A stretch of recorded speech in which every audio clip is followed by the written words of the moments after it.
Next program with Fibber McGee and Molly.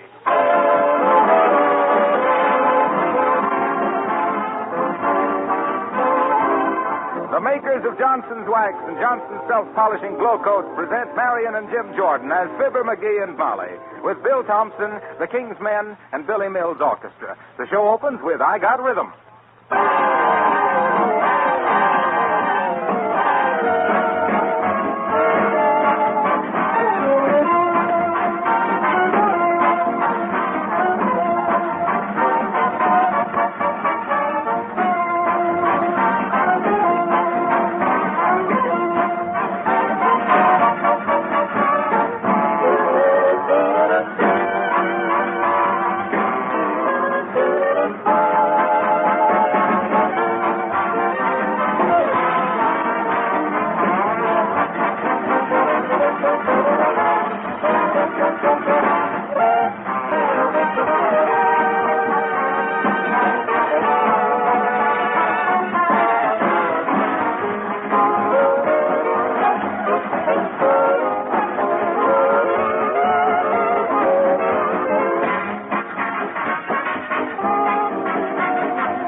Here in their living room at 79 Wistful Vista, full of breakfast and contentment, all unaware that fate is coming up to walk in the form of a man with a bag on his back, and it isn't Santa Claus, we find Fibber McGee and Molly.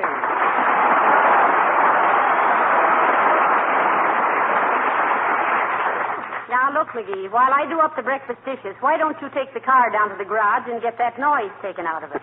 I took it down yesterday. And you know what? No, what? Oh, this will slay you, Molly. I drove the car up to the garage and says, hey, I says, can somebody here take a noise out of this car? And the guy says, sure, he says. I'll have a mechanic ride on the running board and see if he can find it. I said, this car ain't got any running board. He said, well, thanks for telling me. I lose a lot of mechanics that way. Don't you get it, Molly? I said, no running. Ain't funny, McGee. Oh, well, it's whimsical. You see, the laugh comes when a fellow falls on... Oh, there's the mailman, dearie. Oh. Ask him how much airmail stamps are today. Okay. I'll pinch a few first to see if they're fresh. Come in. Good morning, good morning, good morning. Here's the mail for you folks. Oh, thank you, Mr. Mailman. I'll take it. All righty. Now, let me see. Here's something from the Bon Ton Department Store. That's just a circular. You don't want that. What? Hey, what's the... And here's your new Collier. Very funny cartoon on page 26. At least there was. I tore it out so I could show it to my wife. Hey, listen, Bud, if all mailmen are like you, no wonder Farley's losing his hair. Why don't you just put... I almost forgot. Here's a registered letter for you, Mr. McGee. You just sign right here. Huh? Registered letter? Okay, Bud. Oh, who's it from, dearie? From the City License Bureau. Does it bother you if I read over your shoulder? Yes, it does. Get out of here. Oh, all righty. You can tell me about it tomorrow. Good day, good day. Heavenly days, what a snoopy mailman. McGee, what's the matter? Dad-rat them dad-ratted, long-eared, ham-handed, button-brained numbskulls. They can't do this to me. Who can't do what? Them mugs down to the City Hall in the License Bureau. They say we got to get a new license. Oh, they do they? Yeah. Well, we can prove we were married fair and square, McGee. The idea, after all these years. No. Not a marriage license. A dog license.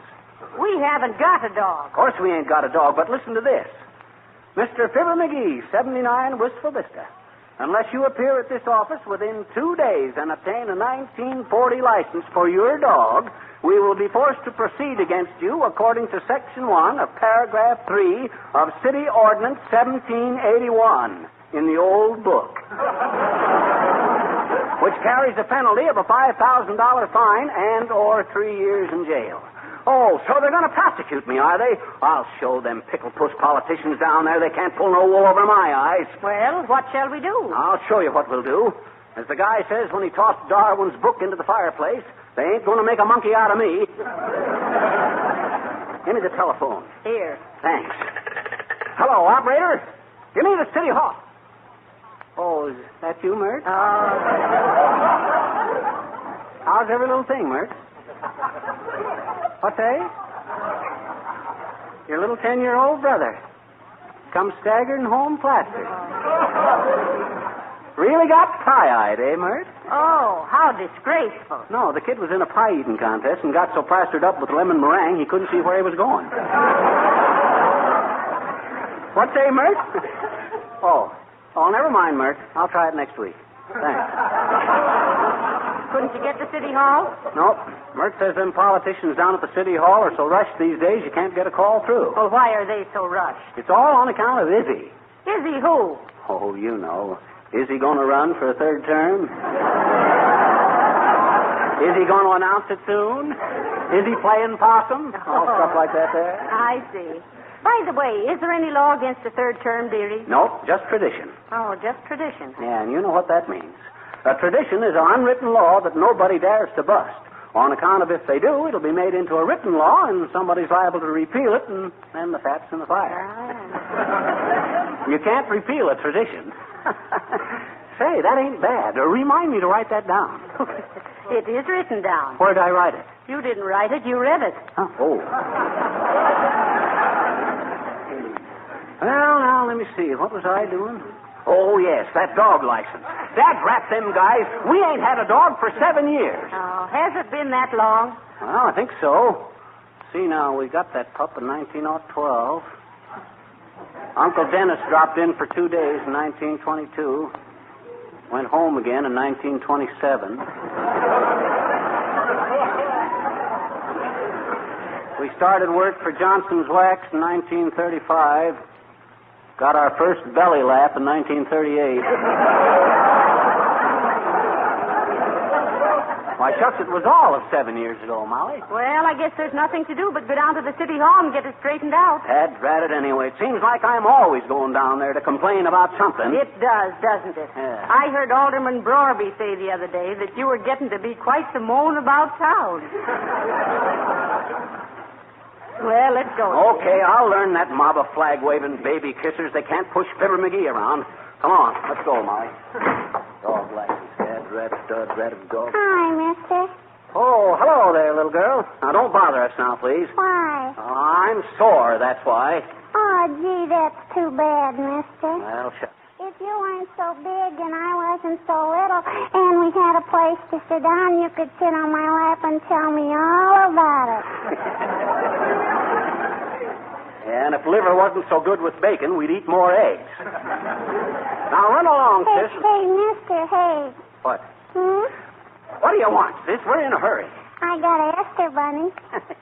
You mean Easter? No, Esther. That's his name. Oh. I got Esther for Easter. Did your mother buy it for you? Sure. I asked her for Esther for Easter. Reminds me of the time I was in Panama, sis. I crossed the isthmus on Christmas on business.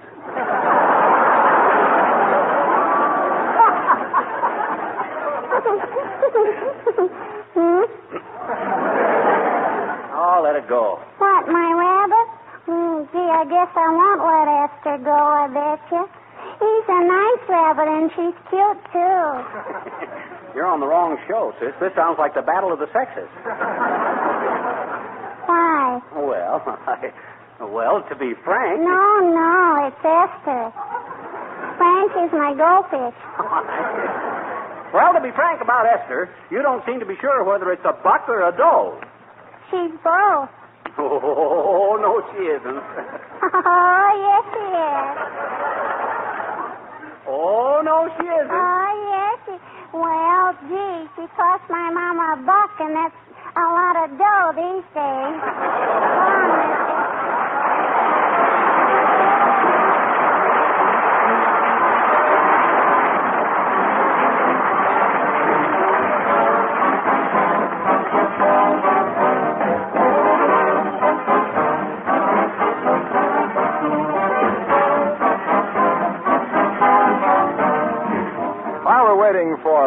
Molly to return, I'd like your attention for just a minute.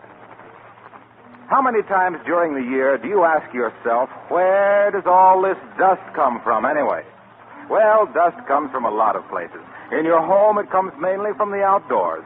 Dust blown up from the fields and the streets and carried inside on shoes and clothing or by the breeze. Now, if you could live in a hermetically sealed house and never go outside, you could keep this dust out. But obviously you can't do that. What you can do is to protect your floors, furniture, and woodwork with genuine Johnson's wax. Dust cannot cling to a gleaming Johnson wax surface. Scientific tests have proved that when floors, tables, windowsills, picture frames are Johnson waxed, only half as much dust collects there. This means less work in dusting, and it means also that your entire home is always cleaner, more beautiful. Genuine Johnson's wax, paste or liquid, performs the double duty of protection and beauty. Order some tomorrow.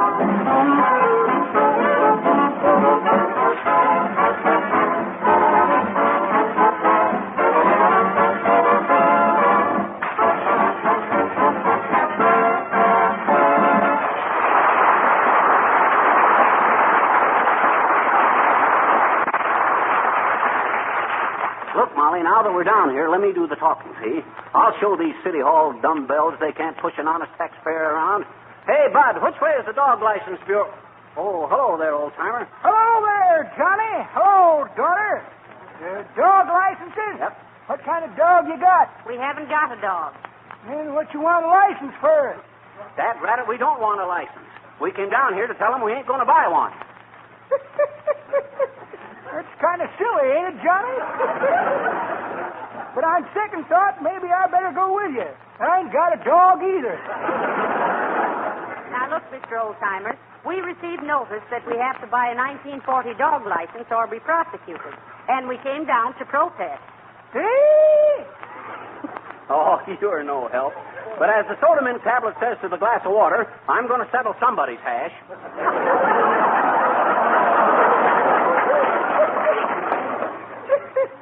That's pretty good, Johnny. But that ain't the way I heard it. The way I heard it, Bob Hope says to Jerry Colonna, says, is it true that thousands of dentists recommend our toothpaste? Yep, says Colonna. That's what they keep telling them down at the orifice.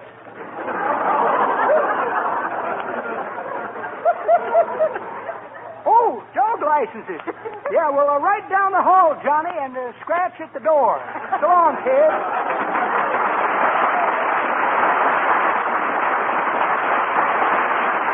Scratch at the door. Why, that old stupo. Well, here's the license bureau, McGee. Okay. Hold my coat while I roll up my sleeve. Oh, no, McGee, please. Well... Let's try to settle this thing peaceably.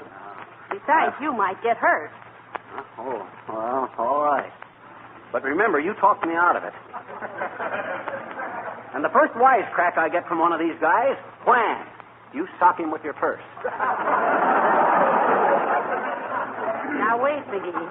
Promise me you'll keep your temper. Well... You frighten me when you fly into these rages. After all, you know, you're the killer type. Am I really? Gee. Well, come on. I'll try to control myself. Something for you, sir? Marriage license, building license, hunting or fishing license? Nope, dog. And we haven't got a dog. Oh, then you want a license for a dog you're planning to get, is that it? No, it isn't. We haven't had a dog for 7 years, and we don't want another dog. Well, then why, madam, do you wish to get a dog license? That rabbit, we don't want to get a dog license. That's what I come in here to tell you. Now, excuse me, sir, but if every citizen came in to tell us he didn't want a dog license... Oh, answer the phone. Just a moment, please. License Bureau. Yes, madam. Yes, dog licenses are $2. Why, of course, I think you should have a dog. No, they're no trouble at all. What? Why, certainly not. Oh, what if they do track up your kitchen linoleum? Just try a little Johnson self-polishing glow coat and see how it protects the linoleum against dirt and scratches. What?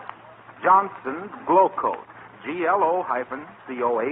It requires absolutely no rubbing and no buffing. You just pour it on, spread it around, and let it dry. Oh, don't mention it, madam. Can I expect you in tomorrow for a dog license? Oh, that's great. Good day. Sorry to keep you waiting, folks. Now, let me see. What kind of dog did you say you had? Wire-haired terrier. Dad, Brandon, I told you we didn't have a dog. Look, we got this official notice to come in and get a dog license. But we haven't got a dog. Yeah. You're not concealing your dog to avoid paying the tax. I tell you, we ain't got a dog. No, we haven't had a dog for 7 years. And he was 15 years old then. Yeah. Well, that makes him 22 years old now. Remarkable age for a dog. You must be giving him wonderful care. But for the last time, we haven't got a dog. We just come in here to protest against this notice. And we refuse to buy a license for a dog we don't even own. Oh, so you don't own the dog. Who does then? Nobody does. That's ratted anyway. Oh, I see. A stray dog. Well, you'll still have to take out a license for him. Now, listen here, my fine feathered friend. If you think for 1 minute that you... Now, McGee, temper. Oh, but look, Molly, they can't do this to me. I'll take this up with the mayor himself. I'll take it up to the United States Supreme Court. Yes, I'll do better than that. I'll tell Walter Winchell. Oh, no. Mark my words, Bud, you ain't heard the last of this. I'm sorry, sir, but it's the law. Every dog must be licensed. And I regret to say it, sir, but I don't think you're the type of man who should be permitted to have a dog. Good day.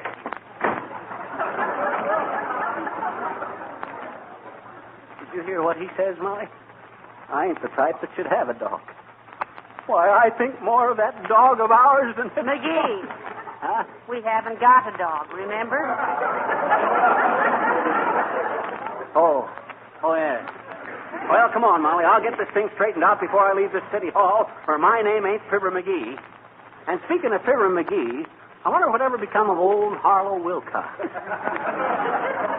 Well, for scream's sake, Fizzer and Cupid. Well, fancy meeting you here, isn't it? Or is it? No, I guess it isn't. Hello, Mr. DePopulis. Hi, Nick. Say, we just had a session with the city license clerk, and it looks like we're in a jam. Oh, my goodness, a jam session. No. We got a notice that we have to buy a 1940 dog license or pay a fine and maybe go to jail. Yeah, and we haven't got a dog, as you know very well, Mr. DePopulis. No, but I knew very well the dog you used to have. A very intelligent K7, too. K9. Oh, was he that old, Fizzer? Anyway, that dog was a very smart dog. I think he must have studied medicine sometime, because he always knew where there was a bone buried in the muscles of my leg. Oh, but there's no hard feelings, Fizzer. It's all healed up now. Yes, but we haven't had that dog for 7 years, so why should we buy a dog license now? Yeah. I think something has got you there, Cupid. But I hope it'll all come out in the wash, and I think it will, because they're certainly taking you to the cleaners. So long, Fizzer. Goodbye, Cupid.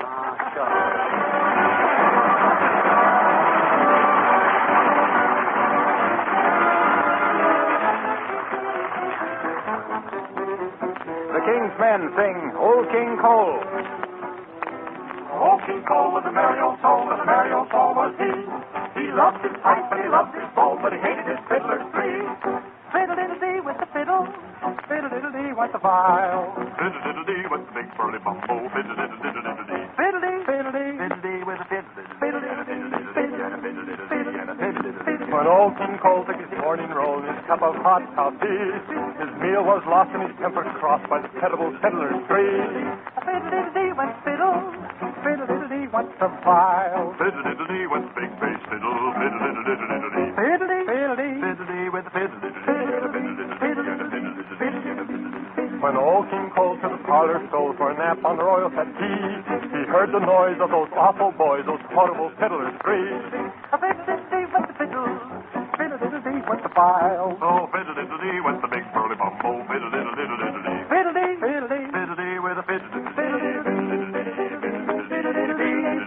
Old King Cole, if he went for a stroll in the garden after tea, was at once pursued by the breathless brute, those maddening fiddlers three. A fiddle-diddle-dee went the fiddle, fiddle-diddle-dee went the viol.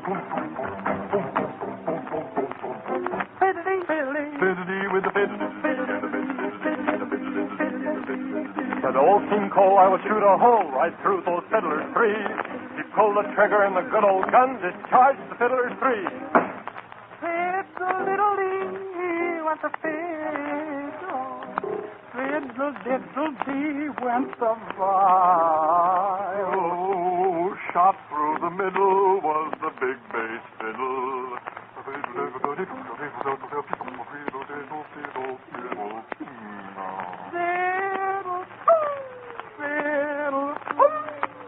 Fiddle. Oh, King Cole was a merry old soul, and a merry old soul was he. He pulled his pipe and he coughed and he bowled, but he buried his fiddler's tree. His fiddler's tree. He buried his fiddler's tree. He buried his fiddler's tree. His fiddler's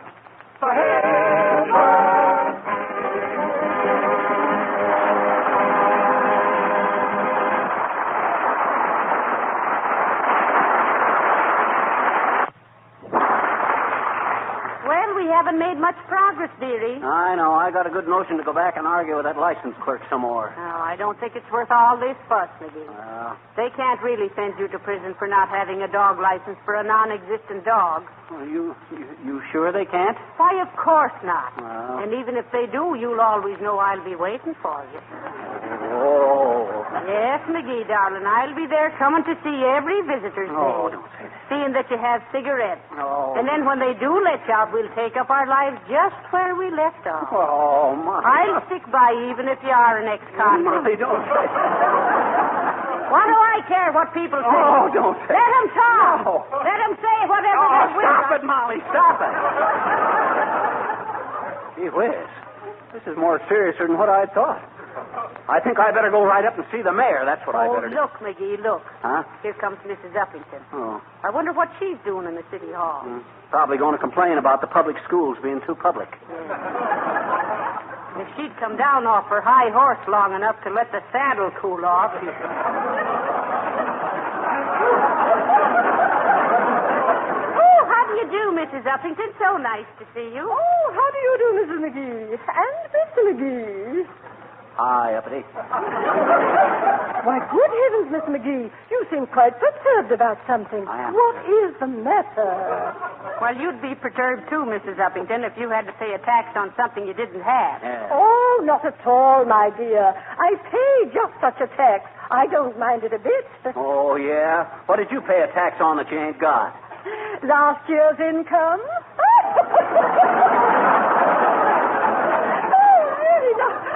Say, wasn't that clever of me?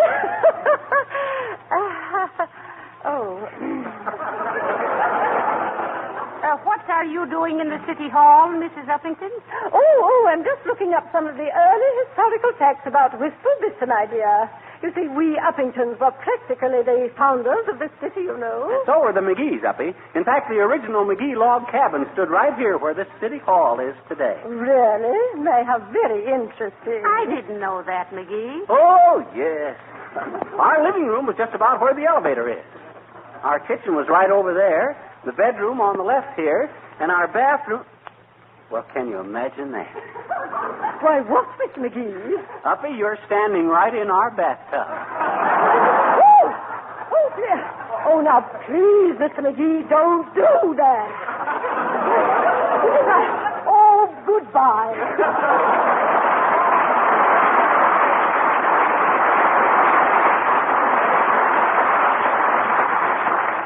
Well, isn't she the one, though? Yeah, I used to think she really had something on the ball, though I seen it was just a figure eight.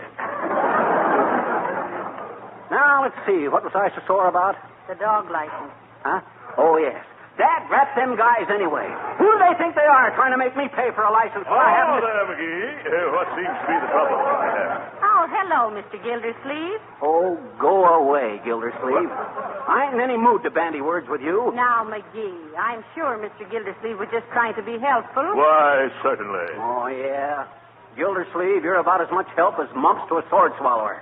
Is that so? Yes, that's so. Well, I'm not surprised you got yourself another mess, McGee. Well, You can get tangled up quicker than a cub bear with 40 feet of grapevine. Yeah, I like that. Gildersleeve, as the Siamese twin says to his brother when they got appendicitis, one of these days we're going to have it out. Well, for goodness sake, sometimes I wish you would. I'm getting tired of listening to you two boys trying to lasso each other with your vocal cords. Well, If he doesn't stop pestering me, I'll...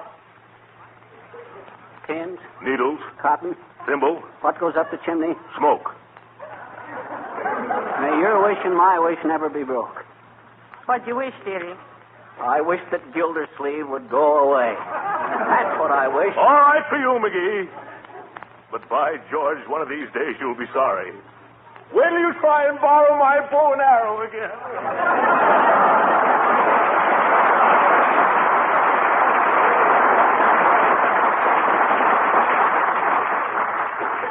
Heavenly days, McGee. Why do you have to treat him like that? He's really very nice, you know. He burns me up. I don't like his whole family either. They're all alike. Gildersleeve is just the bottom button on a long line of stuffed shirts. Ah, dear. Well, this isn't getting that dog license taken care of. Where's the mayor's office? I think it's up on the 4th floor, right next to the... All right, elevator. you. You're wanting the police commissioner's office. Who is? You. Him? Yes. Oh. Well, what's this all about, officer? What have I done? All I know is there was a complaint from the license department about you creating a disturbance by refusing to pay your dog tax. Now march along with you. Oh, yeah. Now look here, you big oaf. What was that you called me?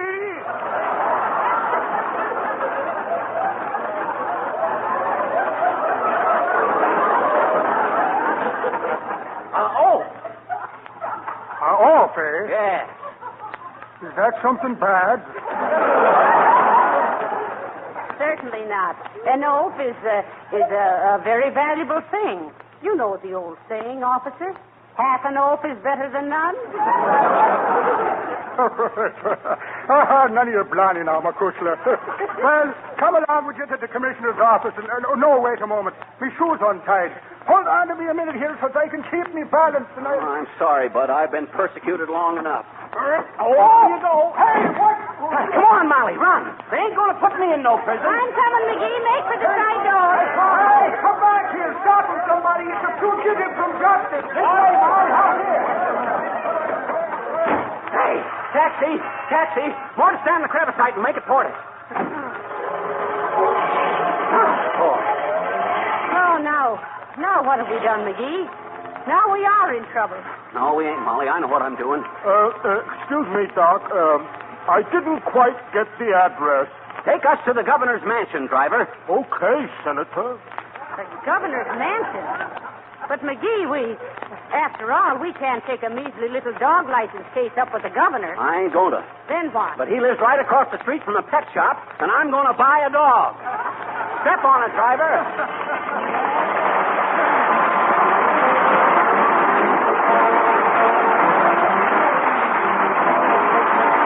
Before we continue, I'd like to take you for a moment on an imaginative journey to a well-known nursery school. The children are playing at their various projects, having a time of their lives. See how clean the walls and windows are, and look at the floors. They're covered with linoleum rugs as fresh and bright as the day they were bought. Now let me read you a letter we just received from the head of this school.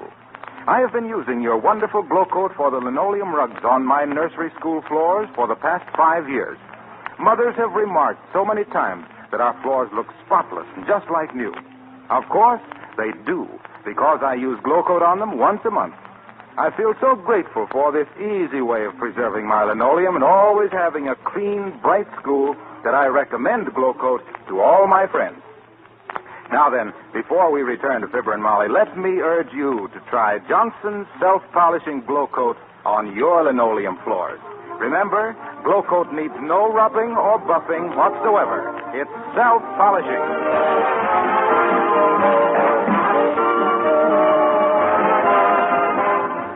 Well, I didn't buy the dog, Molly, after all. Well, what made you change your mind, dearie? Oh, I got to thinking it over, and I decided $2 a year for a license plus 2 bits a day for a hamburger was too much, so I just bought the license.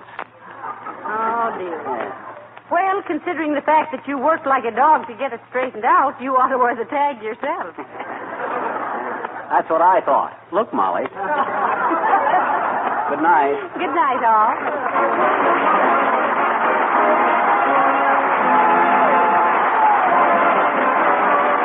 This is Harlow Wilcox, speaking for the makers of Johnson's Wax and Johnson's Self-Polishing Glow Coat, inviting you all to be with us again next Tuesday night. Good night. This is the National Broadcasting Company.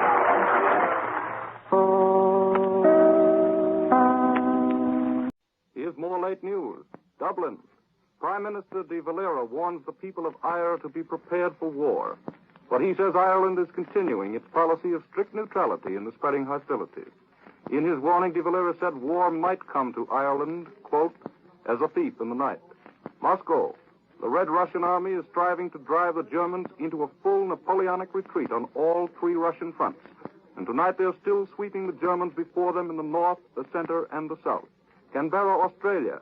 The Australians have started blackouts, and in Sydney the people are sandbagging buildings. Munitions workers are keeping war industries going 24 hours a day. They've also offered to abandon their holidays, and Australian youths are flocking to the recruiting stations in increasing numbers. London. The British Communist Party urges the closest coordination of the Allied forces. An official statement describes the Japanese attack as fascism's offensive for the enslavement of the world. This report came to you from the NBC newsroom. Kraft presents The Great Gildersleeve. Each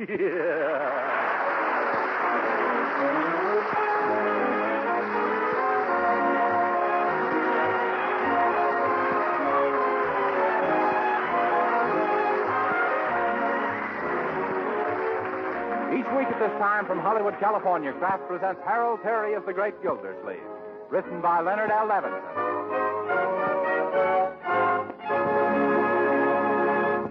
We'll hear from The Great Gildersleeve in just a moment.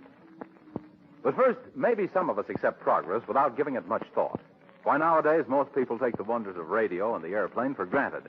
Yet, when you stop and think, these modern developments are really astounding. And, of course, there's been a lot of progress in foods, too. Take margarine, for example. Modern margarine like Parquet. The margarine made by Kraft. Why, people who haven't tasted margarine for a long time are amazed when they discover how deliciously good Parquet tastes. That's because Parquet margarine isn't just an ordinary margarine. It's as different from old-time margarine as the modern automobile is from the horseless carriage. You see, Parquet margarine is outstanding because of the rich delicacy of its flavor. Also because it's an economical source of food values your whole family needs. Yes, unlike old-time margarines, Parquet margarine contains important vitamin A, 9,000 units in every pound. Besides that, Parquet margarine is about as nourishing and wholesome an energy food as you could serve.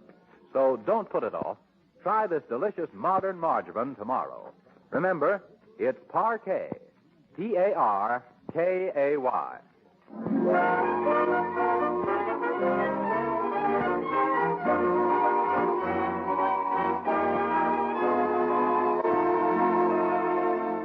And now let's visit our friend, the Great Gildersleeve.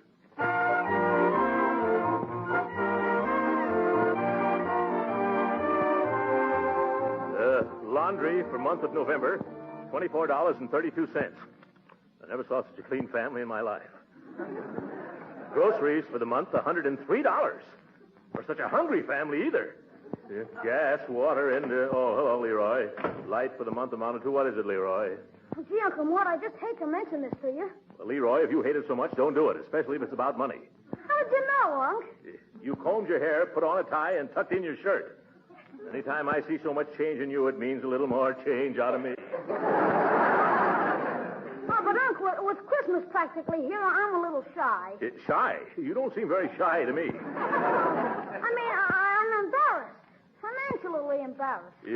What about all those Christmas presents you were making in your manual training and handcraft classes in school? Well, all my plans went haywire. Yeah? Gee, I made a keen smoking stand for you, Uncle Mort. Well... only I could never get the legs even.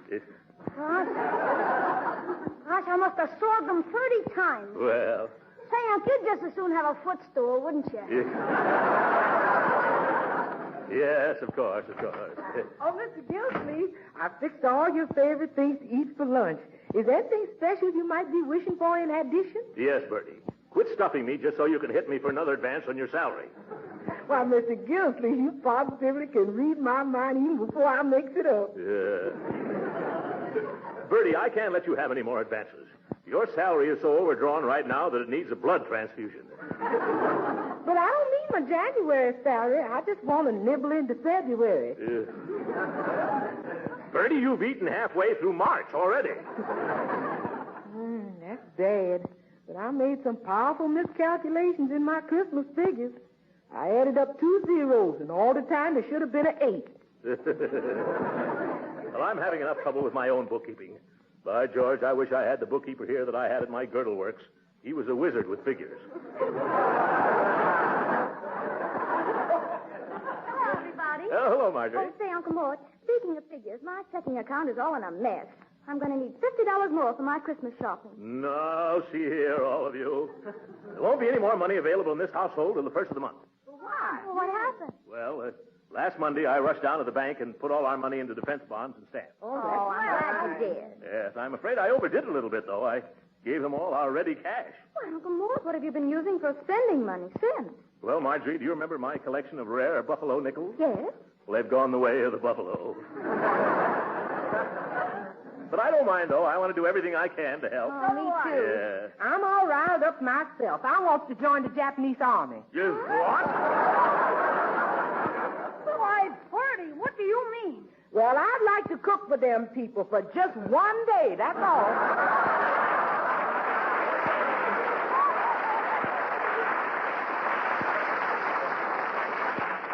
Yes, Bertie, I see what you mean. Anyway, we won't mind skipping a few things this Christmas, will we, children? After all, half of what we buy each other always winds up in the storeroom anyway. Say, I've got an idea. Yes, Uncle Mort? Let's see what we can sell out of that storeroom, huh? Of course, I never thought of that. Come on, let's look now. Yes, come on, everybody, come on. Must be a million things in here. Yes. What did I tell you? Look. Oh, look. Maybe I can sell that old dress for her. But you done promised that to me, Miss Marge. Oh, isn't that dress form a little little for you, Bertie? No, sir. I just measures everything on that, and then I multiply by 3, and that's me. Yes, I see. Well, Leroy, you've certainly outgrown that old scooter of yours there. Yeah, but I need the wheels to make a wagon. You know how things are these days. A man can't go around wasting rubber. Yeah. Say, how about selling buck? Buck? Yes, that's what we call the iron deer in the corner. Oh, that. Used to stand out on the lawn. Yeah, until one Christmas Eve when Grandpa thought he was Santa Claus and tried to ride it home all night long. There's a powerful lot of iron in that animal. It ought to be worth some money. Ain't scrap iron valuable when a country's scrapping? Yes, sir. I think we can get a little dough out of that deer. I'll tell you what we'll do. If any of you can sell it, you can keep the proceeds. Me too, Mr. Gildersleeve? Yes, of course, Bertie. However, I'll deduct the money out of your April wages. Hey, I better get busy. Maybe this will be the beginning of my entire business career. Yeah. Hello, is this Skinner Salvage and Scrap Company that buys anything from a safety pin to a second-hand skyscraper? That's me. Mr. Skinner, I got a big business deal for you. What are you paying for scrap iron these days? 80 cents a hundred. How much you got? Oh, plenty. You better come out and see me. 747 Parkside Avenue. Okay, who's just talking? Just ask for Mr. Leroy Forrester. And remember, don't buy it from anybody else. Hot dog. Now I'll get the money to buy Marjorie that swell chemistry set I liked so much for Christmas. Yes, this is the Summerfield Ironworks. Phelps speaking. This is Marjorie Forrester. Oh, how can I be of service, Miss Forrester? It is Miss Forrester, isn't it? Yes. I want to know if your company is interested in purchasing a quantity of used iron. Why, yes, we are. In what form is this iron? Really?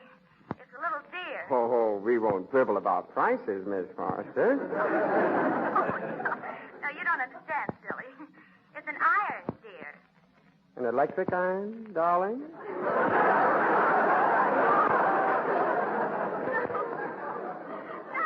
No.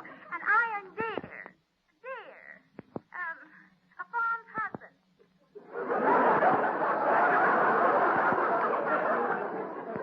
You better let the buyer come out and see for himself. A buyer? Why, I'd like to see what the little deer looks like myself.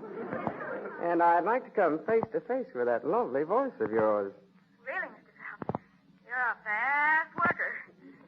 And now, oh, dear, no, I've got to go to the hair appointment now. Oh, what am I saying? Come out about 12:30, Mr. Phelps. Goodbye. Hello? Is this Josephus Bush, the presiding potentate of the excruciating orders of the sons of Pharaoh? You's otherwise known as Joe the Junkman. Well, this is Bertie Lee Coggins of the Sister Lodge, the mysterious and bewildering order of the daughters of Cleopatra. Greetings from the grand exhausted ruler of the pyramids. Yeah, brother, that's me. Potentate, you know whereabouts I work on Parkside Avenue? Well, hitch your horse to the wagon and trot right up here. I'll sell you a piece of junk that's really a piece of high-class junk. What is it? Well, I don't know for sure, but it's something in the shape of a mule, only it's got his head stuck in a hat rack.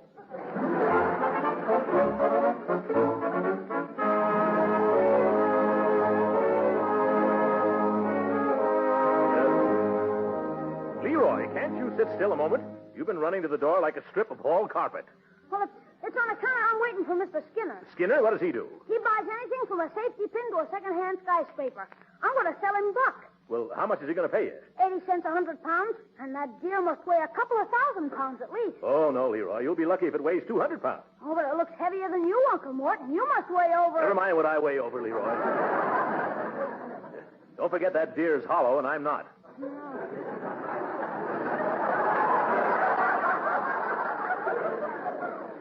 No, you're not, but he's got horns and you haven't. But I wear shoes, and he doesn't.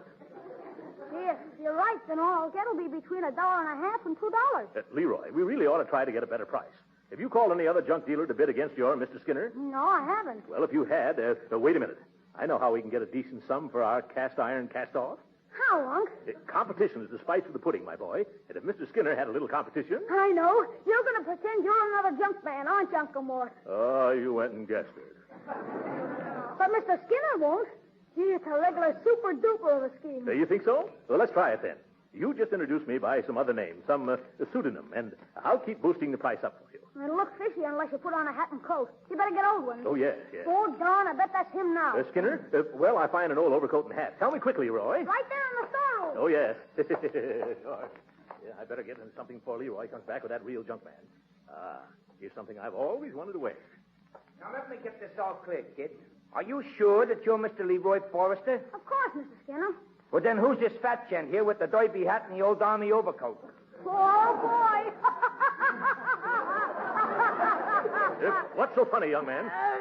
Nothing at all. Mr. Skinner, this is another junk dealer, Mr. Pseudonym. Yeah.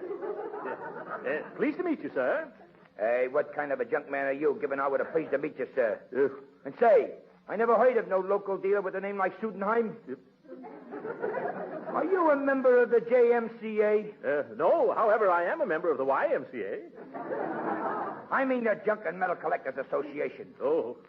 Are you sure you're a legitimate junk man? You sure don't talk like one. Oh, well, that's because I come from Boston. We talks this way up that way. Okay? Okay. Yeah. Only one thing. Kind of watch your step around this town. Get it? Yeah, got it. Say, how much will you give me for this swell iron deer, huh? Well, where's the rest of the scrap you want to sell? That's all there is, isn't it enough? For Pete's sake. You mean you drag me all the way here for one rusty mildewed chunk of metal venison? You mean you don't want it, eh? Well, we'd like to have this little number up in Boston. Yes. Buddy, I'll give you $2 for it. Hey, if you give that much, you're way off your bean, Mr. Sudelhammer. What? It ain't worth it at all. I'll give you 2 1/4. Why, you little overbearing overbidder. You can't do that to Throckmorton P. Pseudonym. I'll wipe that nasty little grin off your face, and just about I bid $3. Well, I'll show you the two can play at that game. I bid $3.05. 5 cents. You cheapskate, I'll make it $4. Oh, you do? Well, you can have it, Bumper Belt. I'm through. Hey, wait a minute. Don't go. No, don't go. Aren't you going to make another bid? I should say not. I wouldn't give a cent more than $3.75. I'll give $3.80. Gee, don't, Uncle. Oh, my goodness. Oh, Uncle, huh? Aha! I see it all now. You ain't no junk man. Yeah? I can tell from that derby hat you're wearing. You're nothing but a pawnbroker. What? Yes, that's it. A pawn broker. Uncle Mort, they call me. Hey, kid, you better take my offer. This guy don't look reliable to me. Well, okay, Mr. Skinner. Okay, it's a deal. I'll be back this afternoon for this hunk of junk. And by the way, Sooty. Yes? I'll give you $1 for that hat and coat you're wearing. You will? Yeah, what do you say? Sold.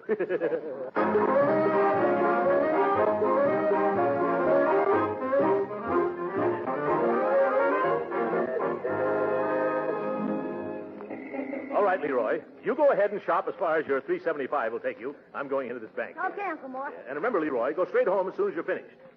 Say, who is this fellow coming this way? I don't know, Unc. His face is mighty... Oh, yes, of course. Hello, Mr. Llewellyn. Oh, Mr. Gildersleeve. I'd like to have you meet my nephew, Leroy Forrester. Pleased to meet you, Mr. Forrester. Or may I address you as we boy? Mr. Llewellyn was formerly your cousin Octavia's secretary, Leroy. Glad to have made your acquaintance. I gotta go now. So long, Uncle Mort. Goodbye. Say, Llewellyn, how does it happen that you're still in Summerfield? Well, I was in such a rush to resign from your cousin's employ, I neglected to collect my last week's salary. Oh, I see. Did that leave you in an awkward financial position? It left me stranded high and dry. Yes. Willie, I'm rather discouraged and depressed. Oh, now, Llewellyn, old chap, remember every cloud has a silver lining. Okay, every cloud has a silver lining. So what? Can I take a silver lining to my landlady and say, here, Mrs. Rafferty, this is to pay the rent? Or can I slice it like bologna and have it for lunch? Or can I use a silver lining in my shoes instead of weather? No, of course not. I didn't realize your predicament. Well, it happens that I need some clerical assistance. Would you like a job? Oh, most emphatically. Oh. Do you know anything about bookkeeping? Oh, yeah, double entry, profit and loss, wedges. Let me recite my experiences. That isn't necessary. I'll give you a trial. You will? Yes. I really need a bookkeeper badly. And I imagine that's just how you keep books. Oh, you don't know how glad I really am. This means I won't have to take the job that was offered to me. Oh, you had a position you could have taken. Oh, yes. I could have gone to work reading news flashes on the radio. They said I'd be a woo-woo. Yes.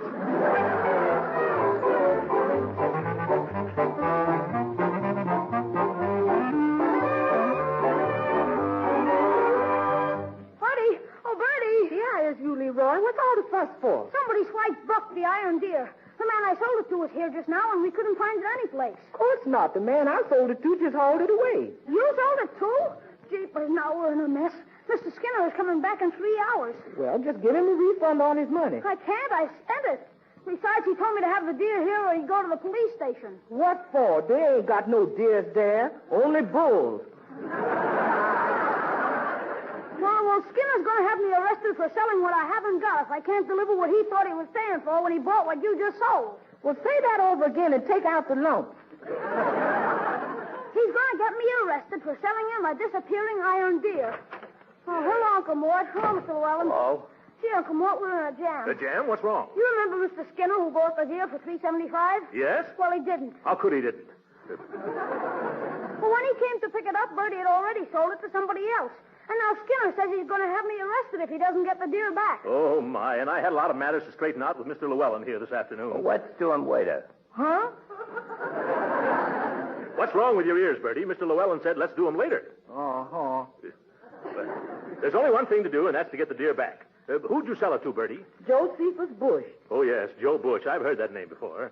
Where is his place of business? In the alley. No, where does he transact his affairs from? Oh, from a horse and wagon. No, Bertie. What Mr. Gildersleeve is driving at is, where does he live? Where does he sleep? Where does he get his telephone calls? At the corner of 33rd and the railroad track. What'd you say?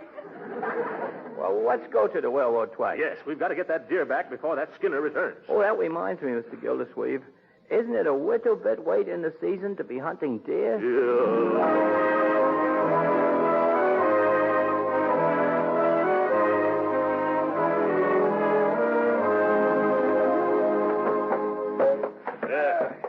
Careful with those antlers, Llewellyn. Yes, sir. All right, Mr. Mailman, you lower the other end.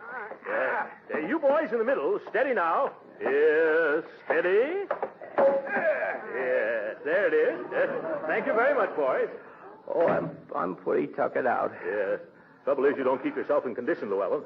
Well, shall we move Buck back into the storeroom or let him stay here in the hallway for Mr. Skinner to pick up? Personally, I was hired as a bookkeeper, not as a longshoreman. Oh, yeah.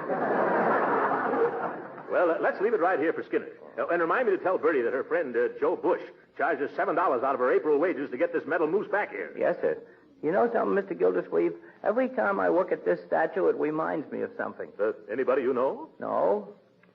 I just can't recollect just what it reminds me of. Oh, well, come with me, Llewellyn, and I'll show you where to wash up. Oh, gladly. Yeah, moving a thing like that's no Halloween prank. Right. This way.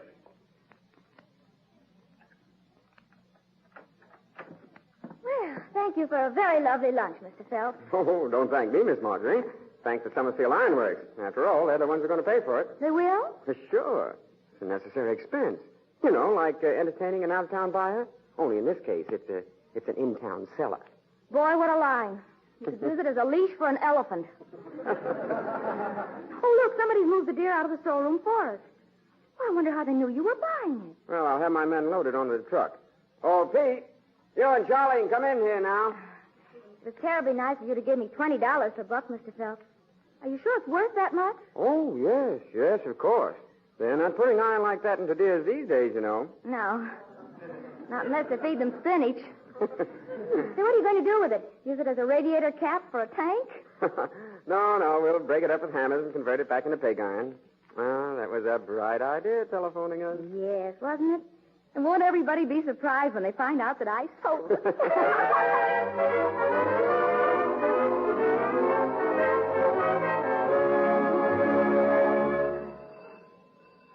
Well, here comes Mr. Skinner back again, Uncle Mort. I'll get him. Yes, all right.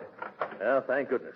Now Leroy can let him cart that deer away, and we'll have the whole matter off our chest, Llewellyn. A good riddance, too, I say. Yeah.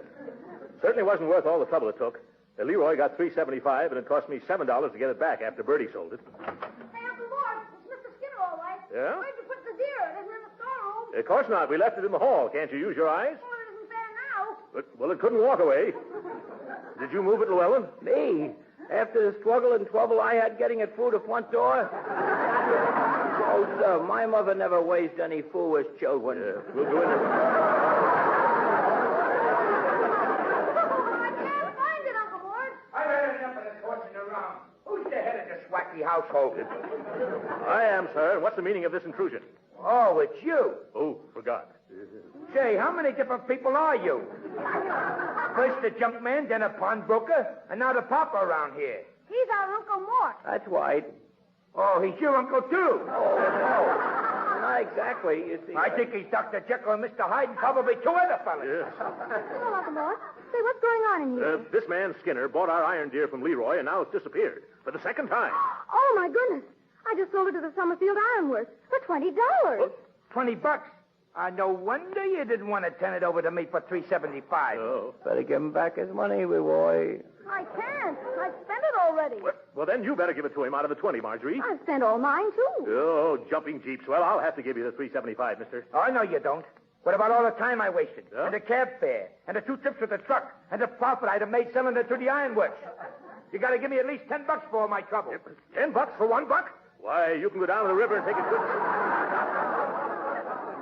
You can take a good jump in the lake for yourself. Yeah, well, I'll sue. Excuse me, Mr. Gildersleeve. Can I speak to you privately? Is it important? Vitally. Come on over here. What is it, Llewellyn? You remember that there was something about that deer that reminded me of something, only I couldn't recall what? Yes. What is it? Well, I just recollected. Iron deers like that are scarce. They're rare antiques. They are? They are? Yeah, I read somewhere that they're a vanishing form of Americana. They're worth anywhere from $150 up to collectors and at museums. Not so loud. That mule Skinner will hear you. Do you think we should pay him the $10 and get rid of him? Absolutely. And then we should rush right down to the ironworks and rescue the deer before they break it up. Oh, that's right. Break it up. Oh, we'll have to pay them back, too. Yep. $20 there, $10 to Skinner, $7 to Joe Bush. That's $37 it's going to cost me to get the deer back. Llewellyn, you better be right about the value of that iron casting or... Or what, Mr. Gildersleeve? Or else I'll clown you.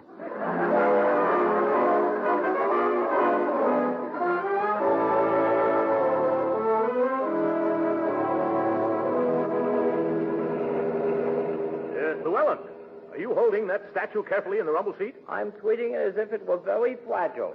Well, all we have to do is drive across town now and see what the antique dealers will offer. Oh, wasn't it marvelous that we caught Harry? Yeah. I mean, Mr. Phelps. Oh. So he ordered them to break up Buck? Yes. Well, I was going to tell you about that, Marjorie. I found out that young Phelps was going to save that thing as a souvenir. He was? Yes. But it wasn't his to keep. It belonged to the company. Oh, yes? Fat chance any company would pay $20 for $2 worth of scrap metal. That young man bought it for himself. He did? Well, I wonder why. Yeah. If you don't know why, nobody else does.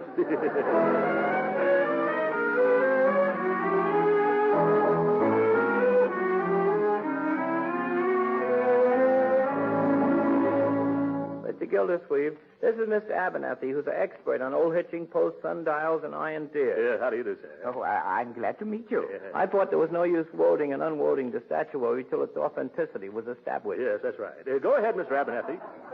Climb up and examine it to your heart's content. Well, thank you. Well, say, this seems to be rather an unusual item. In fine condition. It is? Oh, that's good news. Of course, there are several simple little tests, like the sound it makes when you knock on it. Oh? Oh, just listen to that. Isn't that music to the ear? I don't know. Does that mean it's genuine? Yes. And it certainly is music to the ear. Gee, Unc, isn't it wonderful? It's just like finding buried treasure. Yeah. Say, I like this item. I'll tell you what I'll do. Bring it in and I'll give you a check for $160. How's that? Now, wait a minute. I'll make it $170. Hey, cut that out, Leroy. That's a very nice offer, Mr. Abernathy. We'll take it. Llewellyn, I suppose you help me lift it out and then hand it down to me. Okay. You grab hold of the wakes, Mr. Gildersleeve. Yes, all right. I've got him.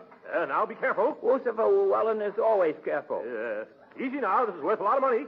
Watch out it doesn't get away from you. Well, I'll try to, but it's got a awfully swippery wump. What? Look out below! Oh, look out!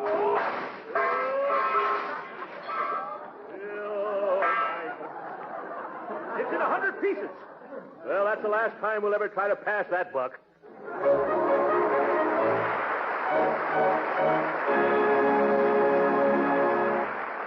The Great Gildersleeve will be with us again in a few minutes.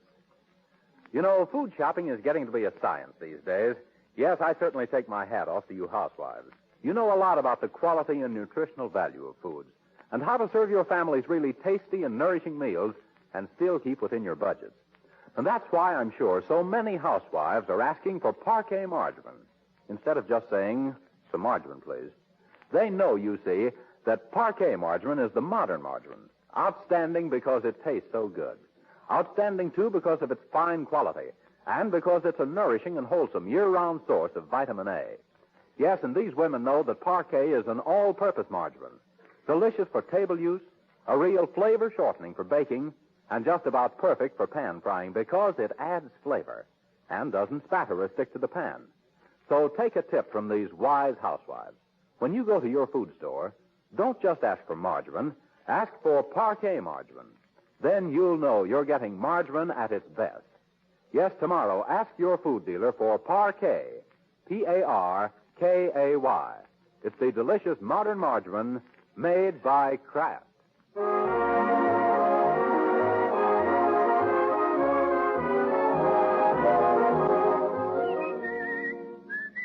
Leroy, how can you whistle and chuckle and grin when we've just smashed $160 worth of iron deer? I wanted to wait till we were alone, Unc. When old Buck busted up, something that was hidden inside of him came rolling out. It did? What was it? I picked it up so nobody would see. It's a great big wad of money. Oh, my goodness. Maybe that crash was for the best. There's nobody else around here. Let me see it. Here you are, Unc. Wow, what a roll. Cut the string, Leroy. There. Oh, boy. Oh, darn it, we lose again. It's Confederate money. Good night.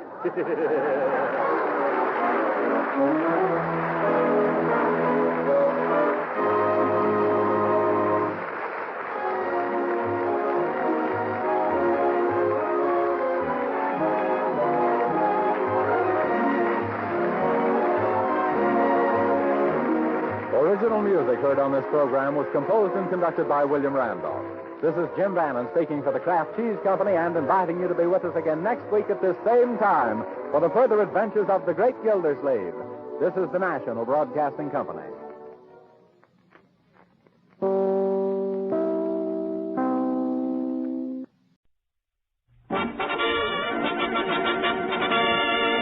The Johnson Wax Program.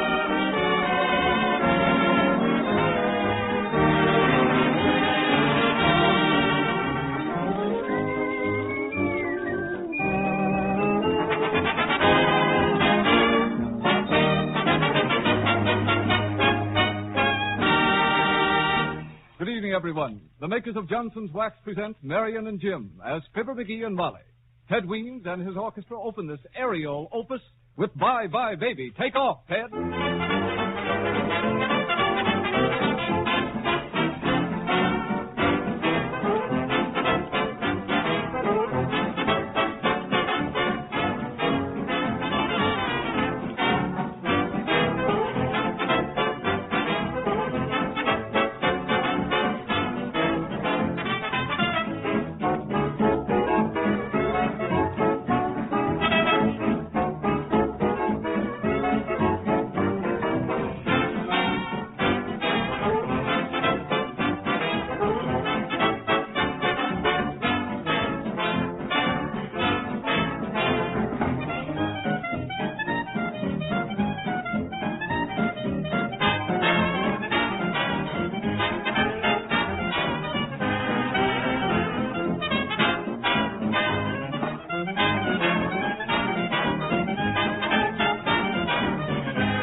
me take a minute to tell you how you can get a full-size can of Johnson's Auto Wax free. Thousands of car owners have already gone to their dealers and asked for the free gift package offered in celebration of Johnson's 50th anniversary. Now, this is the way for you to get your free gift. Go to your service station, auto supply store, or regular wax dealer. Ask for Johnson's free gift package. It contains a pint of Johnson's Auto Cleaner and a full-size can, not a sample, of Johnson's Auto Wax. You pay only 59 cents. And as you know, this is less than the regular price of the cleaner alone. And you get Johnson's Auto Wax, a full-size can, free. The supply of these free gift packages is necessarily limited. When they're gone, there won't be any more, so don't delay. Get your free gift of Johnson's Auto Wax right away.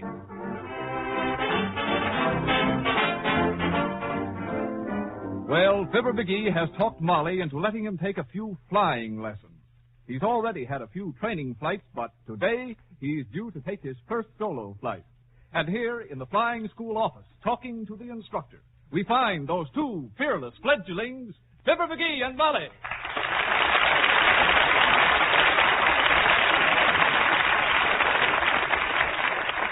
You really think McGee is ready to fly alone, Mr. Instructor? How about it, Bud? Am I ready to solo? Oh, sure. You'll be okay. See, Molly? I tell you, in the next war, it'll be us pilots that'll get the easy jobs. McGee, in the next war, I'll see that you have flat feet if I have to use a sledgehammer. See how she goes for me. Well, what do you say we get started? Well, I'm sorry. There are a couple of flights scheduled out ahead of you, so you just wait here till I call for you. And if the phone rings, get the number. Okay. McGee, of all the ideas you ever had, this is the silliest. What you mean, the silliest, Molly? You just wait till we get us a nice little cabin plane. Just you and me, scooting around up amongst them little fleecy clouds.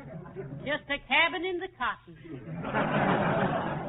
I ever tell you about the time a friend of mine landed his plane in the duck pond? Real pilot, Ned was. He was flying for NBC at the time. Ah, good old Ned. Ned who? Ned Redworth. Well, sir. Oh, hello there, Scotty. What's on your mind? Excuse me, laddie. Would you be sitting on my instruction book? Nope, I wouldn't. Nor me. What do you want to look up, Bud? I can probably give you the answer. Well, you see, laddie, I'm a parachute jumper, and I'm wondering anew about how to patch up a parachute. Patch up a parachute. Did you tear it? No, lass, but 'tis an old one, and the moths have been at it.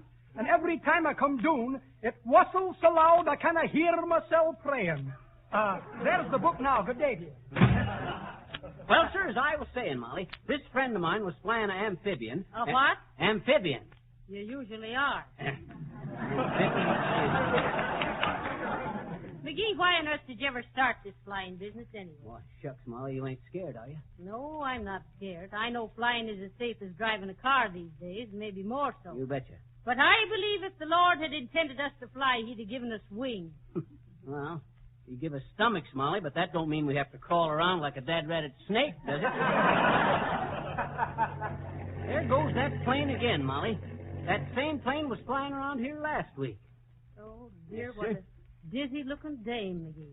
Huh? And her a hostess on the airline. Oh, why, that's that Miss Muggan. Oh, yes, Liza Muggan. How do you do, I'm sure? You a hostess on the airlines now, Liza? Yes, of course I am. And I just love it. I really do. It's simply fascinating. Those handsome pilots and co-pilots. What's a co-pilot for, Miss Muggan? A co-pilot? Oh, a co-pilot is to cope with anything the pilot can't cope with.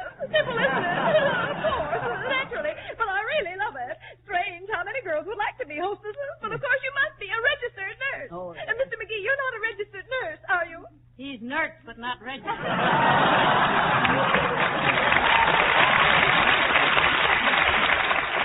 But it's simply thrilling, simply wonderful. Of course, if our passengers are a little uncomfortable, we give them a little piece of cotton and some chewing gum. One passenger this morning was so excited he put the chewing gum in his ears and chewed the cotton. Silly, wasn't it? Yes, of course, naturally. Well, I simply must go. I'll see you later. I will see you later, won't I? Of course I will, naturally. Goodbye.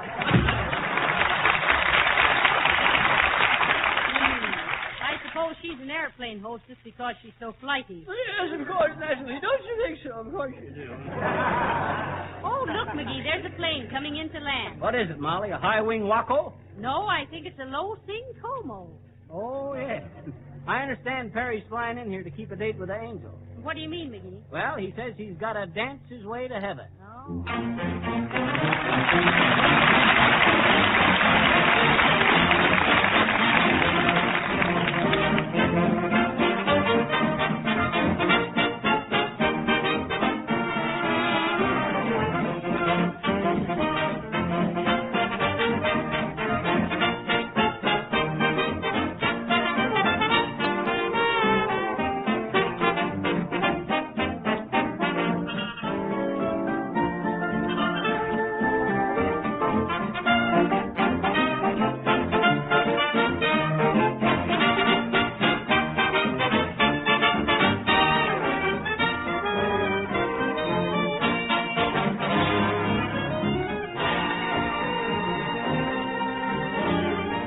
Gotta dance, gotta sing, gotta have my little fling.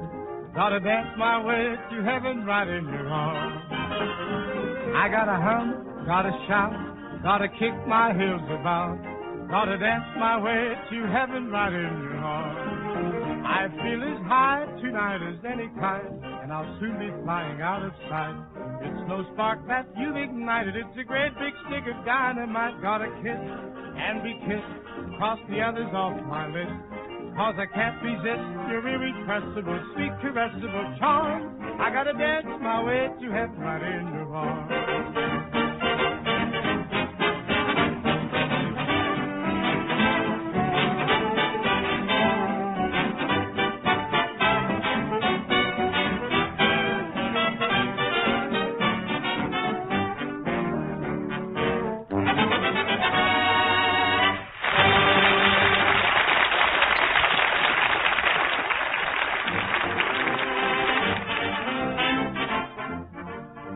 Back at the Wistful Vista Airport, Fibber's instructor hasn't returned yet, and our hero is getting a little impatient. Here they are, Fibber going over his previous lessons with Molly. All right, now I'll take page 4. Okay. What do you do, McGee, if there's another plane landing or taking off when you want to land? Left rudder, stick forward, and pull throttle. What happens? I don't know, but I'll bet it'll be fun. Now the next question. How do you land, with the wind or against the wind? Wind behind you. You just let the wind blow you onto the field. Wrong. You land against the wind. Seems kind of silly. I knew a feller tried landing against the wind once, and it sure learned him a lesson. There was a 60-mile wind blowing, and he was only doing 55, losing 5 miles an hour. He was trying to land at Detroit, and he come down backwards 4 hours later in St. Louis. Oh. Sir. Not for me, Molly. 70 days, and you're going to fly. Why, McGee, if you... Oh, there's Silly Watson. Hi there, Sil. What you doing here? Hi, ma'am. How are you, boss? I've been working here for weeks, Mr. McGee, red capping for airplane passengers. You like flying, Silly? Yes, ma'am, I guess I do. But I ain't never flew far. What? You mean you haven't flied yet? Yes, ma'am. I was asked lots of times did I want to flew, and I said no, sir. This boy ain't never flied yet, and when I start to flee, I'm fluing with my own wings. You ain't scared, are you, Sil? You ain't scared, are you, Sil? Yes, sir, I am. Every time I think of me way up there, I just turn white. Well, think of it and let's see you. Well, shucks, Sil. If you don't like flying, what'd you get a job at the airport for? What? Why did you get a job here if you don't like flying? Well, Miss McGee, every time I go fishing, I have to eat worms. You like red capping at the airport better than red capping at the railroad station, Sil? Yes, sir. When it comes to red capping, sir, I sure know my bunions. You mean onions? No, ma'am, my bunions. What's your bunions got to do with it, Sil? Everything, Miss McGee. When I red caps at the railroad depot, it seems like all my customers is on the last Pullman from the engine. I gotta walk 14 cars down and 14 cars back with bags and stuff. But when an airplane come in, there's just one car and one door. Well, you're quite a psychologist, sir. No, ma'am. I've always been an Afro-Methodist, Miss McGee. With you me now to the plane coming in. Red cap here. Take your baby, folks.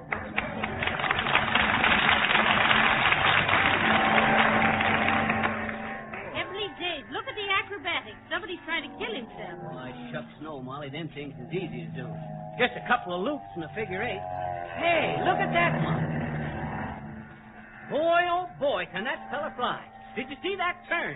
Did I see it? It gives me one. Hey, Molly, look.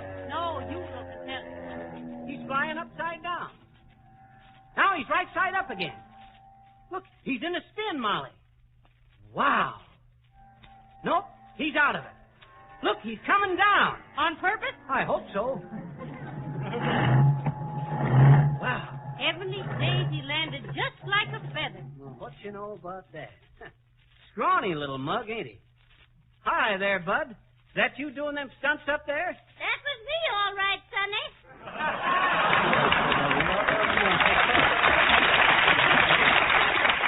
Hey, Grandma, ain't you scared you'll have an accident that way? Who, me? Oh, no, my ship is pretty safe. Best one I had this week. What you mean this week? How many you had? 12. 11 of them couldn't take it. Every time I do an outside loop, the wings would fall off. They weren't what they cracked up to be. Shucks. Hey, Grandma, I never did see such a crazy stunt as you was doing up there just now. What stunts, Sonny? What stunts? Why, those twists and turns and floops and flops you just done. Oh, them. Yeah. Them weren't stunts, Sonny. I never stunt. What was you doing then? Oh, that must have been when I was down on my hands and knees in the cockpit looking for my hairpin. Well, I'll be seeing you folks. Hey there, Johnny. Gas her up for me. I got a date for a cocktail party in Cincinnati, and I don't want to be late.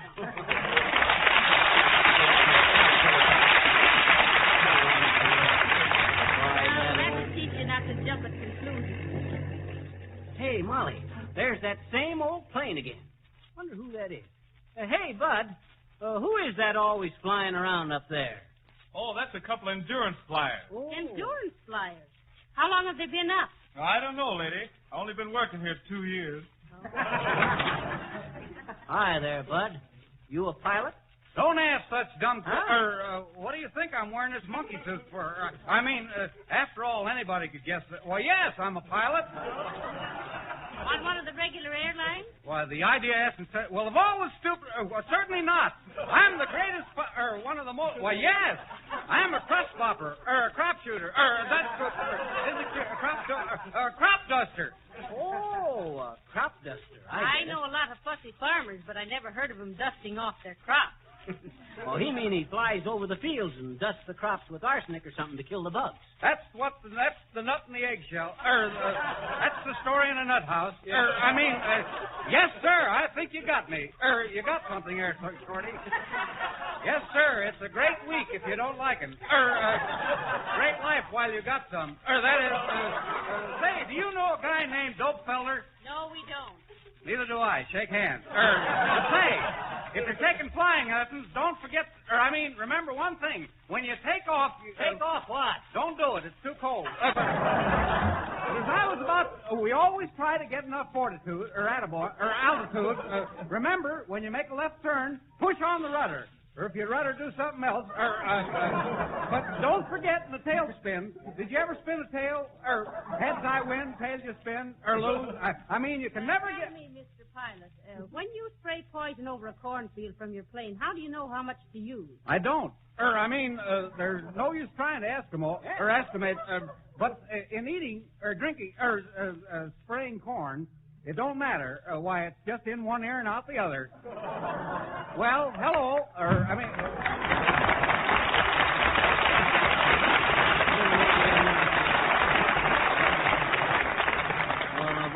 Oh, boy, what a takeoff. What a wonderful takeoff. Did you ever see anything like it? Oh, hello, Mr. Brown. Hi, Bob. What you mean, what a wonderful takeoff? Johnson's auto cleaner and polish, the way it takes off that dull film of traffic dirt. Hey, Robert. Yes? Now, you heard about this new gag, knock, knock. No. How does it go? Like this. Oh. Remind me to throw some water on him in time for his next announcement, Molly. Now, what was I saying? Well, you were saying now... Who's there?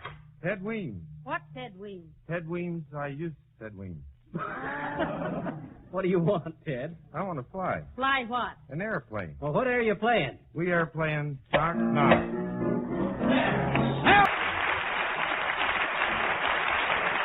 There isn't much excuse for letting a car get stained and dirty looking when it's so easy and it costs so little to make the car shine like new again. You'll be amazed to see how quickly Johnson's Auto Cleaner takes off all the old road film and dirt and gives the car a beautiful polish. This creamy white liquid is very easy to apply, and you can be assured it won't hurt the car finish in any way. Johnson's Auto Cleaner both cleans and polishes a car in one simple operation. If your car is new and you want to keep it bright and shining, then be sure to protect the finish now with Johnson's Auto Wax. Dust and dirt can't stick to the gleaming wax surface. Once your car is waxed, you will save on car washings. And someday, when you want to trade the car in, you'll get more money for it. Now, attention to this, please. You can get a full-size can of Johnson's Auto Wax free if you go to your dealer at once. Ask for Johnson's free gift anniversary package, containing a pint of Johnson's Auto Cleaner and a full-size can of Johnson's Auto Wax. You pay only 59 cents for this free gift package, less than the usual price of the cleaner alone. You get the can of Johnson's Auto Wax free. Better hurry before the supply of these packages is gone.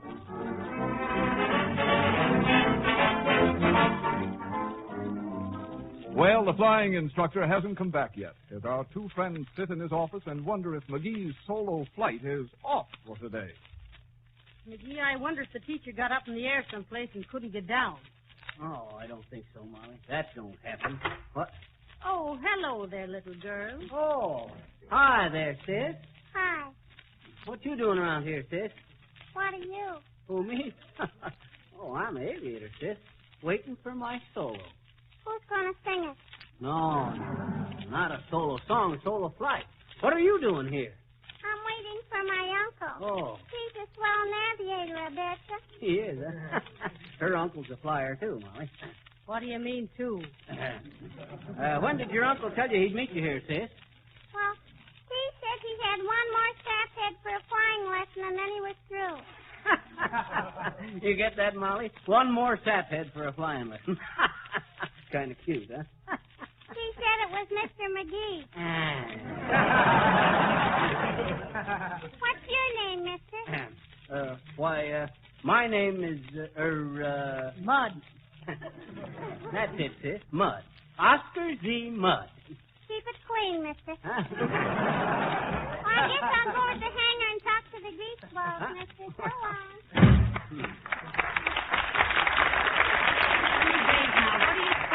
Oh, somebody sent her in here for a joke, Molly, but I can take it. I got nerves like steel. Sure. An iron man with nerves of steel, a heart of gold, and silver fillings clamped on a nickel cigar. Ain't funny, Molly. Oh, it's the instructor at last. Well, all ready for your solo? You betcha. Nervous? Who, me? Say, I was telling Molly just now that everybody remarks on what wonderful nerves I got. Ow! Hey, who did that? What's the idea? Who threw that? Take it easy. Huh? You just knocked the ashtray off the desk with your elbow.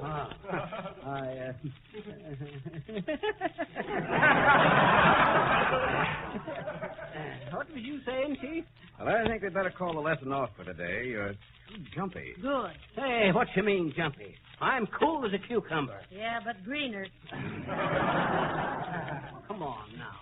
Let's go up, huh? What do you say? I'm okay. Stick out your fingers. There, see? Steady as a rock. Go on. You're shaking like a leaf. Oh, well, I'm smoking too much, though. Inhale every puff. Come on, let's go up. Shucks, I've been waiting here all day so I could... No, I'm sorry, but you know how it is. We never take any chances. We don't think something's safe. We just don't do it, that's all. Now, you report back here tomorrow and take your solo. Usual time. So long, Miss McGee. See you later. McGee, what are you doing? I'm getting into a parachute. That's what I'm doing. I'll show that wise guy I ain't so dad-ratted shaky I can't solo. Well, if you're going to solo, I'll solo with you. Oh, now, Molly, you can't. Be quiet. Get me into this other parachute. Where does me arms go? Right through here. No. Through there. No, Oh, that's let wrong. go. I got it. Okay. We'll show 'em. Come on. Well, go ahead. There's a plane right there, Molly. Is that the one we're supposed to take? I don't know, but it'll do. Come on, get in the front there. Up you go. Oh, take it. There you are. McGee, are you sure? Are you sure you remember your lessons now? Don't worry, Molly. I know my stuff. There. All ready? No, but go ahead. Okay, contract. Hey, get out of that ship. Hey, you! There's no gas in that crate. What did he say, McGee? I think he said I'd pass everything great.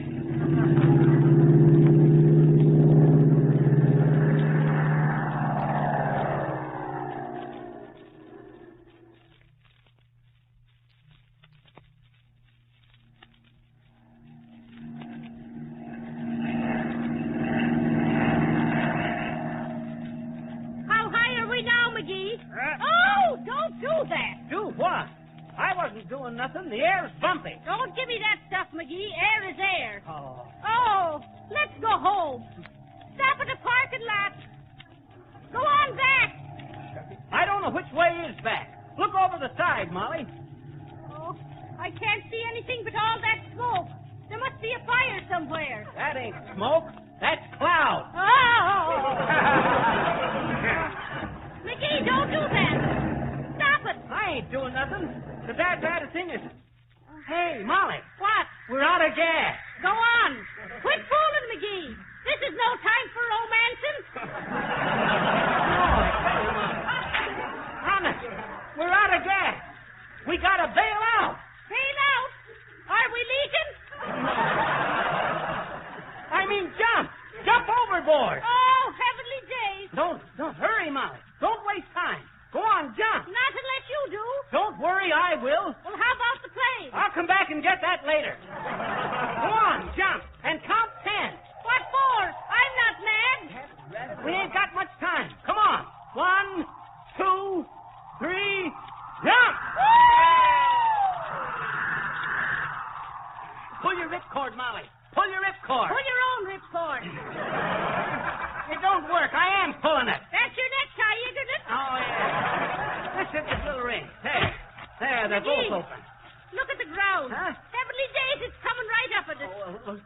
Don't think about it. Put your mind on something else. Say, do you think the Cubs will ever get back into first place? Stop clowning, McGee. I'm scared. Heavenly days, look down. Look at all the people. It's a racetrack. No, it ain't. That's the fairground. Hey, we're going to land right in the fairground. Dear, oh, dear, how do you steer these things? Why? I want to head for the mattress exhibit. Hey, Molly, when you land, just relax, like me. Sure. Just relax, like you. Yeah. McGee, look at the ground coming up. Heavenly days. Hang on, Molly, we're going to hit. Look out, Oh. Hey, Molly. Molly, are you all right? I don't know, McGee. Wait till I count my bones. What's going on here? Gee, look at all the people. They're coming at us. I'll bet they thought we just took this way to sneak into the fair without pay. Hi there, brother. What's all the shooting? Congratulations, my little caterpillar climbers. Congratulations. Congratulations. Yes. Very ingenious of you, I'm sure. Very ingenious. Ingenious? What the heck? Allow me to be the first to shake hands with you, my friends. Yes. Never let anyone state that Horatio K. Boomer of the State Fair of our fair state was not fair. Yes. Please accept this gold loving cup as first prize. Oh, for the parachute jump? No, for the funniest costume. What?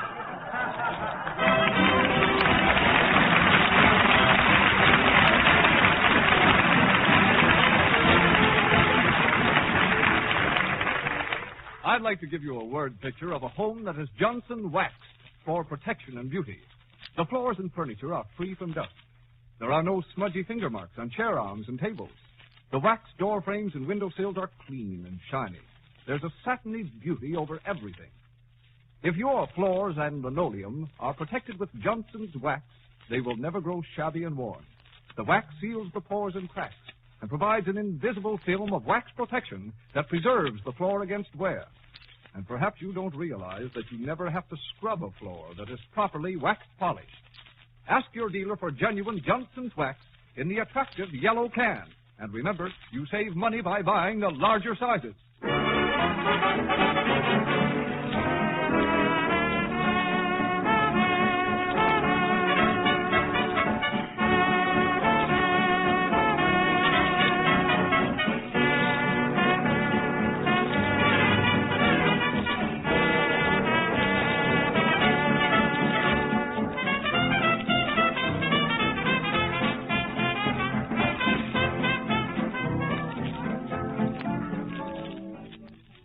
Molly, did I ever tell you about the time I was flying the mail between... McGee. Huh?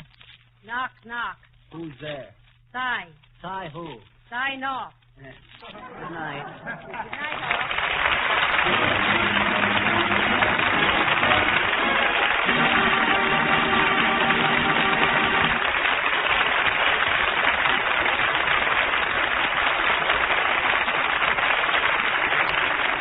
Brown speaking. The Johnson Wax program has come to you from our Chicago studios, a Red Network program of the National Broadcasting Company.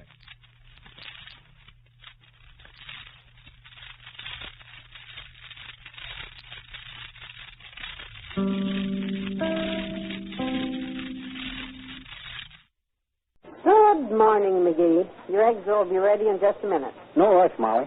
And while I'm waiting, may I be the very first to wish you a happy and prosperous YMCA week.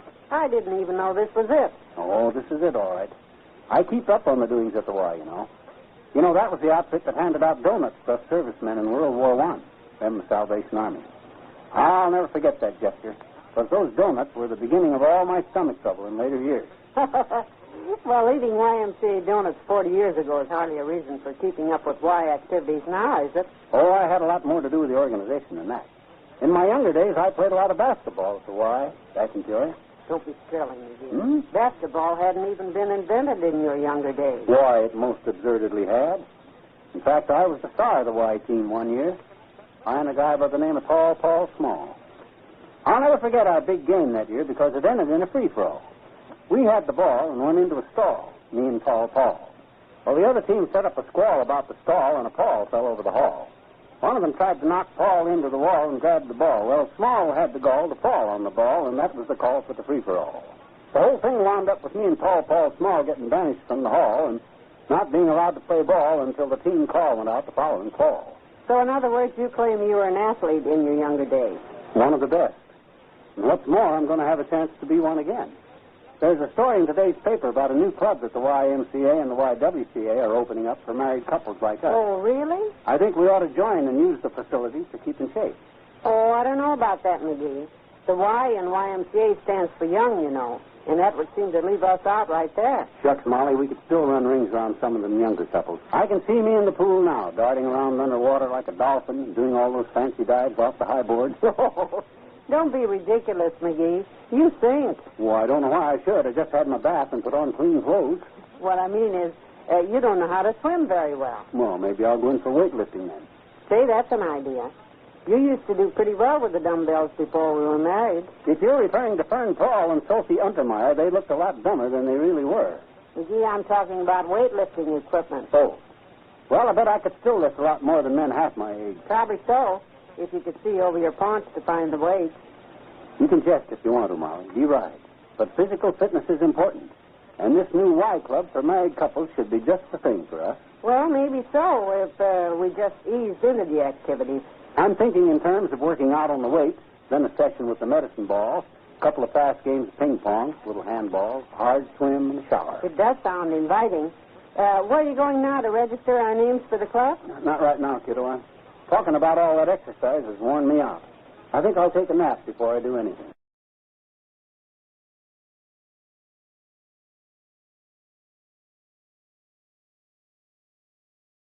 You know, McGee, I just can't get over how nice it is of the YMCA to open its facilities to married couples on one night a week like this. Yeah, and I can't hardly wait to take advantage of the opportunity for keeping physically fit. Just you watch me in that pool, boy. I'll be like a dolphin. Dolphins go right to the bottom. Well, so will I. I don't know how to swim. Well, for heaven's sake, stay in the shallow water then, will you? I'm just kidding, Molly. I know how to swim. Why would I have a snappy bathing suit like this elsewise? Is that a bathing suit? I thought it was your winter underwear. It has long sleeves. Well, that was the style when I bought this suit. I couldn't see any point in squandering money on a new one when this one is still perfectly good. Now, just let me grab my water wings here, and I'm all set. Promise me you won't dive off the high board, McGee. You remember what happened that time at Dugan's Lake? You cleared the end of the board, but your swimming trunks didn't. Yeah, it got pretty monotonous staying there in the water until dark, too. Well, here's the pool, kiddo. Plunge in. Well, what about you? I thought you couldn't wait to get in the water. Oh, I figured if you went in first, you could tell me how cold it is. Well, in this case, dearie, it's going to be gentlemen first. So you go right ahead. Molly, the way you're acting, I'll bet you think I'm afraid. That's right, McGee. That's exactly what I think. Well, you're wrong as 8 rabbits, kiddo. I'm going to stick my whole big toe in at once without even testing the water first. Notice how I stride confidently to the edge of the pool and... Ooh. Is it cold? Of course not. At least not for somebody as hardy as me.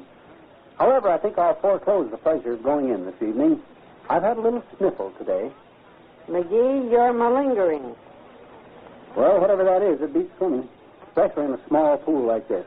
Why, I couldn't even do my fancy dives in here. I never thought I'd see the day when you'd be so cowardly. Molly, I'm not cowardly. And if I've got to go in the water to prove it to you, I will. Of course, this will only be as a last resort. Well, I'll never believe you aren't afraid until you jump in. Oh, all right. Here goes.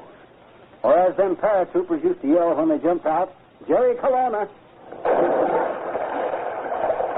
McGee, it's your head that's supposed to come up to the surface, not your feet. Yeah. I've already swallowed half the water in the pool, and there's not going to be room in my gullet for the other half. Give me your hand, and I'll pull you out. Oh, gee, thanks, Molly. I was hunting for my pass key to the pearly gates there for a minute. Well, I don't know why in the world you told me you could swim. You sank like a rock. Well, I used to be able to swim. But believe me, the water they're putting in swimming pools these days is not like the stuff we used to get.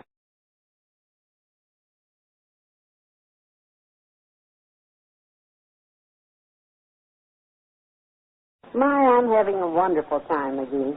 I'm so glad the YMCA decided to set one night a week aside for married couples. Yeah, all this exercise is good for a person.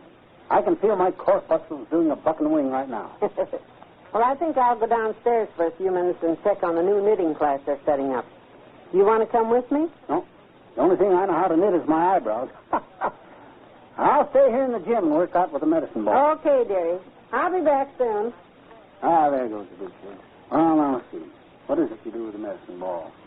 I guess you just pick it up and swing it around. Oh, boy. They're sure making these things heavier than they used to. Hi, mister. Oh, hello there, Teeny. How come you're wandering around the Y this wintry Wednesday? I'm entered in the big Topsy tournament down on the second floor, I betcha. Oh, is that right? How are you making out? We haven't begun the match play yet. I'm seeded fourth. That means there's 3 better Topsy players in the tournament than me. Oh. Maybe you'll pull a big upset and win, sis. Well, Tips is the favorite, I betcha. He is, huh? Hmm? I say he is, eh? Yes, son. The favorite. Who is? Willie, too. He's the favorite. That's what I heard. Hmm? I said, that's what I heard. Heard what? About Willie, too. What about him? He's the favorite. I know it. Well, I guess we've pretty well exhausted that subject. Are you taking part in any other activities here at the Y, sis? I sure am, I betcha. I come down here every Tuesday for the children's story group. Miss Whipplecourt from the library comes down and reads stories to us little illiterate children. Oh, well, now, you're not really illiterate, Teeny. You just can't read. That's what I mean. Well, you'll be reading one of these days. I sure hope so. Mm-hmm. Then I can stop wasting so much time with Popsy. Incidentally, sis, what brought you up here to the gym? All of your activities are down on the other floor. Well, one of the other kids told me there was something real funny going on up here, but I can't find it. Something really funny going on up here, eh? Like what, for instance? Well, they said there was a man with a great big stomach dressed in gym shorts trying to bend over and pick up a medicine ball. But I don't see him. You're the only person around here, aren't you? So long. He's playing putt, huh?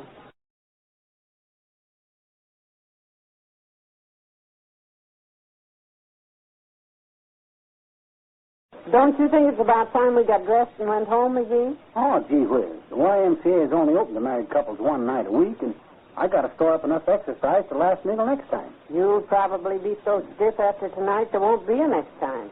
Stuff and nonsense, Molly. I'm in better shape now than I was when we got married. Well, I should hope so. At the time we got married, you couldn't even pass the physical to buy fire insurance. No, they were more strict about those things in those days. But if you don't think I'm replete with physical fitness now, just come in and watch me work out on the weights for a while. How could you possibly work out on the weights, McGee? What? It's all you can do to lift your fork at the dinner table when you really get it loaded.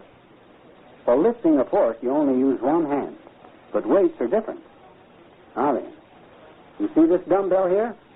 McGee, that's a terrible thing to say about yourself. Oh, cut it out. I'm not talking about me. I'm talking about this big weight here with the knobs on either end of it. You know that. You call that a dumbbell. It certainly is a huge thing.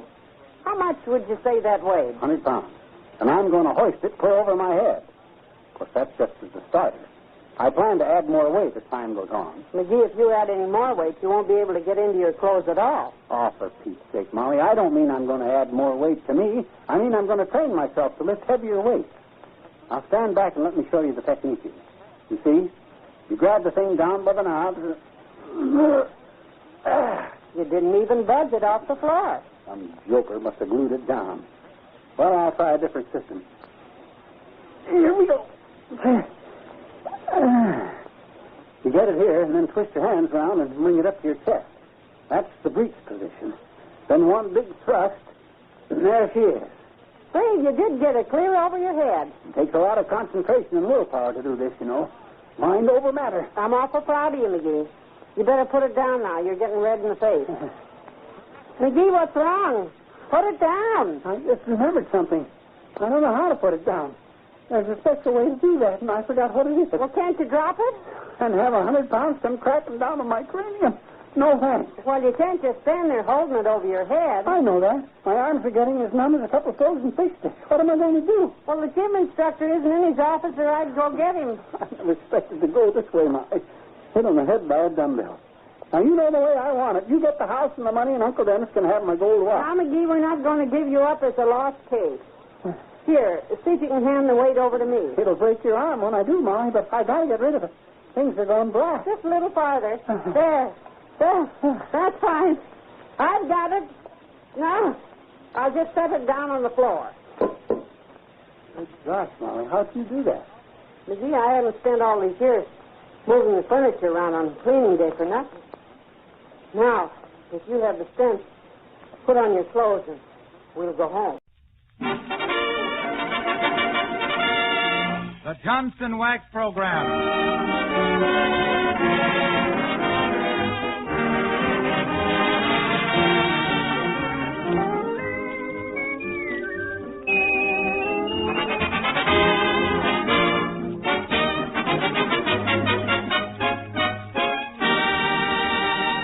Good evening, everyone. Hi, Harlow. Welcome home.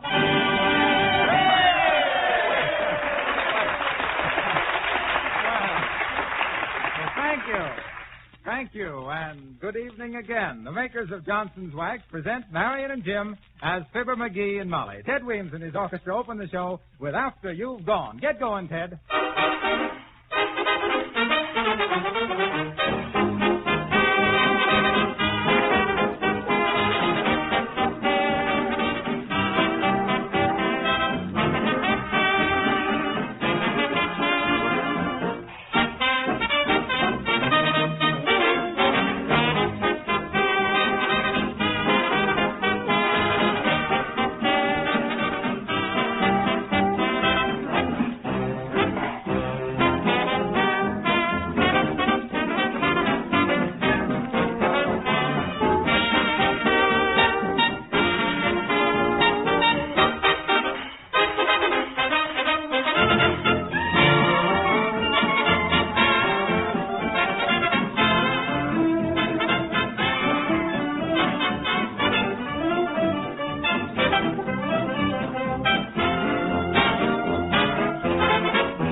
Announcement which I want to make here should be of interest to everybody who owns an automobile.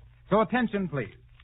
The makers of Johnson's Wax, in celebration of their 50th anniversary, are offering a can of Johnson's Auto Wax free of charge. Just go to your service station, auto supply store, or regular wax dealer and ask for Johnson's free gift anniversary package. This special package contains a pint of Johnson's Auto Cleaner and a full-size can of Johnson's Auto Wax. You pay 59 cents for the cleaner. This is less than the regular selling price. And you get the full-size can of Johnson's Auto Wax free. The supply of these free gift packages is limited, so get your free can of Johnson's Auto Wax without delay.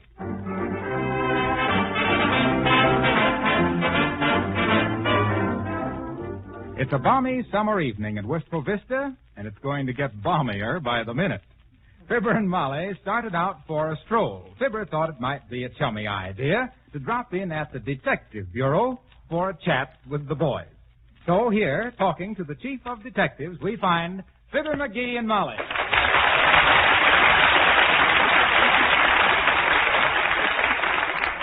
Yes, sir, that was the toughest case my detective agency ever solved. There was hardly a clue to that gal's murder except a penny box of matches. And I solved the crime with that. McGee, how did you solve a crime with a penny box of matches? I struck 'em one at a time and read her diary. Yes, sir, Chief. Every time my detective agency run into a crime, I solved it like a flash. Deducing got to be a kind of a game with me. With deduce is wild. Yes, yes. Well, very interesting, I'm sure. Very interesting. I'd like to give you a practical test, my little Sherlock Holmes. Your boasting has sort of struck my fancy. Yes, yes. My vital fancy. Now then, let's see. What do you deduce from a close scrutiny of my personal appearance? And remember your manners, McGee. Well, sir, Bud, I deduced that your wife is visiting relatives this week, and you're keeping bachelor quarters, and your wife is a large woman who wears a striped sweater and shorts, and she'll be home August the 30th. Well, heavenly days. Is he right, Mr. Detective? Absolutely, my little G-woman. How did you figure that out, McGee? Well, I knowed your wife was away on account of 2 buttons missing off your vest and a hole in your sock. I knew you was keeping bachelor quarters on account of because there's some egg on your necktie, and men always cook eggs when their wife's away. Well, how'd you know she was visiting relatives? On account of because that's a female's idea of a vacation. Well, tell me, my little Scotland Yard stick, how did you know she was large and wore a striped sweater and shorts? I deduced it, Bud. You wouldn't be so scared of her if she was little. And I never seen a big gal yet that didn't like to wear a striped sweater and shorts. But what makes you think I'm afraid of her? Look at the calendar over there on the wall. On August 30th, it says in your handwriting, it says, poker game with fire department, and then it's crossed out. So I knowed she was coming home then, that being the only reason for busting up a poker date. Have a cigar, Chief? No, thanks. I got one. Oh, you've got 2, have you? Oh, thanks. Well, sir, as I was saying a minute ago, with modern scientific methods... I'll get it, Chief. Oh, yes, Sergeant. What? Chester Checkstub missing? Who you got, the valet? Well, send him in, Sarge. You get that, Chief? Chester Checkstub, the billionaire department store owner, has been took for a ride. Heavenly days. That's so. McGee, we must solve this case or I'm through. Chester Checkstub is big stuff. Well, I can be seen with the naked eye myself. Here's the valet now.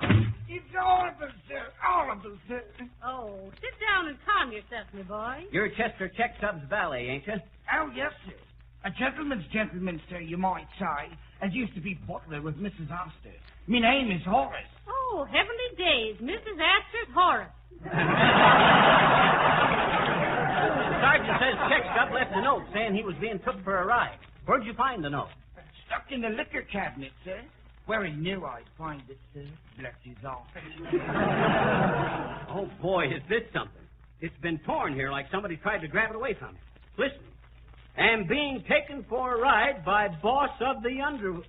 The rest is torn off. That means boss of the underworld. Oh, signed Chester Checkstub. Oh, the poor bastard. And him so ill and naughty when I saw him last. You go on home before you get his story going. Go on now. We'll find him if it's the last thing we do. And it probably will be. Fine state of affairs. Yes, a fine state. One of our leading citizens. Well, listen, Boomer, old boy, we got to have action. Who's the big shot in the underworld now? Butch Weems. Does he work alone? No, he has quite a band, I understand. That's all I want to know. Come on, Molly. Come on, Boomer. Here's the squad car here. Get in. All right, buddy, let her go.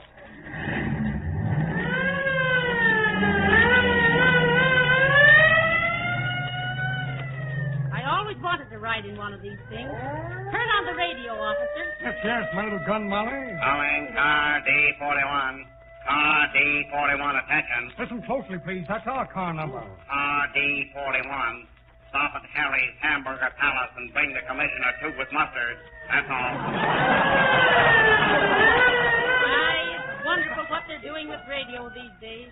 I always... Attention, car D41. Calling car D41. Correction. Make that piccalilli instead of mustard. That's all.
As you probably heard, that was Butch Weems and his gang, with Mr. Tanner, alias Elmo the Chirp, giving us the bird.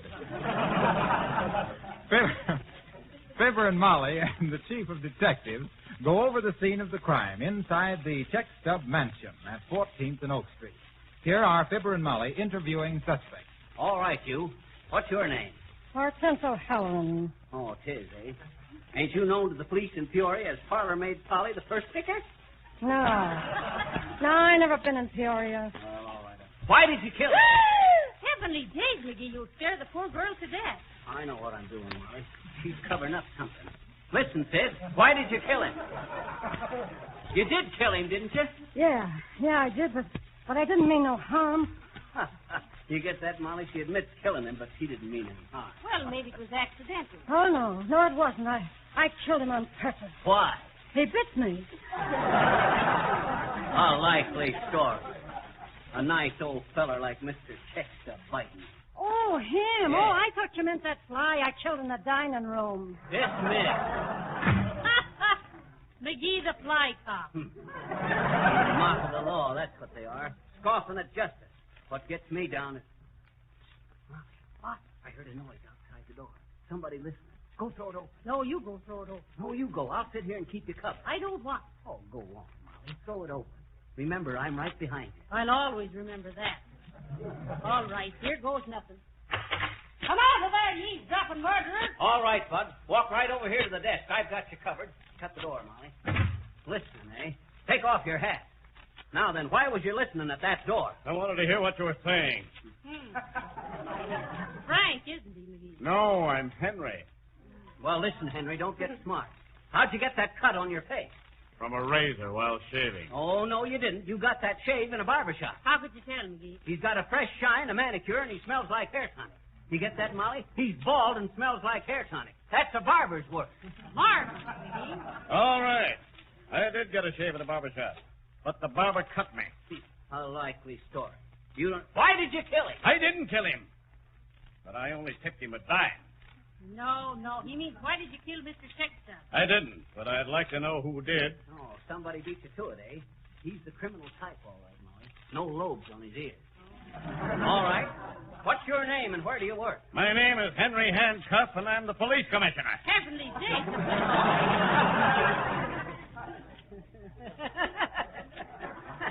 That's what I thought all the time. I just wanted to show you I was on the job, boss. By the way, how was the hamburger? Terrible. They got ketchup instead of piccolo.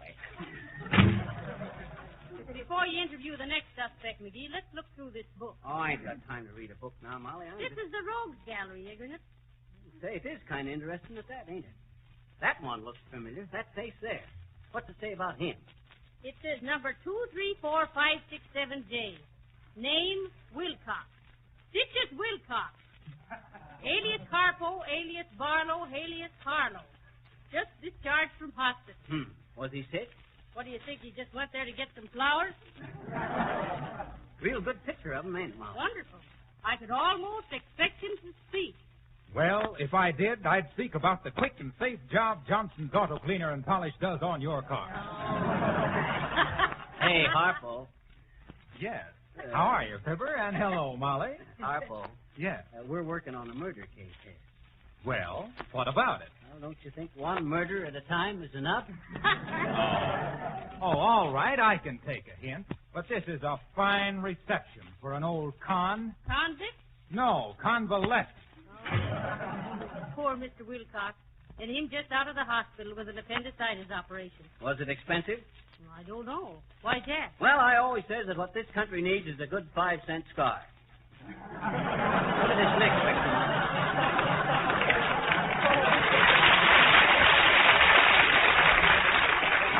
That fella looks familiar there. Who is that, Molly? That's Butch Weems. What's his racket?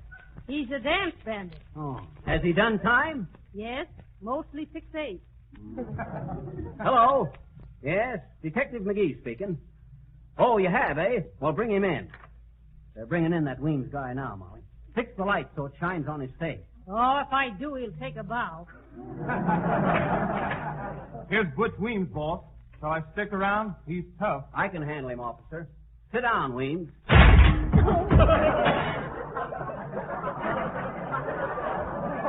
what you call sitting pretty.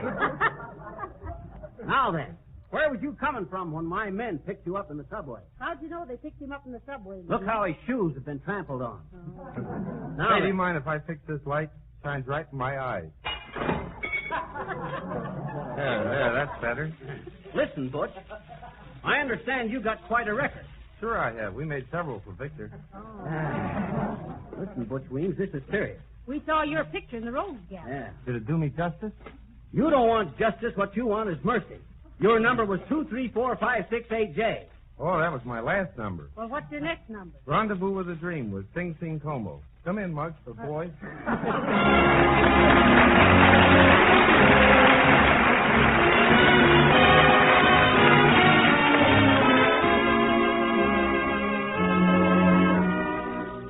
When the moon begins to beam, I'll have a rendezvous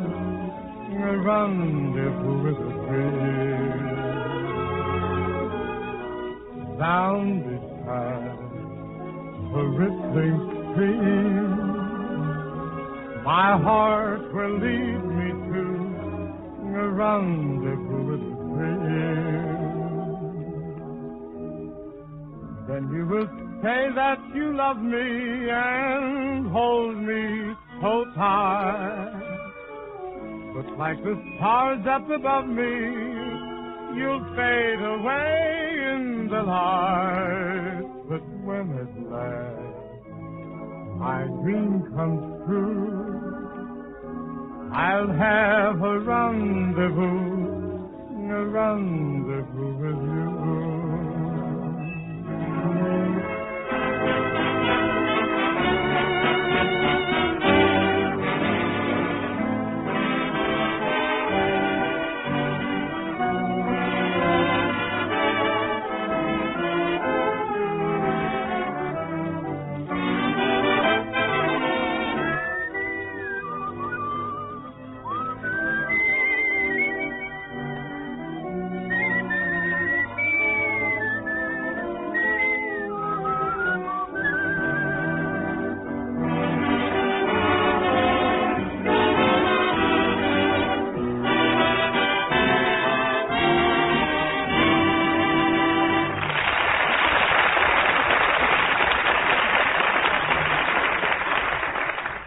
It won't take you long to make your car shine like new again with Johnson's Auto Cleaner.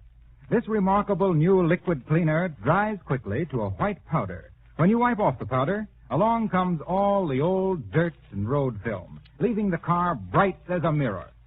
Now, if you've just bought a new car and want to keep it shining, protected from scratches and stains, be sure to wax the finish. And naturally, you'll want to use Johnson's Auto Wax. Right here, let me remind you that you can get a full-size can of Johnson's Auto Wax free if you go to your dealer at once. Ask for Johnson's free gift anniversary package containing a pint of Johnson's Auto Cleaner and a full-size can of Johnson's Auto Wax. You pay only for the cleaner, the small price of 59 cents. The Auto Wax is given to you free of charge. Now, these free gift packages are going fast, so don't delay too long getting that free can of Johnson's Auto Wax.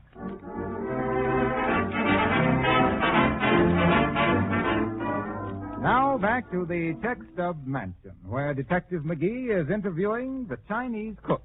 What's your name? Ah Sing. What do you know about this disappearance of Chester Check Stub? No sabe disappearance. Him go plenty, come back plenty. Me no care. Me go on cookie. Why ask it? Well, me husband is a detective, Mr. Singh. Like Charlie Chan? Well, something like Charlie Chan. Only smarter. Hope so. Charlie Chan, he big fakey. Him American man, fix you up like China boy. Oh, well, I don't think you had nothing to do with this case. You run along, Ah Sing. We'll just nose around. Very good, boss. But remember. Remember what? Old Chinese saying. Huh? Man with long nose catch 'em plenty pork and snoot. Bye now. Yeah, Detective McGee speaking. Okay, send him in. The furnace tender, Molly. Kind of suspicious, him being here in this weather. All right, Bud, sit down there. In the light. Why did you kill him? Kill who, please, sir? Beverly Days, Billy Watson. Oh, hi, Phil. Hi, you boy. Hi, you man. I didn't kill nobody, sir. Yes. Where was you between the hours of 11 o'clock? What? I said you got an alibi for the hours between 11 p.m. and 3 a.m. this morning? Yes, sir, Miss McGee. All during that time, I was asleep, please, sir. A likely story. If you was asleep, how could you have an alibi? Oh, that's very easy, Mr. McGee. I ate too many barbecue spare ribs last night before I go to bed. Yes? Yeah, and I dreamed all night. I dreamed I was washing windows for Mr. Toops, and he was scared I'd fall out. Please, sir. If you don't believe me, you ask Mr. Toops. Looks like Silly's trouble, don't it? I'll check up with more Toops as a matter of routine. Okay, Sil, you can go. Yes, sir. Thank you. You know what I'm going to do now, Molly? Search the house. Going over it with a fine-tooth comb. I see. Skullduggery. You see, if there's any clue... Who's there? Hey, boss, we got her. Huh? Got who? The Moll. The chief rounded her up. You know, she runs with the Weems gang. They call her the Orchid. Heavenly days, the orchid. Because she runs around with the orchestra, I suppose. Quiet, Molly. The boy says she's real beautiful, ma'am. I ain't ever seen her myself, 'cause she always wears a veil. There's a whale, eh? Well, listen here, officer. I don't care how beautiful she is. It won't affect me none. I've heard of women like her, McGee. Wicked and beautiful. They lure men to destruction. All for the sake of a pretty face. Ah, me. Bring her in, Sarge. Okay, boss. Tie straight, Molly? What do you say? Oh, dear, get that smirk off your face, McGee. So you're the beautiful Orchid, are you? The gun moll of the Weems gang. Let me see your face. I says, take off the veil, sis. I don't care how gorgeous you are. I can take it. Oh, so you won't talk, eh? Okay, I'll fix you. McGee, what are you going to do? I'm going to rip this veil off. Now then, my proud beauty. Well, Skippy, are you satisfied? Are you the Orchid? That's me, Sonny. That's what they call me, the Orchid. Kind of wilted, ain't you, Grandma? Well, you're fresh enough for both of us, son. Well, listen, Orchid. Where was you between 11 o'clock last night and 7 this morning? I was seeing the man about ostrich. A smart dame, huh? No, that's on the level, Shorty. You see, I'm teaching my granddaughter fan dancing, and I had to see a man about some feathers. either. You know anything about Chester Checkstub, the billionaire department store man being took for a ride? Oh, no, I don't green for that stuff nowadays. You know that. I stick to shoplifting myself. It's more genteel. You married? Well, I was, but I left my husband. Why? Well, I like a man with nerve, Sonny. And ever since the police raided us and took all our guns, he won't do anything. Says he just hasn't got the gap for it anymore. Go on, boys. Gotta go pick myself up a fall out there. Give me my veil. Now we're getting someplace. Where? Well, say, I forgot something. Hey, officer. Yes, sir. Any fingerprints on the windowsills, officer? No, sir. They're protected with Johnson's wax. Are you on duty here, Harlow? Yes, I am Lieutenant Wilcox of the Home Inside Squad. I'm afraid that operation didn't do him a bit of good. Come on, Molly. I'm going to search the house. Hey, Chief. Yes. What is it, my little detective? Detective? I've been searching the kitchen. Found some interesting items, too. Baked ham, raisin bread, olives, peach pie, and a short beer. What was it you wanted? Well, my husband thought it might be a good idea to go through all the rooms. Yes, a very fine idea. Might catch a couple of rumors. Yes. So go right ahead. If you want me for anything, I'll be right behind my third piece of peach pie. Hey, he don't take this murder serious, Molly. He's probably one of those people who reads the last chapter first to see how it comes out. What room do we take first? Come on upstairs. I want to see old Checkstub's room.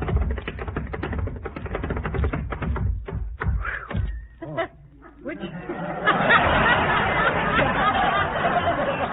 room is it, McGee? This one right here, Molly. You just look around and see. Oh, McGee, look. There's somebody under the bed. Come out of there, you. I got you covered. One side, Molly. All right, Bud. Don't make no false moves now. Now face the window and let me get a good look at you. What is it? A hold up? McGee, it's Chester Checkstub himself. Chester Checkstub? Well, what was you sleeping under the bed for, Checkstub? I wasn't sleeping, you idiot. I dropped my collar button. Well, we found a note that says you've been murdered. What do you mean, murdered? Why, look at this note. It says, am being taken for a ride by boss of the underwear. Boss of the underwear. Oh, nonsense, you nitwit. That note's been torn. It said I went for a ride with one of my employees. One of your employees? Yes, the boss of the underwear department. Well, that's a heck of a note.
Less work and more play.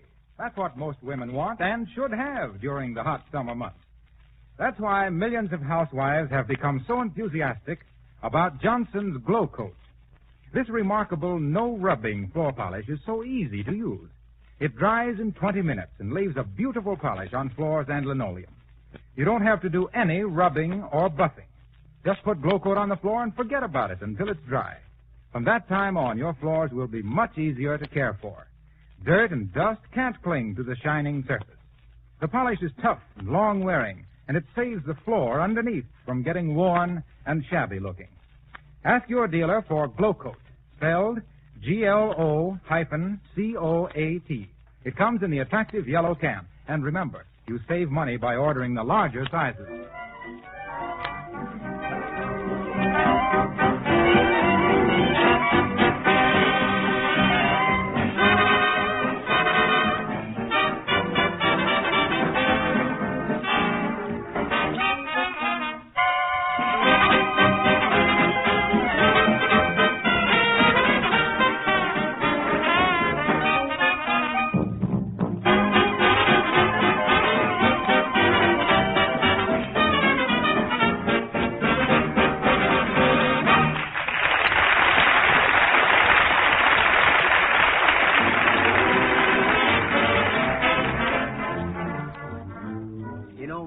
old check stub had only had sense enough to say dead, I'd have showed him some real detective work. A likely story. I bet you think that Sherlock Holmes is a subdivision. Good night, all.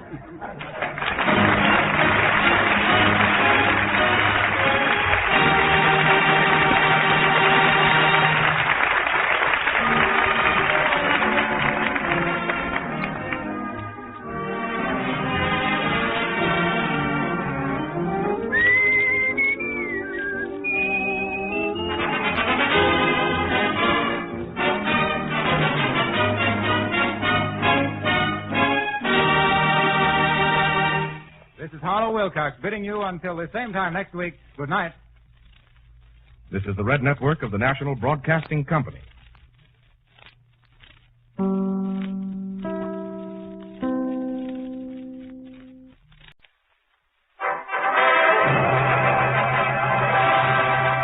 The Johnson Wax Program.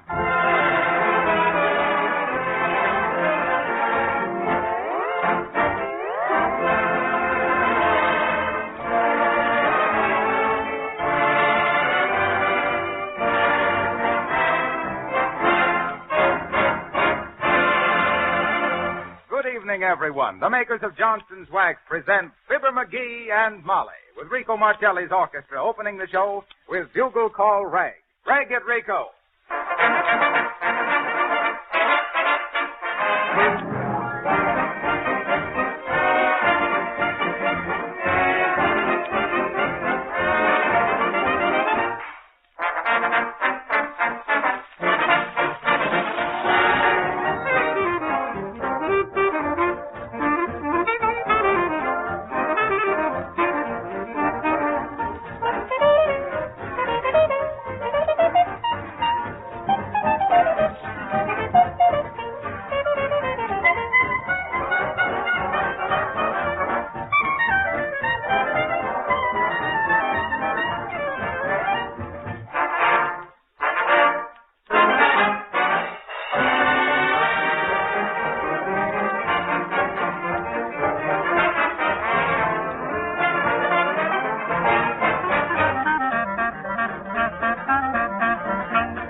Well, now, before we go to Wistful Vista for another McGee adventure, let me call your attention to a springtime floor hazard. You know, a lot of mud is being tracked onto floors these early spring days, which means that there's more cleaning work in store for women. I mean for women who don't know that they can protect their floors with Johnson's Glow Coat. But every day, more housekeepers are learning the easy way to keep their floors and linoleum polished and clean without any work of rubbing or buffing. Once you've used Glow Coat on your kitchen linoleum, you can laugh at old-fashioned floor scrubbing methods. For Glow Coat protects the surface with a beautiful gleaming polish so that dust and dirt can't cling to it. Soiled spots are easily wiped off the gleaming Glow Coat finish. And you'll take real pride in the way your linoleum glistens and gleams. That old bugbear of floor cleaning will no longer pursue you after your floors are protected with Johnson's Glow Coat, the no-rubbing floor polish that shines as it dries without rubbing or buffing. Glow Coat is spelled G-L-O-C-O-A-T.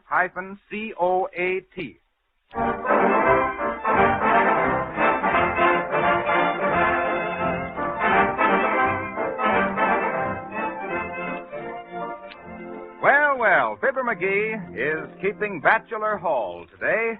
Molly has gone to visit her Aunt Sarah downstate, and Fibber is planning a big surprise for her return. Yes, sir, a big surprise. He's going to have the spring house cleaning all done by the time she gets back, and he's going to do it himself. That's another big surprise, McGee working. Well, here's Fibber greeting a foreign domestic he is engaged through an employment office. Oh, hi there, sis. You the gal from the employment place? Yeah. Good. You ready to go to work? Yeah. Fine. Come right in. Yeah. Right in here. Yeah. Now then. Now here's the idea, sister. Yeah. Hey, I ain't told you yet. Now listen. Yeah. You must be from Yonkers. No. Well, anyway, I finally got a different answer out of you. Yeah. Now listen. My wife's gone away for a couple of days, see? Yeah. No, you don't. Not till I tell you. No. Yeah. I mean... My wife's gone away for a couple of days, see, and I'm going to surprise her and have all the spring cleaning done by the time she gets back. You catch on? Yeah. So I want you to take charge of the mopping up. And me and my man, Silly Watson here, will... hey, where is Silly? Hey, Sil. Hey there, Silly. Yeah, so you calling me, boss? Yeah, what you doing? Just doing what you told me to, boss, Lisa. What I told you to. What was that? I don't remember. Yeah, for me, too. Sure. Fine lot of help I'm going to have around here. Sil, what'd you say your name was, sis? Wilhelmina Schlagenkopf. Yeah, this is Schlagenkopf. Okay, that's fine. Now, I want you to do whatever whatever she says, Sil. Yeah, sir. You understand, sis, Silly's here is going to help us. Yeah. Yeah. And if we're going to surprise Molly, we got to get busy. Now, first, I want all the rugs and the carpets up, see? Yeah, sir. Yeah. Then I want all the furniture all took out onto the front lawn where it can be washed down and the rugs beat. I want all the mattresses took out and sunned. Understand? Yeah. Yeah, sir. Then I want the wallpaper all cleaned, the floors scrubbed and waxed. Of course, you know what kind of wax to use, don't you, sis? Yeah. Oh, you do? Well, what kind? Johnson. Yeah. I mean, okay. Well, I'll get to work then, you two. I'll just kind of keep an eye on the things. Yeah, sir, but boss, please, sir. What's the matter, Sil? You mean we taking all the furniture out there on the grass? Why, you betcha. Shucks, you got it half done already, Sil. And with that gal there to help you, it'll be pie. Be careful with that mirror there, sis. Yeah. Dad, drat it, didn't I tell you to be careful? Yeah. 7 years bad luck, boss. Oh, go on with you, Sil. That there 7 years bad luck stuff is a lot of panucci. Did you ever hear of anybody having bad luck because they busted a little piece of glass? Yes, sir. Huh? Yes, sir. My brother, Considerable Watson, he done had 14 years bad luck for busting some glass. Is that so? 14 years. What was the glass? Jewelry store window, please, sir. Okay, then. Sweep up that there glass, sister. Yeah. Yeah, is that all you can say? Yeah? No. Well, I'm glad to hear it. Yeah. And you still start carrying the furniture out, so... Yeah, the doorbell, boss. I know. You two get busy now. I'll answer the door. Oh, hello there, Marcelli. Oh, hello, Fibber. What you doing here? I'm playing alone. Playing alone, huh? And what are all them fellas doing with you? Oh, they are playing alone, too. Okay, Marcelli. Folks, while we take the furniture and stuff outside, Marcelli and his boys will get together and play alone. The full title of this song is They're Hanging Danny Deaver in the Morning, Alone. Or Lynching for One, please, James. A swing number. Swing it, Rico.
you never saw such activity in your life.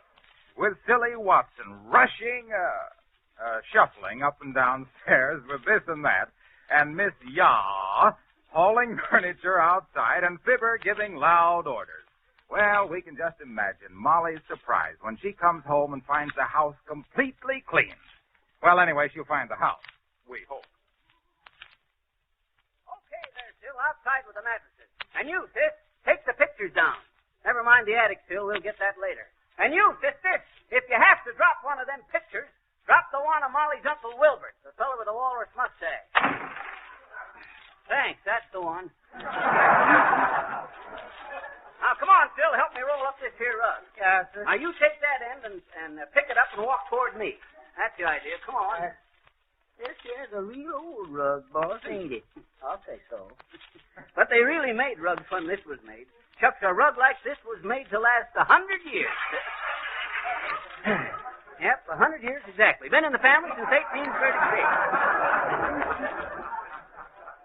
Hey, sis, you down there. Yeah? You got everything out on the lawn? Yeah. Okay, you can start sweeping anytime. Yeah. I ever tell you about the time I was managing the Zany Theater in Zanesville, Silly? Yeah, sir. Well, sir, when we done our spring cleaning there, it was clean. I was noted in them days for the way I could turn a theater inside out, brush it off, and have it ready for the next show. 6 o'clock, boys. 6 o'clock. Who that? Who what? Who that say that? Oh, you mean who says it's 6 o'clock? Why, shucks, that was just the clock, Phil. Yes, but it sounds like an old man talking. I know, it's a grandfather's clock. Well, sir, as I was saying, Phil, when I was in charge... Answer the door, will you, sister? Yeah. Hello there, Cupid. Where is my friend Caesar and Marty? Hi there, Nick. Come on up. You go ahead and get the rest of that stuff outside, Phil. Yes, but I don't believe he's going to get... How are you, Nick? Glad you dropped in. You can be useful. Sure, Caesar. Being useless is something I have not come for. What is this thing I'm running into with here? Spring house cleaning, Nick. Very fine idea, too, Caesar, if you do think of it myself. But where is Molly? For the usual thing, it is Cupid who is for to get enthusiasm for spring housekeeping. Well, you see, Nick, Molly's going to her Aunt Sarah's for a visit, and I'm going to surprise her and have the house all clean by the time she gets back. Also, you're surprising me, too, Caesar. Oh, I don't know, Nick. When I get started, I'm a whiz. I was just telling Silly Watson, when I was running the Hippodrome Theater in Hollyhock, Indiana, that's where I met Molly, too, by the way. Molly just floored me. She was a beautiful Colleen. Yes, sir. For beautiful Colleen floors, use Johnson's Glow Coat, the no-rubbing floor polish that shines as it dries. I was saying, Nick, that into this here racy theater in Racine, we had us a lobby that was half an acre big, and we had a rug that covered every inch of it lying there. That is some line. Huh? I'm saying that is some rugs, Peter. I'll say so. Well, sir, you know how folks are into public buildings, always littering it up with papers and throwing chewing gum all around. You're telling the populace. In a restaurant business, I know. Folks just don't seem to have no sense of manners into theaters and restaurants and stuff. Well, sir, as I was saying, when I had the theater cleaned for the spring of 1911, or was it 12? No, it was 13. Or was it? Come to think of it, it was 1910. Or was it? Yeah. Oh, thanks, sis. Well, Sir Nick, as I says, this lobby carpet was 1,000 foot by 1,000 foot into this here Palace Theater in Palestine. Say, that's making 3 places you've been finding these big drugs, Peter. It's reminding me of these stories with the magic carpets, which is going some places quick with somebody on top of it, if you're believing such stupid duck stories. You mean Mother Goose, Nick. Oh, sure, yes. But the magic carpet was in the Arabian Nights. Oh, sure. I sit down with the corrections. Well, sir, as I said, this here carpet... Hey there, sis, wait a minute. You have to make so much noise with that bucket? Yeah. Oh, okay. Step over this way, Nick, so we can hear ourselves think. If I'm hearing you think, Fizzer, it will be a very comical-sounding noise. I'm killing me with these fine jokes. You ain't doing me no good, neither. Well, sir, as I was saying, I got all the ushers into this here theater, and we rolled this huge rug up into one big roll. But when they went to unroll it at the cleaners, they couldn't. No? No. Folks had sampled so much chewing gum into it, it was stuck tight, solid as a big log. We couldn't unroll it without ruining the rug. Is that so? Yes. But I got to figuring, and all of a sudden it come to me. These rugs are coming to you? No idea about what to do with it. Quick's a flash. I hauled that big roll of gummed-up carpet to a lumber mill. I fed her into a bandsaw and cut her into slices 1/4 inch thick, just like bologna. You're telling me. I cut it into slices 1/4 inch thick and sold them for non-skid bath mats. Figuring 4 slices to the inch, 12 inches to the foot, 1,000 foot to the roll, it made 576,000 mats, which I sold for $2 apiece, making myself a cool million. That's a wonderful thing to be doing, Caesar. What are you going to do with all those money? I bought chewing gum for for 1 million orphans and gave them tickets to the opposition movie house, Nick. Shucks, I'm no hog for profit.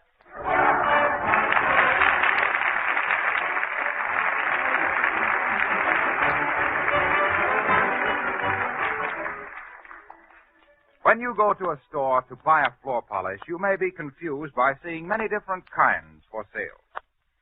I'd like to give you just a few reasons why you will do well to order Johnson's Glow Coat. First of all, this polish was developed by the scientists in the famous Johnson's Wax Laboratory, known the world over as authorities on floor finishing problems. When they recommend Glow Coat for your linoleum, you can feel assured that Glow Coat is as fine a product of its kind as can possibly be made. Glow Coat can be applied with a soft cloth or the special Glow Coat applier. There's no hard work to it. No rubbing or buffing. In 20 minutes, the Glow Coat is dry. And in these few minutes, this remarkable no-rubbing polish transforms a dingy, lifeless floor into a beautiful, bright surface. Very easy to keep clean. Just try Johnson's Glow Coat on your own floors. When you see how much better it makes them look and how much work it saves you, you'll be a Glow Coat user for life. By the way, it's very economical to buy Glow Coat in the larger sizes.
Has gone home again, and Fibber and Silly and Wilhelmina Schlagenkupfer are still busy piling furniture out on the lawn, preparatory to cleaning wallpaper, waxing floors, washing windows, and stuff. Molly will certainly be surprised when she gets home and finds the house all shining and beautiful. We can hardly wait. But look, here's Fibber directing Silly on the proper rug-beating technique. Now listen, Sil. Yes, sir. You ain't getting your hips into the swing. You gotta do that, boss? Shucks, you know you do, Sil. You don't get no power just swinging your arms. Now look. Now left hand, like this, see? Yes, sir. Kind of loose like that. Yes. Then the right hand comes over like this, enclosing the left thumb into the palm of the right hand. That there is known as the overlapping grip, used by all champion rug beaters. What? I says this here's the overlapping grip. Oh, yes, sir. Yes. Now then. Now you take your stance like this. My what? Stance. You gotta have a stance. Oh, you is gotta. Yeah. Now then, you face the carpet over the left shoulder, feet wide apart like this. Only with your feet, you don't need to put them wide apart. No, sir. Now the beginning of the stroke like this. Left arm straight, eye on the carpet every minute. Bring the beater back over the shoulder without moving the head. Then bring her down, keeping the left arm straight like this. Oh, excuse me, sister. I didn't know you were standing on the other side of that rug. I'm real sorry. It hurt you much? Yeah. Where? Yeah. That's what I was afraid of. Y'all going on with the lesson, boss? Well, no, I don't think so, sir. You ought to have the idea now. You go on in the house, sis, and start polishing the floors with the glow coat. I'll be in about 25 minutes and see if it's dry. Why, Fibber, you know it dries in 20 minutes. What are you doing here, Harpo? Well, I just wanted to speak to Wilhelmina here. Oh, Wilhelmina. Yeah. You're German, aren't you? Yeah. And you know this is the third day of spring, don't you? Yeah. And 3 in German is dry, isn't it? Yeah. Yeah. And beautiful is sheen, isn't it? Yeah. There you are, Fibber. Glow coat sheens as it dries. Well, I'll be seeing you.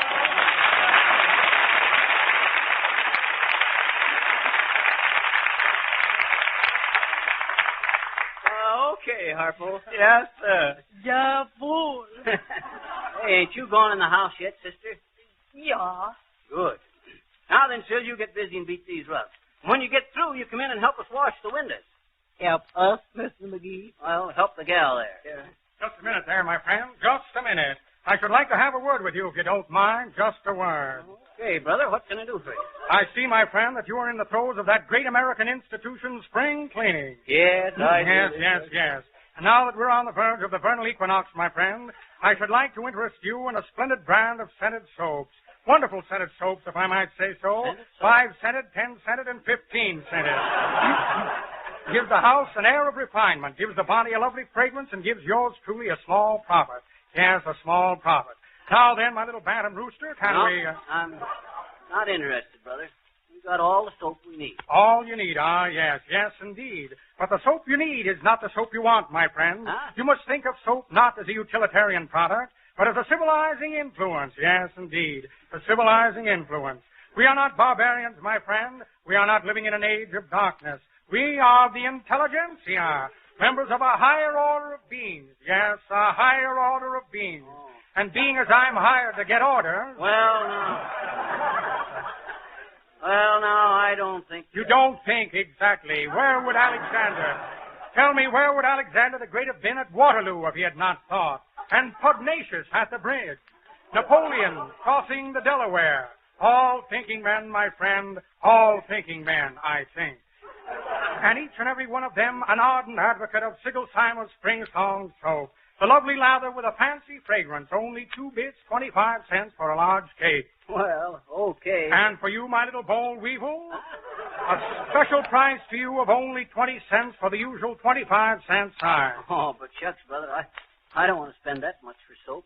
Only got 80 cents on me. 80 cents? Splendid, splendid. 4 cakes of soap, my friend, that you will never forget having purchased as long as they last. And they will last, for years probably. I have some I've never used myself.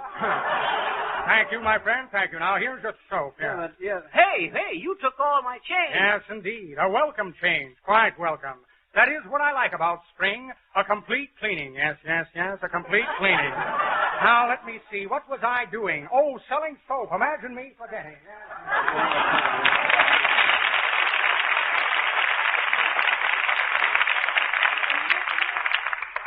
Hey, silly, ain't you started beating that carpet yet? No, sir, boss. I didn't want to interrupt you talking, boss, is all. Okay, but you can beat it now. Yes, sir, thanks, Mr. McGee. I'll only be gone for a little while, though. Hey, where are you going? Didn't y'all say beat it? Oh, I meant the carpet. Oh, yes, sir. Now get your back into it this time. We got to get this stuff done and that bed and furniture and stuff back into the house before dark. Now go ahead, snap into it. Yes, sir. Like this, boss? That's hitting it, Phil. Did you hear the echo? Yes, sir. Try it again. And keep the left arm straight this time. Keep the left arm straight. Yes, sir. No echo that time. Boss, that ain't no echo. That's thunder. Thunder? Go on, Phil. Thunder from them little tiny clouds up there? Why, shucks. Don't you think I know my almanac better than that? That is, boss. It's raining. It's raining showing up. Well, for the... And all that furniture outside. Get them carpets rolled up, Phil. Bring them up on the porch. Yes. Get that bed inside. Yes, sir. Just as I'm bringing the gold pig. Hey, Sid, come out here and get busy. Hurry now. Get all that stuff back inside. I'll go in and see if everything's ready for her. Hurry up now. I'm wringing wet. Who'd ever thought... All right. Ooh, Trunkus. Hello. Yes, hello. Who? Oh, Molly. Well, where are you, Molly? Huh? At the station? Well, what the... Huh? Why, Molly. Why, of course I'm glad you're back too soon. Or so soon. Okay, I'll come down and get you. Goodbye.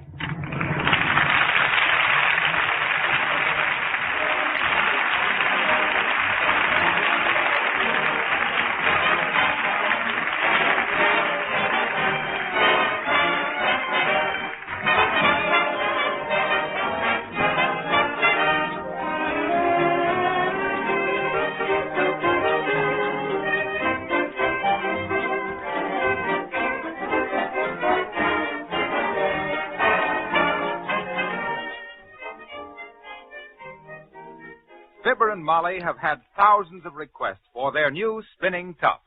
Now, if you haven't already sent for your Fibber and Molly tops, you'd better do so right away. Here's the way to get them free. Buy a can of the remarkable no-rubbing floor polish Glow Coat, pint size or larger. Lay a thin piece of paper over the face of the can and trace the letters Johnson's Glow Coat. Send your tracing of the two words Johnson's Glow Coat to Fibber and Molly in care of this station, and you'll receive 2 of these clever little spinning tops free. One picturing Fibber and the other Molly. Trace the Glow Coat lettering with pencil if you like, but no tops can be sent unless your tracing is made from an actual can of Glow Coat. Address Fibber and Molly in care of this station. This offer expires April 30th.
Some of you, I'm sure, are wondering why Molly was not on the show tonight. Well, we're sorry to say that she has a little touch of laryngitis and couldn't be with us. But we hope that she'll be recovered enough to be with us again next Monday evening at this same hour. Until then, best wishes to her and to you.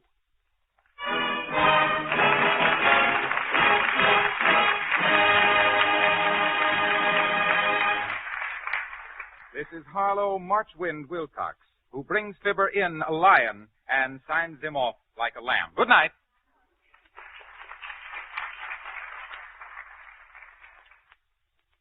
Heard on our program this evening was the selection Let Yourself Go from Follow the Fleet. This is the National Broadcasting Company.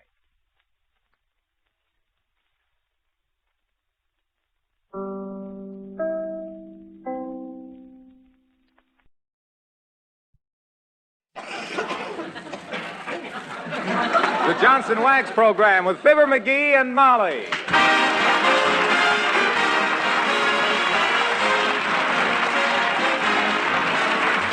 The makers of Johnson's Wax and Johnson's Self-Polishing Glow Coat present Fibber McGee and Molly, written by Don Quinn with music by the King's Men and Billy Mills Orchestra. The show opens with Oh, Gee, Oh, Joy.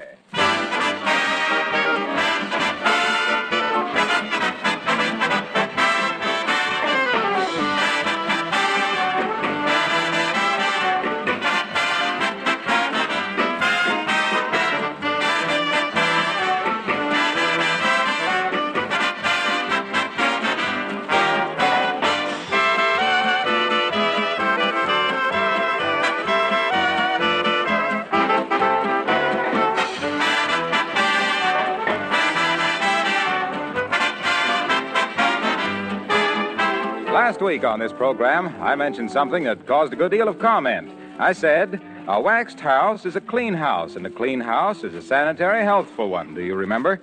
Well, it seems that quite a few people had not fully realized that when they wax their floors, furniture, and woodwork regularly with genuine Johnson's wax, they are actually doing a good deal more than protecting and beautifying those surfaces. Yes, they're making their homes healthier as well as pleasanter places to live in. You see, the wax seals a surface against dirt and moisture. Dust and dirt do not adhere easily to a wax-polished area. So regular waxing removes many of the sources of germs. And besides, it's so much easier to clean waxed floors, baseboards, and furniture. Especially in these times, let Johnson's paste, liquid, or cream wax help keep your home sanitary and beautiful.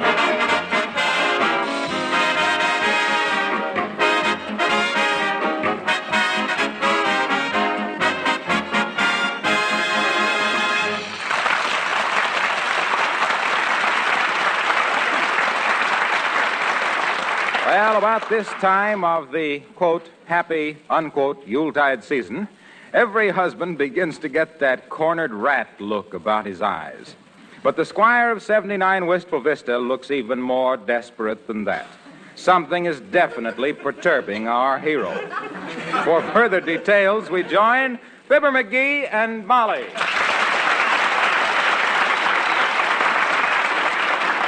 And furthermore, I'm the dumbest, short-sightedest, dim-wittedest, stumble-bummetest, empty-headedest, feather-brainedest droop that ever didn't know enough to come in out of a tornado. Well, just as you say. If my head was small enough to fit my brains, I'd be getting telegrams from Ripley. Well, I wouldn't be a bit surprised. They say Washington's home at Mount Vernon has got a beautiful big stoop, but you got a bigger and a beautifuler stoop, and I don't mean anybody but me. You just say that. I got the IQ of a microbe. I think when I die, I'll leave my skull to the Smithsonian for a doorknob. How charming. As dumb as I am, it's a wonder to me I ever got out of the third grade. It's a wonder to me you ever got in. You ain't whistling Dixie there either, sister. I think I'll give myself back to the Indians. I'm the biggest numbskull that ever... All right, McGee. I'll admit you're a fascinating subject, but what's this all about? It's about me. That's what it's all about. I'm the stupidest... All right. For the sake of argument, let's say you're completely brainless. Oh, I don't know about that. I'll find it sooner or later. Find what? That $15. I was saving it for your Christmas present. I hid it last summer so I wouldn't be tempted to spend it, and now I can't find it. If that don't make me the weak-minded scum... Now, stop pacing up and down. Ours is a beautiful union, and it doesn't need any pickets. Pickets are still laying there. And I'm getting desperate. Only 8 more shopping days before Christmas, and I've looked every place. Calm yourself. What man can hide, man can find. Yeah. Where do you usually hide your extra money? I don't usually have any extra money. But when I did, I used to put it in the sugar bowl. Did you look there? Yes, but I'm using it now to keep stuff more valuable than money. What? Sugar. Did you go through all your old clothes? Yeah, it wouldn't be there. I distinctly remember tucking it away in some safe place. Let me see. Where could I... Hey, hand me that blue vase on the mantel. Oh, this one here? Yeah. Oh, no, it ain't here. This is where I've been keeping my cellophane collection. Sure got a mess of it, haven't I? What are you saving cellophane for? I don't know. I guess I just got tired of collecting cigar bands. String. Seemed to be more future in cellophane. Doggone it, this makes me sore. Was it in $5 bills, dearie? It was a 10 and a 5 in a white envelope. And I wrote on the outside of it, do not touch until 10 days before Christmas, and this means me. Well, I'm a pretty good housekeeper, if I do say so myself, and I haven't seen anything of it. Well, if the worst comes to worst, I'll get an internal revenue collector in here. Them guys could find money in a caraway seed. Now, let me think a minute. If I could just remember... Come in. Abigail Uppington. Hello, darling. Oh, how do you do, my dear? And Mr. McGee. Hi, Uppy. Where's your Santa Claus costume? Or aren't you christening the Kringle today? I don't go on duty till 4 o'clock, Mr. McGee. But what, may I ask, is the matter with you? What do you mean, Abigail? Well, look at him, my dear. He looks positively haggard. I only hope the government doesn't catch him with those Chevrolet tires under his eyes. I ain't been sleeping good, Uppy. I got pernicious insomnia. I'm worried. Yes, he hid $15 for Christmas shopping, Abigail, and now he can't find it. For 3 days now, he's been prowling around the house like a mouse after a cat. You mean a cat after a mouse? In this house, anything can happen. I had a case like that once. Uppy, you sound Ozzier than Nelson.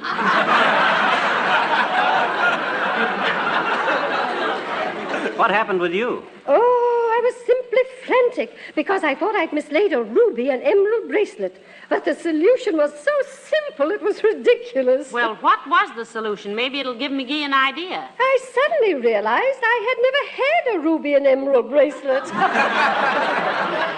wasn't that silly? And I thought I was dumb. Uppy, you're as giddy as a steeplejack full of applejack.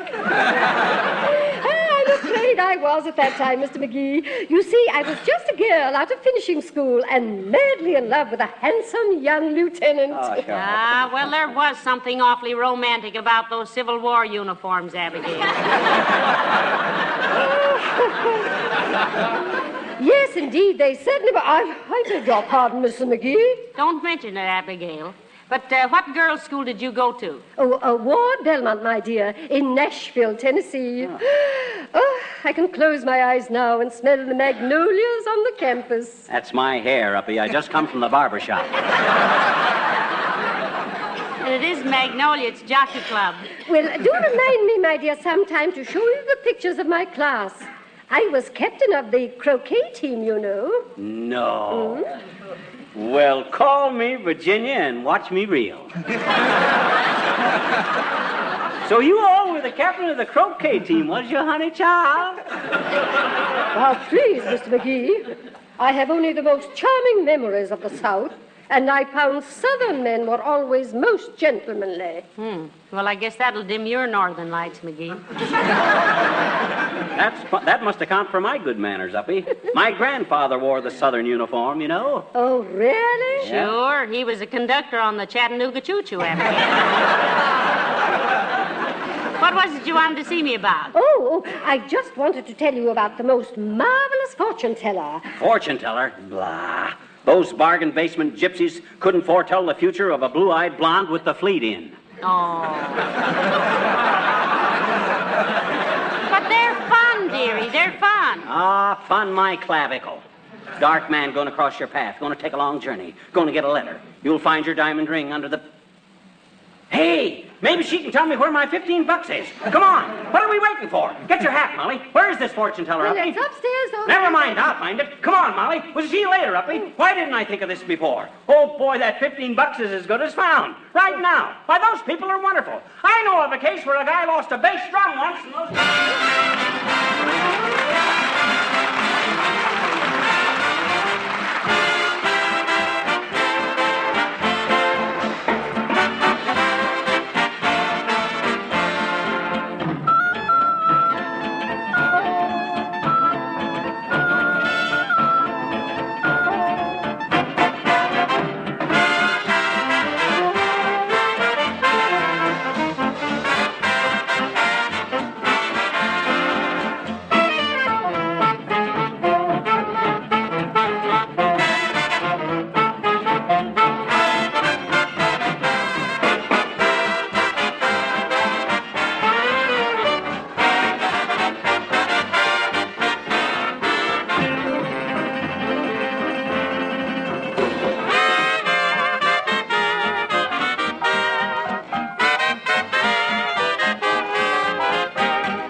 Get a load of this reception room, Molly. Boy, what a dump. Well, this was your idea, not mine. Why do fortune tellers always live in joints like this? If they can see into the future, why don't they make a killing at the races and live in a classy apartment? Well, maybe they can't get a crystal ball big enough to see a horse in. Well, this one sure ought to know her onions. She's cooked enough of them around here. Don't be so critical. You know, Madam X ought to be calling us in any time now. You know, we've been waiting here 25 minutes. Madam X. Probably an old gypsy named McGillicuddy. Not that I care what her name is if she can slap herself into a trance and find my $15. You know, we'd have saved time if we just consulted Uncle Dennis. Ah, what does he know about fortune telling? Well, I don't know, but he certainly lives in an atmosphere of departed spirits. You know, last night I came into the hall and I found him balancing himself on the banister. Yeah? What did he say? He said, "Niece, your escalator has run down." At it again, huh? I gave him a lecture about that just the other day. What'd he do? He just sat tight. Mr. McGee, I will see you now, please. Oh, thank you, madam. Come on, dearie. We'll see what fate has in store for you. If fate still has a store, which I doubt with things being so hard to get. Oh, I'm ready, sis. Hop onto your broomstick. This way, please. Ooh, incense. I think I preferred the onions. Hey, can't we have a little light in here, sis? No. The darkness, she is desirable for proper contact with the forces of the unknown. Oh. Sit down, please. Oh, thank you. Wow. You see, the reason we came, Madam X, is because... Do not tell me. I will tell you. Your husband is in trouble, no? My husband is in trouble, yes. Hey, how'd you know, sis? Can you read my mind? Yes. It is very simple. Huh? You know, that's what he's been telling himself all day, madam. How do we go about this now, sis? Do you read the stars, feel the bumps on my head, look at my palm, or do we just sit around and strain our eyes at each other? No. For $5, I will answer 3 questions. $5? Isn't that a little expensive? Yes. Now you have 2 more questions.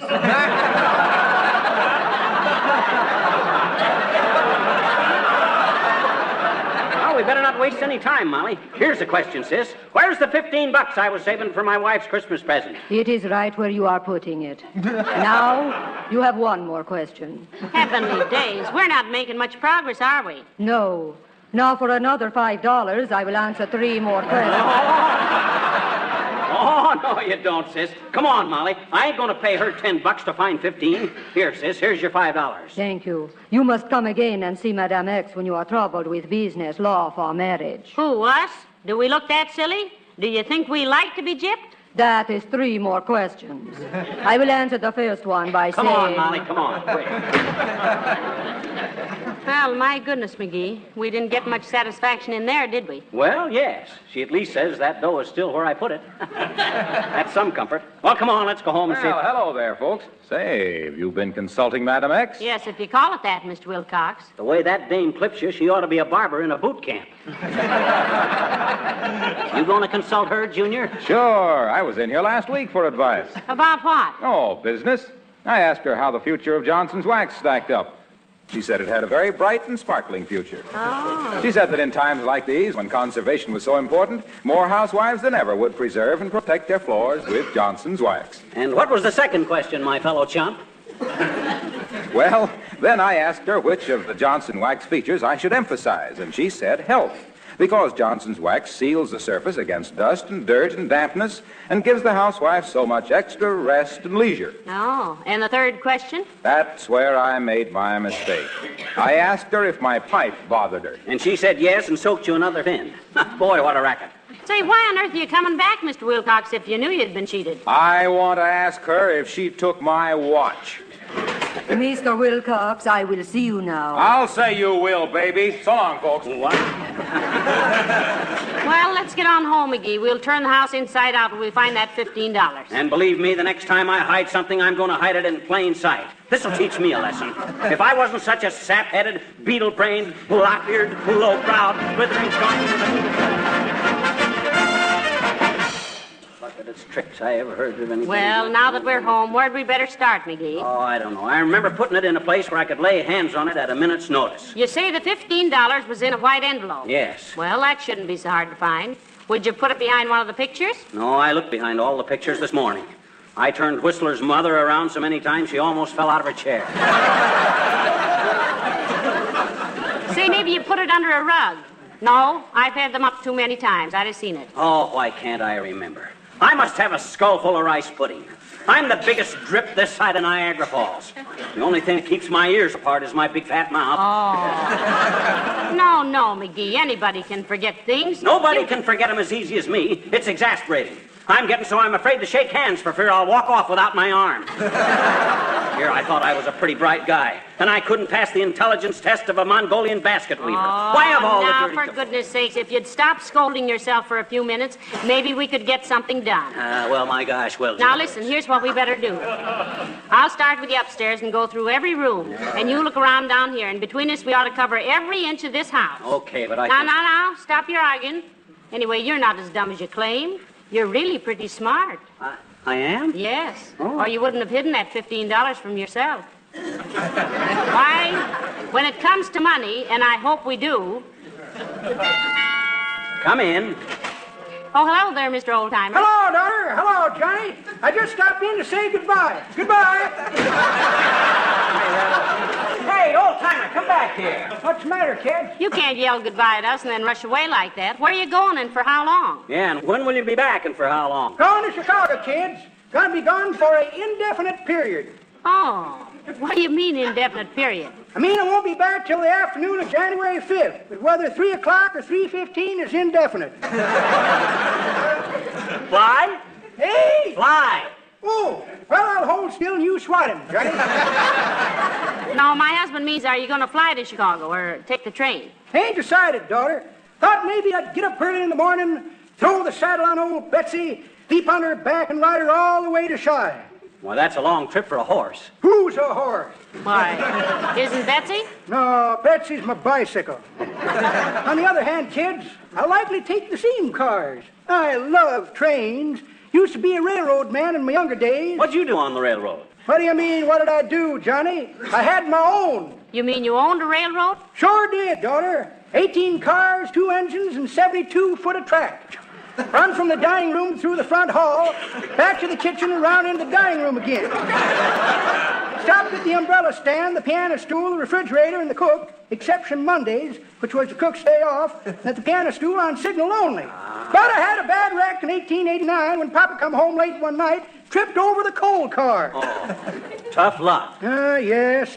Now I never see an engine with a tender behind without thinking of what Papa did to me that night. Well, so long, kids. Merry Christmas.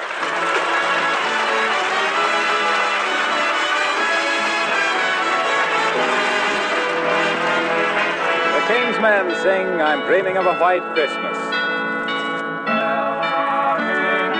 Children singing silent night, holy night, while the bells are ringing, while the children sing, and all year through, may every wish you make for Christmas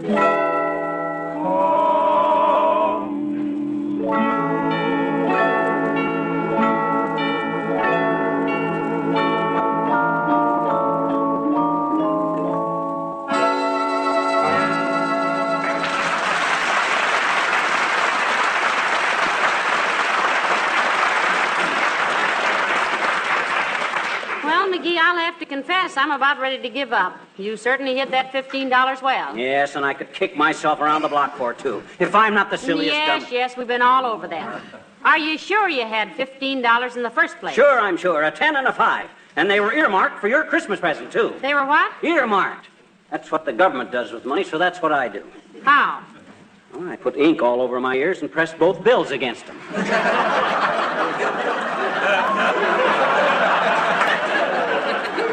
I think the theory is that no two people have ears alike. You know, like Fingerprints, only easier to see. Well, that must keep Mr. Morgenthau pretty busy. Yeah, I guess it does. Now, listen, let's just sit down here and reconstruct what you did when you hid the money. What did you do first? Well, first I got me an envelope. Come in. Whose car is that out in front? The black one? Well, that's a kind of a combination ownership, Bud. Me and the finance company. I see you have an ace sticker on the windshield. Do you do any pleasure driving? Take him for a ride around the block, McGee. That'll answer that question. In that car, sir, you get more pleasure walking. And I don't quite understand Let me see your draft registration card, please. Okay, here you are, Bud. I'm not only a little overage, but I got a lot of collateral dependents. I got collateral at the First National, the Morris Plan, the building in... Caroline, how much coffee have you got? Oh, well, about a half a pound. Sugar? No, thanks, just cream. Now, look here, Bud. I don't mind answering questions. McGee, this is war. Yeah. Sure, we read about it in the papers, but why... I only have a few more questions, then I'm through. Have you been buying war bonds? Bud, we've been buying war bonds till we're red, white, and blue in the face. And I've licked the back of so many war-saving stamps, everything I eat tastes like glue. Now, if you don't mind... I hope you're not complaining. Certainly we complain. Everybody complains, and it doesn't mean a thing. And now, if you'll please explain McGee, why... I see you have cuffs on those trousers. Did you buy that suit after restrictions were put on clothing? No, I didn't. While I don't like to be personal, Bud, there are still a few people who need a cuff on the pants. So will you please tell us just who you... Just one more thing. The government doesn't want you to buy anything you don't need. They're trying to keep prices at a reasonable level, encourage buying bonds and paying off debts. We want this country to be on a sound financial footing after this war is over. Now remember that. Just what is your connection with the government? Oh, my goodness, I forgot to introduce myself. I'm Mr. Tolliver. I just moved into the brick house down the street. Oh, I'm glad to know you, Tolliver. This is my wife, Molly. How do you do, I'm sure. Just what department of the government are you in, Mr. Tolliver? Oh, I'm not in the government, Mrs. McGee. I run the hamburger wagon down there at 14th and Oak. And I must say we serve the Well, finest... dad it, but what right do you got come busting in here and asking all them silly questions? Well, I think when a man moves into a new neighborhood, he naturally wants to know all about his neighbors. Certainly is nice to have met you folks. Good night.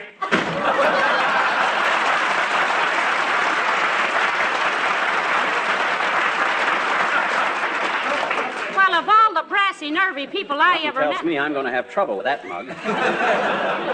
He's going to get in my hair, and there ain't enough room in it for anybody but me. A self-appointed copper. Oh, never mind, McGee. Let's concentrate on finding your $15. Now, what did you do after you got the envelope? Well, now, let me think. I put the money in the envelope and sealed it. Yes. Then I started looking for a hiding place. Yeah. First, I thought I'd hide it in the hall closet. And then I says to myself, no, I says. I'm going to clean out that closet one of these days. So I takes the envelope. Oh, for goodness sakes. Come in. Hello, Mrs. McGee. Hello, Mr. McGee. Oh, Mr. Wimp. Hi, Wimp, old man. Why the suitcase? You running away from home again? Oh, no, Miss McGee. I'm going to Chicago on a business trip for about 3 weeks. Oh? Is your wife going with you, Mr. Wimple? No, she isn't, Mrs. McGee. I'm going to be terribly lonesome without her, too. Ouch. What's the matter? I was crossing my fingers so hard I almost broke them. Well, what kind of a business trip is this, Mr. Wimple? I'm going to see my publishers, Mrs. McGee. The ones who publish all my poetry. Oh. They sent me a telegram saying they wanted to see me. Gee, they must think a lot of you, Wimp. Yes. They wanted to publish my picture. And I sent them some, and they wired right back. We don't believe it. Come in person. Wasn't that nice? So you won't be here for Christmas, Mr. Wimple? No, but Sweetie Face gave me my Christmas present before I left. Look, a check for $25. Say, that's great, Wimp. Isn't it, though? She says if I'm a good boy all year, that next Christmas she'll sign it. She might even throw in the bladder. Why, that old saber-tooth. I thought of a swell gift I'd like to send her, Wimp, but I hate to ask anybody to deliver it. Oh, I'd be very happy to take it over, Mr. McGee. Oh, no, you wouldn't. It might explode before you got there. Now, if you timed it right to the second.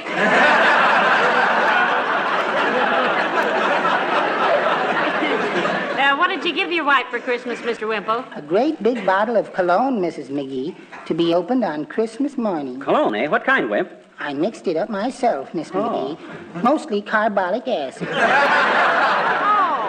Why, Mr. Wimple, that's liable to take the skin right off her face. Yeah. Yes.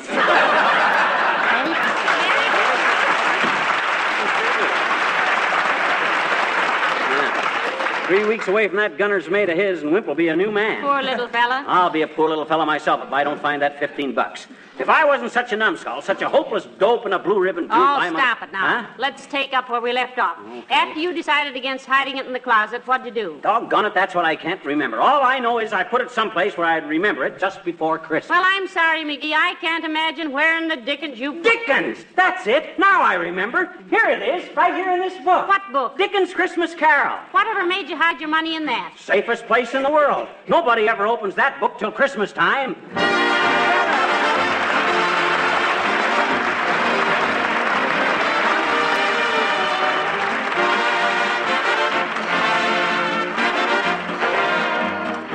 Winter weather is hard on our floors. We might as well admit it. When snow and slush and wet get tracked in, the floor surfaces need the protection of a tough coat of Johnson's wax. If you examined a waxed floor under a magnifying glass, you'd see that it's the wax that gets all the wear. The surface underneath is safe. And don't forget that with genuine Johnson's wax, you can touch up heavy traffic spots whenever necessary without having to re-wax the entire floor. Don't forget either that there are 100 extra labor-saving uses for wax around your home. Windowsills, Venetian blinds, luggage, shoes and boots, furniture and woodwork. In these times when we have to take better care of the things we have, wax is a helpful ally.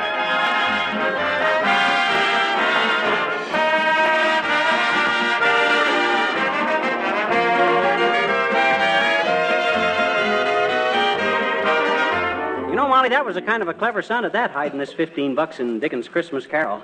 Maybe I ain't such a fool after all. No. You really have some bright moments, McGee. Yeah, I guess I do at that. Well, all's well that ends well. Here, you keep the $15 for me. I gotta throw this envelope in the wastebasket. Well, this isn't $15. This is the envelope. Huh? Oh, my gosh. I tore up the money. What? Oh, if I ain't the worst muddle-headed. More than ever should have had $15 in the first place. I'm the dumbest, dim-wittedest, good night. Good night, all.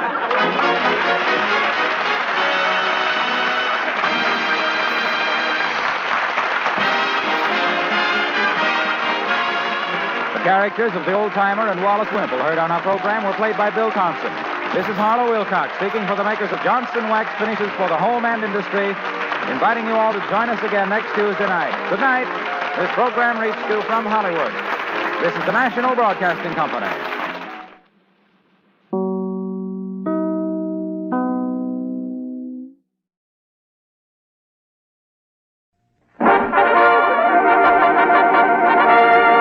The Johnson Wax Program.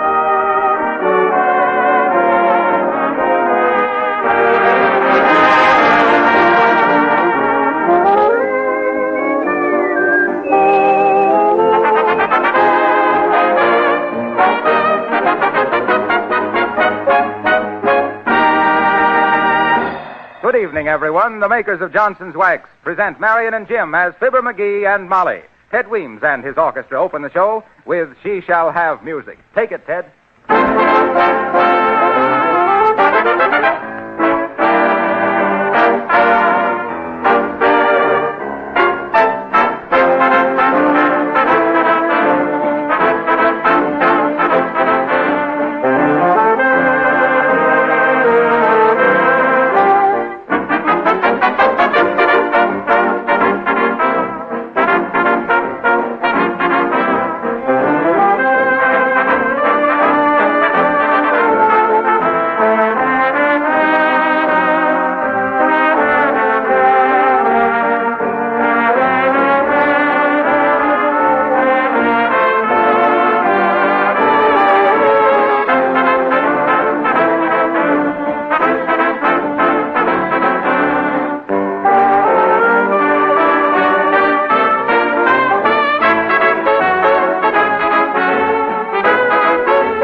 Everybody who owns an automobile should pay close attention to the announcements on tonight's program. S.C. Johnson & Son, because this is their 50th anniversary, are making what is probably the greatest free gift offer ever made in the entire auto polish field.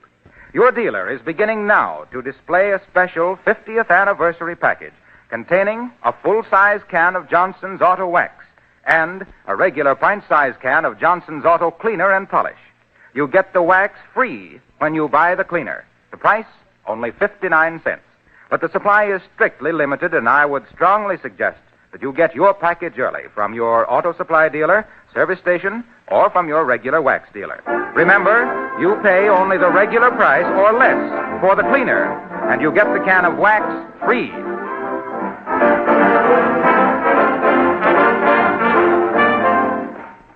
Fibber McGee and Molly have tried job after job and had luck in all of them. Bad luck. But you can't keep them from trying, no sirree. So here they are in charge of the Wistful Vista Employment Agency. Sitting behind a big desk and looking very important, we find Fibber McGee and Molly.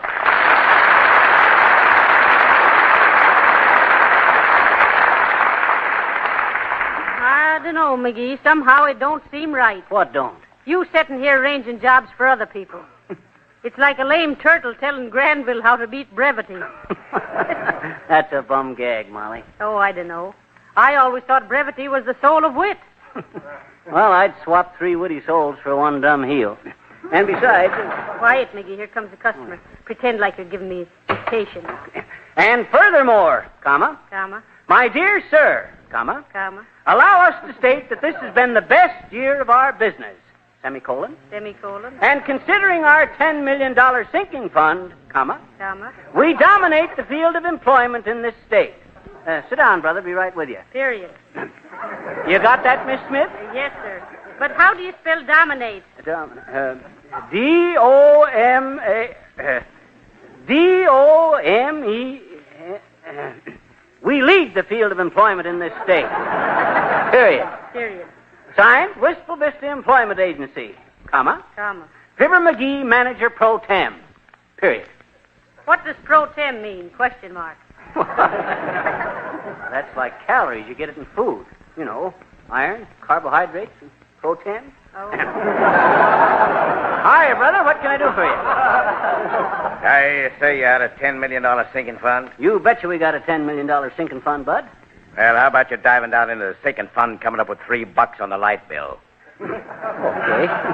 Just leave the bill here, Bud, till I can write a check. It'll go out tonight, sure. So will your light. McGee, what a manager you make.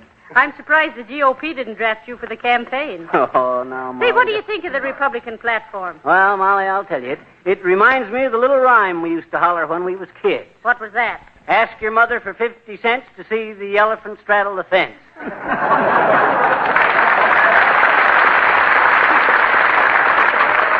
Oh, easy, McGee. Here's the customer. A Chinese fella. Yeah. Hi, John. Very fine morning. You want your jobby? Maybe so you like your number 1 jobby fixie dish here? Maybe so cookie topside and chop to the restaurant?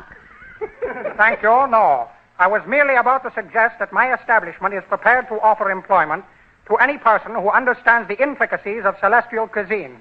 Number 14, West Oak Street. Thank you. Your China's a little cracked, McGee. Intricacies of celestial cuisine. Intricacies of celestial cuisine. Yeah. Real pretty language, Chinese. But I always says, Molly... Oh, how do you do, ma'am? Were you looking for a job? Do you grasp the intricacies of celestial cuisine, sis? Oh, now, please. Say, could you send me an electrician to fix my radios? I just can't find one anywhere. Make a note of that, Molly. Electrician to fix radios. Okay. What's the matter with the radios, babe? Well, one of them don't seem to work, and I simply must get them fixed to hear my favorite program. Well, shucks. If that's all you want, sis, why, sit right down there in the front row. McGee. What program are you trying to get on your radio, ma'am? Burns and Allen. Oh, yeah. Well, if one of your radios is working all right, why don't you use that one? Sure, you don't need 2 radios to get Burns and Allen, do you? Why, sure I do. Bob on one and Fred on the other. Oh, yeah. You didn't get her name and address, McGee. No, but I got her number. How do you suppose she'll tune in Nelson Eddy and Eddie Cantor? Why, she'll go horseback riding with a wrestler. Huh? Half Cantor and half Nelson.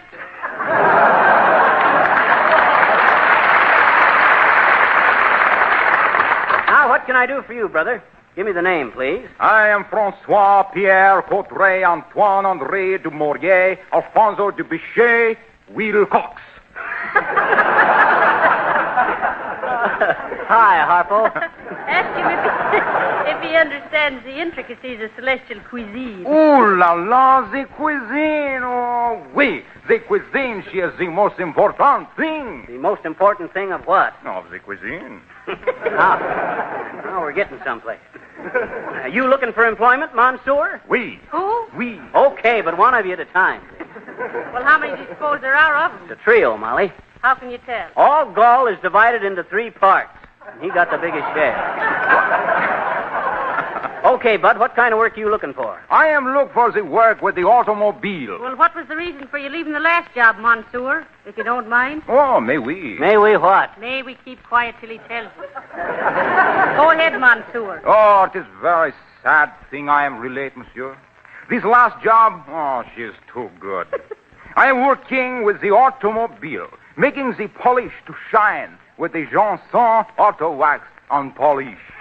Oh, but she is last so long, I am discouraged. 3 months I am wait, but this automobile, she is still of a brilliance. Comprenez-vous? Jawohl. All right, Bud. We'll take your name, and if anything turns up for you, you'll be notified. Thanks, kid, but make it snappy. Where'd he go? He stepped out of character. Oh, how do you do? Oh, hi, Bud. What can we do for you? My name is Ted Weems, and I want a job for my boys. Oh, your boys. Oh, my, you're real young to have a family like that. Well, they're not my family. They're my orchestra. Oh, I see. Well, go ahead and show us something. All right, boys, give them Twilight on the Trail. Perry Como, you sing the chorus. Remember now, this may get us a job.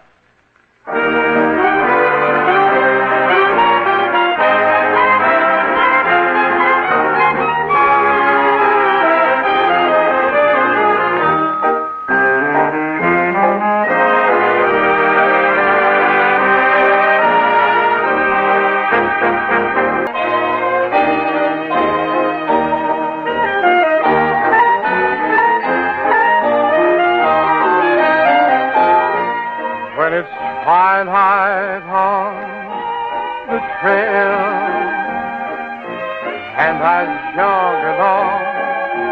The world is like a dream, and the ripple of the stream is my song.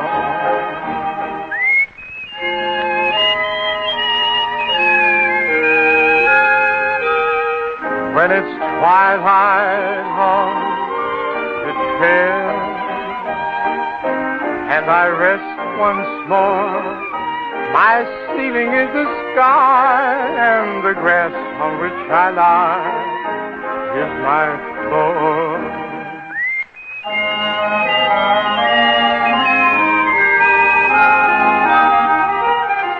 Never ever have a nickel in my jeans, never ever have a debt to pay. Still I understand what real contentment means. I guess that I was born that way. When it's twilight on the trail, and my voice is still, these plant this heart of mine underneath the lonesome pine on the hill.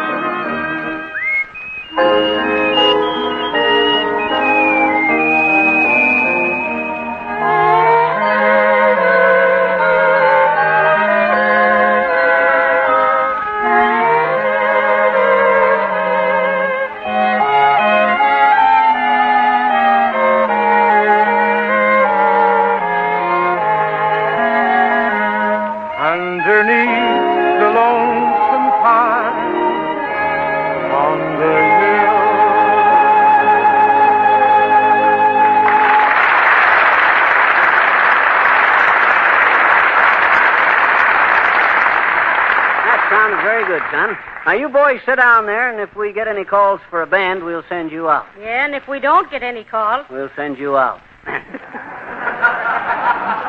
The There's another gentleman waiting. Right this way, please, mister. You're next, Bud.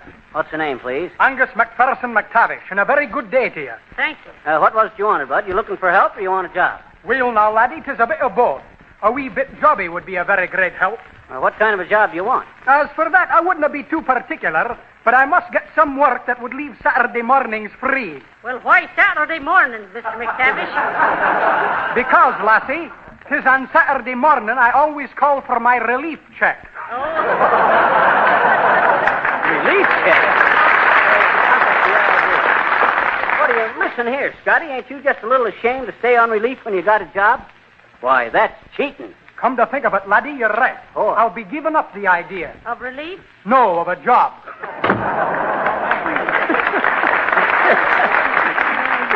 That guy ever gets into the bread line, I'll bet he'll be carrying his own peanut butter. McGee, why is it that people who are usually honest think nothing of cheating the government? Search me, Molly, but that's why you always see pictures of Uncle Sam wearing a little beard. Why? He's been taking it on the chin so long, he grew it in self-defense.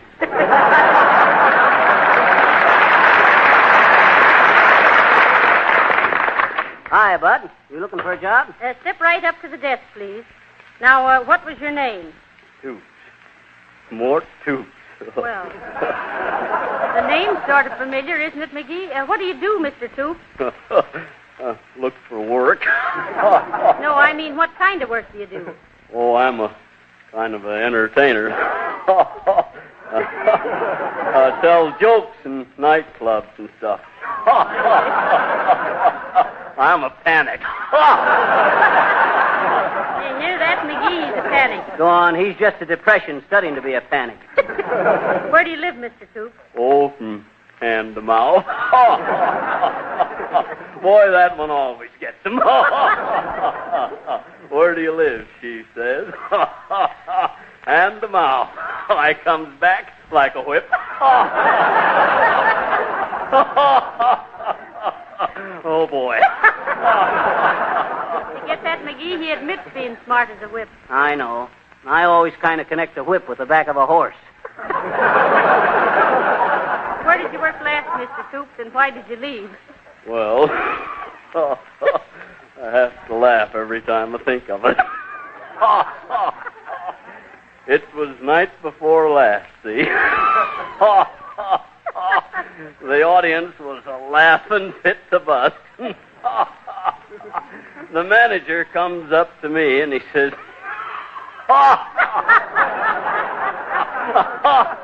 get a load of this now. He says, well, was it funny, Mr. Toop? Was it funny? He says, don't you know any funny jokes? And I says, this will kill you. I says, without cracking a smile, I said,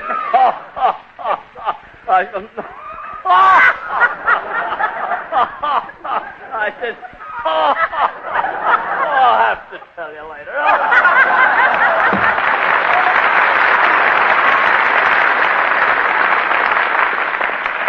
Well, that man will be working in them night places till it kills him, I suppose. What you mean is they'll club him to death. Shucks, that guy couldn't give himself a bigger kick if he was a contortionist. No. If he ever come... Oh, hello there, Sil. Oh, Silly Watson. Hiya, Mal. Hiya, boss. What's on your mind, Sil? You come to hire some help? Oh, now, McGee, don't be kidding, Sylvia. Well, the idea of Sil hiring some help kind of got me. Yes, sir. It got me too, boss, please, sir. What's that? What you mean, Sil? Yes, sir. I want to get me a chauffeur. You what? Yes, sir. I done bought me a little old car. I got to get me a chauffeur, is all. Well, where'd you get all the money, Silly? My bonus, ma'am. Oh.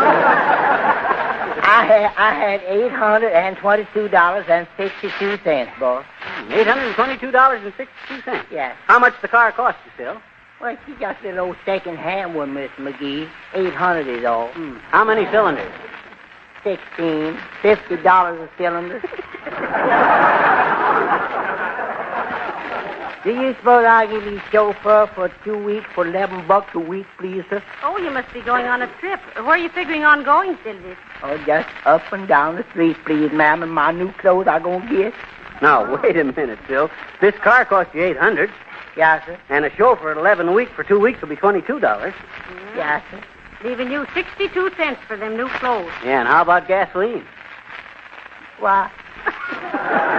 Why don't you get it, Bill? After buying the car and hiring the chauffeur, you'll only have 62 cents left. Who say that? I said that. Look, here it is in black and white.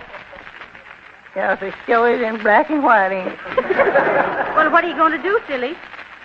I'm going to fire that old chauffeur. I'm going to stand with his soak the rich business. I'm a big man. Oh, just a great big man from the South.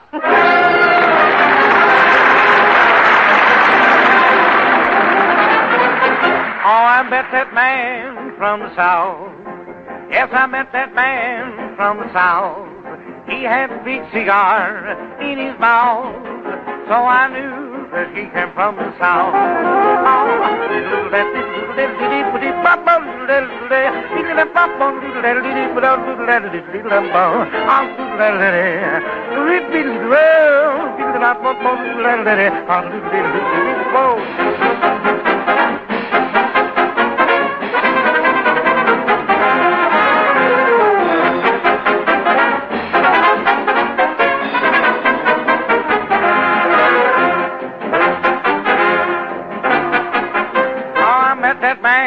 From the South.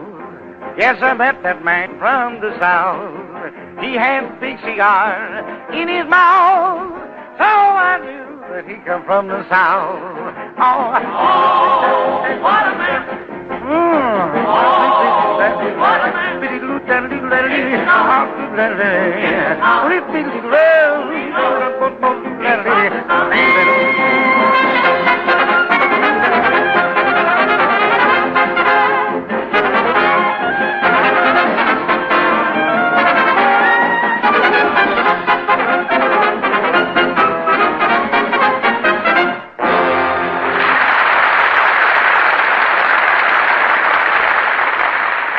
Let me remind you again of Johnson's 50th anniversary free gift offer to car owners.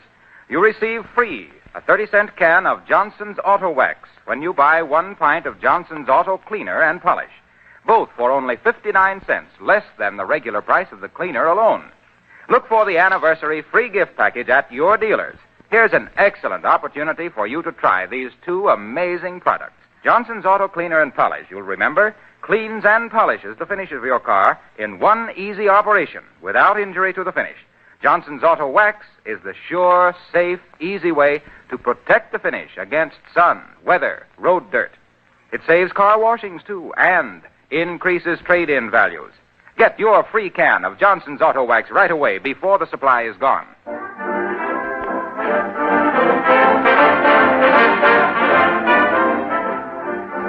Back at the Wistful Vista Employment Agency, Fibber McGee and Molly are having a little argument with a dissatisfied customer. I know, Bud, but we wasn't in charge when you took that job. We just started here this morning. And anyway, according to the records, you worked 1 month at $100 a month. And that means at 15%, you owe us $15. Yes, $15. 15% of 100, let me see. 100, 2 decimal points, kind of 4. That's some short beer. Yes. You're quite right, my little sharpshooter. It's payable in cash, you know. Yes. Funny how so many things are. Oh, yes, there's one thing I forgot to tell you, my little marmosets. Never mind the flattery, Bud. McGee, marmosets are monkeys. That's flattery from an ape. What was you saying, Bud? I was about to say, my friends, that I worked 1 month as a butler. You know, carrying out the empty bottles. Yes. Also had to polish the silver. I suppose you left because they were out of polish. No, they were out of silver, yes. And when I left, they not only didn't want to pay my salary, but they took $50 of my own. What's that got to do with us, Bud? Well, figure it out, my little Einstein. No salary, no 15% commission to you. I'm out $50. 15% of $15 is $7.50 you owe me, payable in cash. Oh, Well, now, listen, Bud, we ain't responsible. Not so. In this life, my friend, we take the bitter with the sweet, the bad with the good, and the ants with a picnic. Yeah. However, I'm inclined to be big about these things, so we'll just call the whole deal off. Yes. Well, now that's fine. Don't speak of it, my little hummingbird. Good day to you both. A very good day. A perfect day, I might say, when we come to the end of it, if we ever do.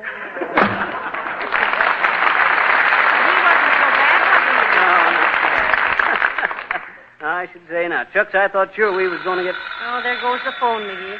Which one is it? Both of them. You take that one, and I'll take this one. All right. Hello? Hello? This is the Wistful Vista Employment Agency. No, it ain't. It is, too. Quiet, Molly. Hello? Hello, I says. No, it ain't too late to get some help. What, ma'am? Talk louder, please. I can't hear so good. Oh, you want someone to mow the lawn? How bad is it? What difference does it make? Hello?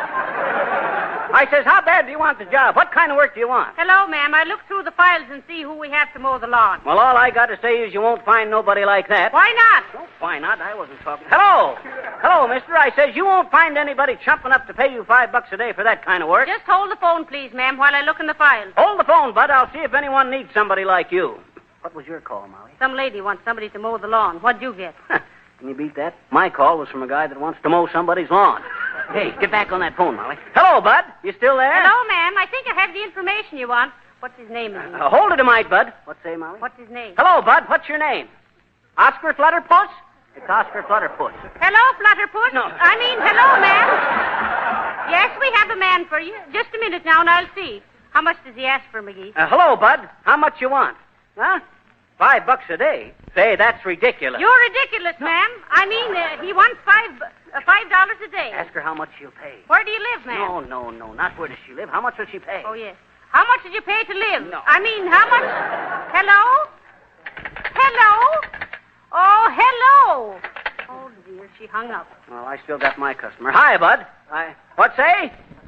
Oh, yeah? Not a chance. Goodbye. Smart guy. What'd he say, McGee? Says make it $6 a day. The grass is longer than when he first called up.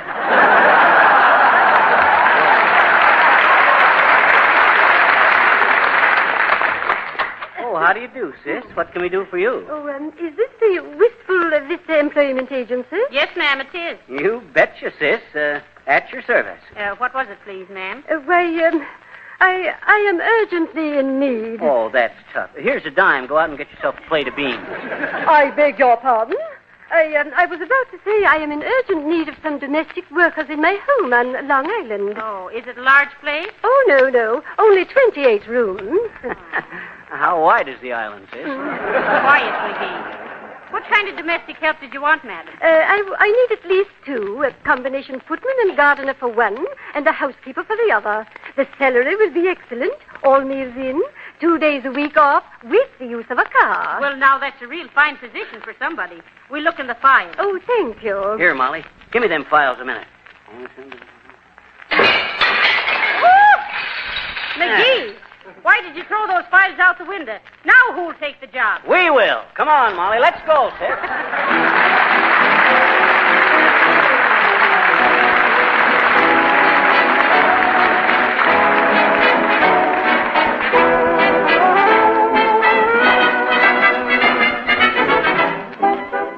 Don't fail to get your free can of Johnson's Auto Wax in the 50th anniversary package. And don't forget that good housekeepers will be saving themselves many hours of work this summer by keeping their linoleum and wood floors bright and sparkling with another Johnson product, Glow Coat, the no-rubbing floor polish.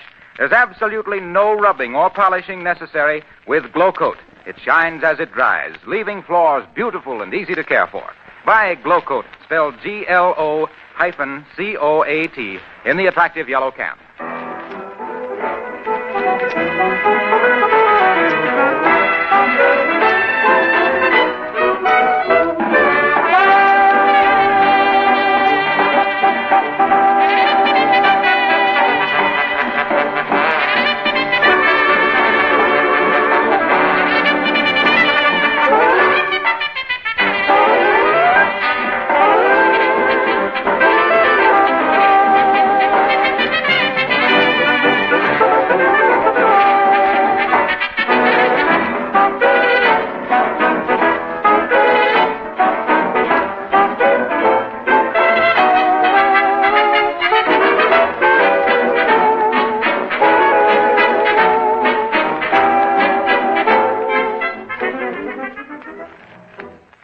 down to the Democratic Convention in Philadelphia, McGee? Nope, I guess not. Oh, I guess it's all cut and dried anyway.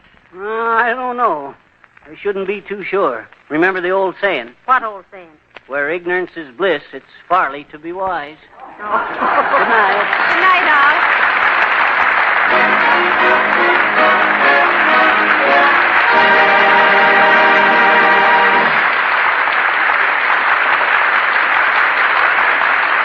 Next week and thereafter, this program will change its schedule. The hour is the same, but several new stations are added and several old ones changed. To be sure of hearing Fibber McGee and Molly next week, look for the listing in your local newspaper or radio guide. Harlow Wilcox speaking. This is the National Broadcasting Company. Kraft presents The Great Gildersleeve.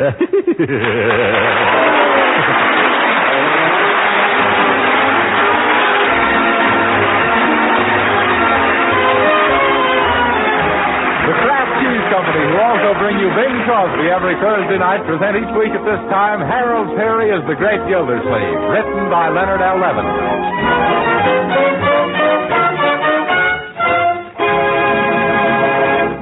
We'll hear from The Great Gildersleeve in just a moment. But first, the good word for all you thrifty women who are looking for ways to cut food bills. The product called Kraft Dinner is just your dish.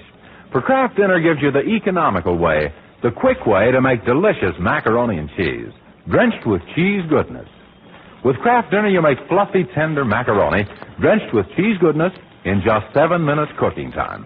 You see, every Kraft Dinner package contains a special quick cooking macaroni and an envelope of Kraft grated, so you can sprinkle in cheese goodness in a jiffy. Won't you try this economical, delicious macaroni and cheese tomorrow? A main dish ready in 7 minutes is a big help on wash day. Tomorrow morning, ask your dealer for a package of Kraft Dinner.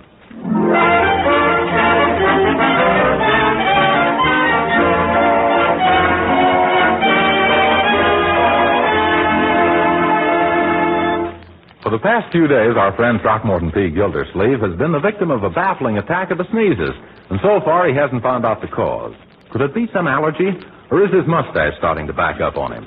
Come on, let's visit the Great Gildersleeve and find out.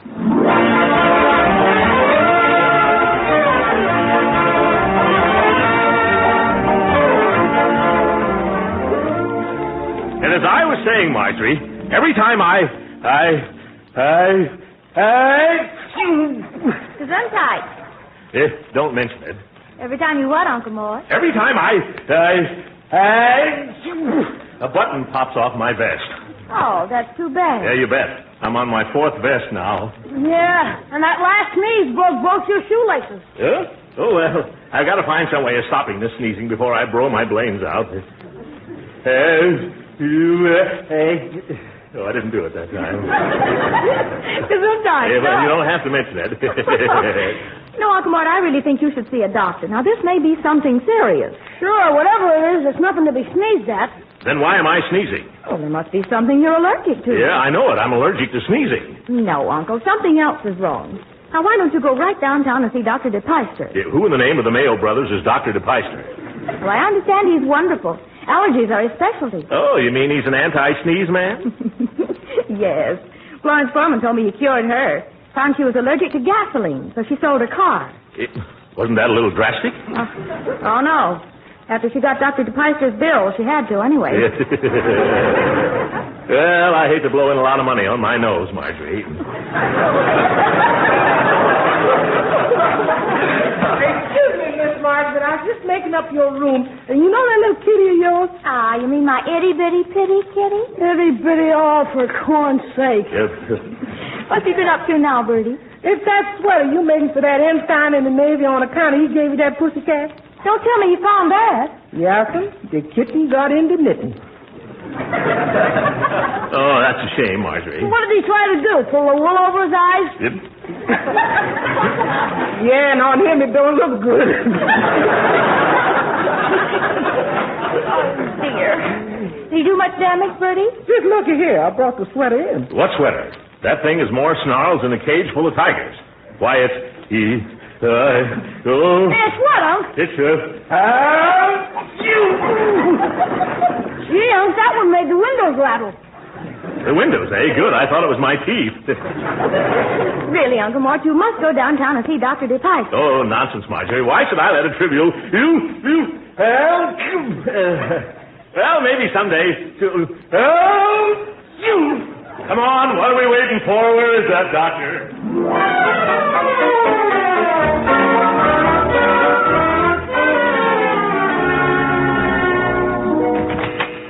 But, Marjorie, I haven't sneezed once since we left home. Just my luck. When the doctor asks me how I do it, I won't be able to show him. Oh, now sit down, Uncle. Relax and look at a magazine. Magazine? Oh, all right. There's an article in the National Geographic for May 1916 I never did finish. Uncle, you won't find that here. Why not? This is a doctor's office, isn't it? Yes, but this is a young doctor. Makes no difference, my dear. When a boy decides on a medical career, what's the first thing he does? I don't know. What? He starts saving magazines. That's one of the reasons he has to be an intern so long. Just to age his National Geographic. Oh, Uncle. Why do they always have the National Geographic? Well, it's all about faraway places. Anybody who sits in a doctor's office would rather be someplace far away. Oh, excuse me. Are you Mr. Gildersleeve? Yes? Well, the doctor will see you now. This way, please. Yeah, what's he so cheerful about? The way she chirped, she'd make Florence Nightingale sound like a mudlark. Now, you go right ahead, Uncle Mort. Well, all right, my dear, but I'm feeling dandy now. Oh, this is Mr. Gildersleeve, Doctor. How do you do, Gildersleeve? Any relation to Throckmorton P. Gildersleeve? Oh, yes, that's me. Oh, it is. Well, now, where'd I hear that name before? I phoned you an hour ago. That's where I heard it. I never forget a face. What seems to be your trouble? Sneezing. Oh, you're having trouble sneezing? Oh, no, I'm not having trouble sneezing. I'm having trouble sneezing. For the past 4 or 5 days, that's all I've been doing. Yeah, monotonous, isn't it? Yes, I'm starting to get a permanent wave in my nose. Every morning I get up and sneeze all the cornflakes out of my bowl. I know what will cure that. What was that? I say I know what will cure that. What? Oatmeal. Yeah. Well, you'd better remove your clothes, please. And while you're doing that, I'll ask you a few questions. Yeah? Does anything you eat make your eyes water? Yeah, raw onion. Any food cause violent sneezing? Well, black pepper does. Any favorite dish that causes spots to appear on you? Oh, yes. I get spots from soft-boiled eggs. From eggs? Where? On my necktie. But really, Doctor, I wish you could see me sneeze. My eyes pop out so far it looks like I'm going to expel the pupils. That's interesting. Suppose you show me how you do it. I can't. I haven't sneezed once since I left home. Most interesting. Eliminates one type of allergy that's very difficult to cure. What's that? The auto-infectious variety, when a person's allergic to himself. Oh, well, I couldn't have that. I like me. Yes. Your trouble seems to be localized somewhere at home. That makes the problem much simpler. Oh, of course. All I have to do is move. Well, goodbye, Doc. 1 second, please. We'll never find the trouble by moving away from it. I don't want to find it. I just want to lose it. Then we must conduct a series of tests. And I believe the best place to do that is in your home. Oh. Shouldn't take us long to locate the trouble, not more than a year. Yes, just a year? Yes, if we're lucky. And now let me listen to your heart quietly. Yeah, okay. You must have a heart of oak. I'd better listen again. Most interesting. Excuse me, Doctor, but somebody's at the door. Oh, I see. What is it? It's time to take your pills, Doctor. No, I won't. I hate pills. Go away. By the way, Doctor, how much is this going to cost? Oh, not much. Just $50 for each series of tests. Why, that could run up into 5... Oh, my goodness, it could, couldn't it? That's true. But if we don't do that, you'll probably sneeze yourself into an early grave. Oh, Doctor, how soon are you coming over? How about Sunday afternoon? Yeah, I'll be waiting for you. Well, I'd better get going now. Oh, no, Mr. Gildersleeve. Don't go out that way. Why not? That's the way I came in. Oh, no, you didn't. When you came in, you had your clothes on. What? Oh!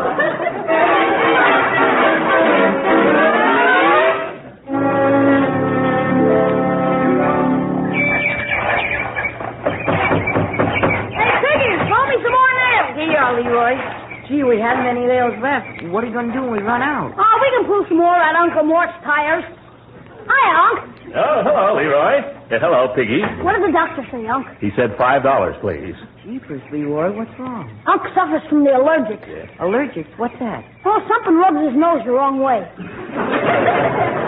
Unc, look what we're building. Yeah, I see. What's it supposed to be? It's a tree house for our club, the Young MacArthurs. You're putting it in the wrong place, Leroy. You'll never get a MacArthur out on a limb. Where are you going to put it? Well, as soon as we get it nailed together, we're going to haul it up on that oak where the branches spread. You know, prefabrication. Oh, well, that's an idea, isn't it? Did you ever have a tree house, Mr. Gildersleeve? Well, I started to one time. I had a wonderful idea. A log house in a tree. But it didn't work out. Why not, Unc? Well, we only had one tree in our backyard, and by the time I'd sawed enough logs for the house, there wasn't any tree left to put it in. Did you build the house anyway? No, my father found out what happened, and the logs and Pop and I all wound up in the woodshed. Oh, was that the time you wanted to run away and be a sailor, and he knocked the tar out of you?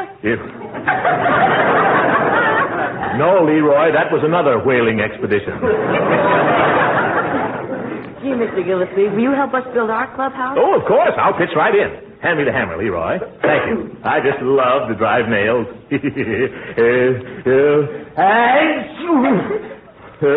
Now watch me and learn, Leroy. Excuse me. Understand now, Leroy? No, Unc, I don't quite... Oh, but it's so simple. What's troubling you? Well, I'm wondering how you're going to get your necktie off now that you've nailed both ends to the plank. What do you mean? I see.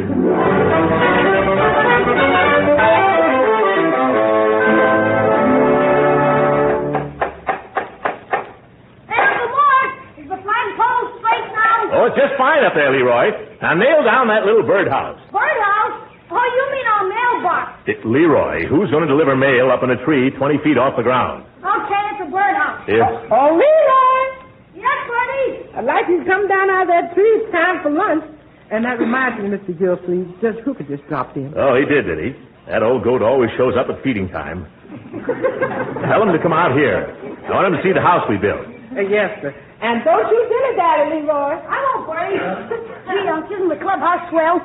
I just finished fixing the secret trapdoor on the roof. A secret trapdoor? Well, I wish I could see it. Must be very cozy inside. I'll say. Yeah, now you go into lunch.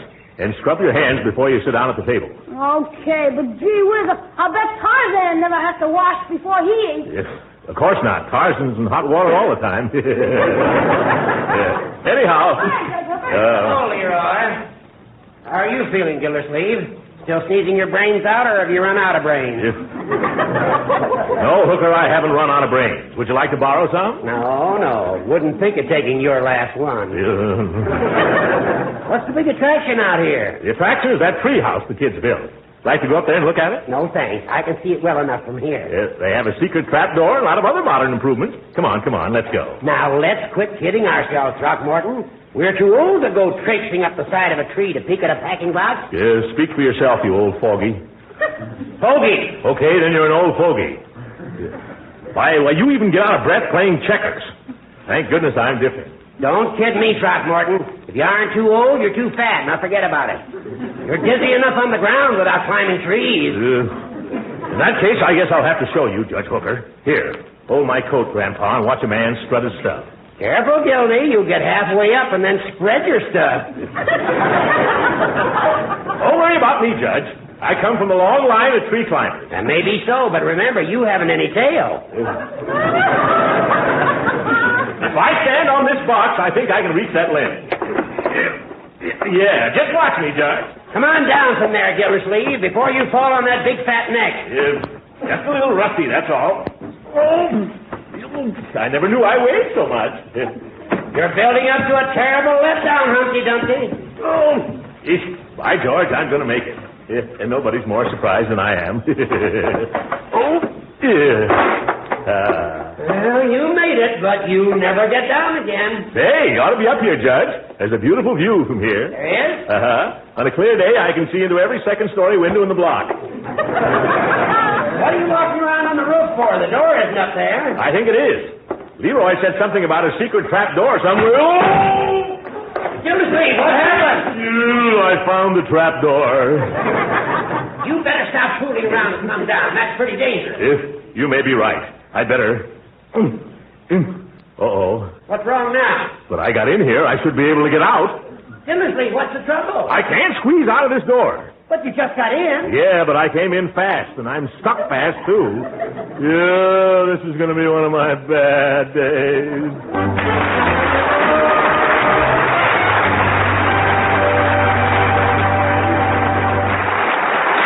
The Great Gildersleeve will be with us again in just a moment.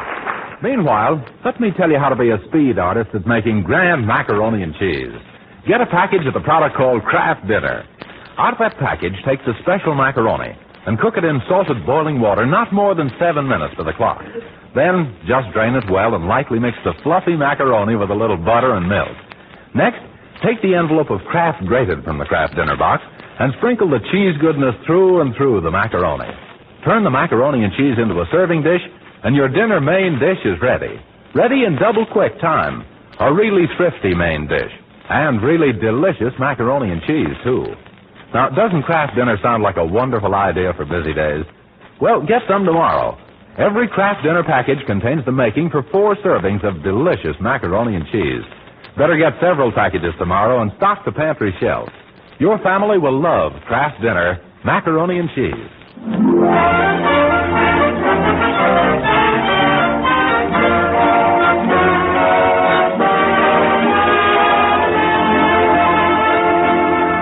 And now let's return to the Great Gildersleeve, whom we left stranded in a house in a tree in the backyard. As we find Uncle Mort again, he's still there, while below Judge Hooker tries to comfort him with song. Rock-a-bye, Gildy, in the treetop. I'll kill that hooker. When the wind blows, hang on or you drop. Yeah, I'll drop on you. When the bow bends, it surely will break, and Gildy will hit just like an earthquake. Hooker, stop that infernal nursery rhyme. Oh, you want something more modern, huh? All right, Gildy, I'll give you the #1 song on the hit parade. You. Don't sit up in the apple tree with anyone else but me. Anyone else but me. Yes. Anyone else but me. No, no, no! Do something. Get me out of here. This is a terrible predicament. Yes, isn't it? You just wait, Judge Hooker. I'm going to break every bone in your head. Now get me out of here. Hey, what's going on out here? Where's Uncle Mort, Judge? Uncle decided to visit your treehouse, Leroy. The end? He became so absorbed in it, he can't tear himself away. Yeah. Oh, yeah, now I can see him. His head sticking out of the secret trapdoor. Oh, how do you like it up there? I'd like it a lot better up here if I were down there. Gee, is anything wrong? Oh, no, nothing at all, Leroy. Except that I'm wearing your secret trapdoor as a girdle. I'm stuck up here fast. You got to do something. Leroy, that's all the shouting about. Keepers, this Uncle Mort is up a tree. Look. Why, Uncle Mort! Hello, Marjorie. What are you doing up there? I think he's looking for a bird's nest. He's been acting as if he's a little cuckoo. Don't you egg me on, Hooker. Marjorie, I came up here to inspect Leroy's little shanty, but now I'm stuck. And frankly, I'm beginning to get bored with lodging here. Excuse me, folks, but where's Mr. Gildersleeve? Yeah, I'm right here, Bertie. Well, where's that voice coming from? He can't be in the trunk of the tree. His trunk's bigger than the tree. I'm upstairs in the tree, Bertie. What is it? There's a Dr. Dupike at the front door to see. He says he's got an appointment. Oh, great jumping jeeps, the sneeze doctor. I forgot all about him. Gee, Unc, I don't think there's room enough for both of you out there. Of course not, Leroy. And I won't have anyone see me in this ridiculous, undignified position. Bertie, tell him to come back later in the afternoon. Tell him I'm at a board meeting. But, Uncle, that wouldn't be telling the truth. Oh, yes, it would, my dear. Wherever I turn, I'm meeting a board. Well, I won't tell him. And Bertie, after he leaves, bring me something to eat. Yes, sir. Slice up some of that tongue and make 3 or 4 sandwiches, huh? It's way past my lunchtime, and I feel as hollow as Judge Hooker's head. That's right, Gildersleeve. Go ahead and stuff yourself, then you'll never be able to get out of that box. Oh, my goodness, I never thought of that. Just 2 tongue sandwiches, Bertie. Okay, but how am I going to serve them? All parachute? Yeah. Gee, Unc, why didn't you let the doctor come back here? I bet he can get you out. Leroy, I don't need an allergy specialist. I need a tree surgeon. Well, he can put you on a reducing diet. Sorry, Leroy, but that wouldn't work. No matter how much your uncle reduced, he'd still be living on the fat of the land. Hooker, why don't you go home? All right, I can take a hint. I just hope you're stuck up there until your north side is covered with moss. Goodbye. Oh, Uncle Mort, I'm sorry this happened. Now that he's gone, don't you feel sort of empty inside? I'll say I do. Where's Bertie with those tongue sandwiches? Oh, Bertie! Yeah, come, Mr. Gildersleeve. I had some trouble with the cat. And that doctor man said he'll be back later, and he's still charging you for this visit. Well, never mind that now. What about my lunch? Didn't you bring me those sandwiches? No, sir. I'm awful sorry about that, but I can't. You can't? Why not? Because the cat got your tongue.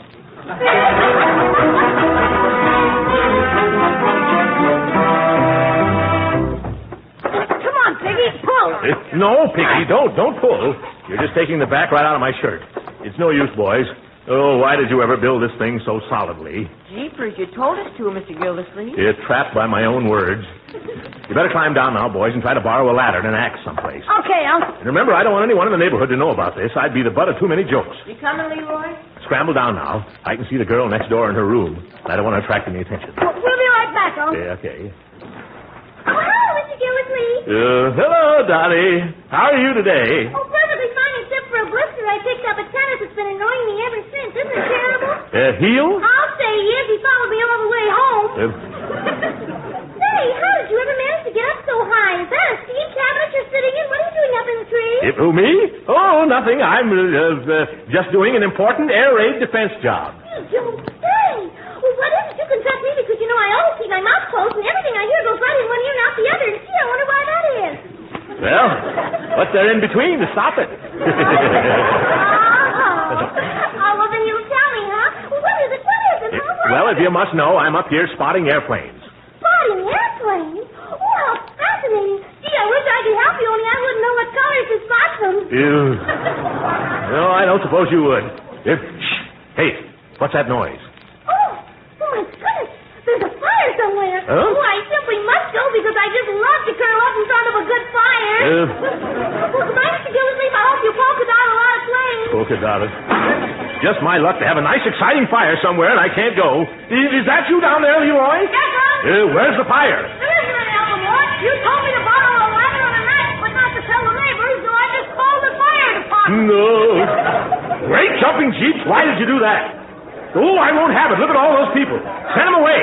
And tell them to stop coming. But jeepers, Uncle Mort. Oh, kid, is that him up there? Yes, Chief, but he says that he don't want to... Bring a 30-footer, boys. Go away. Take those fire wagons out of our alley. Keep that crowd out of our yard. Oh, a little violent, huh? Now take it easy, Tubby. We'll get you down. I don't want to come down. I like it up here. What is this guy, a squirrel? Don't worry, Uncle Mort. He'll chop you off in no time. Keep those hatchet men away from me. I'm very comfortable up here, and I won't come down till I'm good and ready. As nutty as a fruitcake. He's jerky, that's all. Somebody thinks he's General Doolittle. Why don't you brave fire ladders just go back to your checker game? Now, see here, Fatso, we were called to take you down from there. Who called you? Did I call you? No, but somebody... You're paid for putting out fires, not for coming around annoying innocent people who are enjoying a nice rest up a tree. Now, we're supposed to take Oh, wasting the taxpayers' money, eh? Now, you get out of here before I pick up my phone and report this to the mayor. Come on, boys. Put that ladder back in the truck. Quinn, take this axe back. Let's get out of here before I turn a hose on that big fat false alarm. The idea. I guess I told him a thing or two. Gee, Uncle Mort, those guys would have gotten you out of there in a minute. Don't you want to come down? No, Leroy, I couldn't come down that ladder in front of that crowd. Why not? Because there are a lot of nails up here, and I've torn a square foot out of the seat of my pants.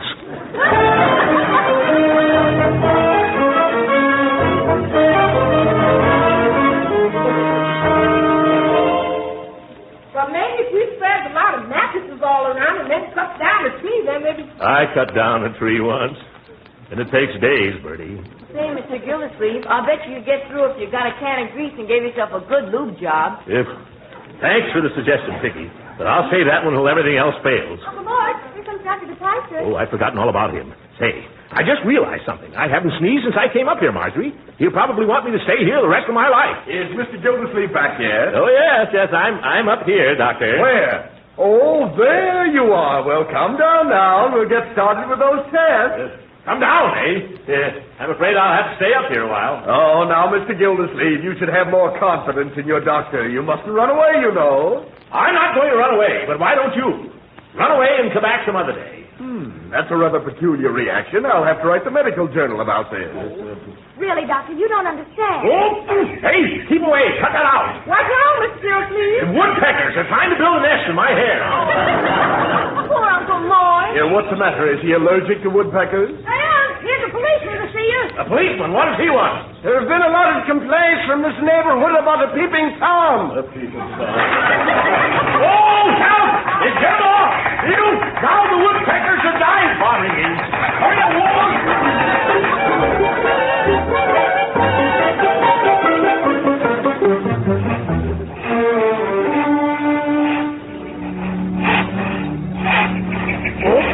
Get away from me, birds. You bother me. How's your sewing going on? Sawing? Not so good. I'm getting too much attention from my little feathered friend. I've got an idea how we can scare off the birds. I'll be right back. All right. Excuse me, Mr. Gildersleeve, but do you expect to be down for dinner? I hope so, Bertie. So do I, because I can't figure how I'm going to serve you your soup up there. Oh, well, that'd be simple. I could drink it through a straw. What, oxtail soup? Yes, oxtail. Here, kitty. No, kitty, come on now. Hey, Unc, look what I've got to drive the birds off. Oh, Marjorie's cat. Good. Send him right up here, Leroy. I'm afraid some bird's going to lay an egg on me any minute. Go ahead up to Uncle Mort, kitty. Attaboy. Yes. Keep on going. That's it. Yeah, here, kitty. Ah, yes. Come on. Stay right up here near your Uncle Mort. Isn't he cute? Leroy, that was certainly a bright eye. Good sight. Yes, you're welcome, Bertie. Say, I didn't sneeze once since I came up here until that cat. What is it, Uncle Mort? I just found out what I'm allergic to, Marjorie. It's that cat of yours. Oh, well, this saves me a lot of doctor bills and time and trouble. Why, I'm so No,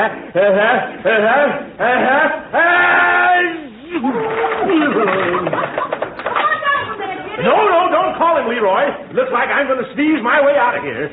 Come here, nice kitty.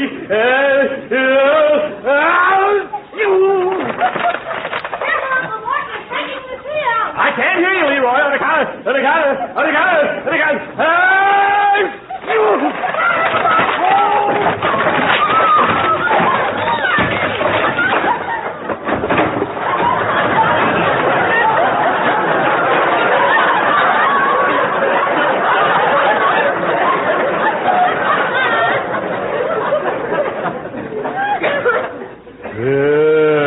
Where am I? You're in the middle of our victory garden, Unc. Right between the mashed potatoes and the split peas. You.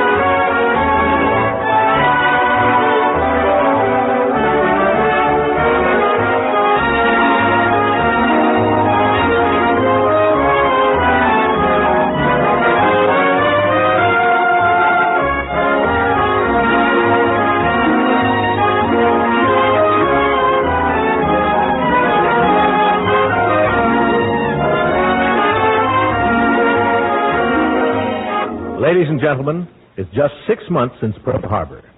Since then, this nation has leaped to arms with one idea in our minds and hearts: victory. This summer, there'll be no slackening, no rest. The leading NBC shows are joining our government in bringing you the Victory Parade, a series of Sunday afternoon shows heard all through the summer in the Jack Benny time. We urge you to listen. Good night, ladies and gentlemen.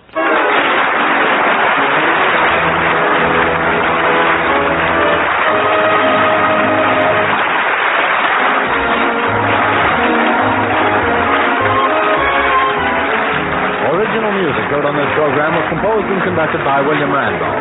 This is Jim Bannon speaking for the Kraft Cheese Company and inviting you to tune in again next week at the same time for the further adventures of the Great Gildersleeve.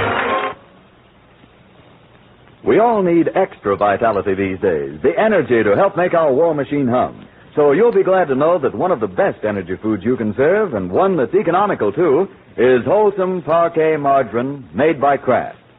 Now, unlike some foods, delicious parquet margarine is the kind you naturally serve at every meal. It's a wonderfully good-tasting spread for bread. It's a real flavor shortening for baking. It makes pan-fried foods tastier. Yes, you can use parquet margarine all these ways to help add extra nourishment and goodness to your meals. Another thing, every pound of parquet margarine contains 9,000 units of important vitamin A. So for all these reasons, order a pound or two of economical parquet margarine tomorrow. Remember, it's Parquet, P-A-R-K-A-Y. Parquet margarine made by Kraft. This program has reached you from Hollywood. This is the National Broadcasting Company.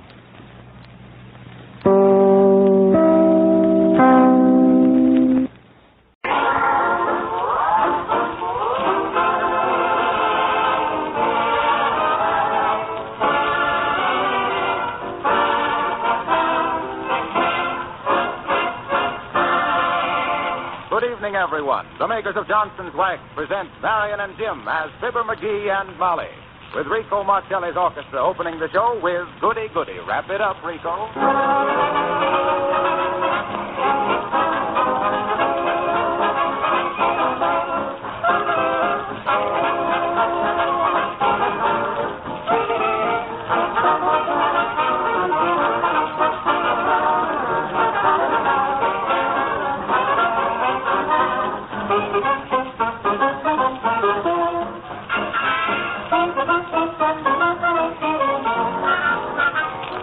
Before we join the McGees tonight, let me tell you how you can get a pair of Fibber and Molly spinning tops free.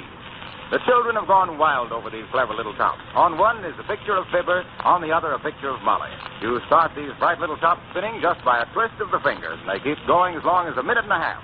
The children, and grown-ups too, are using them at parties. It's fun to start both tops spinning at the same time and see which will win, Fibber or Molly. Now here's the way to get these two Fibber and Molly tops free. Buy a can of Johnson's Wax, paste or liquid.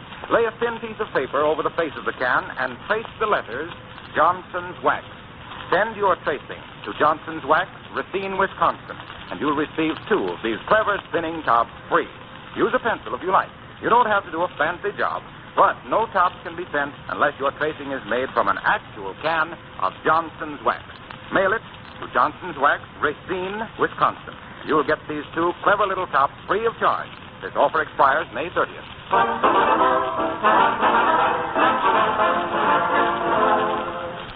Well, here we are again, on the corner of 14th and Oak Street, Wistful Vista. And right over there, waiting for the one-man streetcar, are Fibber McGee and Molly.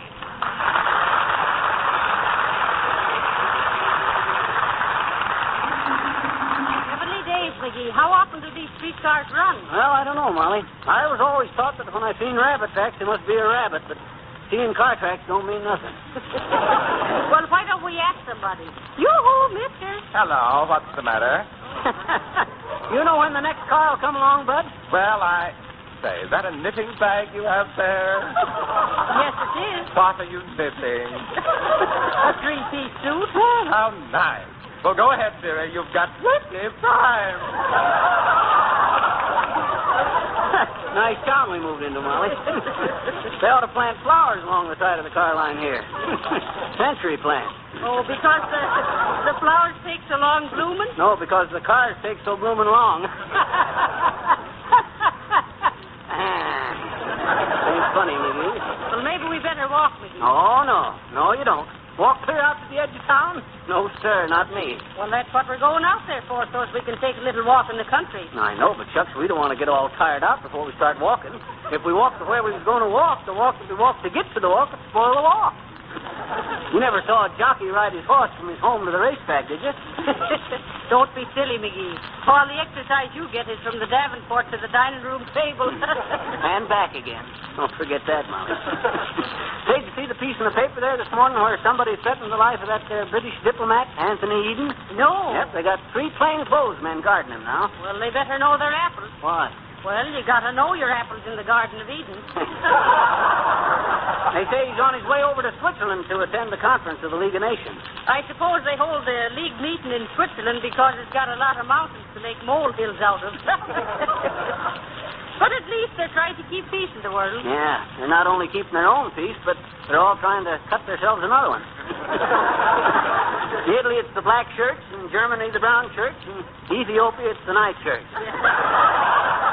And in this country, it's the stuffed shirts. Oh, no, Molly. We lost our shirts in 1929. Well, say, I wonder if the League of Nations is keeping the streetcars out of Wistful Vista. Here it comes now, Molly. Oh, yeah. Now, get our 14 cents ready now. Oh, McGee. Huh? I haven't got my purse. You'll have to pay it. Oh, me? Shucks, I ain't got any money with me, Molly. I thought you had it. Oh, now what'll we do? Leave it to me, Molly. I'll just tell the motorman who I am. Oh, yeah? Well, that'll be fine. I'll run along beside the car and catch you when you're thrown out. Don't be like that. Stand back. Here she comes now. All aboard. 14th streetcar. Board. Oh, Henry! Oh, Henry! Hey, hold the car, motorman. Here comes another passenger. Oh, Henry! That's only my wife. What's the matter, Katie? The sweepstakes, Henry, the sweepstakes. We won. What? We won $50,000, Henry. Oh, I'm so excited. What? No, 50 grand. I'll be home as soon as I finish the run, Katie. Never mind the run. Leave the old streetcar here. You're a gentleman now. Okay, baby, let's go. So long, folks. Well, can you imagine that, Molly? We wait 2 hours for a streetcar. When it gets here, the motorman quits. Now what'll we do? Well, shucks, Hey, listen, folks. Hey, how many of you want me to run this streetcar? Okay, I'll do it. Come on, Molly, give me the handle. Oh, okay, folks. Fibber McGee is at the throttle. Oh, McGee, what do you know about running a streetcar? Why, it's easy, Molly. All you got to do is remember not to have enough change, keep the car as dirty as possible, and never stop for folks if it's raining. All aboard! Come on there.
Again, Fibber and Molly have taken over the Wistful Vista streetcar because the motorman quit when he won $50,000 in the sweepstakes. It's a one-man car, but Fibber seems to be having his hands full, even with Molly's help. Okay, folks, back in the car there. Plenty of room in the rear of the car, folks. You know, McGee, you run this streetcar pretty good for an amateur. Huh. What do you mean, amateur? Don't let that gong fool you. I run one of these for years down in Mobile, Molly. Motorman McGee, they called me in them days. Motorman McGee, the mental marvel of the modern motor movement and mastermind at Maestro the Macadam. How many fares did that fella have rung up, Molly? 13. How many folks on board? 27. I was afraid of that. Did you notice the knuckles on that motorman that quit, Molly? All scarred up. From what? Knocking down nickels. Hey, they ought to train octopuses for this job. McGee, the plural for octopus is octocat. Anyway, this here's no job for a fellow with just one pair of arms. You got to open and shut the door, make change, give transfers, ring the bell, call streets, and answer questions, and start and stop and put sand on the track. Oh, that reminds me, McGee. Huh? We need some more sand. You better stop and get some. Okay, but where? Well, stop in front of the Wistful Vista cafeteria. I'll ask them to take the spinach first. Okay. Oh, stop the car, McGee. There's a said, waving to us. Oh, look out there. Hey, watch your steps there, sis. Hey, don't you know no better than to get on when the car's moving? Oh, don't be so fussy, young man. I know what I'm doing. I always get on that way. Sometimes they don't even slow down for me. I have to run along behind and pull the trolley off. That stops them every time. Oh, okay, sis. 7 cents, please. You haven't got change for a 20, have you, young man? 20? We haven't got change for 20, have we, Molly? We haven't got change, period. I'm sorry, ma'am. Sit down, and maybe we'll have some change later. Well, I'll sit down all right, but you'll never have change for a 20 on this streetcar line, Sonny. Oh. I've been riding on this same $20 bill for 15 years. Say, move your foot over so I can kick the gong. Huh? I say, let me ding the dinger. All the other boys let me ding it like this. Not bad, eh, Sonny? Like you obliged. Teach you that old blister, Molly. She flips onto a moving streetcar like she was a high school gal, and then she wants to ring the gong. Yes. Well, it's your own fault, McGee. You would work on a streetcar. Woodwork on a streetcar or woodwork in the home, Johnson's Wax will give it a lustrous, easy-to-clean finish. Oh, hello there, Hopper. Heavenly sakes, Mr. Wilcox, I didn't see you sitting over there. Well, I didn't see you either, but I heard your voices. You know, this is the longest tunnel I ever went through on a streetcar. Tunnel? We ain't going through no tunnel. Why, it's you, Mr. Wilcox. You got your hat pulled over your eyes. What? What? Well, so I have. Well, thanks. 29th Street. 29th Street. All aboard, folks, all aboard. Watch your step, mister. Thank you, my little tiger lily. Thank you. 7 cents, please, mister. 7 cents. Ah, yes, 7 cents. 7 cents is the regular fare, I take it. The regular fare, all right, Bud, but we're the ones that take it. Yes, very good, my little chipmunk. Very good. But I must tell you that I don't pay fares on streetcars, my friends, being a member of the police force. Yes, I'm on the police force, and what's more, the police force is on to me, I'm afraid. Yes. Now, let's see your star. Oh, yes, my star. Now, what did I do with my star? Oh, yes, I wear it on my vest. But during this warm weather, I don't wear a vest.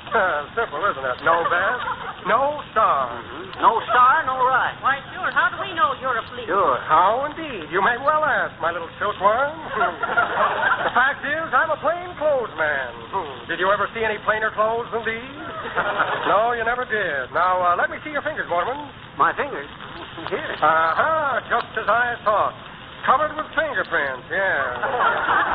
Well, I'll let you go this time, but don't let it happen again. And as for you, my little gadabout, you remind me of a beautiful Irish ballad. Yes, indeed, a beautiful Irish ballad. Heavenly days. How's that? You've heard of the Rose of Tralee? Yes. Well, don't mind me, my little cowslips. I'll just stand back here and keep an eye on things, including that gentleman's newspaper. Move over, my friend. McGee. So far, we have 3 passes, 2 transfers, one mailman, and a cop. Business is picking up. Trouble is, they don't pay after they're picked up. Yeah. All aboard. Watch your step, folks. All aboard. All aboard. Fare, please. Hurry up, sis. 7 cents. Oh, I'm sorry, but I left my money at home. Oh, where do you live, babe? Well, McGee, maybe she'll send the company 7 cents later. Oh, I will. Oh, I promise.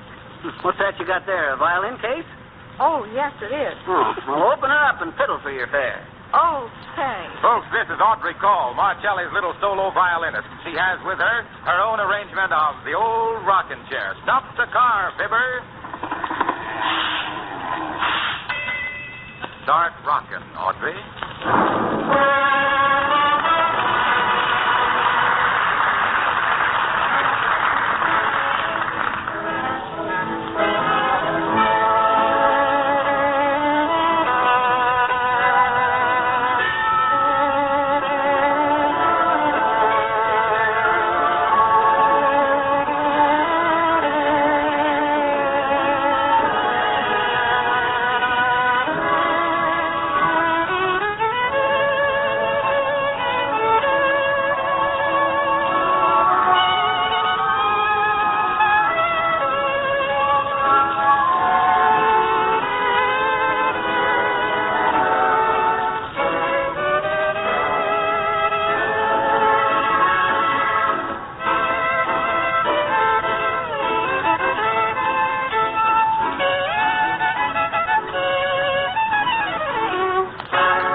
the passengers we got on this streetcar, McGee. Why, Molly? Well, while the little girl was playing the violin, I passed the hat for her, seeing that she didn't have any money with her. How much did you get, Molly? Nothing. And somebody got the band off of your hat. Oh, hello there, Sylvie. Oh, hi there, Sil. I didn't know you was on board. Hi, ma'am. How are you, boss? Did you pay your 7 cents, Silly? Oh, no, ma'am. I don't ever pay no fare. I clean out the car at the end of the line, please, ma'am. I wonder who does pay to ride on this thing. I gotta go see about a job. A job? Yes, ma'am. Oh, Silly, you're as bad as McGee. Am I, ma'am? Really? Oh, what you mean as bad as me? Well, you get a new job every week and can't hang on to them. Yes, me too, ma'am. Yeah. Trouble with you is you don't dress right, Sil. You don't pay enough attention to your appearance. Why? I says you ain't neat enough for business. No, sir, but I ain't never been in no neat business yet. Them pants is a little big for you, aren't they, Silly? Yes, ma'am, I'm afraid so. These are throw-me-downs, ma'am. Oh, you mean hand-me-downs, Silly. No, ma'am, I mean throw-me-downs. They was my brother's pants, ma'am. I had to throw him down 4 times to get him off.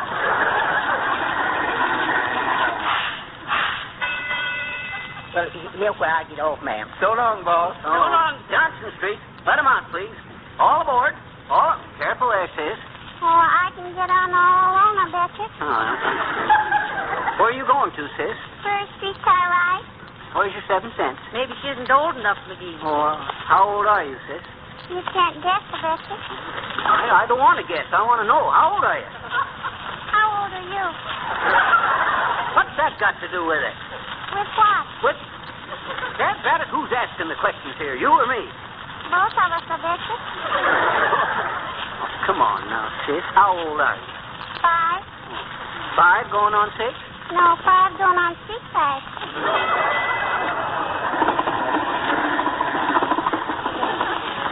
Well, if the collections keep up this way, McGee, it's going to be tough on the surface line. What line? Surface. Here's a good surface line. Johnson's Wax paves the surface of floors, furniture, and woodwork.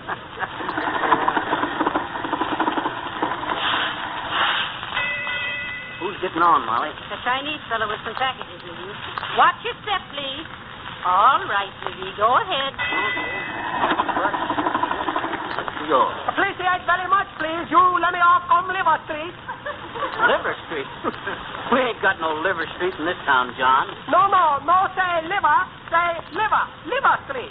Oh, he means River Street, McGee. Oh. Yes, Liver Street. You very stupid. Oh, yeah? Say, listen, John, if I... Oh, McGee, smell what he's got in the package. Mm-hmm. What is it, mister? Chop suey? No, chow mein. Chow mein, eh? Say, what is chow mein anyway, John? What's it made of? All the same in electricity.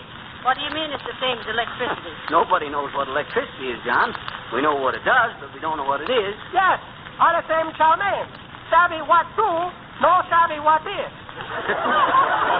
Hey, maybe on the next trip you can bring us something, please. Chow mein, missy? No, chop suey. What do you want, McGee? I'll take an order of egg foo young. Here, Liver Street. Here come Liver Street. Now, don't forget to bring that order over. Okay, chop suey lady, foo young you. What?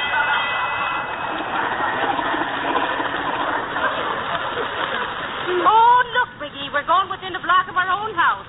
Huh? Block of our own house? Sure. I never knew there was streetcar tracks so close to us. McGee, there ain't. Huh? They ain't what? They ain't any tracks. We're running on the concrete and go downhill. Turn it off, McGee. Put on the brake. Oh, dear. Won't work, Molly. We're going too dear, fast. Oh, dear. Heavenly days. What's the matter here? What's the matter? Where are we? We're off the track, Mr. Weecock. Oh, heavenly days. We're going to wreck it. Steer it, McGee. Steer it. What do you mean, steer it? You can't steer a streetcar. Hang on, everybody. We're going off the road. Hang on. Hang on. Hang on.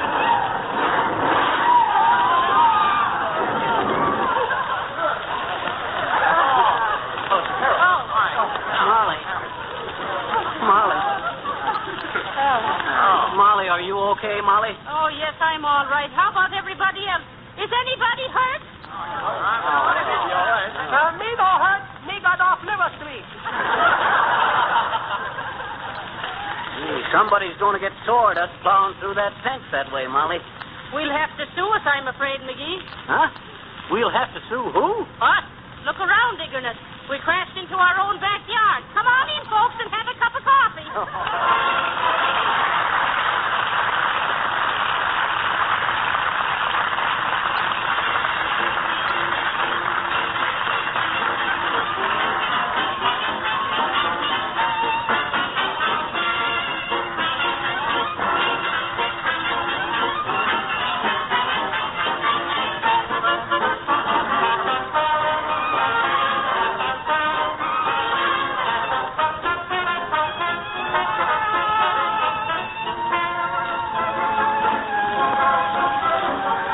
Tell you that you can cut your cleaning work just about in half by polishing your furniture, floors, and woodwork with Johnson's wax.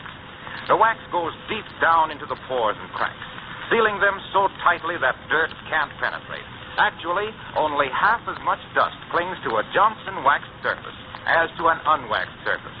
Now, if you have new furniture or new floors, you should protect them now with Johnson's wax so they won't get worn and shabby looking as time goes on.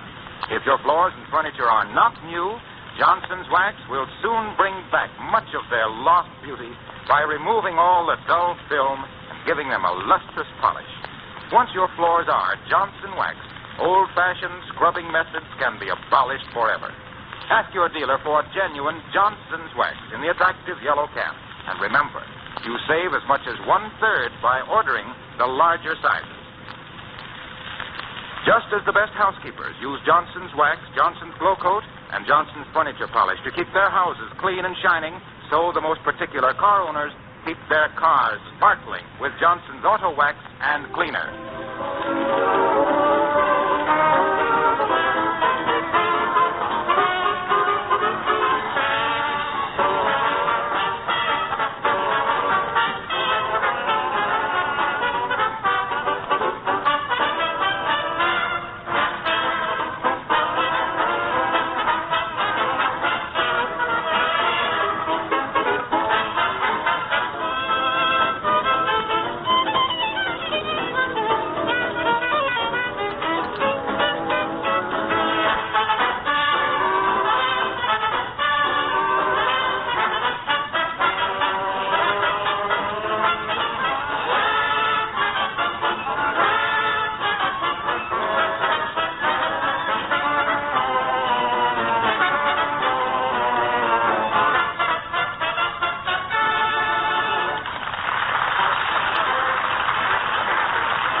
I don't like streetcar work. No? All you get is kicks. Yeah, kicks. I know. That's why streetcar men do what they do at the end of their run, Molly. What's that? Just turn their seats the other way and go home. Good night. Good night, all.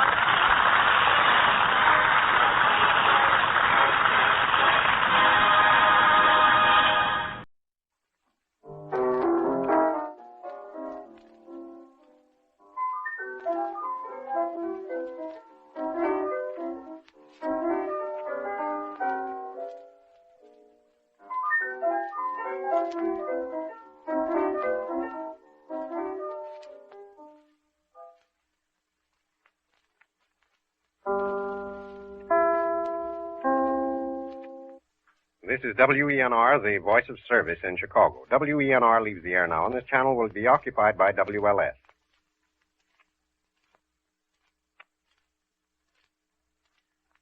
Good evening, everybody. You are now listening to WLS, the voice of Prairie Farmer, America's oldest farm paper, Chicago. The Johnson Wax Program.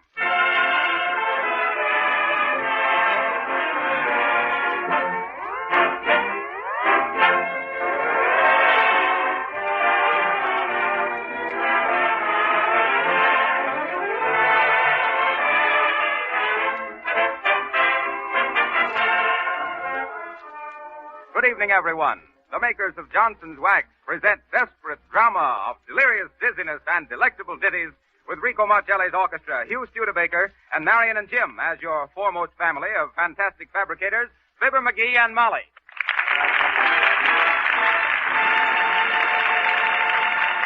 At Kelly starts off the proceedings with sitting high on a hilltop, and sitting pretty, too. Sit, Rico.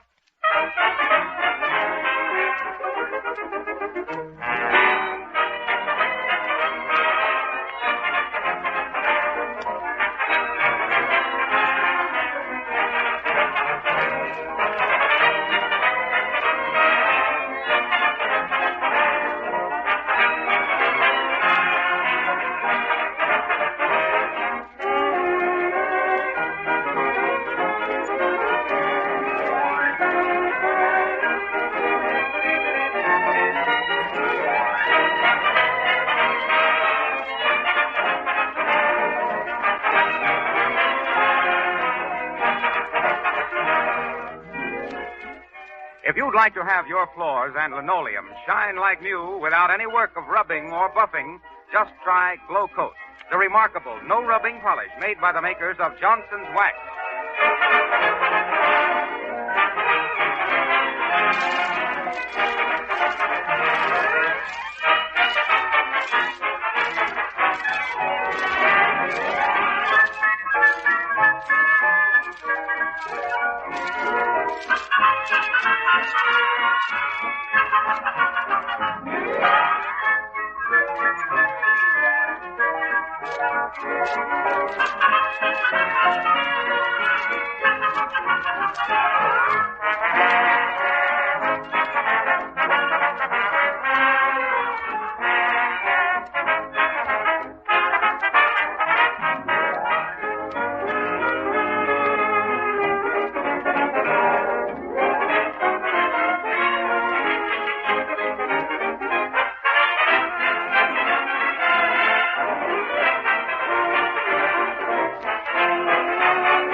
Last week, Fibber just failed to make the grade as a dog trainer. But you can't keep a good man down, so this week he's managed to talk himself into a job in the Wistful Vista drugstore.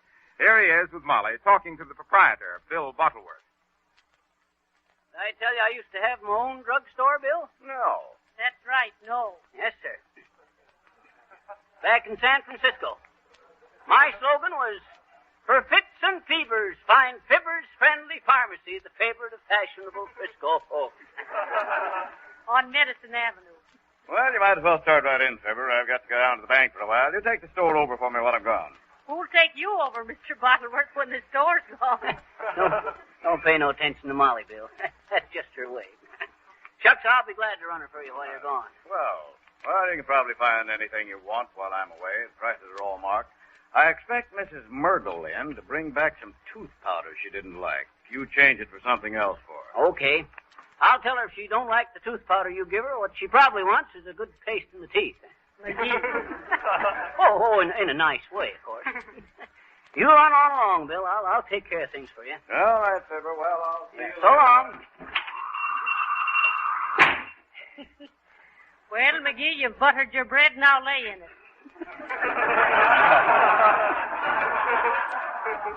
You get behind the fountain, Molly, and mix me up a big sody whilst I kind of look things over here. What flavor? What flavors you got? 6 delicious flavors: strawberry, raspberry, cherry, orange, lemon, and lime. What's the idea?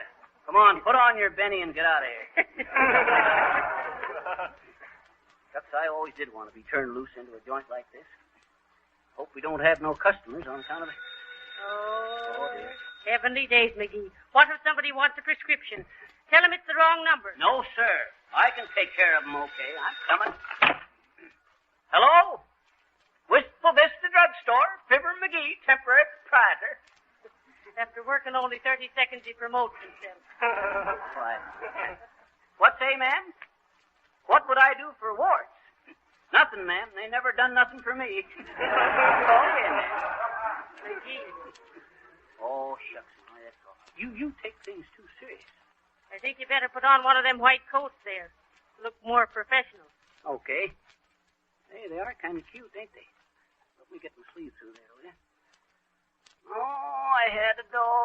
fickle hound, chase the little rabbits round and round. Oh. Little short into the sleeves, but looks okay, don't it, Molly? What's that monogram on the sleeve? WVDS. Wistful Vista Drugstore. Why? Well, don't go outdoors carrying a broom. Why not? They might take it for Wistful Vista Depart for the streets. Oh, McGee, here comes a customer. Oh, for the... Oh, hello there, Geraldine. Hello, Mr. McGee and Miss McGee. Well. Imagine meeting you here. Yeah. But then as Gerald always says, Gerald's my husband. Oh, yeah. Gerald says it's a small world. Gerald says the world is shaped just like a grapefruit and just as full of mean little squirts. Isn't that just too class? I mean, isn't it really? Listen, if he's referring to me as a mean little Oh, I squirt- just came in for some mothballs. Mothballs? So Gerald says they're no good. No? Gerald says he sat up with a whole bag of them one night and never hit a single moth. Isn't that just too excruciating? Oh, I mean, isn't it really? Never hit a single moth? Oh, dear, that's an old gag. Well, Gerald says that's an old gag, but what does the moth care? Well, I ain't here regular, Geraldine. I'm Now, afraid don't you go to any trouble for me, Mr. McGee. Well. You tell Mr. Bottleworth that Gerald said he was going to complain about the hair tonic he got here, but he thought it wasn't worth raising a fuzz about. Poor old Gerald. He's losing his hair like everything. I mean, he really is. Yeah? He says he used to worry about a colic, but now he'd welcome a bullfight. A bullfight? Is that just too convulsive? I mean, isn't it really? Well, Well, I mustn't keep you from your pals, Phil. Huh? I mean, from your pills, pal. Well, so long, Mr. McGee. Diddle, diddle, diddle.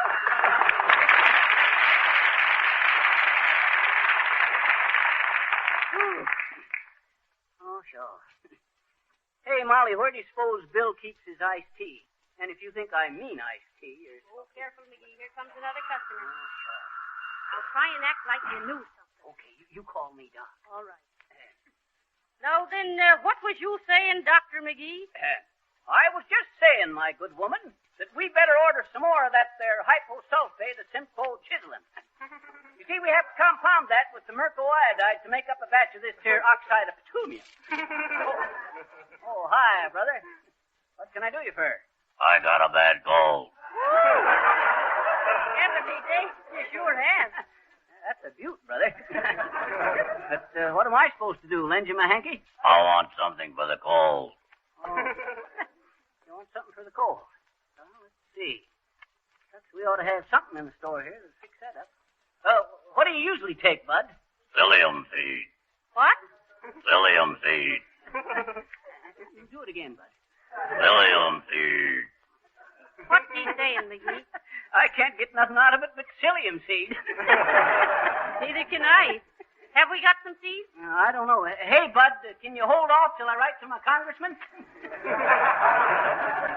Oh, here's some seeds into the box here. Look. Heavenly days, McGee. Them are canary seeds. My shucks, he don't know. Here's your seeds, brother. Just swallow a handful.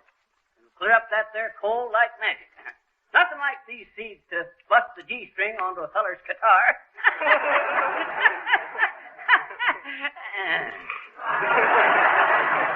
Ain't funny, McGee. Go on, mister. Swallow the seeds. They won't hurt you. Yeah. Go ahead, Bud. Take a big mouthful. That's the stuff. Now swallow. Boom. You better get them brakes fixed. Now see how well you can talk, mister. Yeah. Hey, heavenly days. See what the canary seeds done for him? Yeah. He had a swell cold before, but certainly is a bird now. Can you beat it? Hey, brother. What's the matter with you? I got a bad cold. Hey, Molly, we got to give him something. What's this stuff in this bottle here? This purple stuff? How should I know? Well, let's give him a shot of it. McGee, are you trying to kill the man? You don't know what that is. Well, shucks, there ain't any skull and crossbones on it, is they? Well, get on with it, McGee. Give the man his medicine. Don't look powerful enough to me, Molly. I better mix some of this other stuff with it. You just sit down there, Mike Bud, and I'll take care of you right away. Okay, Doc. Bad cold. Let's see now. This stuff looks like it might be good for something. Oh, dear, oh, dear. And a dash of this here spirits, skimper skookum. My. A few drops of this here essence, harpoducio. Try the red stuff, McGee. That's real pretty. This here? This tinctivio? Tinctivio. What in tunka is tinctivio? Oh, well, it's medicine anyway. Maybe I better dissolve a couple of these pills into it. McGee, them is for dogs. I know. Bird dogs.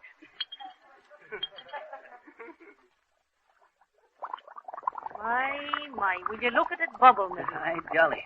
Does look kind of effective at that, don't it, Molly? Effective for what? That's what we're going to find out.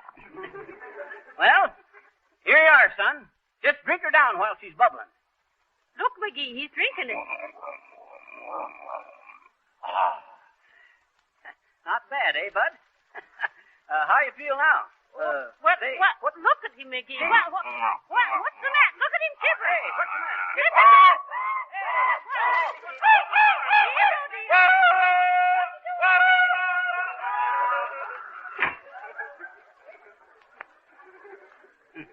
Can you imagine that? That's gratitude for you. Never even paid for his drink. Wonder what was the matter with him, Molly? Must have been something he ate.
Before we go further with our program, I want to tell you how easy it is to have your floors and linoleum always bright and sparkling without having to do any rubbing or buffing.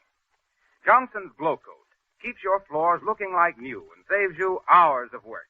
This remarkable liquid polish dries in 20 minutes and shines as it dries without help from you.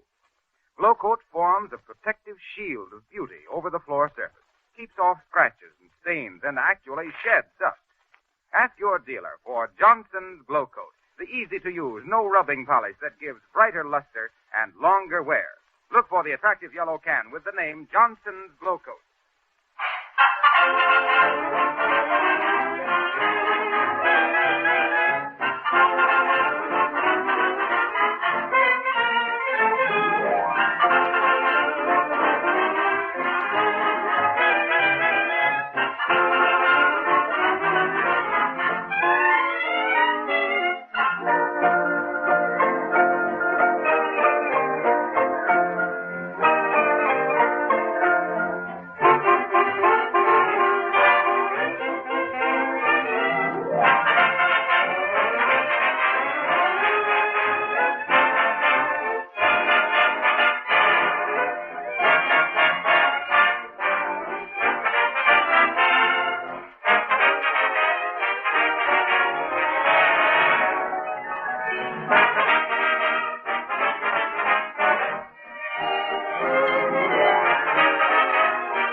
Fibber and Molly are making a passable imitation of two drugs on the market.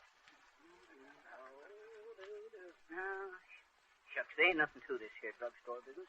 I always says that. Oh, here's the customer, McGee. Well, heavenly days, it's Sylvia. Oh, hi there, Sil. Hi, ma'am. How are you, boss? Y'all working here now? Who, me? Yep. I got Bill Bottleworth helping me. I thought Mr. Bottleworth done owned this drugstore, boss. What's that, Silly? I thought Mr. Bottleworth done owned this old drugstore, ma'am. Well, he does in a way, Sil. Well, what can I do for you, Sil? Did you know anything about horses, boss? Horses? Horses. Sylvia, if you come in here to get McGee to bet on the races again, I'll... No, ma'am. No, nothing like that, ma'am. Then what's all this about horses, Sil? My horse, he got the heaves, boss. Well, take him to a horse doctor, Silly. Sure. Yes, ma'am, I would. Only Mr. McGee say once he knows all about horses, ma'am. Did you say that, McGee? Well, well, shucks, all I said... Silly, all McGee knows about horses you could put in your eyes. He thinks they're all born with jockeys on their back. They ain't so, is they, ma'am?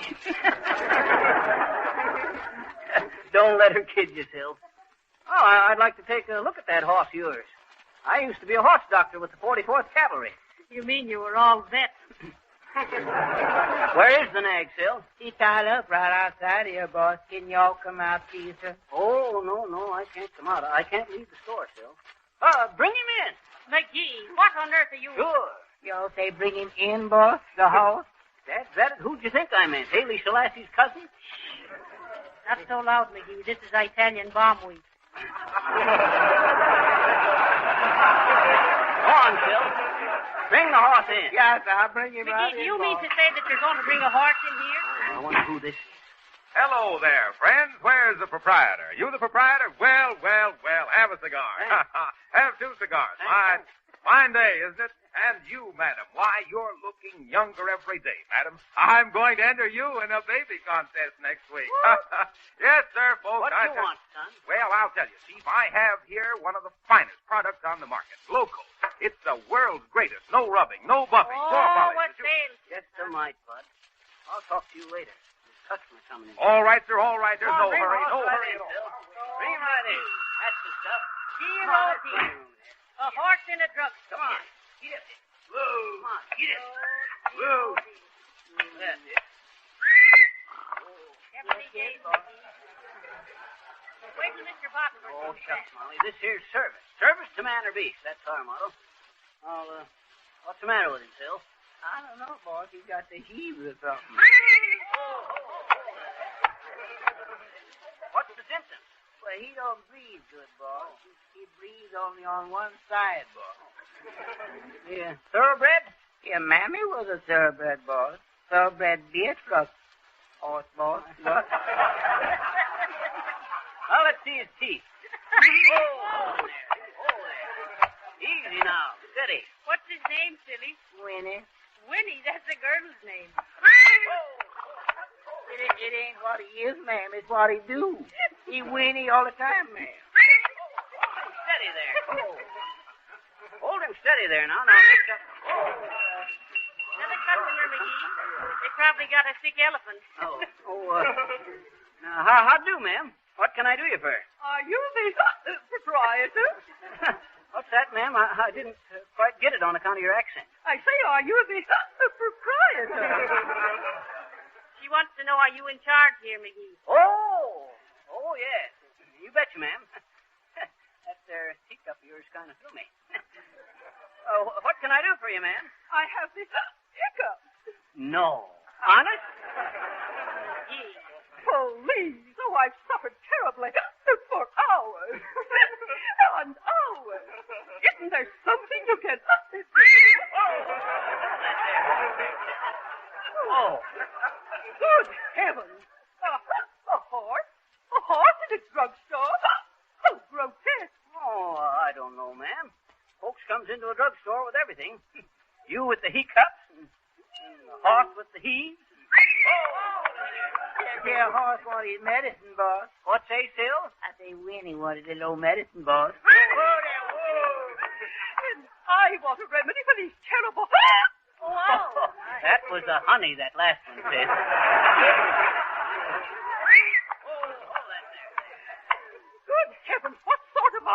Shut up there, you old fool. What? No, not you, please, ma'am. Excuse me, ma'am. I'm talking to the little horse here. Well, now, I'll tell you, folks, that just kind of calm yourselves for a mite, and I'll fix you both up.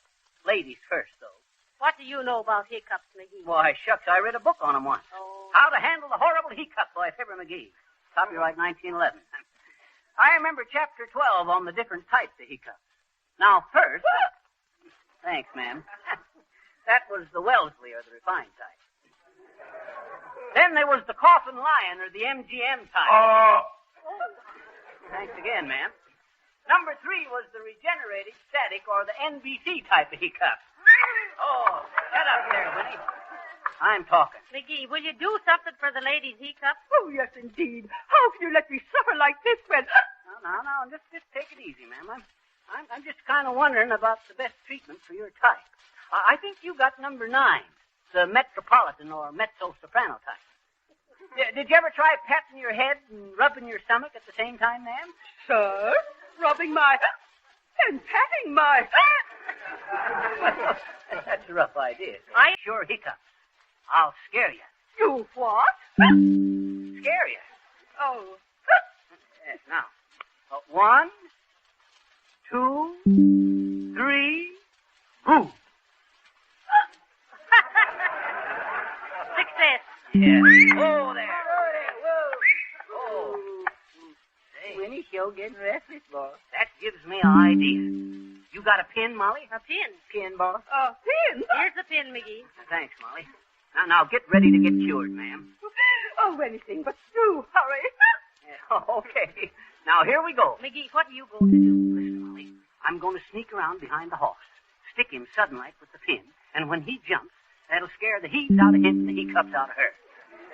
All right, but you be careful now. Now, hold on to the horse, Silk. Yeah, sir, but I'm sorry, Winnie, but science demands it.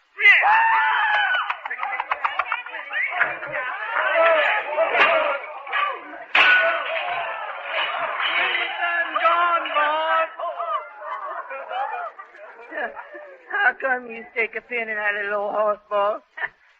Well, sir, folks, I guess it worked. The hiccups gone, sis? Why, really, I believe they are. Yes, I do believe they are. Well, no fair trying to hiccup, ma'am.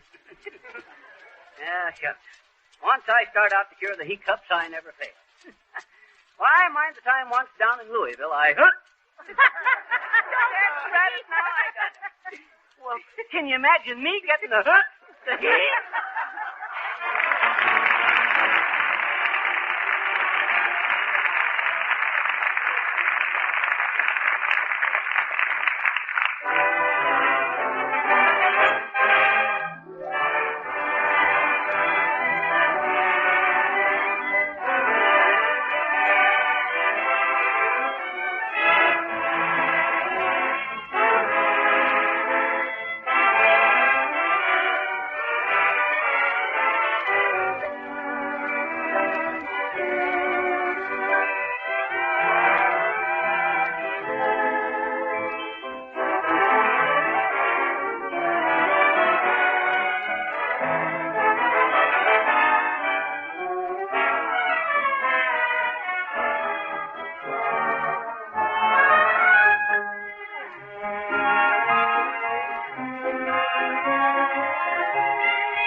Right here, I'd like to say that once your kitchen linoleum is protected with a shining glow coat polish, your floor scrubbing days will be over.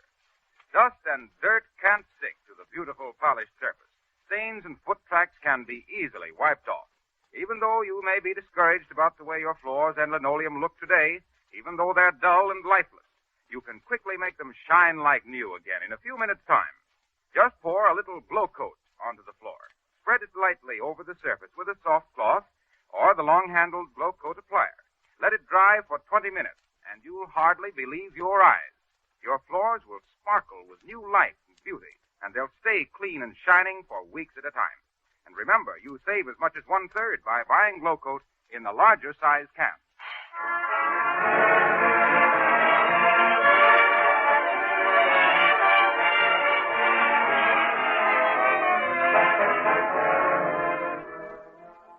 I might mention right here that the drugstore victim of the medical McGees was Mr. Tommy Tucker, the famous animal imitator and freak voice expert, whom you've probably heard many times in radio programs and in the Silly Symphony and other movie cartoons. Tommy Tucker.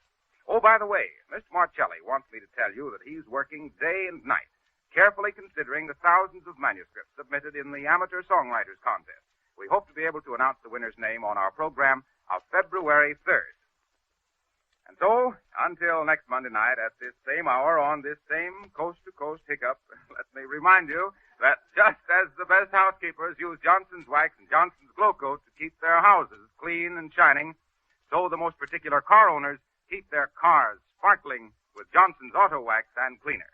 This is Harglow Wilcox putting on his Glover coat to glow home. Oh, me too. Good night.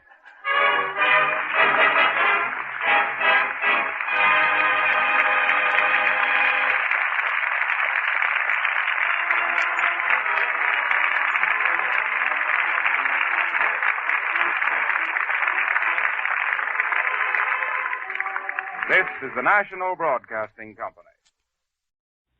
A three-dimensional war machine has swept onto the continent of Europe. With NBC, Invasion News takes precedence over all regular programs. In addition to special news broadcasts, bulletins will be brought to you as received. WEAF.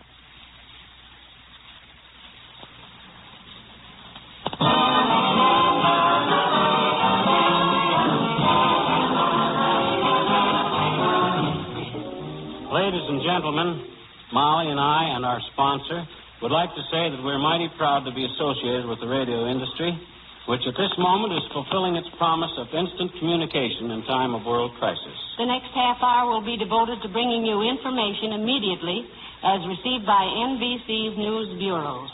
Between times, we will present songs of the services played and sung by Billy Mills Orchestra, the King's Men, and dedicated to our fighting forces on all fronts. And now for music and the news as it arrives, as Billy Mills gives us a George M. Cohan medley.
hear more from Fibber McGee and Molly later. This is Harlow Wilcox speaking. And now to the men who deliver our fighters to their posts, to those men who man the long sea lanes to victory, the King's Men dedicate this stirring tribute, the song of the Merchant Marine.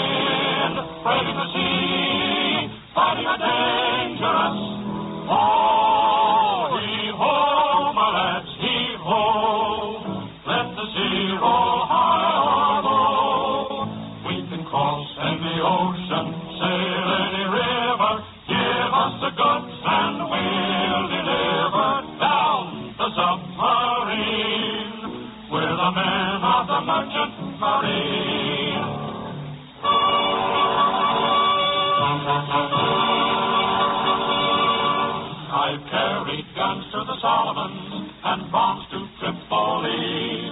I've carried wheat for the boys to eat from Nome to the Coral Sea. I've sailed with planes to Liverpool and Leningrad with tanks. I made it through to Iceland too with a regiment of Yanks. I've burned my feet with the deck plates heat. I'm frozen with the cold, while dodging subs in rusty tubs with nitro in the hold. Heave-ho, my lads, heave-ho, let the sea roll high or low. We can cross any ocean, sail any river, give us a good stand.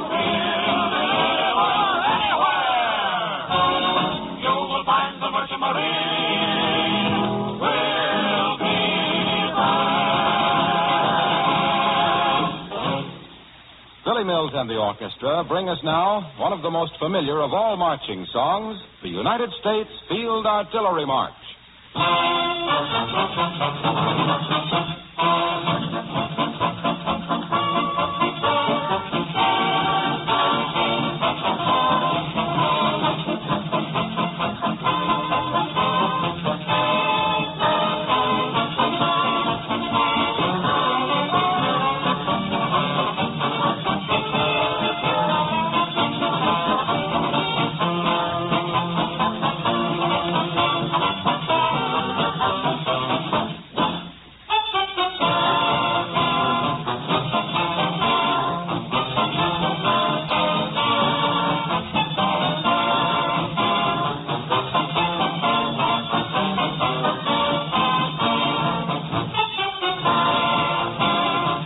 And the men of the United States Coast Guard.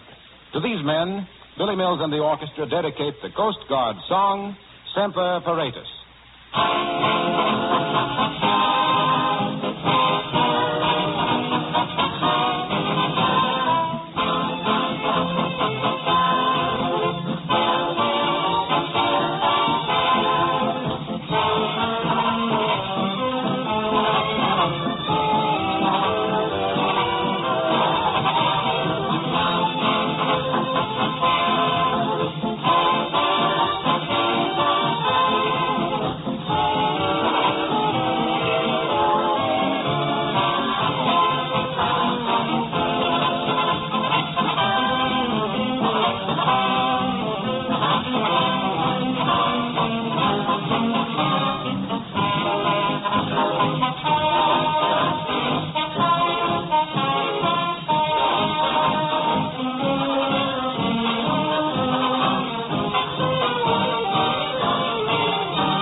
is a song that's one of my favorites. The name of it is The Time Is Now. And it's particularly appropriate because if there ever was a time that was now, it is now. Here it is, as arranged and sung by the King's Men.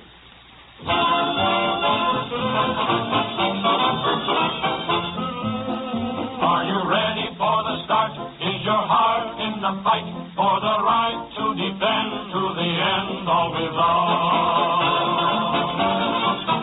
Will you meet the final test with the best at your hand for the land we adore and the glory above? The time is now, the time is now. It's time to heed the writing on the wall. For the world won't wait since fate set the date and the time. The time is now. Oh, that Yankee do or die is on the go again. And they'll see a mighty show again. The curtain's going up. Can't you hear that call? That call to give your all. And the time is now. Welder with your flame, are you ready? Artist with your brush, what do you see? Gunner, is your eye true and steady? Civilian, do you really want to be free? Carpenter, miner, pilot, trainer, riveter, driver, entertainer, Army, Navy, and Marines, ready now to change the scene. The time is now, the time is now. It's time to heed the writing on the wall. For the world won't wait since fate set the date and the time is now. That old Yankee do or die is on the go again. And they'll see a mighty show again. Bugle boy, blow again. Can't you hear that call to give your all? And the time is now. The time is now. The time is now. The time is now. Now that favorite song of the GIs, This is the Army, from the show of the same name, played by Billy Mills and the orchestra.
Ken Darby and the King's Men put into words the feeling in the hearts of all of us as they sing, This is Worth Fighting For.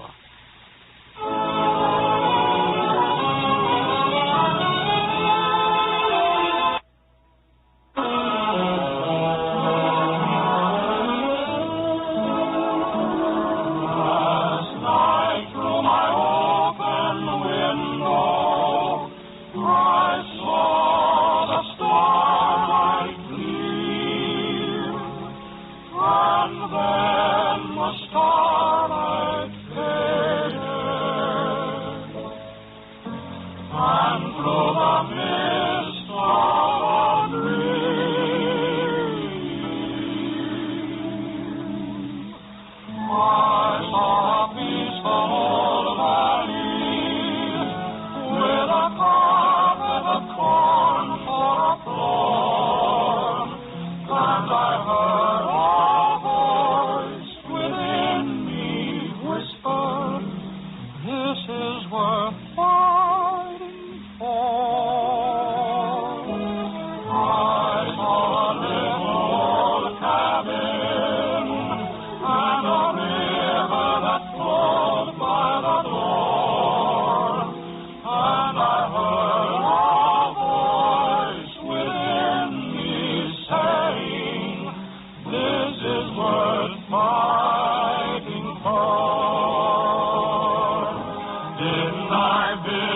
that cabin? Didn't I plant that corn? Didn't my folks before me fight for this country before I was born? I gathered my loved ones around me, and I gazed at each face I adored, and I heard a voice within me singing, "This is worth fighting for." Didn't I plow that valley? Didn't I reap that corn? Didn't my father's father battle for freedom when freedom was born? I gathered my loved ones around me, and I gazed at each face I adored, and I heard a voice within me thunder, "This is worth fighting for."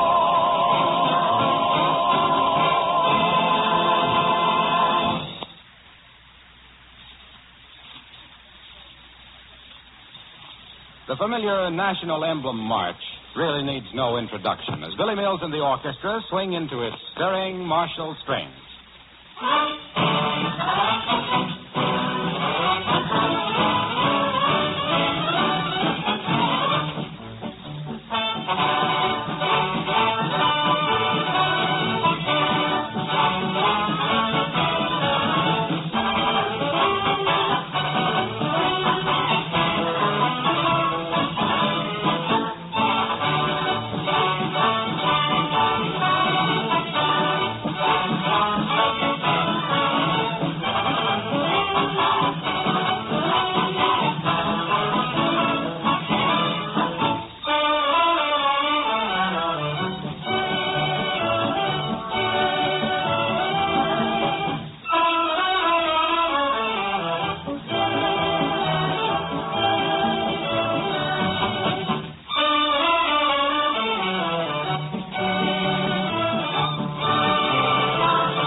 And now Billy Mills Orchestra and the King's Men give us the Song of the Bombardiers, a song dedicated to those men who look through their bomb sights for a glimpse of the victory to come. The Song of the Bombardier.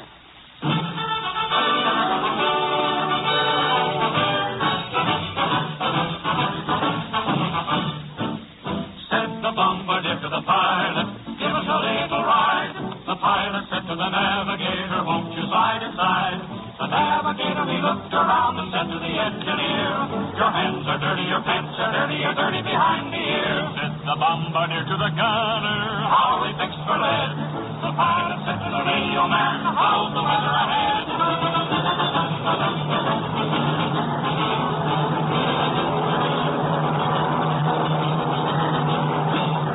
The weather's fine for flying, the fog has gone.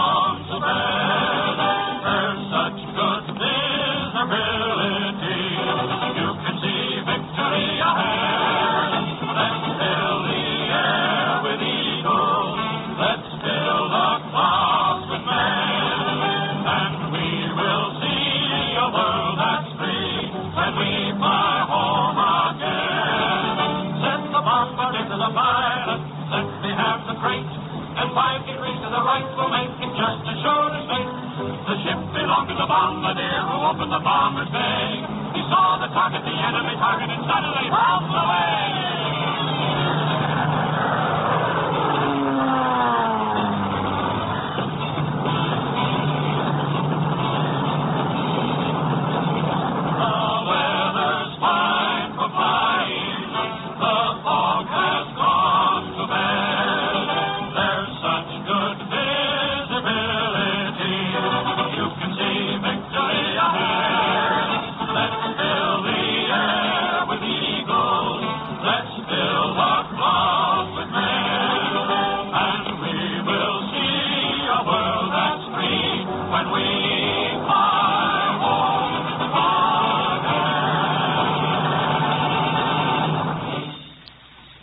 One of the greatest of American tunes is the ever-familiar American Patrol. Billy Mills and the orchestra.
The orchestra brings us a stirring tribute to the courage of the men and women of our armed services everywhere as they play Salute to the Armed Forces.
From the NBC newsroom in Hollywood, here's the latest version of the invasion battle coming from the enemy. Swedish correspondents in Berlin said the German High Command expects new and larger landings before Wednesday dawn and declared that several divisions now are fighting in the big beachhead, in some places hand to hand. These correspondents quoted Hitler's command as saying the invasion front stretches 240 miles from Calais to the Cherbourg Peninsula and to the Channel Islands. In a broadcast statement, the German High Command described the fighting in the Cherbourg-Le Havre area as being in full swing and declared that everywhere along the invasion front, British and American troops are putting up a most tenacious resistance. As they fight, and give them strength to gain, we pray, the triumph of the right. Bring them the comforts of thy love, the guidance of thy hand, that they may serve as from above, thy own divine command.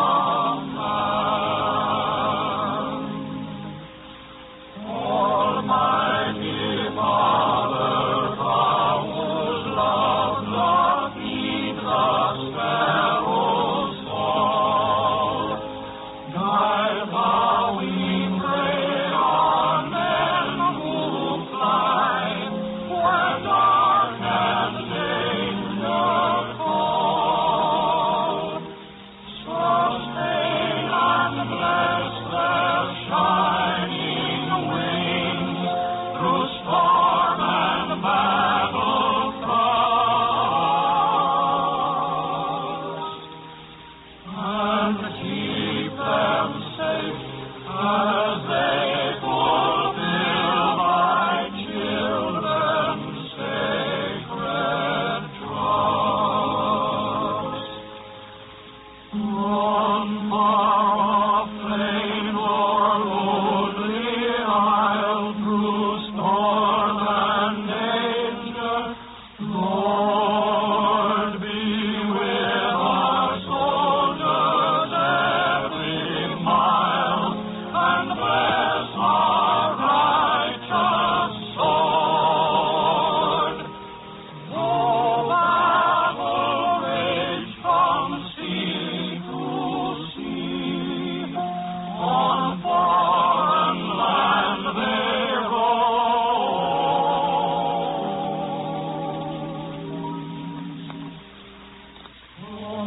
Protect thy sons where they be,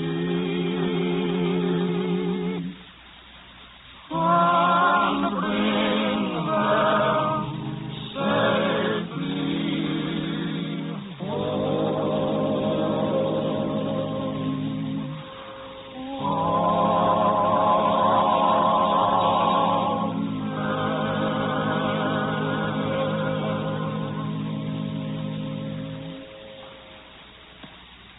Ladies and gentlemen, in closing with the Army hymn, we know we are expressing the prayers of all of you for our men and women in the service. It's comforting to know that they have the finest equipment and the best leadership of any army in the world, and that no military operation in history has had the careful planning and preparation which preceded this invasion. In addition, our men have a weapon which our enemies cannot have, the knowledge that God is on our side. To us, D-Day means divine help, and each hour the hopes of all of us for a speedy victory. In a few seconds, we will hear from the President of the United States in Washington. So until next week, good night. Good night, all. This is the National Broadcasting Company. Kraft presents The Great Gildersleeve.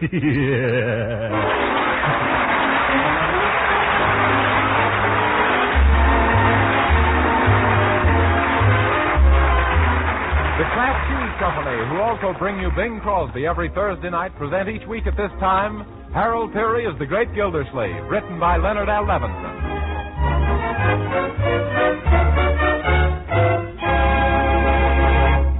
And now let's visit our friend, The Great Gildersleeve, who has just returned home after a busy day at the office to find that some new neighbors are moving into the vacant house next door.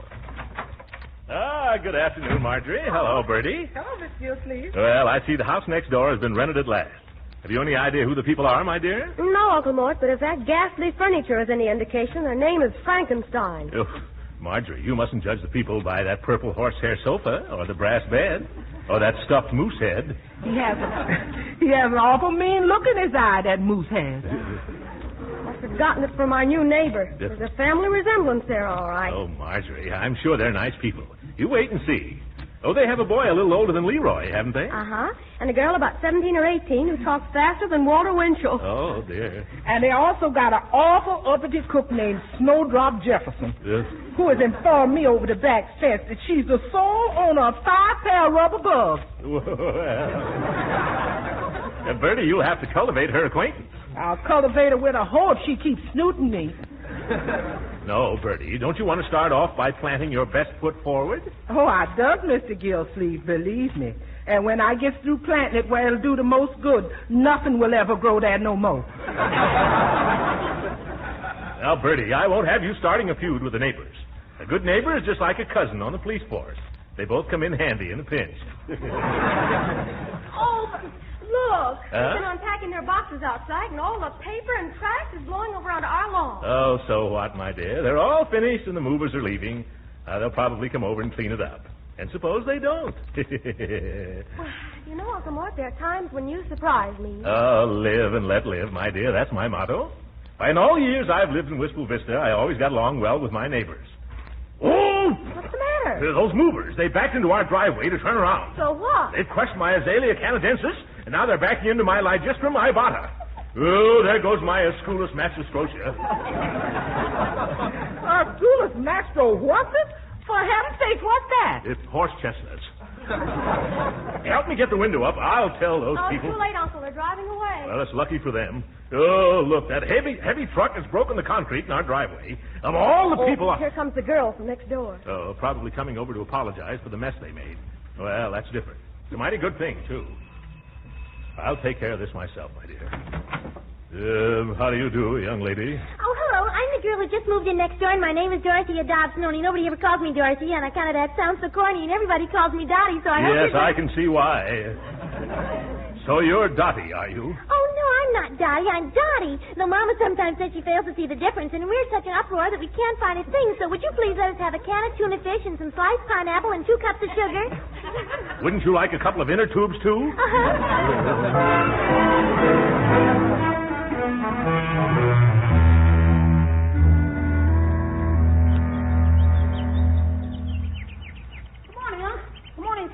Bertie says your hotcakes are getting cold and your orange juice is getting warm. Well, hello, Leroy. I'm looking for the morning paper.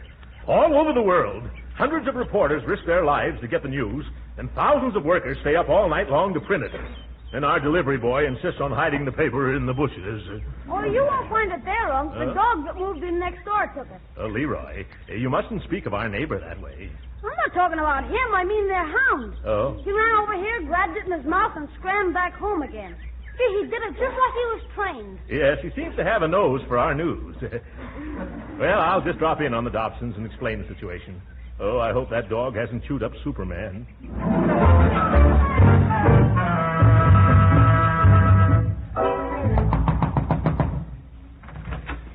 hello. You're the man from next door, aren't you? Of course you are. I recognize you right off, and you know why? Why? Because you look just like you did yesterday. The same suit, the same shirt, and the same tie. Isn't it awful monotonous? I'd just die if I had to wear the same dress every day, wouldn't you? Yes. I mean, I don't wear dresses. I dropped over to tell you that your dog is taking the morning paper. Oh, how silly, taking the morning paper indeed. Why, even if he could read, he couldn't afford it. Miss Dobson, please, let me finish. He's taking the morning paper off our lawn. It's our paper. Oh, so that's it, and Daddy thought it was a free sample. Oh, Sophie! You calling me? Oh, who's the blister, sister? Go in the dining room. Go in the dining room and tell Daddy that paper belongs to the man next door, and he's here and he wants it back, so bring it right out, and if there's any egg on it, be sure and wipe it off. Okay, but I ain't seen it yet. Why do you have to come around now? Well, Tuppy will be right back, mister. Oh, incidentally, what do you think of the big news in the paper this morning? Isn't it thrilling, or haven't you read it yet? Oh, of course you haven't. Well, you certainly have a surprise in store, because you know what happened? Oh, excuse me. I didn't know you were going to stop. You didn't put your hand out.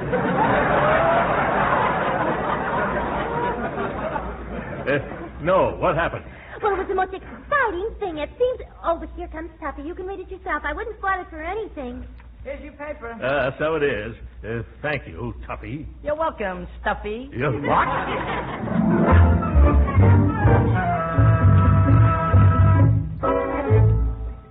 All right, Bertie, wheel in the breakfast. I'm hungry enough to eat off the tablecloth. You get your paper okay, Unc? Oh, sure, no trouble at all. You don't have to, how to handle these neighbors. It's all right, Leroy, that's all. Yeah. Now to read the big news she was telling me about. Well, look at this. Roosevelt and Churchill meet in mid-ocean. What, again? Marjorie, Bertie, come here and listen to this. Washington, D.C., August the 4th. August... Never mind, go back. It's all a mistake. What happened? That kid next door slipped me a 7-month-old paper.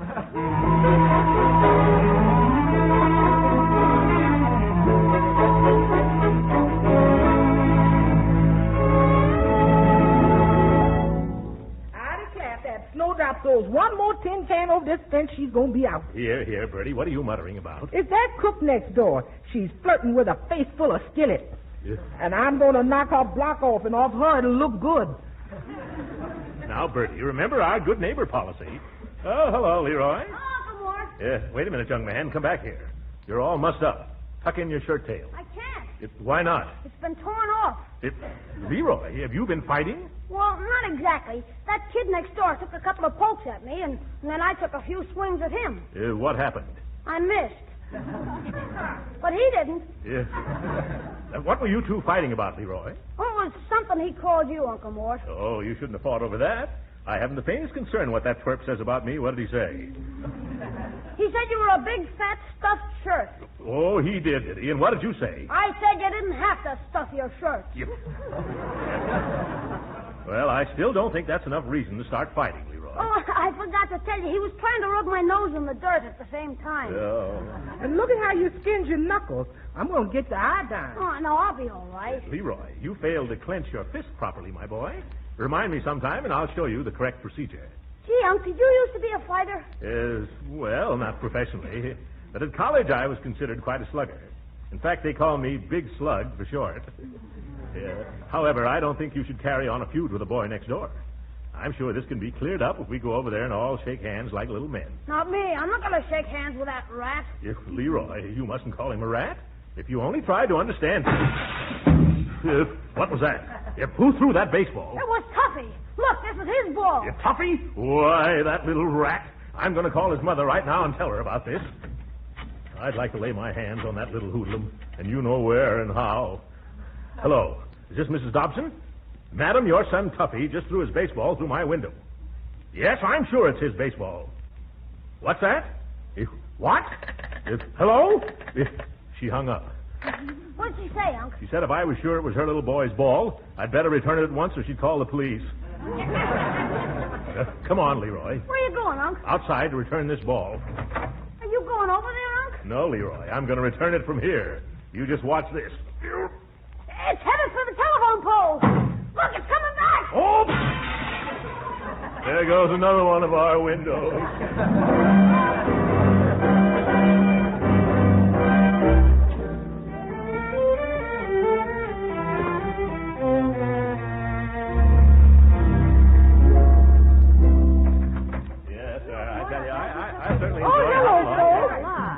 Is out the man from next door was here. Mr. Dobson? What did he want? He says he wants to take you apart and see what makes you think you is as tough as you think you is. Well, I don't understand. I never said anything to him. Well, I guess I better be getting to bed. Just a second, Leroy. Now, Bertie, what's it all about? You mean you didn't challenge Mr. Dobson to a fisticuffs breaker? I've never even set eyes on the chap. Well, somebody told him something most disagreeable. It's way past my bedtime, folks. Wait a minute, Leroy. Did you say anything to anyone next door that might have started this? Oh, no. Only I told that Tuffy that he better not monkey with me anymore, or you'd show his father what a big slug you are. Yes. I'm not afraid of him. Why, Leroy, how can you talk that away? That Mr. Dobson's twice as big as your uncle and only half as fat. Yes, What? He is? Oh, Leroy, what are you doing to me? Why, that man's as tough as a 30-cent steak. Oh, he's not so tough. Leroy, you better go to bed. Let's all go to bed. Okay, good night. Oh, Uncle Mort. What are you going to do? Now, don't worry, Marjorie. I'm sure we can settle the matter peaceably. However, just to be on the safe side, tomorrow I better find some good gymnasium where I can brush up on my boxing before Brother Dobson mops up on me. Ham, be sure and let me know when you're tangled with Mr. Dobson. I wouldn't miss that for anything. Well, I would.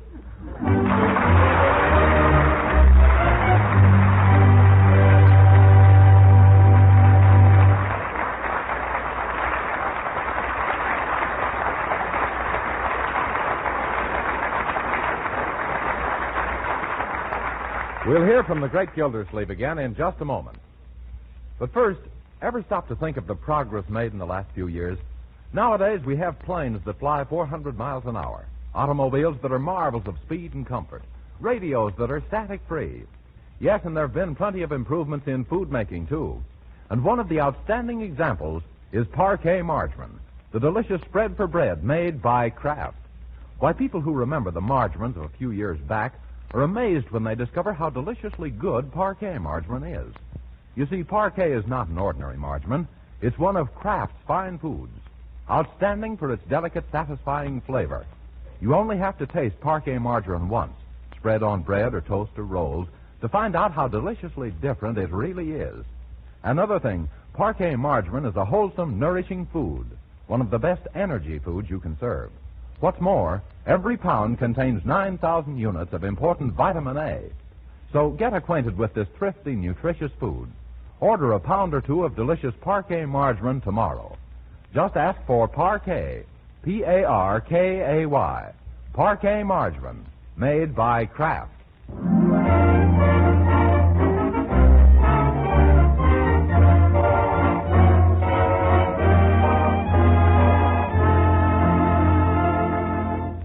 After a restless night, the Great Gildersleeve has taken his problem to Philadelphia Phil's Physical Culture Institute. We find him dressed in gym togs, ready for his first lesson from Phil himself. Well, mister, so they did find a pair of shorts big enough for you after all. Yes, these shorts are a little tight.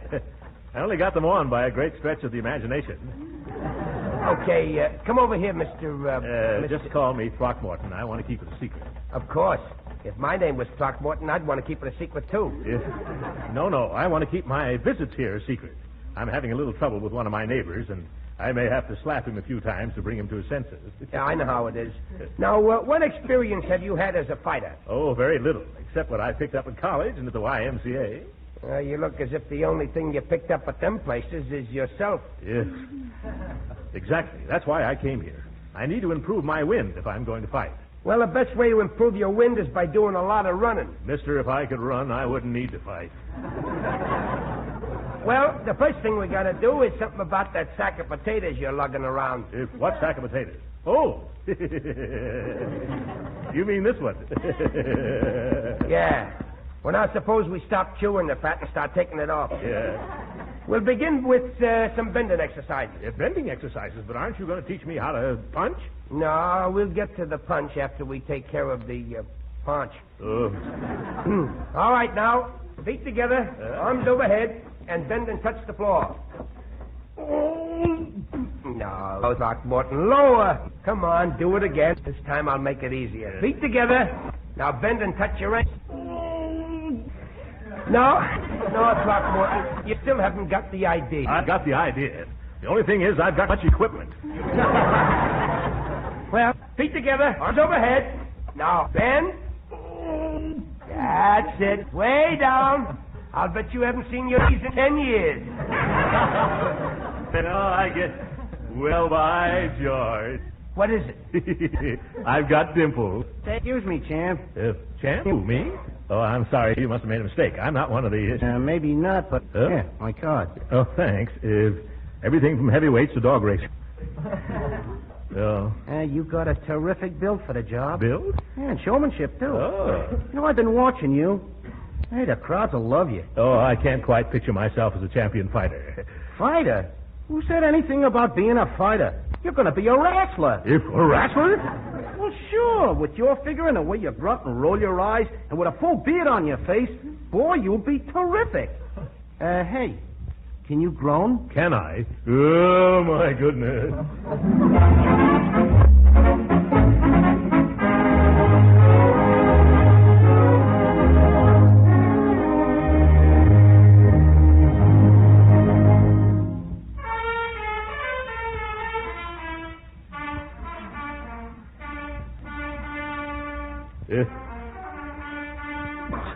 Tuffy next door murder that march all day long, Bertie? No, so when he gets out of bed, he sits down and beats his drums for a while.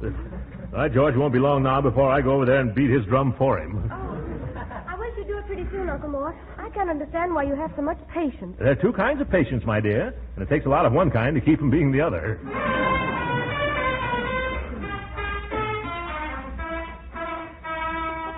Someday he's going to hit the right note, and then they'll take that horn away from him. I don't see how his family can stand it. Yeah, they can't. They've just chased him out in the yard. Look, I wish he was my kid for an hour. A few quick tricks with my hand, and he wouldn't trumpet anymore. Oh, now he's right under our window. Yeah?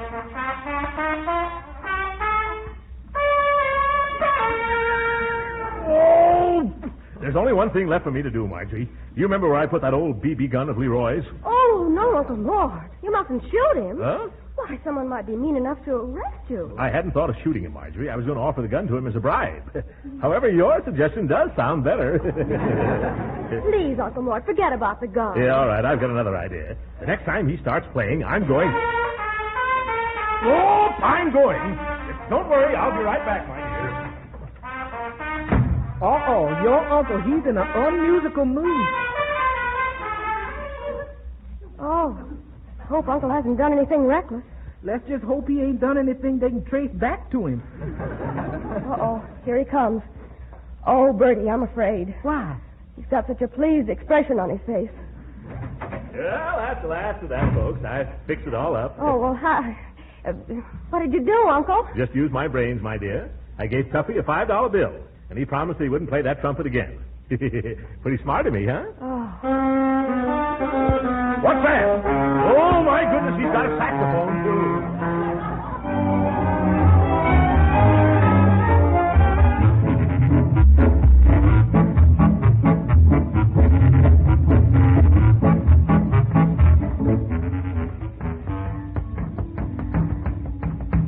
Okay, Flocky, we can stop now. Oh, thanks. How am I doing, Phil? Well, you've become pretty good with the punching bag. Now, seeing as how this is your 10th and last lesson, I'm going to put you in the ring against a professional fighter. Oh, well, bring him on. The bigger they fall, the harder I am. Well, you know what I mean, anyway. Well, I want to warn you. This guy's supposed to be good. That's all right. I feel pretty good myself. Which one is he? The big guy there, shadow boxing in the ring. Yeah. Oh, yes. He throws a pretty big shadow, doesn't he? Now, come on over to the ring and... No, Flocky, no. You're going toward the dressing room. Yes, I thought I'd save you the trouble of carrying me in there later. Now, don't talk that way. You can take this guy. Yes, I can take him, and I can leave him alone, too. You kidding? I'm dead on the level. Oh, my goodness, dead on the level. Come on, get in the ring, Flocky. Hey, Barrelhouse. Yeah, what is it, Phil? I want you two boys to go 3 or 4 rounds together. Shake hands with Battle and Flocky. Hi. Hi, Barrelhouse. All right, boys. Now, I'll keep time, and you get in there and put up a real fight. And remember, no waltzing. Sure, no waltzing. Excuse me, is a little rumba permissible? No. All right. Get going, boys. Get in there, Flocky, and trade punches. I'm trying to trade, but he doesn't want to do business. Jab with your left, Flocky, jab. Okay, now, back. I can't. The ropes are in my way. Jab with your left again. That's it. Keep jabbing. That's it. Now bring up the right. Right? Like this?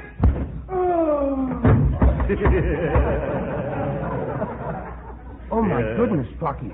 You shouldn't have done that. You've knocked him out. I did? Throckmorton, that ain't playing the game.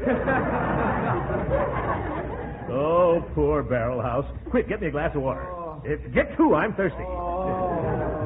Take it easy, Barrelhouse. I'll help you into the dressing room. I'll take care of him. You get your shower. And you can consider this knockout your diploma in pugilism. Oh, you certainly did well in your graduation exercises. Thank you, Professor. I'll get going now. So long, Barrelhouse. Next time, don't try to chin yourself on my glove. I just can't wait till I get home and do the same to that next-door neighbor of mine. How you feeling, Barrelhouse? Oh, terrible. I'm in awful pain. That big walrus stepped all over my tenderest corn. Honest, Phil, it was all I could do to restrain myself from hitting him.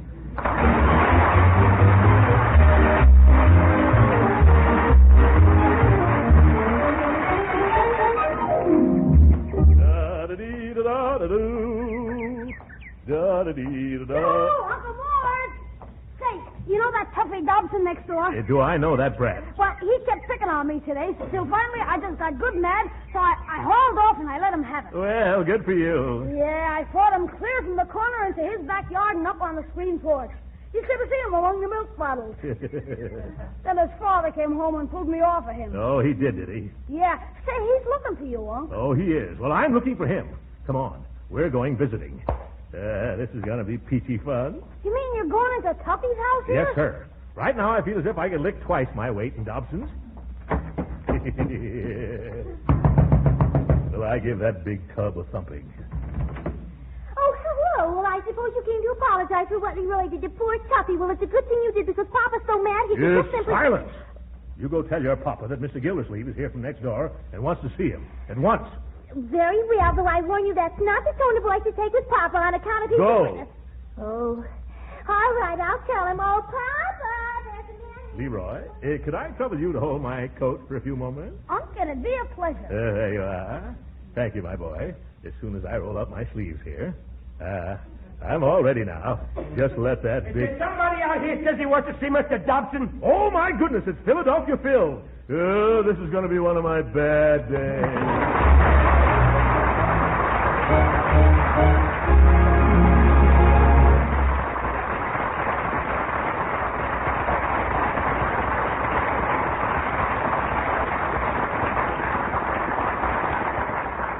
The Great Gildersleeve will be with us again in a few minutes. Meantime, I've noticed that some women have a knack for being resourceful. They're always first with new recipes, always turning up clever ways to economize and please their families, too. These resourceful ladies are right in their element these days because now more than ever, it's smart to be wisely thrifty. And here's a discovery a lot of them are making, that parquet margarine is a wholesome spread for bread that tastes mighty good, yet costs very little. Yes, they found that serving parquet margarine makes a hit with the family because it's so downright delicious spread on bread or toast or rolls. They found that parquet margarine is a real flavor shortening for baking, that it adds delicate extra flavor to pan-fried foods. Yes, parquet margarine is one spread for bread that's so thrifty you can use all you want in cooking, too. Now, using parquet margarine is a wise economy because it's such a nutritious, wholesome food. Parquet helps provide pep and energy because it's one of the best energy foods you can serve. And it's a reliable year-round food source of important vitamin A. So why not buy a pound or two of delicious parquet margarine tomorrow? Remember, it's Parquet, P-A-R-K-A-Y, Parquet margarine, made by Kraft.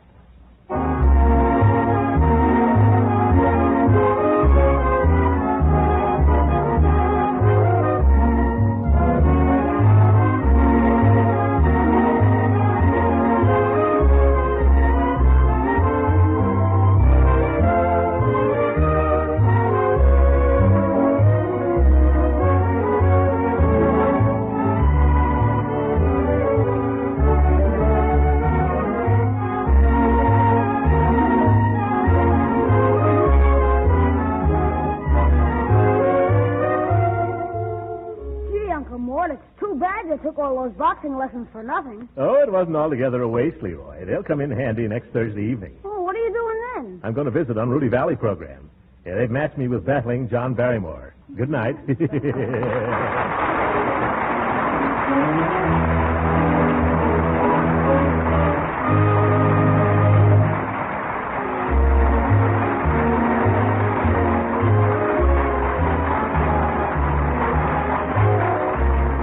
Original music heard on this program was composed and conducted by William Randolph. This is Jim Bannon speaking for the Kraft Cheese Company and inviting you to be with us again next week at the same time for the further adventures of the Great Gildersleeve. This program has come to you from Hollywood. This is the National Broadcasting Company.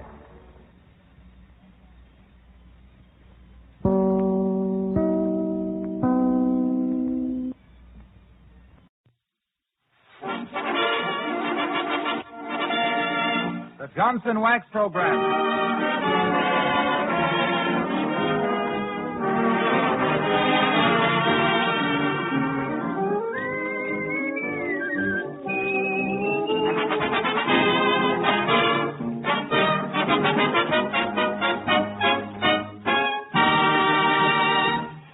morning, everyone. The makers of Johnson's Wax present Marion and Jim as Fibber McGee and Molly.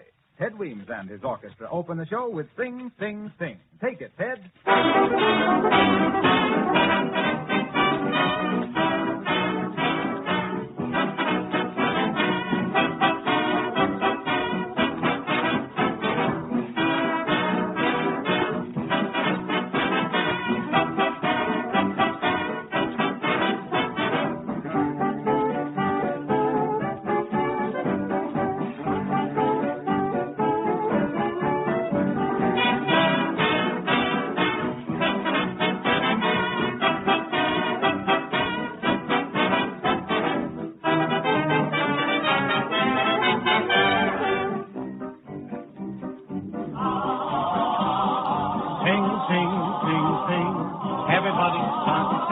La-di-da. Oh, now you're singing with a swing. Sing, sing, sing, sing.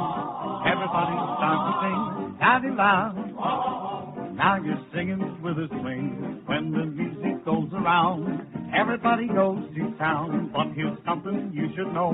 Oh, baby, oh. Sing, sing, sing, sing. Everybody start to sing. La-di-da. Oh, now you're singing with a swing.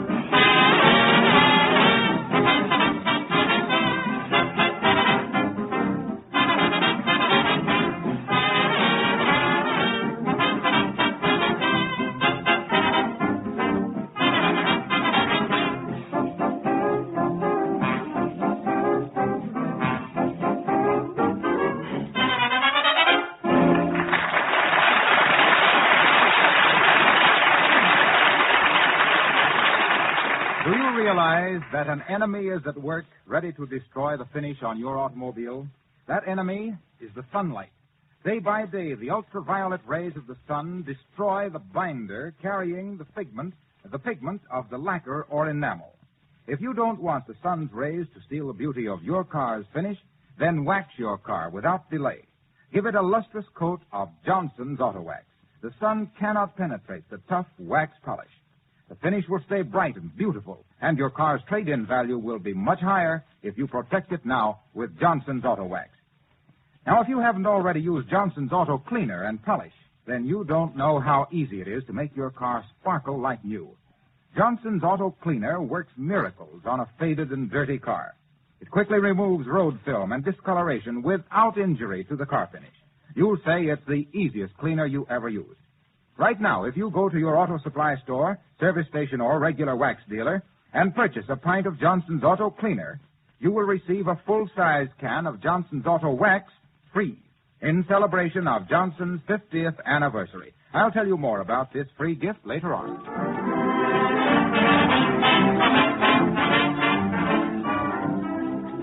Well, here is something. His Honor, Judge Blatherskite of the Wistful Vista Domestic Relations Court is on his vacation. But the court docket was so full they had to find a substitute for him. Yes, you're right. Fibber McGee suggested himself for the post, claiming large experience in the matter. So here, just about to open the session, we find on the bench those two giants of the judiciary, Fibber McGee and Molly.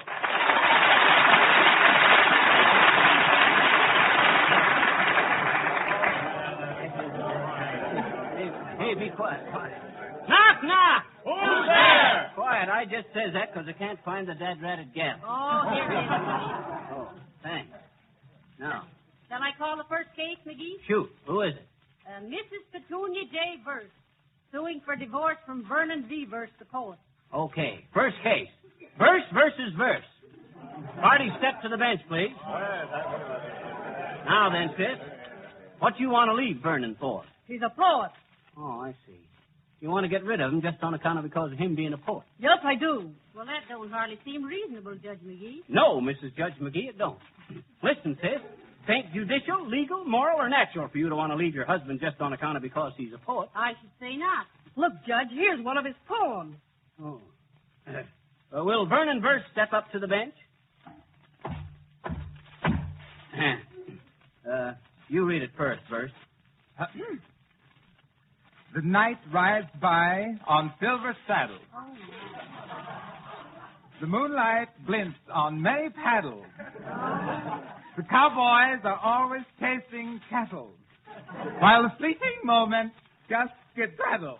There.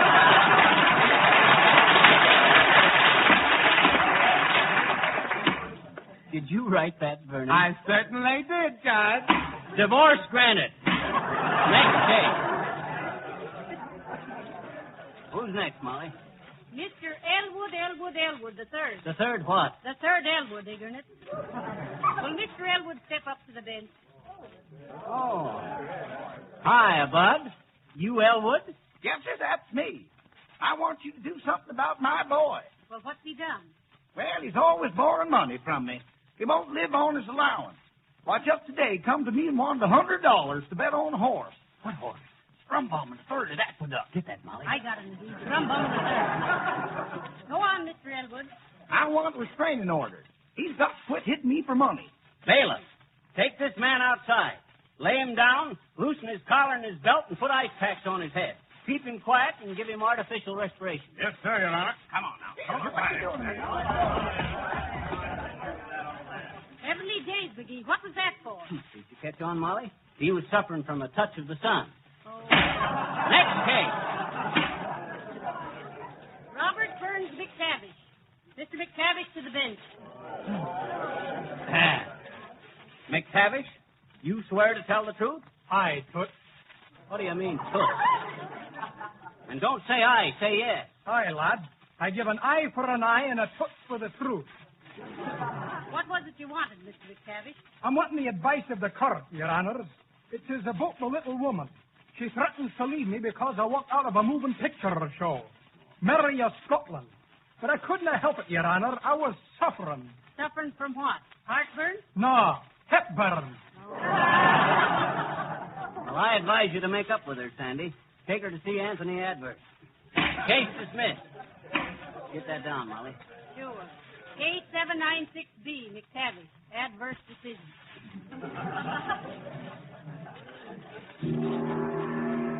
Heavenly days, what's happened to you? That's the grand jury's coming in with the true bill, Molly.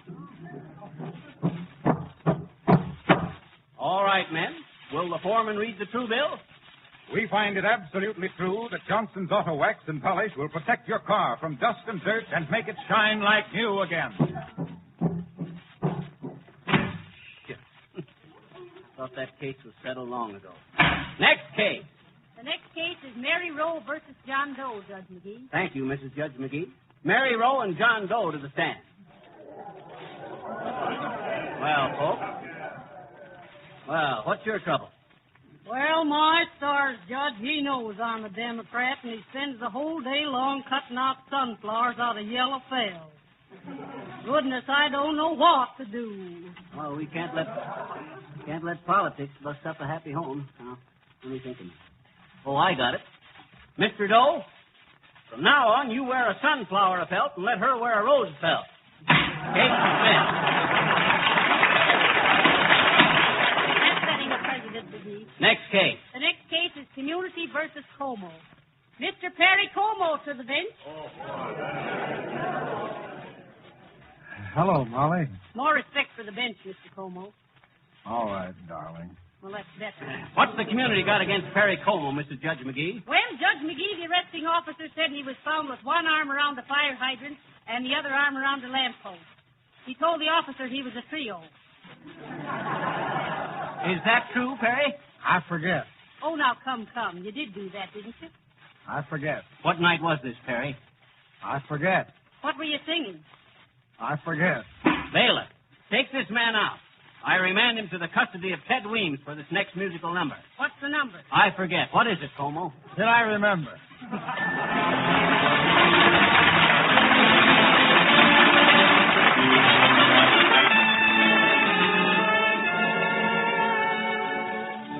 Did I remember to tell you I adore you, and I am living for you alone?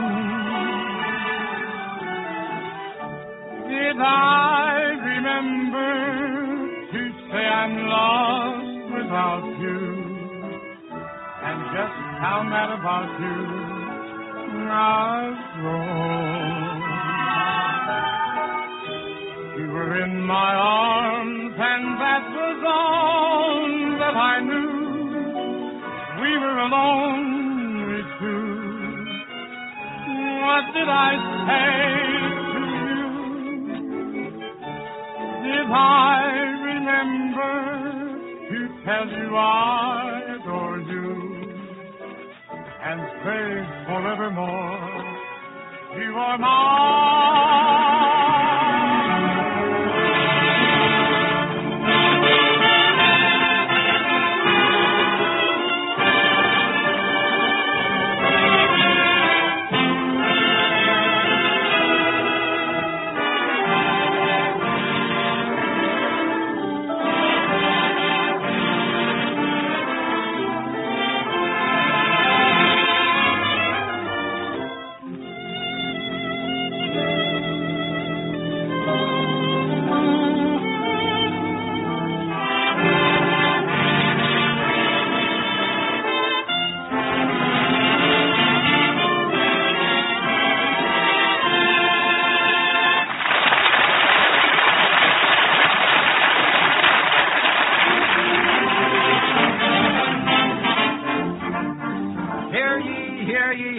The Court of Domestic Relations is in session again with Judge McGee and Mrs. Judge McGee on the bench. Next case. What's the next case, Mrs. Judge McGee? The next case, Judge McGee, is Jackson versus Watson. Breach of promise. Parties in court? Are Jackson and Watson in court? Just the defendant, Watson, Your Honor. We have a deposition from the complainant. Defendant to the bench. Now then, young fellow. Oh, it's Silly Watson. Yes, ma'am. Hi, Miss McGee. Hi, Miss McGee. Judge McGee, please. Yes. Are you the defendant in the breach of promise case, Silly? What? Listen, Phil. This gal Rosebud Jackson says you promised to marry her. Is that right? Yes, sir. No, sir. What do you mean, yes or no? Well, I mean I did, but it ain't right. Oh. You changed your mind? Yes, I did. Why? What? Why did you go back on your word, Phil? Well, Miss McGee, please, I had to, Connie. It was late at night. Yes, and believe it or not, you were waiting for a streetcar. How you know that, Miss McGee? I saw her. Well. Just here, Rosebud, she come along and she says, "Hiya, Silly." I say, "Hiya, Rosebud." She said, "How about you and me getting married?" I said, "What for?" She said, "Never you mind what for." And she grabbed me and kissed me. She said, "We engaged. We're going to get married in October." October, eh? I see. Going to make you the fall guy. And you told her you would, Silly? Yes, ma'am, I'm afraid so. Well, why did you say yes if you weren't sure? Well, Miss McGee, it was late at night and the streetcar was coming. It was the last one. I had to do something, please, sir. You wouldn't let me go till I say yes, and I had to say yes so I could catch me that last little streetcar, Miss McGee. Looks like a clear case of habeas corpus, Molly. Well, let's give it to Nolly Pross. Oh. Molly who? Nolly Pross, Silly. That means no prosecution. Yes, ma'am, but you don't know Rosebud Jackson, Miss McGee. She's going to prosecute me continually. But excuse me now, please. I got to go tell my mama I ain't going to be no bride.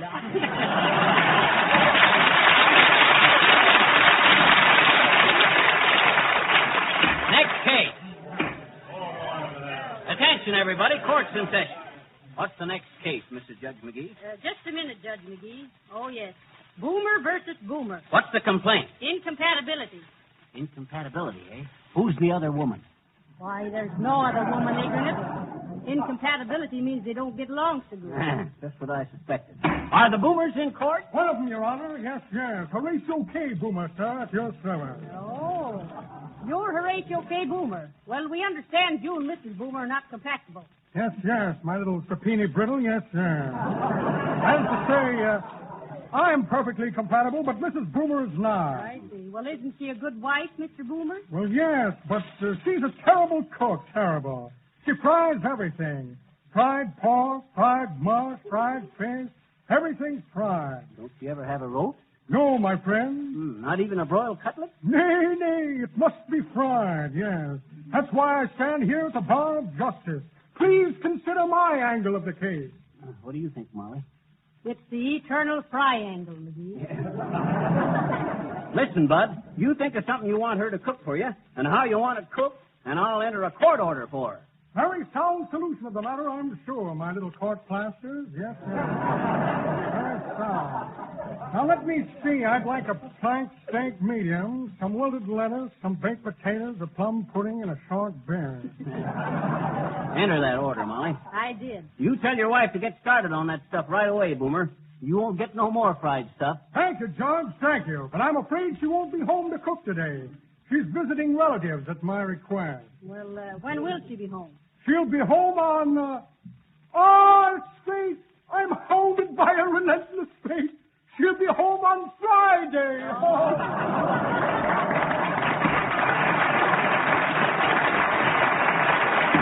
Next pick. Who's next, Molly? Well, Hattie Homebody versus Homer Homebody. Wants alimony. What ground? Well, she says she's so busy with her housework, she never has any fun. The Homebody's in court? No, Your Honor, but I'm counsel for Mrs. Homebody. Oh, hello, Mr. Wilcox. Hello, Molly, baby. Your Honor. Hi, Harpo. I didn't know you was practicing at the bar. Oh, I don't have to practice. I'm perfect. Well, listen, Harpo. Mrs. Homebody says she does so much housework, she never has no fun. What sentence would you suggest? I'd suggest this sentence. Use Johnston's glow coat on floors and linoleum and save time and work. End of sentence.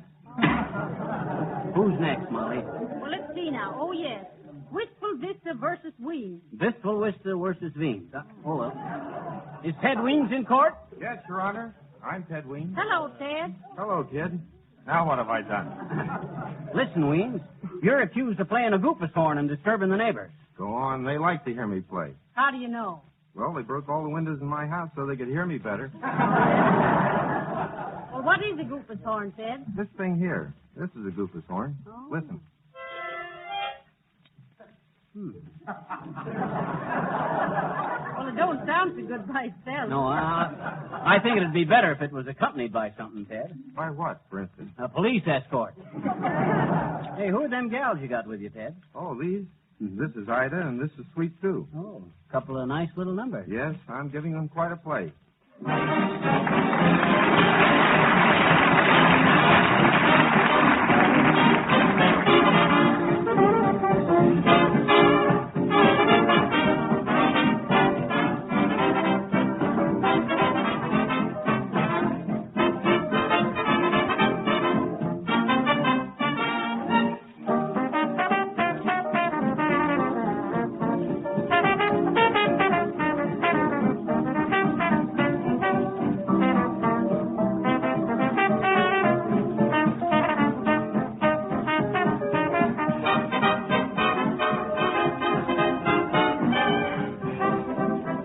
Now here's Country Washburn to play the goofus horn.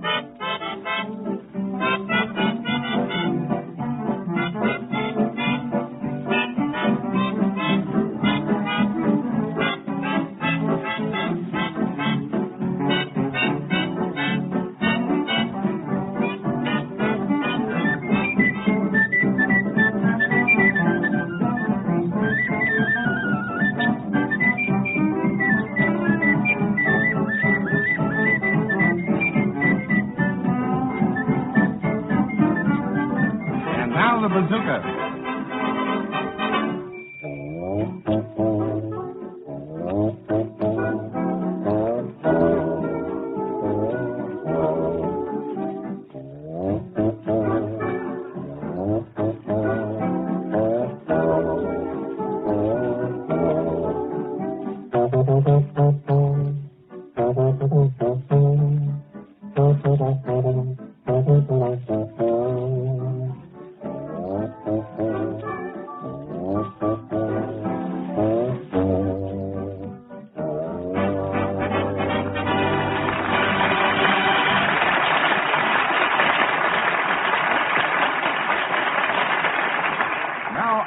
Tell you how you can get a full-size can of Johnson's Auto Wax free.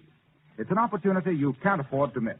S.C. Johnson & Son are offering you a full-size can of Johnson's Auto Wax in celebration of their 50th anniversary. Go to your auto supply store, service station, or regular wax dealer and ask for Johnson's free gift package containing 1, a pint can of Johnson's Auto Cleaner, 2, a full-size can of Johnson's Auto Wax. You pay 59 cents for the Auto Cleaner. This is less than the regular price. And you get the Johnson's Auto Wax free of any charge. Thousands of car owners throughout the country have already taken advantage of this generous offer and have discovered how easy it is to keep their cars shining, sparkling like new with these 2 remarkable Johnson products. Don't delay. Be sure to get your free gift of Johnson's Auto Wax while the supply lasts. See your dealer tonight or tomorrow morning.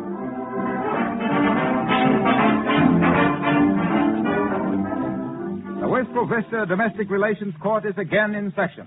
The magistrates, McGee and McGee, are on the bench, ready to take another dirty dig at the docket. Attention, everybody. Court's in session. What's the next case, Mrs. Judge McGee? The next case is Hotchkiss versus Sinful Bomb. Suing for $2 million heart bomb. Oh, boy. $2 million, huh? You must have an awful big heart. Hotchkiss versus Sinful Bomb. Parties in court? Yes, they are, Your Honor. Want them both? No, send Mr. Sinful Bomb up first. Mr. Sinful Bomb to the bench. Mr. Sinful Bomb. That's me. Hello, Judge. Hello. You Solomon Sinful Bomb? Positivo. Well, you're being sued for $2 million heart bomb, Mr. Sinful Bomb. Have you anything to say? I certainly have. What is it? Did you bust this little gal's heart, Sinful Bomb? Her what? Her heart. Don't be silly. If she had a heart, would she be suing me? Well, there's something in that, too, Molly. Don't you love her, Mr. Sinful Bomb? Hooey! She's already having 12 husbands. What? One at a time, I mean. Oh. And I'm refusing to make myself unlucky with 13. No, I don't blame you, Bud. She's been married 12 times, Heavenly day, 12 times. Positivo, a banker's dozen. You see, Judge, when she first suing people for heart bombing, she wins the case. Mm-hmm. She was so happy she married the jury one by one. Oh, she's so fascinating, Judge. I was bewitched. But now I am busting the spell. Sounds like she's a gold digger to me. Well, you go sit down, Sinful Bomb. Peggy Hotchkiss to the bench. Peggy Hotchkiss. Says here that she's a Follies girl, McGee. Here she comes, Molly. Get a load of the lace stockings. Boy, what a figure. Hey, maybe I'd better interview her in the judge's chamber. She might be sensitive. Huh? No, well, if she is, it's time she got over it. 12 husbands. All right now, sis. Just make yourself comfortable. Don't be nervous. Are you Peggy Hotchkiss? Are you Peggy Hotchkiss, the Follies girl? Hey, you, sis. Raise your head. I want to see your face. All right, Skippy. Do I get my $2 million? Well, for the... Hey, Grandma, are you Peggy Hotcha? Not Hotcha, Sonny. Hotchkiss. Keep the charm, give me a kiss. I understand you've been married 12 times, Grandma. Is that true? Well, if it ain't, I've been through an awful lot of rehearsal, Shorty.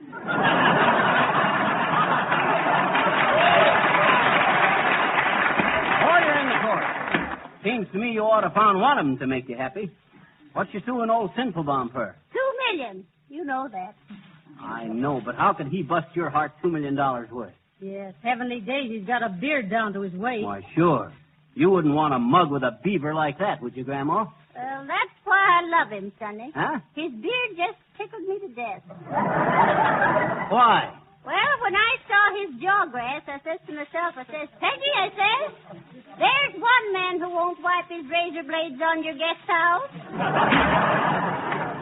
Judgment entered. $2 million. I think you got something there, Grandma. Next case. Quiet, everybody. Who's next on the docket, Molly? Mrs. Christopher Crumble versus Christopher Crumble. Okay, will Chris Crumble and his his wife step up to the bench? Listen, Your Honor, my wife is too fussy, that's all. Here. Hold it. Now then. Mrs. Crumble. What's the complaint, Mrs. Crumble? Well, my husband eats crackers in bed, Your Honor. Oh, dear, that is silly. Crackers in bed, huh? Mm-hmm. What you got to say about that, Crumble? Well, Your Honor, I guess it's true, all right. But I like crackers in bed. I love them. Here, have one. I got a sack full. Oh, thanks. one, too, Crumbles. Say, these ain't bad, Bud. Who makes them? The Toothsome Toasted Fitbit Corporation.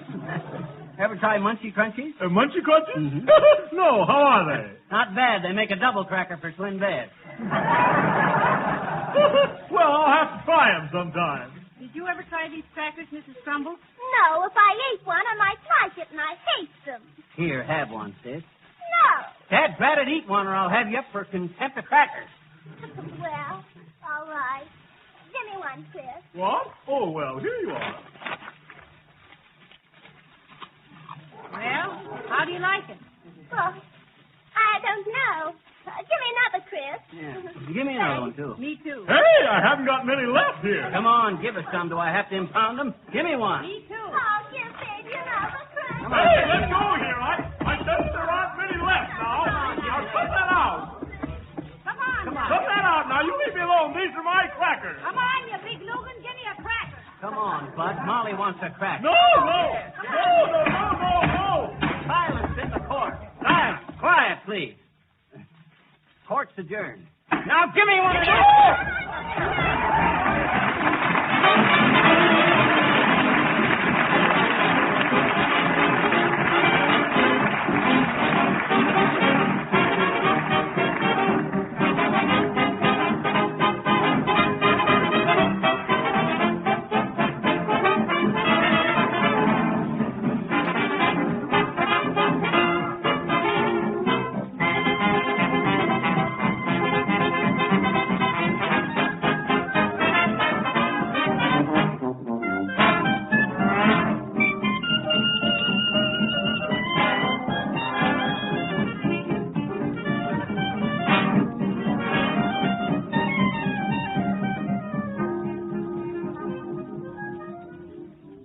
Until recently, every woman who kept house had the discouraging, if not impossible, task of trying to keep her linoleum and wood floors polished and clean with people continually tramping across them. Now the problem has been solved for her. The smart housewife of today keeps her floors shining with Johnson's Glow Coat. It takes only a few minutes to apply Glow Coat with the long-handled applier. You don't have to get down on your knees or even soil your hands. Glow Coat dries in 20 minutes to a beautiful polish without rubbing or buffing. Dust and dirt can't stick to the gleaming surface. Glow Coat seals the cracks and pores, acts as a regular shield of protection, saving linoleum and wood floors from becoming worn and dingy. Ask your dealer for the famous no-rubbing floor polish, Johnson's Glow Coat, spelled G-L-O-C-O-A-T. Look for the attractive yellow can. And remember, you save money by ordering the larger sizes.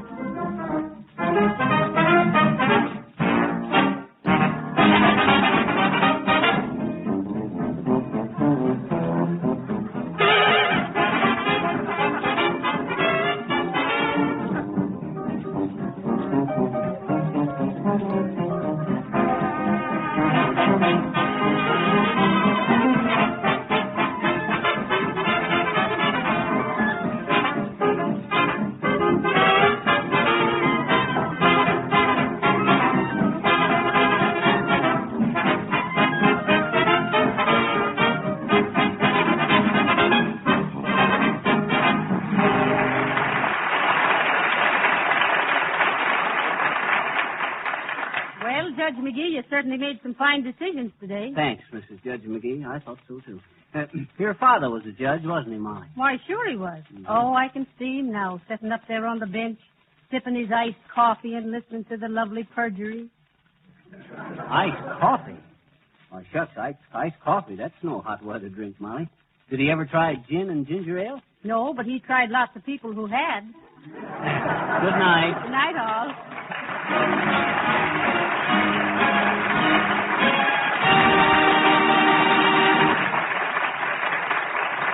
This is Harlow Wilcox adjourning until next week at this same time. Next program, this is the Red Network of the National Broadcasting Company. Hi there. Welcome to Chesterton Radio. Where a thriving audience loves its radio shows. Don't take our word for it. Here's what listeners say about Chesterton Radio. TV is so overrated. Chesterton Radio rules. I feel my IQ going up by the minute. I am enjoying these so much. I haven't turned on my TV in weeks. Lying here on my sofa with my eyes closed, I can picture the whole story. I've seen the movie version. This was just as grand, if not more. I thought I'd doze off, but no. I am hooked. Gotta listen to one story every night before bedtime. I love this channel. It gets me through my workday. I'm new to radio plays. Excellent story and played out wonderfully. Thank you for the hard work and love you put into bringing us these shows. I found Chesterton Radio over a year ago. I am forever thankful. I love the Lord. This is a guiltless pleasure. I bet even He likes to listen to Chesterton Radio. I love this channel. I've not watched TV in over 2 years. I've never heard anything like this. Mind-blowing. Enjoy our shows? We need your help today. Keep Chesterton Radio afloat. For half of what you pay the cable guys, you can support Chesterton Radio. Go to chuckthetv.com for links to our pages on Patreon, Subscribestar, and Buy Me a Coffee. Or use the link in the description below this video. Thank you for your support. It means a great deal. The Fibber McGee and Molly Show.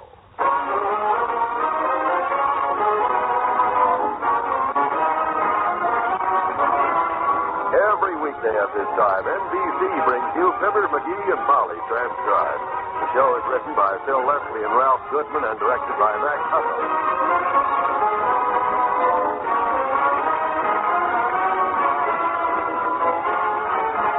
Join Fibber and Molly in just a moment. It's time Mr. and Mrs. America became fully aware of the shocking conditions that exist in our public school system. Our schools have faced a crisis for some time, and now that crisis is growing worse. It isn't a problem to be met by any certain group or groups. It's everyone's problem. You are a parent or a taxpayer or both.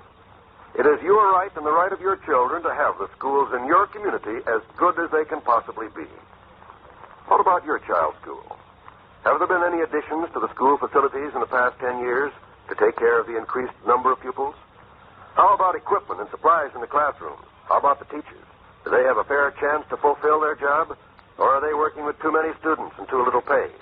Is your school system one that will attract the better young men and women in the community to become teachers? If the answer is no, then you and your community have a job to do. Your local PTA and other groups are working on this job. Join them. Help your children to get the education they need and deserve.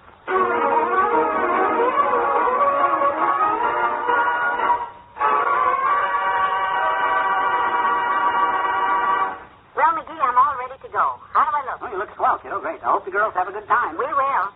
Everyone says it's a wonderful show. Mm-hmm. You were so sweet to surprise us with tickets. Mabel and I were... Yeah, but hadn't you better get going? If you're going to pick Mabel Toops up, the matinee starts at 1:30, and it's after that now. No, it doesn't start till 2:30 last time. 2:30? You sure? I phoned the theater to check. Oh? Mm-hmm. Just think. After all these years, I'm finally going to see South Pacific. Mm-hmm. I was saying to Mrs. Bradley the other day, she's dying to see it, too. And I was Well, saying... you better tell me when you get back, Molly. You ought to get started. There's nothing like getting there early, you know. I guess you're right. You don't want to miss any of it. Hate to have you miss Mario Hickenlooper singing Some Enchanted Evening. They say he's terrific. Mario Hickenlooper? He's the understudy, you know. The real star, Lionel Smedley, he's sick. Caught a cold. Lionel Smedley? Mm-hmm. This is a big break for Hickenlooper, by the way. The critics say he's going to be another Morton Downey. Oh, this will be a great show, I know. Thanks again for getting us the tickets. I'll get my hat and run along. Yeah, you do that. You go ahead. Have a good time. Don't worry about your kitchen. They won't spill anything. What? Oh, my gosh. What's this about my kitchen? Who's going to spill what? Nobody. Nobody's going to spill anything. That's what I say. I just don't want you to worry about anything. Now, you have fun. Oh, well, we will. Do you like this hat with this outfit, or do you think I ought to wear the black one with the veil? Oh, either one is fine. Fine. You look gorgeous, but... Oh, come in. Hello, Mr. McGee. Is she gone yet? Well, Wallace Wimple, come in, Wally. Did you suspect anything when you brought the children? Yeah, mighty nice of you to drop in on I and my dear wife, Molly, like this, Wimp. Molly's the one standing over there putting on her hat. I'm glad to see you. Ain't we, Molly? She's still here. Hello, Mr. Wimple. Dearie, what's going on here? Oh, Wimp dropped in. Yeah, Wimp. Come on in the living room, Wimp. What'd you come over so early for, stupid? My gosh. I thought you said the matinee was 1:30. It's at 2:30. You ruin everything. Oh, goodness. If I had a gun, I'd shoot myself. Well, you wait right there. I'll go get you one. Sweetheart. Yes, dear. Oh, she means you, Mr. McGee. Well, I'd better run along now. You two have things to talk about. No, Mr. Wimple, you just come right in here and sit down. Oh, I'd love to stay, Mrs. McGee, but I've got to see a man about my ears. I haven't been hearing numbers very well lately, and I'd better... Sit down, Mr. Wimple.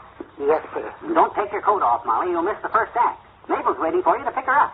You run along. I'll go in a minute as soon as I find out a few things. Now, you lads just tell me what's going on here so I won't be wondering all through the matinee whether the house is afire. Stay right where you are. Don't get up, boys. I'll open the door. It's me, McGee. Take some of these boxes so I can see where I'm going.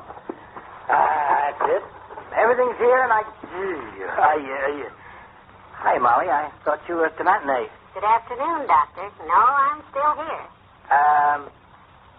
Hi, fellas. Hi. Well, I gotta run along. I'll come back some other day. It's pretty busy this afternoon. Just wanted to say hello. Hello. Oh, come on, Molly. Give me back my satchel. I really have. I will in a moment. Now, first, Doctor, would you mind joining the panel of experts while I ask a few questions? Thank you. What happened, McGee? I thought... Now, gentlemen, if one of you would care to tell me just what... Grocery boy! Oh, no. Next up, McGee. Here I am, Johnny, with them 12 dozen eggs you ordered. Where'll I put them? Oh, just... Pretty smart of you sending daughters to matinees so us else could dye these Easter eggs in her kitchen for the kids' big egg hunt. Oh, so that's what all... If she knew we were going to mess up her kitchen with... Oh, Susanna, don't you wait for me. I'm going to California, and that's where I'll be. You'll come back here, Mr. Oldtimer. We may need one more pallbearer. Now, Molly, I would have told you when you got back. We won't hurt anything, my dear. It's for the children. Elks Club Easter egg hunt, Molly.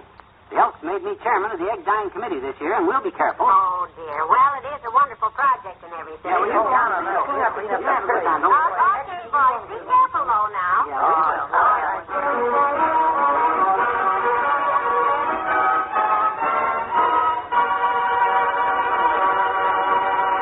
Back to Wistful Vista in a minute. This is Ray Bolger. People have called me a dancing comedian. Well, whatever name there is for my work, I'm just another guy in show business. And people in show business are no different than any other people when it comes to cancer. This disease isn't particular or prejudiced. It kills men, women, and children in all walks of life. And nobody knows who will be the next victim. And I want to do everything I can to help conquer cancer. But I need your help, and the help of your friends and neighbors. We've got to make sure that the American Cancer Society keeps on with its program of research, education, and service. They are fighting a battle that someday might save my life or yours. So please, give generously to the American Cancer Society. Mail your contribution now to Cancer, care of your local post office. I'd like to repeat that. That's Cancer, care of your local post office. Help in the battle. Cancer is everybody's business.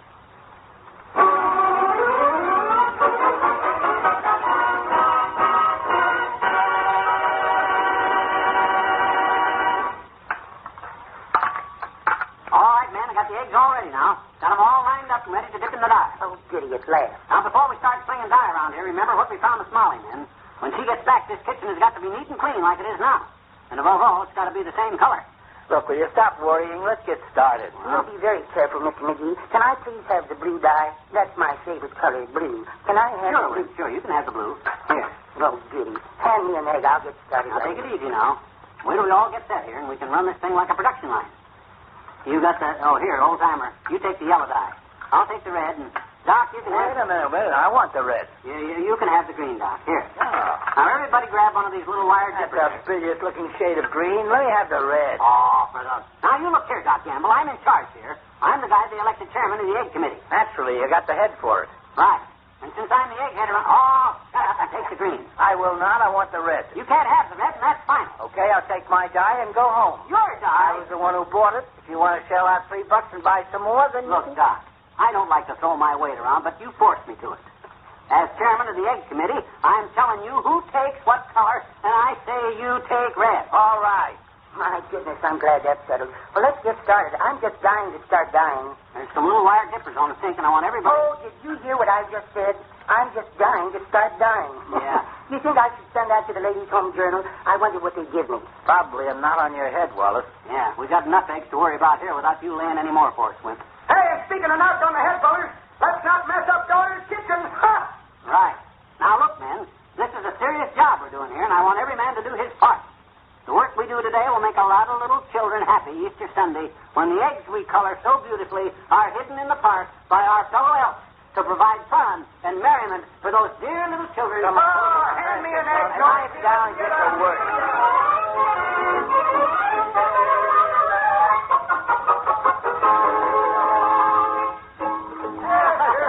That's a real funny egg, Doc. Well, kids will love that one. Yes, you're quite an artist, Dr. Gamble.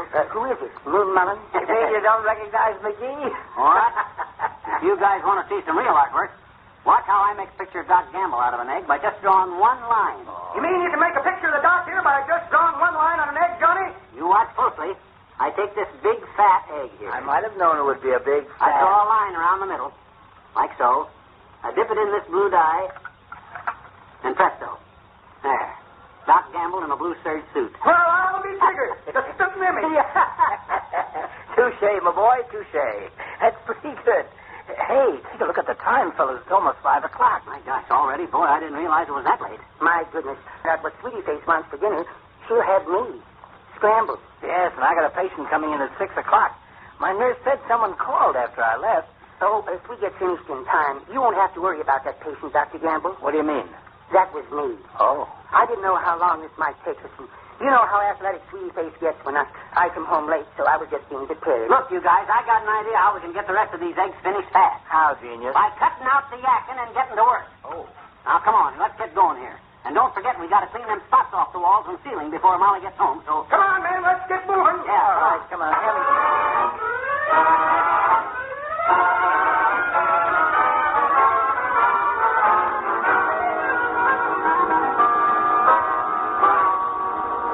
And there they are, Molly, 11 dozen eggs, all dyed in beautiful colors for the Elk's Easter hunt. Looks like a pot full of rainbow, don't it? Oh, they're just beautiful, McGee. Your fellow elks ought to be very proud of the job you boys did. And I must admit, I didn't expect to see my kitchen look so nice and neat. Well, with the right man running the job, all it takes is efficiency. We didn't spill a thing without wiping it up. 11 dozen eggs ought to make quite an egg hunt for... Say, didn't you have 12 dozen to start? I thought you said... Oh, well, we had to eat, Tootsie. Every good foreman gives his men time out for lunch, you know. I scrambled up a dozen of them. Boy, were they good. Well, it's lucky you thought to lay some aside for scrambling before you boil them all for Easter eggs. Boiled them? Boiled them? Of course. You did boil them before you dyed them, didn't you? McGee, you didn't forget. Oh, boy, will this be a messy egg hunt.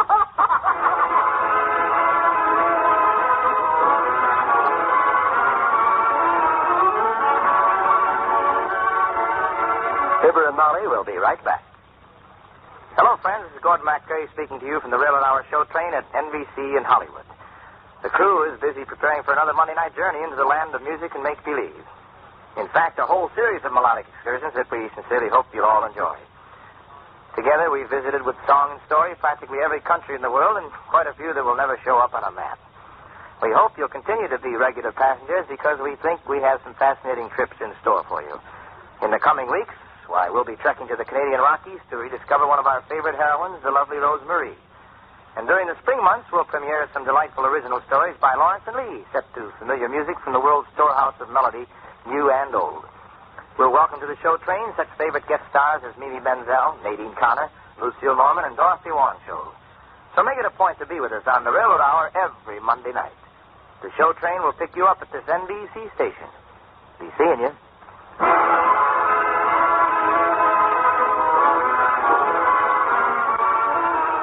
Ladies and gentlemen, before we say goodnight, Molly and I would like to wish you all a very happy Easter. May this Easter Sunday be filled with blessings, and may it bring new hope to the hearts of all of us. New hope for a better understanding among all people, for more love of our fellow man. And for everlasting peace to all mankind. Good night. Good night, all.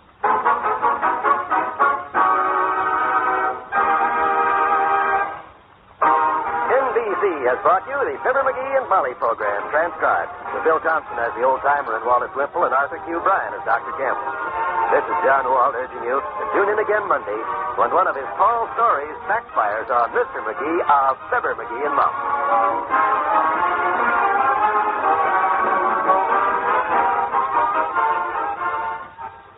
Hear the Heart of the News with Jim Fleming tonight on the NBC Radio Network.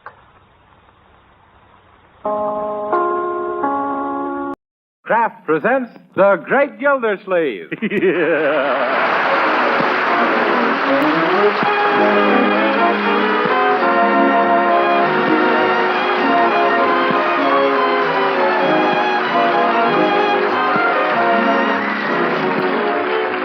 Each week at this time from Hollywood, California, Kraft presents Harold Perry as The Great Gildersleeve, written by Leonard L. Levinson.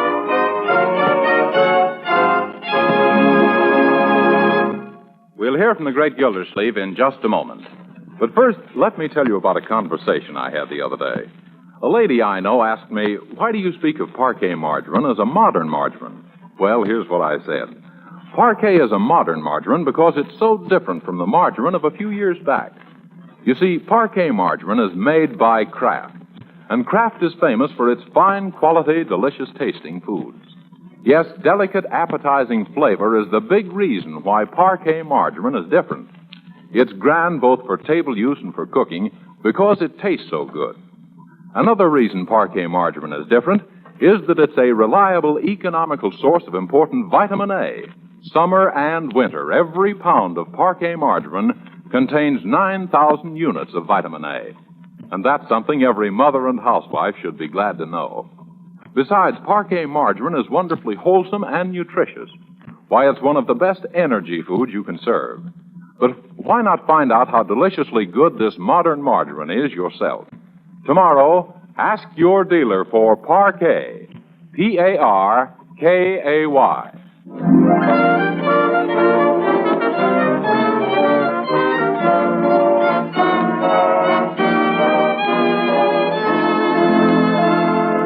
And now let's visit our friend, the Great Gildersleeve.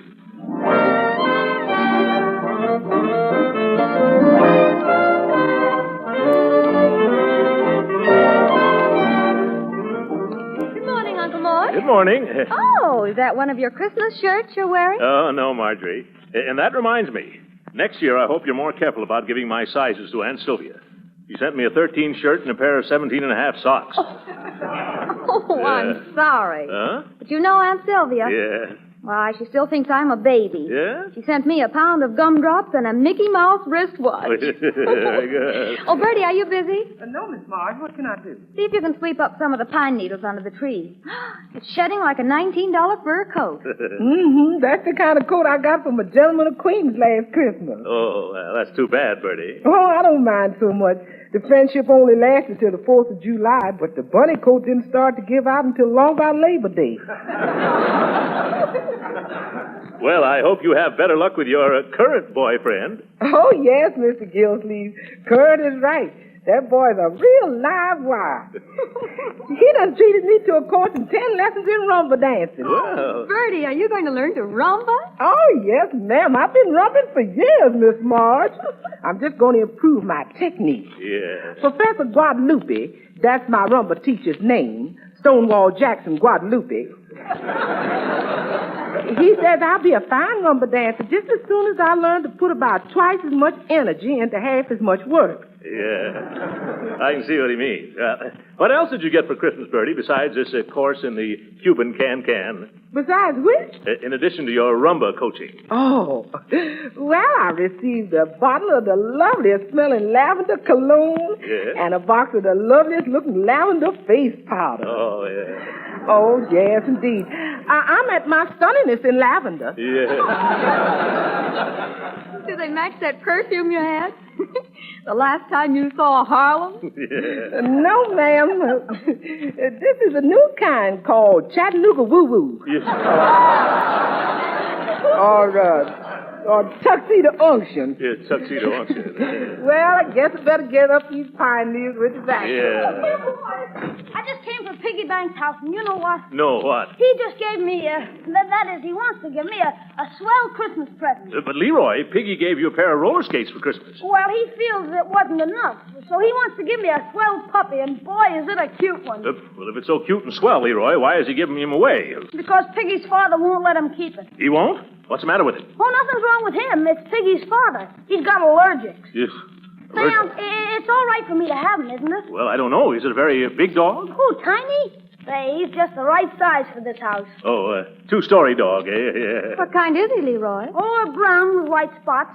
What do you say, Uncle Mort? No, I mean, what kind of a dog? A boy dog. How about it, Uncle?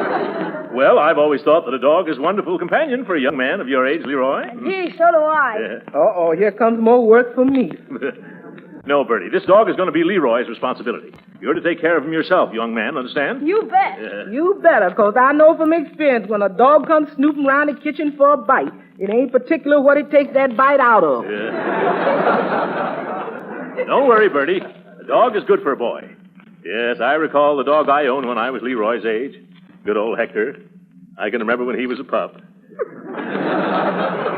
kind of a dog was he, Uncle Mort? Hector was a pug dog. Yeah. You know, the kind that looks as if it's always standing with its nose against a butcher shop window? Yeah. We had great times together, Hector and I.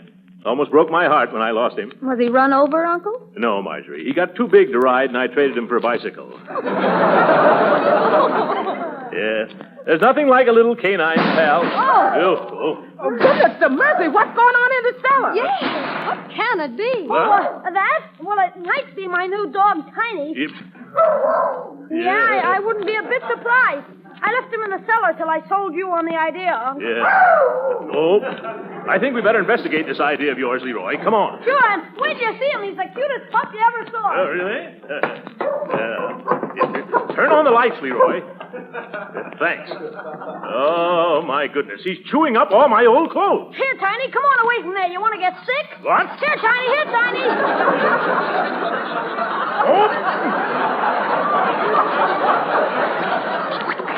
Get off of me with those dirty paws. Ye gods, look at the size of Tiny. He must be a Great Dane. Oh, no, Unc, he's only half Great Dane. What? The other half is St. Bernard. St. Bernard.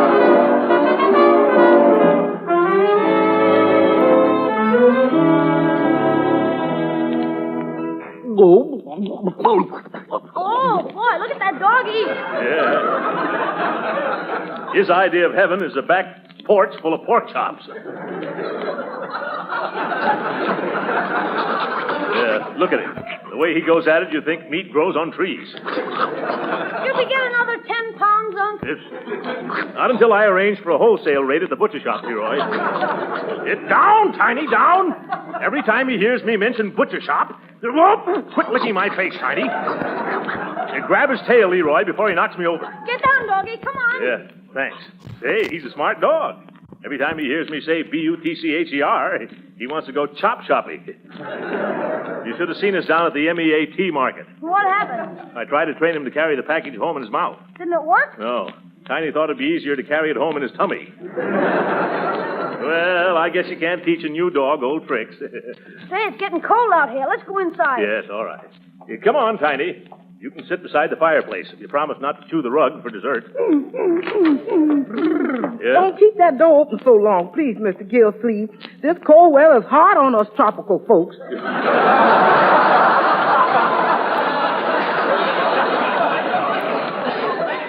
That's all right, Bertie. Yeah, come on, Tiny, come on. Quit sniffing around that icebox, dog. Tiny, this way. No, keep away from the stove. I guess he's admiring your cooking, Bertie. Well, he can admire till he's blue in the face, Leroy, but he ain't gonna get none of that there roast. I'm not cooking myself to a shadow over a hot stove for no truck horse of a Great Bernard. Yes, look at there, Bertie. He loves you. Get away from me, dog, before I smack you with this skillet. But he's just playing. Well, if he takes one step closer, he's gonna be playing a dog harp. Come on, Tiny. Let's go into the living room. The living room? You gonna turn that into a kennel? Oh, no, Bertie. We'll be careful. Careful, he says. What does 150 pounds of giddy puppy know about being careful? Now, don't get excited, Bertie. You just take care of the kitchen department. This dog is Leroy's responsibility, and I've got a feeling in my bones. Oh! I shouldn't have mentioned bones. Get him off of me, Leroy. Grab his collar. Come on, Tiny, this way. Come on, Bertie. Yeah. Oh, I'm going to have to start training this pup not to jump up and lick you every time you mention F-O-O-D. How do you do that, Unc? Well, you make him understand you're the master, Leroy. Look him straight in the eye and say, "Look out for that ashtray." Oh, his tail brushed off the end table. Sweep it in the fireplace, Leroy, before Bertie sees it. Okay. Yeah. Gee, be careful, Tiny. Yes, be careful, Tiny. Your tail will wag the room into a shambles. Gee, maybe we can teach him to wag his tail up and down instead of from side to side. I don't think it would work, Leroy. Why not? Well, I'm afraid that would go against the grain.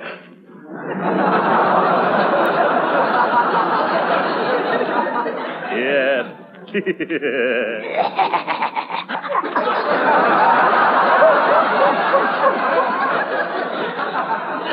He's not only smart, he's a mimic.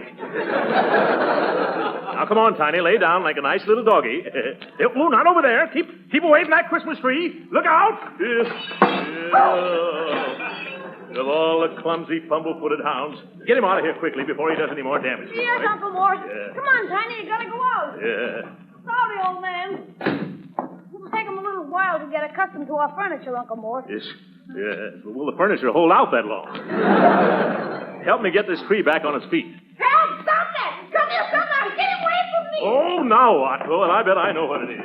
Do something. Quick, please. Gee, Bertie, what you doing standing in the sink? It's that dog of yours, Leroy. Look. Uh-oh. What did he do? He just chewed up the roast I had ready for dinner, and now he's drooling at me.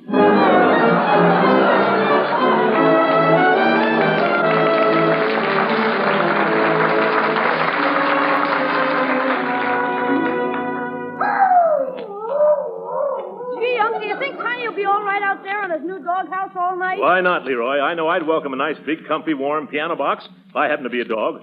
On a night like this, thank goodness I'm not. But don't you think he'll get lonesome?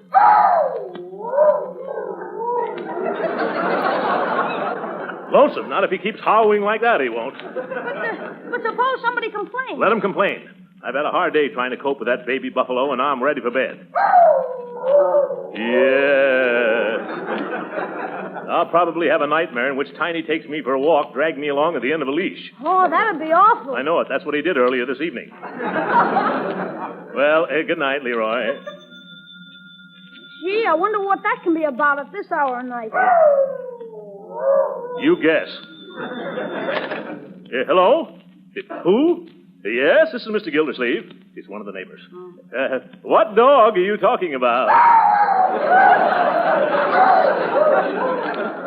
Oh, that dog, yeah. No, it's my nephew's. No, it isn't my nephew, it's his dog. What? No, I won't take him in the house. I'm training him. Oh, yeah? I'd like to see you. Is that so? Well, you can go there yourself. Where did he want you to go, Uncle Mort? It's neither here nor there, Leroy. Oh, I know where it is. Get quiet. Let's go to bed now. Oh, why did Alexander Graham Bell have to do this to me? Hello? Look, mister, I've had enough out of you. If you don't stop bothering me, I'm going to call the police. Oh, this is the police. Well, hello, Sergeant. What can I do for you? Oh, sure. I'll be glad to. Right away, Sergeant. Goodbye. Leroy, I've changed my mind about Tiny. You run along outside and bring him in. That'll keep him quiet. Oh, boy, can I keep him in my room, Uncle Mort? You didn't think I'd let him sleep with me, did you? Oh, hello, Marjorie. Hello, Uncle Mort. Look what I found under the rug in my room. 3 bones and an old corset. Oh, more of Tiny's work. Yes, he also ate all the flowers I received for Christmas. 2 pairs of silk stockings and almost a pound of my bath salt. That dog did that? Oh, he isn't a dog. He's an ostrich. Now, my dear, we must have patience. Oh.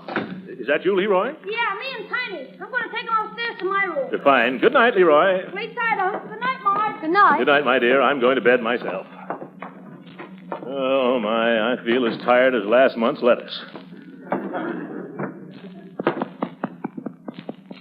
What's that? Who's there? Who's that under the bed?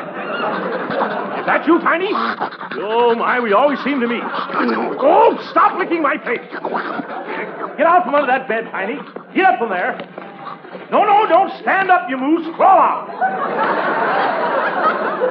Down, Tiny, down.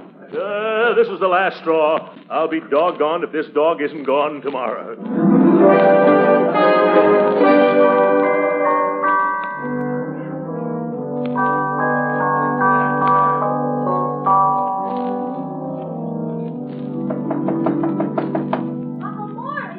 Of course I'm up. I didn't sleep a wink all night. How you feeling, Unc? Terrible. That dog curled up under my bed, and then the bed curled up. He didn't give me a chance to shut an eye. Did you try counting sheep? I did, but Tiny kept chasing him around the room. Gee, that's too bad. It's all right. We're going to take this poison pup back to Piggy Bank's house today. But Uncle Mort... I won't hear a word, Leroy. I've got a splitting headache from lack of sleep. What time is it, anyway? Gee, Uncle Mort, it's 11:30 already. What? Out of my way, Leroy. I've got a 9 o'clock appointment.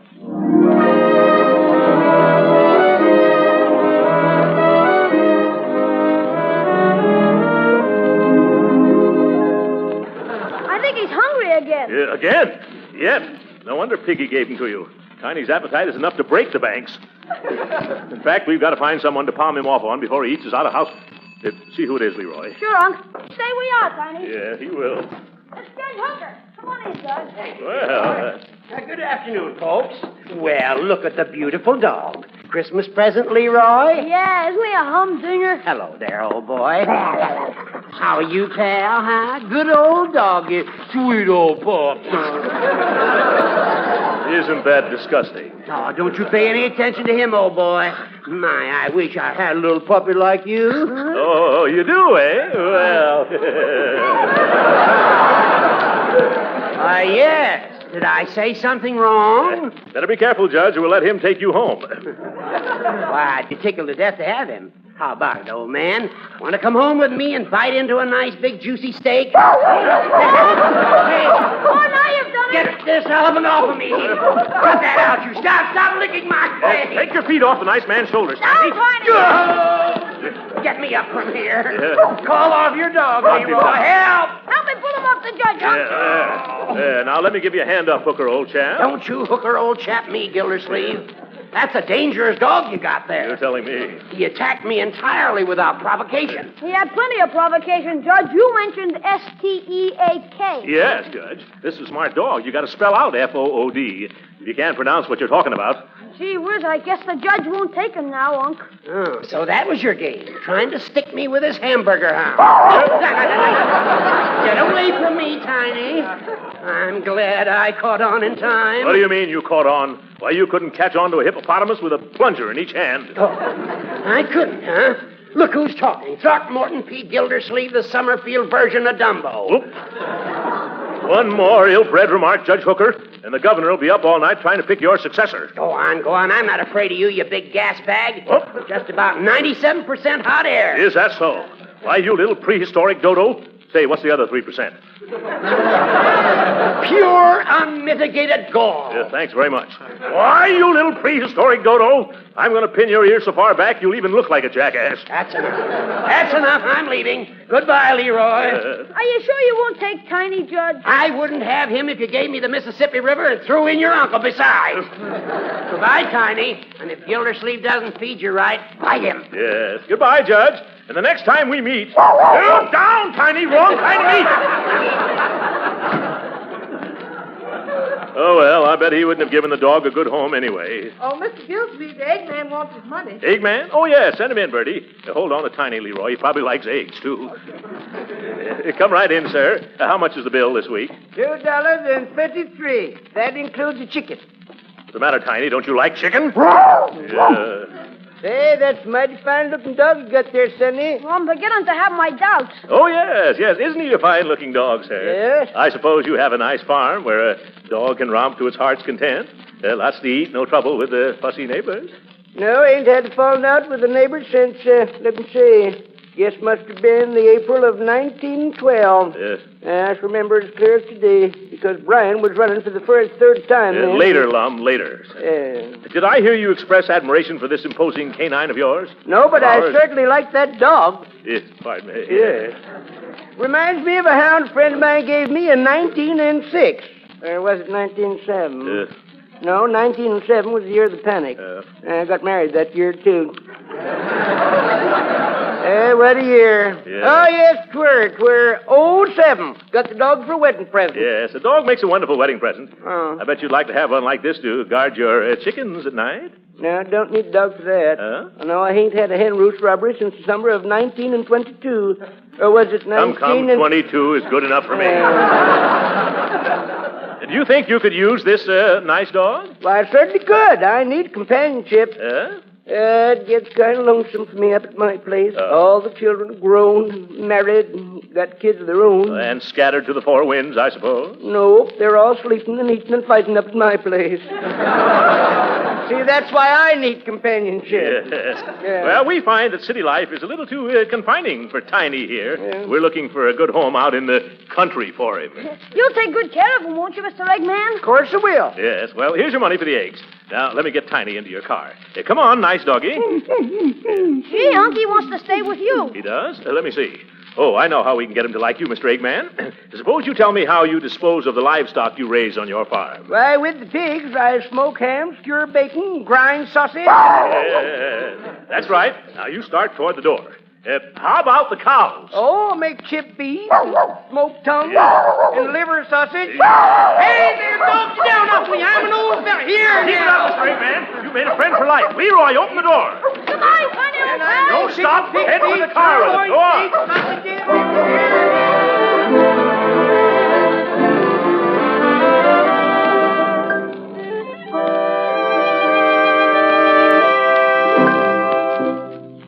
Certainly peaceful around here since we became dogless.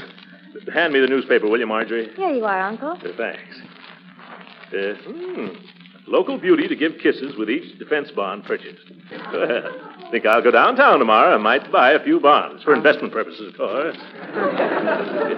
What's this? Marjorie, here's a picture of that dog, Tiny. Tiny? Are you sure? Sure, I'm sure. There can't be two dogs that look that hungry. Listen to this. Has anyone seen this dog? Lost, strayed, or stolen from the home of Cecil P. Upshaw, president of the Summerfield National Bank. A valuable young Saskatchewan moose hound. Reward offered for return. Oh, my goodness. Leroy! What is it, Uncle Mort? Look at this paper. That dog is Tiny. We got to get him back to Mr. Upshaw. Oh, gee, yes, that reward. Forget the reward. You realize that a lot of people know we had that dog? We've got to return that reindeer spaniel before we're arrested for dog napping. Yeah? And we better go right out to the Eggman's farm and get him back. That's right. Get your cap and coat. Where does he live? I don't know. Do you, Marge? The Eggman? No, he's been coming here every Thursday for the past 10 years, but he never said where he lived. Does anybody know his name? No, I don't. Neither do I. Well, come on anyway, Leroy. Okay, but where are we going? We'll just have to drag all the chicken coops in the countryside for that bird. The bird. That reminds me. Bertie? Yes, Mr. Gildersleeve? Do you know where the Eggman lives? Yes, sir. Oh, fine. Where? On a chicken farm. I know that, but where? Do you happen to know his name? Oh, just a second. I think I have it right. Well, that'll be a little help. Don't forget your overcoat, Leroy. Oh, I found it, Mr. Gildersleeve. I just looked on the side of the carton of eggs he brought today. That was using the old bean. What is his name? His name is Grade A Select.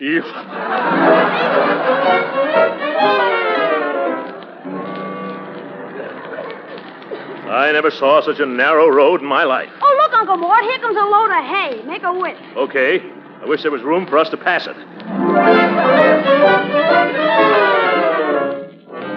Yeah. All right, bossy.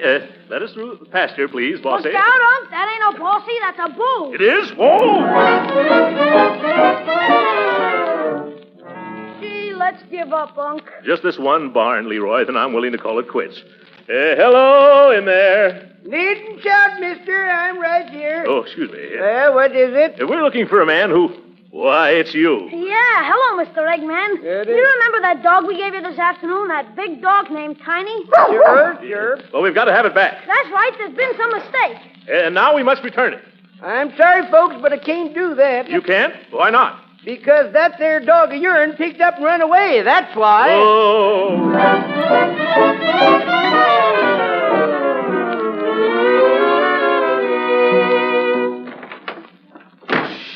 quiet, Leroy.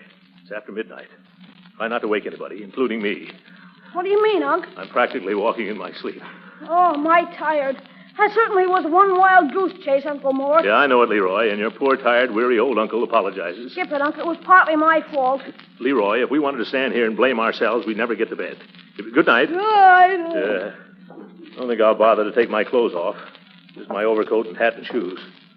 Well, I haven't the strength to get the coat off, just the shoes and the hat. Won't hurt me to sleep in my hat for once. Or my shoes. What's that? Great jumping jeeps. Tiny's come home to roost.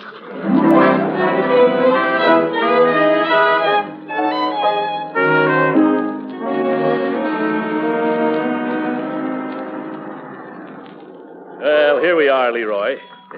Come on, Tiny. Gee, Uncle Mort, Mr. Upshur has a big place, hasn't he? Yes, very beautiful grounds, too. Just a second, I'll ask this gardener.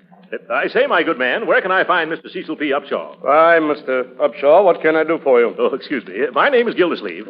I brought a dog that I think is yours. Leroy, bring Tiny here. Oh, there, Tiny. Take it easy. Yeah.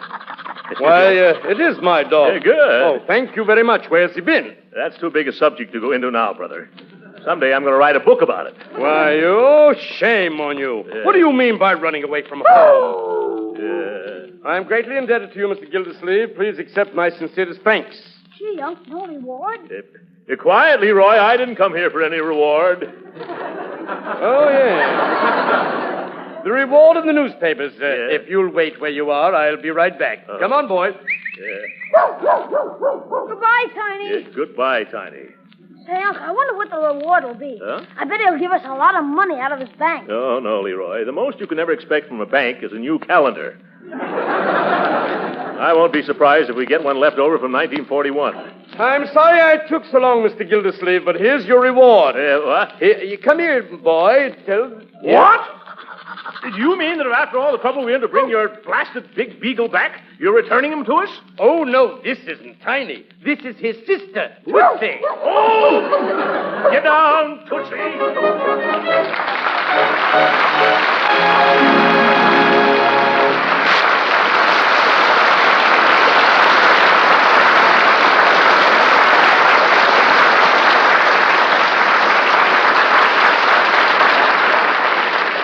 The Great Gildersleeve will be with us again in a few minutes. But right now, here's a timely New Year's resolution that's not hard to keep. And that's to cut down your food budget and do it in a very pleasant way. Here's how. Start using tomorrow delicious Parquet margarine made by Kraft. Yes, using Parquet margarine is one sure way to economize on food without sacrificing flavor or food value. You see, Parquet margarine is no ordinary margarine. It's a delicious-tasting modern margarine that's rich in food elements your whole family needs. Yes, you'll like Parquet's delicate, satisfying flavor, whether you use it at the table for pan frying or as a flavor shortening for baking. And you'll appreciate the fact that Parquet margarine is such a nourishing, wholesome energy food and a reliable year-round source of vitamin A. That's why economizing with Parquet margarine is no hardship but a mighty pleasant way to cut down your food budget. So in 1942, resolve to try wholesome, nourishing Parquet margarine, the modern margarine that tastes so good, yet costs so little. But remember, don't just ask for margarine. Ask for Parquet margarine, spelled P-A-R-K-A-Y.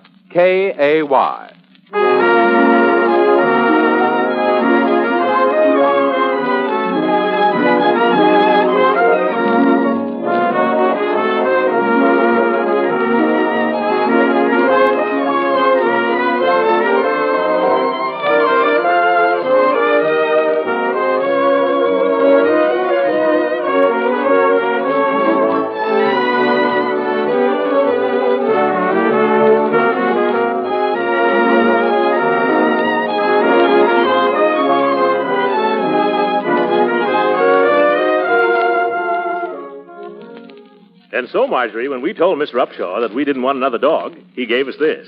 Oh, isn't that a beautiful basket of fruit? Yeah, it's got just about every kind you ever heard of. Yes, aren't those grapes luscious? Oh, and that pineapple. So ripe and ready to eat. Personally, I like the bananas the best. Yeah. All in all, it's the most beautiful calendar the Summerfield National Bank has ever put out. Happy New Year, folks. Good night.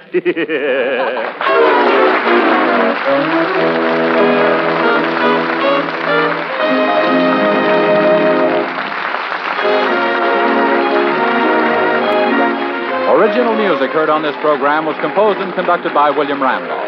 This is Jim Bannon speaking for the Kraft Cheese Company and inviting you to be with us again next week for the further adventures of the Great Gildersleeve. This is the National Broadcasting Company.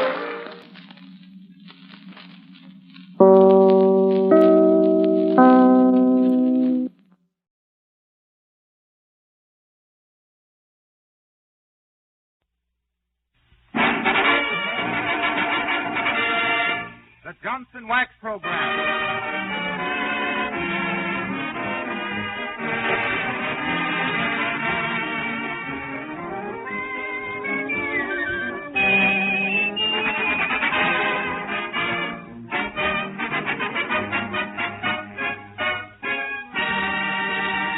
Good evening, everyone. The makers of Johnson's Wax present Marion and Jim Jordan as Fibber McGee and Molly.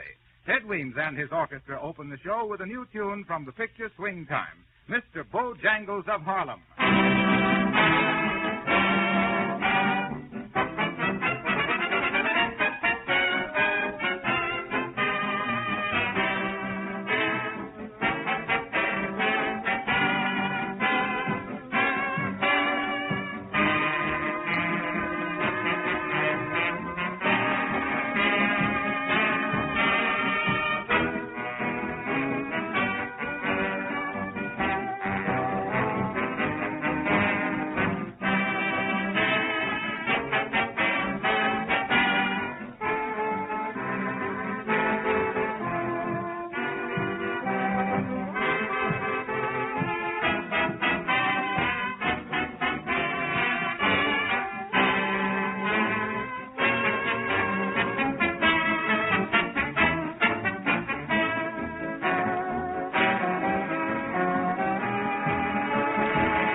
Before we go on with the show, I want to remind you that now is the time to make your floors and linoleum beautiful as new with Johnson's Glow Coat.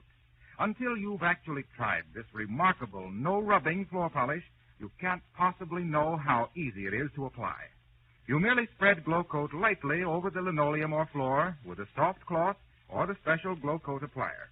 You don't have to bear down or rub it in. Glow Coat dries in 20 minutes to a beautiful polish that sheds dirt and dust and saves you hours of cleaning time. No matter how dull and dingy your linoleum looks now, Glow Coat will quickly change it to a bright, shining surface. Glow Coat is made by the makers of Johnson's Wax. Look for the attractive yellow can with the lettering GLO-COAT. Johnson's Glow Coat.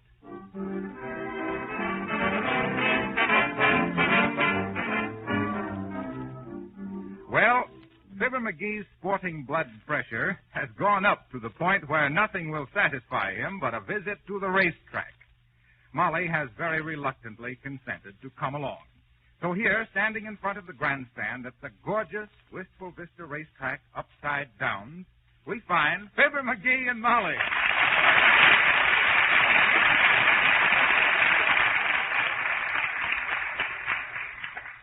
Ain't you glad you come out now, Molly? Oh, this is a beautiful track. Look at the nice park in the middle there. And look at the swans in the lagoon. Yeah. And look at the geese in the grandstand. I like to go to the stables and take a gander at the goats. Who are you, brother? I am an ex-jockey, mister. And I've got some swell inside tips, too. You an ex-jockey? Why, you must weigh about 300. You must have been an elephant jockey with Barnum. Listen, mister. I've got a natural in the next race. Right from the feed box. Go away and let us lead our own lives. Yeah. We already had 3 tips right from the feed box, and none of them could have been fodder from the truth. Don't you get it, Molly? I said, ain't funny, McGee. Okay. What you got in the next race that's so hot, Bud? Play Mama Dion to place. Mama Dion? She's a famous mother.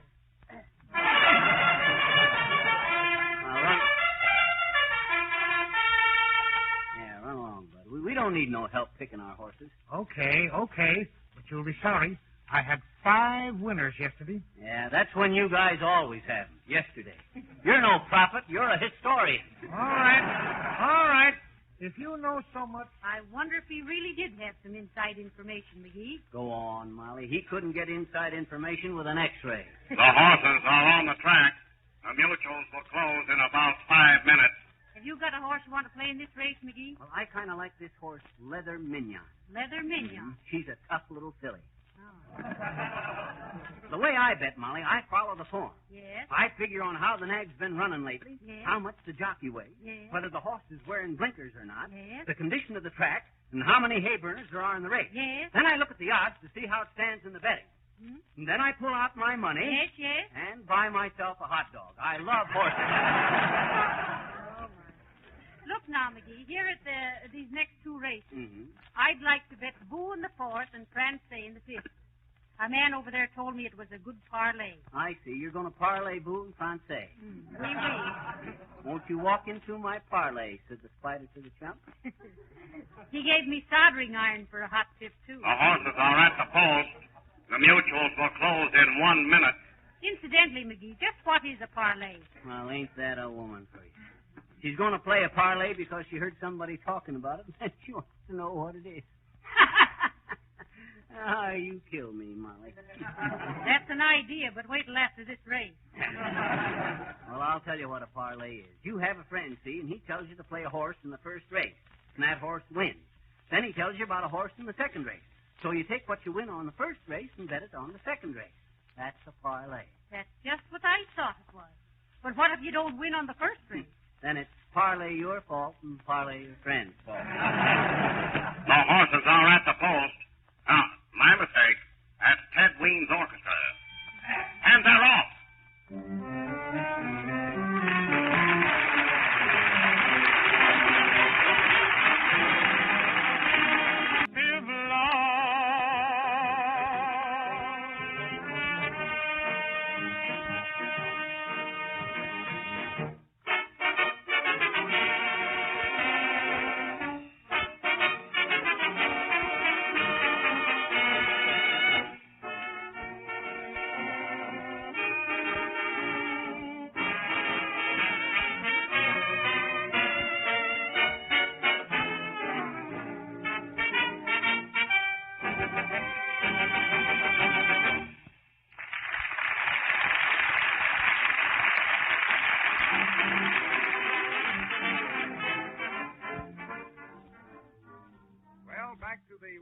Racetrack, upside down. Fibber didn't have so much luck in the last race. We find Molly trying to console him. Oh, maybe you'll have better luck in the next race, McGee. Oh, come on. Let's hunt up a hot dog. The results of the last race are official. Say, how can they be sure which horse wins when it's a close finish, McGee? See that little coop up there, Molly? Yes. On top of the grandstand? You know what that is? Sure, that's a pigeon coop. So they can send a message to the horses you bet on. No. That's a camera house. That's the eye in the sky. They take a picture of every finish that's in doubt. Well, there's no doubt about the finish on your car when you protect it with Johnson's Auto Wax. Hey, Harpo. Yes? Do I look like a horse? Well, let me see. Well, no, not very much. Quit riding me then. Oh. Now, here we are, Molly. 2 hot dogs, sis. Yes, sir. Here you are, sir. There's mustard in the bowl. Okay. How much? 70 cents. 35 apiece. Heavenly days, 35 cents for a hot dog. We don't want them with pedigree, sis. A couple of mutts would do. So that's the regular price, sir. 35 cents apiece. Oh, boy. Here's $10. Give me some ketchup. McGee, don't be like that. When in Rome, do as the Romans do. It's okay. I wouldn't mind being rimmed by a Roman, but I hate to get tricked at the track. Here you are, sis. 70 cents. Who pays your next year's rent? No, forget it, McGee. Oh. We come out here for fun, didn't we? Sure we did. I was just wondering who figures the odds on the concessions out here. Begging your pardon, lad, but will you move over and let me at the mustard? Oh, excuse me, Scotty. I didn't see you buy a hot dog. Nah, and you won't either, lad. I brought my own sandwiches. Hand me a paper napkin, please, lass. Well, of all the nerve. Here. Thank you. You didn't bring your own horse and jockey, too, did you, mister? No, but I'm a winner on the last race. Yeah? What horse, Scotty? I had Fan Dancer at the show. She paid $2.80. Well, even so, you made 80 cents. Sure. No, lass, 8 cents. 8 cents? But it paid 80 cents on a $2 ticket. Aye, but there were 10 of us in on it. Oh. Can I trouble you for a glass of water, lass? Okay. The mustard makes me very... Heavenly days. Can you imagine that, McGee? Well, I suppose it takes a close race to win a close race. I'll see the lineup for the next one, Molly. Here. I picked Rabbit Hound to win. Can't play him, Molly. Rabbit Hound was scratched this morning. Well, I thought maybe he'd be healed up enough to run by now. When a horse is scratched, they take him out of the race. For a little thing like that? Like what? Like being scratched. That is, Molly, they don't take a horse out because he's scratched. I mean, they do, of course, but it isn't on account of... Well, that is... When a horse...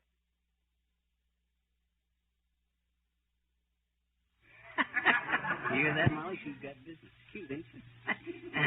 What's the business, sis? Listen, mister. Yeah? I got a good one in the next race for an ice cream cone, I betcha. Now, listen. Can we do business?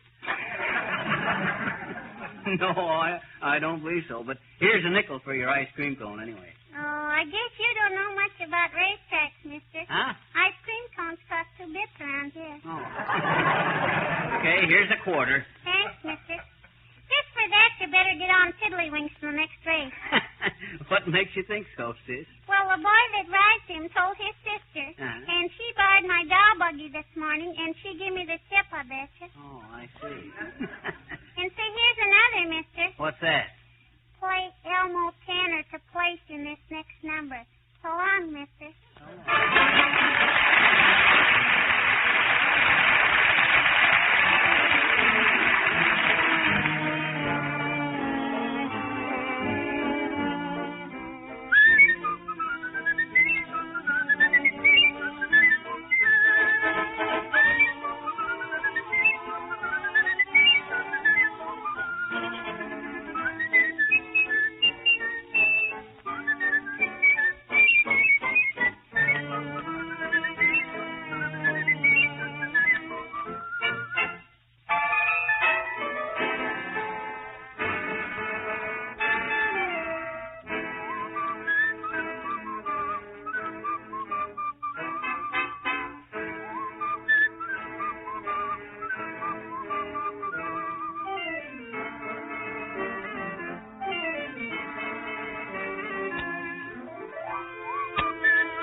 No wonder millions of housekeepers are so enthusiastic about Johnson's Glow Coat.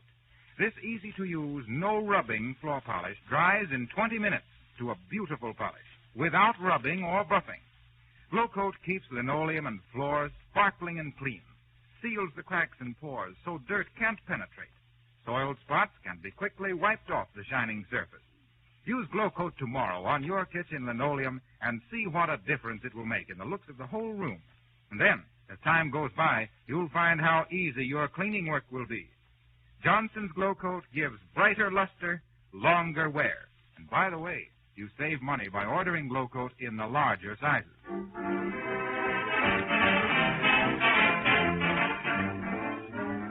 Well, it's almost time for the next race. And while Fibber is scientifically figuring the odds and calculating past performances, Molly is praying for a good hunch. In other words, Fibber is doping and Molly is hoping. You know, McGee, I still wonder if I hadn't ought to put something on alarm clock. Oh, go on, Molly. Why, that horse is so nearly ready for the glue factory, he sticks to the track. Well, don't you even think he might show? The only thing he could show is a set of wobbly footprints. Lay off alarm clock now, Molly, I'm telling you, and I know my horses. Well, I mind the time I had me a small stable down in New Orleans. Oh. Small, but good. I had me the sweetest little string of thoroughbreds you ever waved the eyelash at. I was trainer, manager, jockey, veterinarian, and everything else. Turf Topper McGee, I was known as in them days. Oh. Turf Topper McGee, the Titanic trainer of trotters and tireless teacher of track tactics. Well, I mind the time, Molly, when my best horse was a little mare named... let's see now, what was that mare's name again? LaGuardia? I says mare, not mayor. Hurry up. I want to place a bet to get even. What do you like in this race? Oh, I'm going to bet on alarm clock. Oh, I think maybe you're right. Do you hear that, McGee? Huh? Did you hear that? I'll bet that alarm clock will win hands down. No, sir. That nag hasn't got a chance, I'm telling you, Molly. Now, I got a horse... The horses are on the track. Come on, Molly, let's go down to the stables a minute. Maybe I can check up on my bet before I lay the dough down. All right, but who's the horse? It's a little mare named Lily. She's in the field. From the dope sheet, she's all set to win and win big. She ain't been worked hard lately. Lily of the field. Yep. She toils not, neither does she win.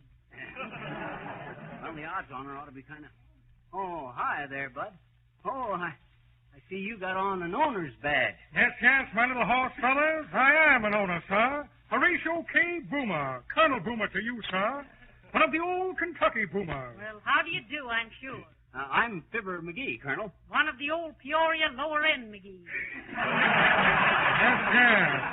Very glad to meet you. Sorry you weren't here a moment ago. Had a fine chance to make you a lot of money. Not interested in money myself. Oh, you're not? No, my little nag-wag, I'm not.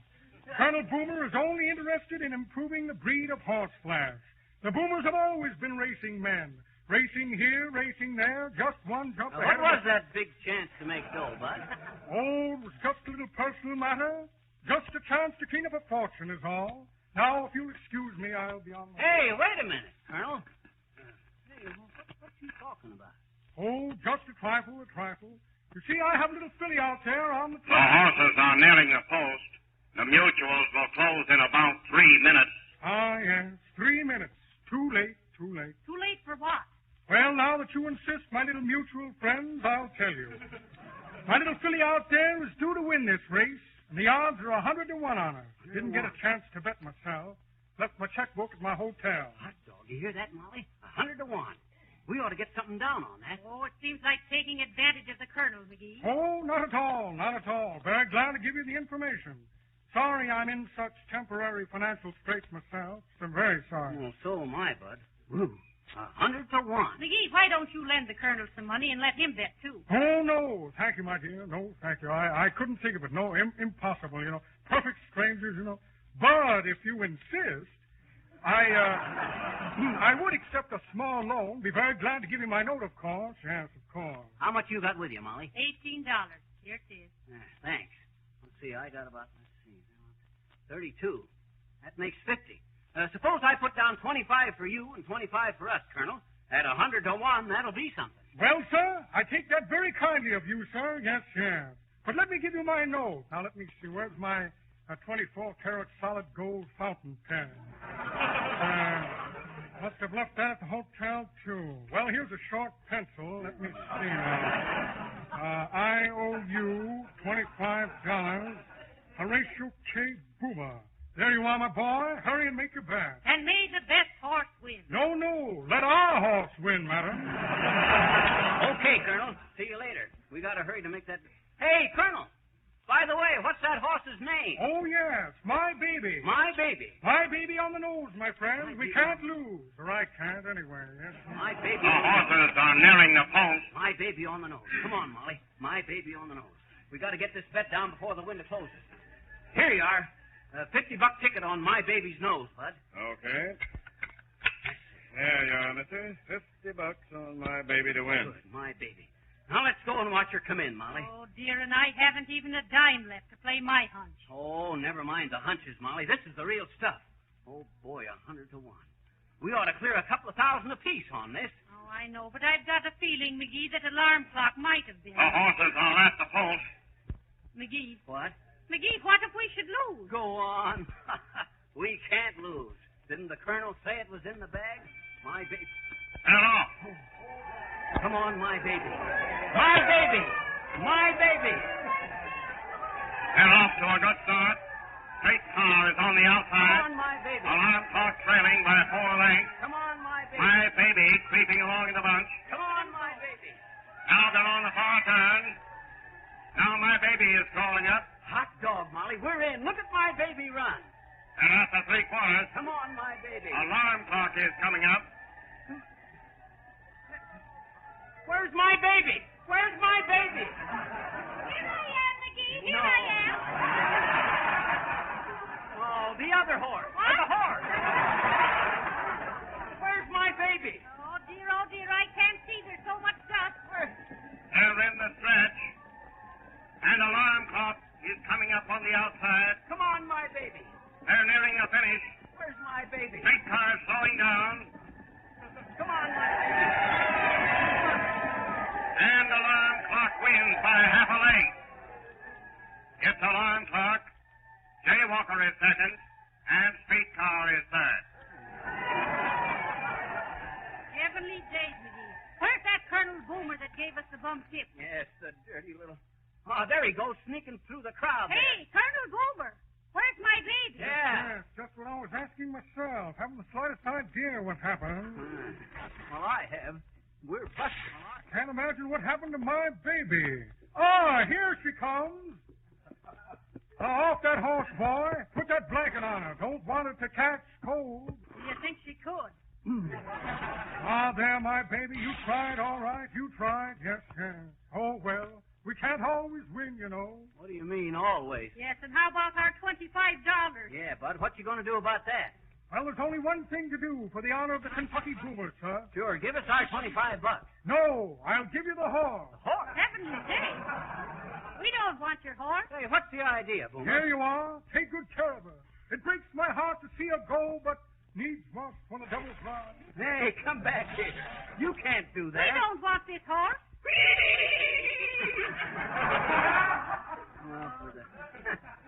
Well, looks like we bought us a horse, Molly. Yes, and what are we going to do with the horse? What are we going to do with him?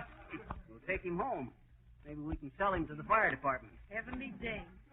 Well, come on, McGee. We'll have to walk home. Come on, my baby. Let's go. Well, how far is it to town, McGee? Only 8 miles. 8 miles. McGee. What say, Molly? Step back alongside of the horse, McGee. Oh, there, my baby. Like this, Molly? Back farther. Like this? No, back farther. Here? There. My. A remarkable resemblance.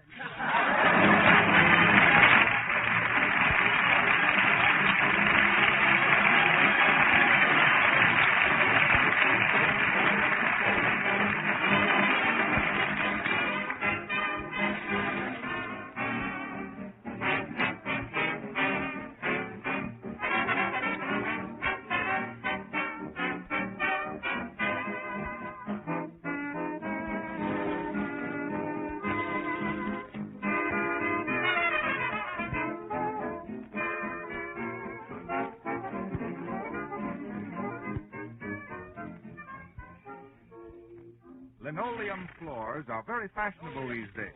The colors add brightness to any room. And if you know how to take care of linoleum floors, you can keep them looking like new with practically no effort. Here's the secret. Protect your linoleum at once with Johnson's Glow Coat. This easy-to-use...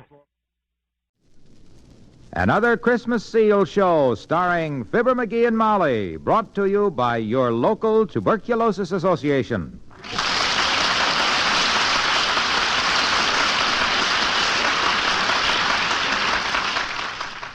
It snowed last night in Wistful Vista, a beautiful thick carpet of white. And the town looks like a Christmas card. Standing on the front walk at number 79, Mrs. McGee thinks she has never seen such a lovely sight. And Mr. McGee, just listen to what he thinks of the beautiful snow.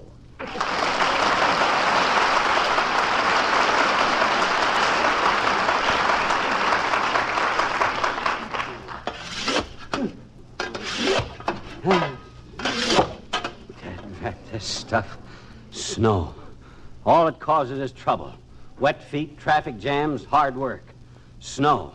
Why do we have to have it? What's it good for? How much did you pay for that snow shovel? $3. If we never have any snow, it would be stupid to buy a snow shovel, wouldn't it? Well, yes, but So that's what snow is good for. It proves you are not so stupid. Hey, it does at that, don't it? Why, sure it does. Ain't that a wonderful thought? Thousands of tons of snow all over the country just to prove that I ain't stupid. Kind of makes you stop and think, don't it? I sometimes... What's the matter? I'm just listening for the phone. That guy ever call again? Who? I don't know. Well, then what guy are you talking about? The guy that phoned this morning while you were taking out the ashes and I was in the shower, and by the time I got up from slipping on the soap and got downstairs, it stopped ringing. You know, the guy that the next time he called, I was in the basement getting the snow shovel out from under 3 tons of coal, that they dumped it down the chute while I was playing in the Elks Pool tournament last week and they didn't know the snow shovel was there. That guy. Oh, him. Yeah. No, I haven't gotten a call all morning. Who was it? Oh, I don't know, but it must be urgent. Hey, you think maybe it was the pot of gold? I doubt it. Huh? They've been off the air for several years. Oh. Well, our phone's been busy a lot. Hey, that's it. I bet it's one of them quiz shows. Oh, McGee, I don't think Look, so. let's be logical. Are you expecting a call from a quiz show? No, I'm not. Well, neither am I. And one of them guys always call. When you're not expecting it, that's when. Boy, oh boy. Keep listening, Molly. Keep listening. All right. You shovel. I'll listen. Okay. Whew. This is hard work. How can anything that looks so light weigh so much? The paper commented on that this morning, dear. You did? Yes. The paper said this was the heaviest snow we've had for a long time. By the way, why the extra shovel on the porch? Oh, that. Well, I change off. When this one gets too hot, I use that one. Oh. Let's see. McGee, the phone. The telephone, McGee. The phone. That's it. That's the guy that... I'll get it. Whoop.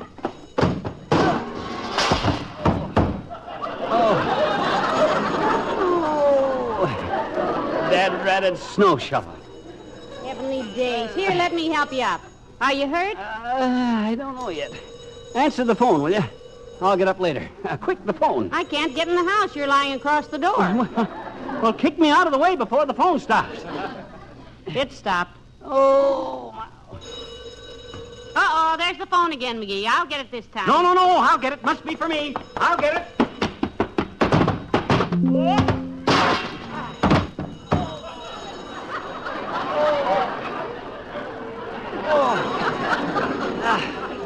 Dead-ratted snow shovel. Sweetheart, dearie, are you hurt? No, I don't think so. Quick, help me up so I can answer the... Ain't that the doggonest? Who do you suppose it is? I haven't the faintest idea. Me either. That's what got me worried. Hey, do you suppose anything wonderful has happened to your rich Aunt Sarah?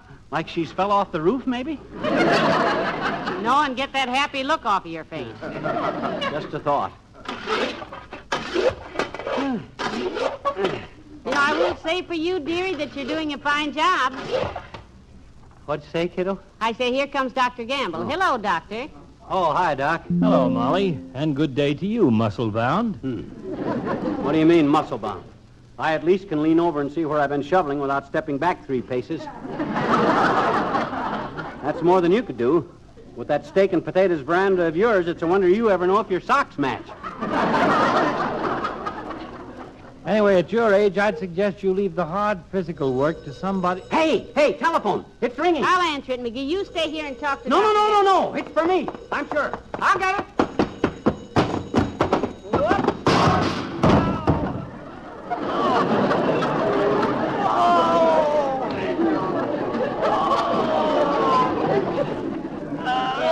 Days, the poor lad. Come on, Doctor. I think we need you. He doesn't need me after a fall like that. He needs 6 muscular friends and a brief eulogy by somebody who doesn't know him too well. Help me up, somebody.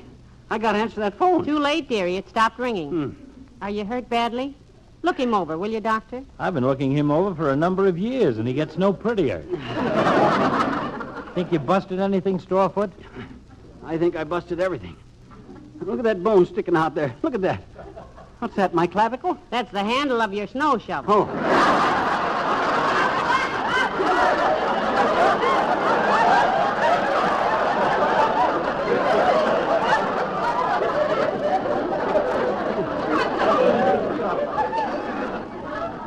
Doctor, is he all right?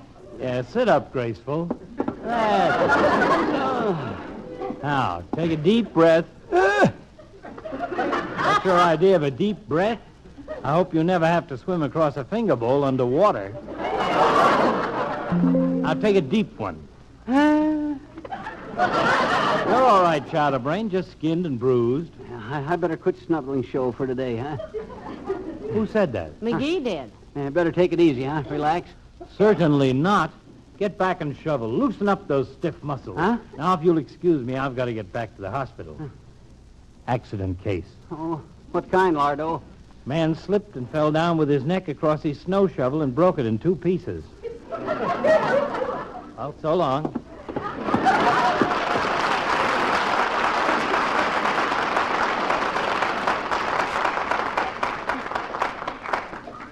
Did he mean his... Gee, I didn't have the nerve to ask.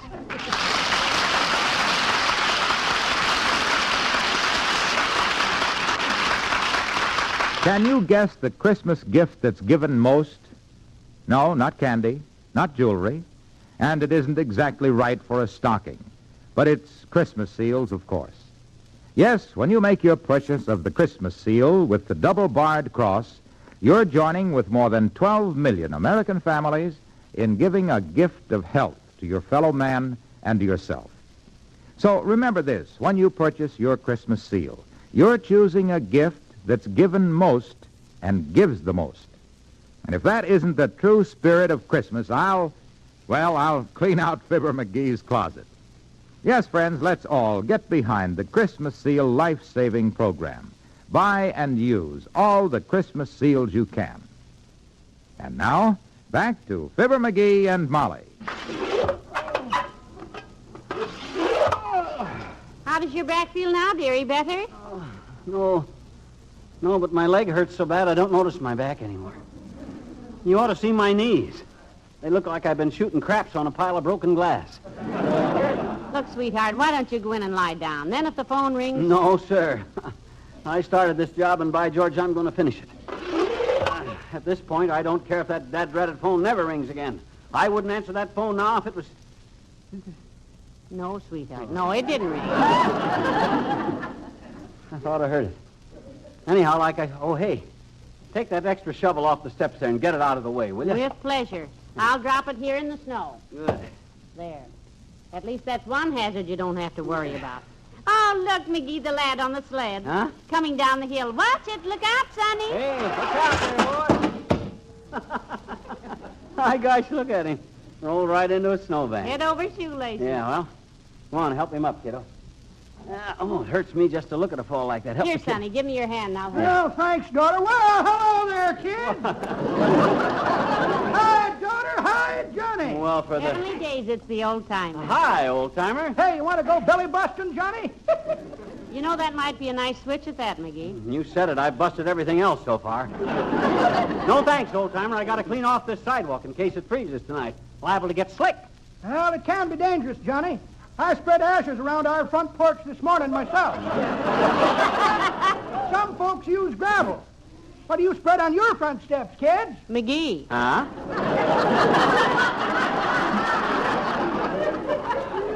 He said, what do you spread on the steps? You know, the phone keeps ringing, Mr. Oldtimer, and every time McGee hits that porch, he spreads out like a pat of butter on a hot waffle. Well, the boy's kind of fumble-footed, daughter. He don't keep in condition. You ought to do like me, Johnny. First thing I do every morning is hop into a cold shower for 10 minutes. Tones me up. No kidding. You stand under a cold shower in this weather? Yep. One of these days, I'm going to get up the nerve to turn it on, too.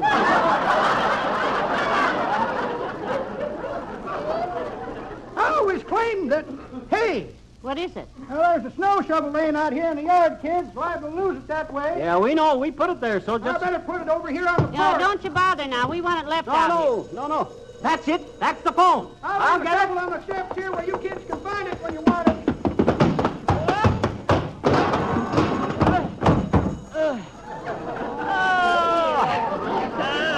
That ratted snow shovel.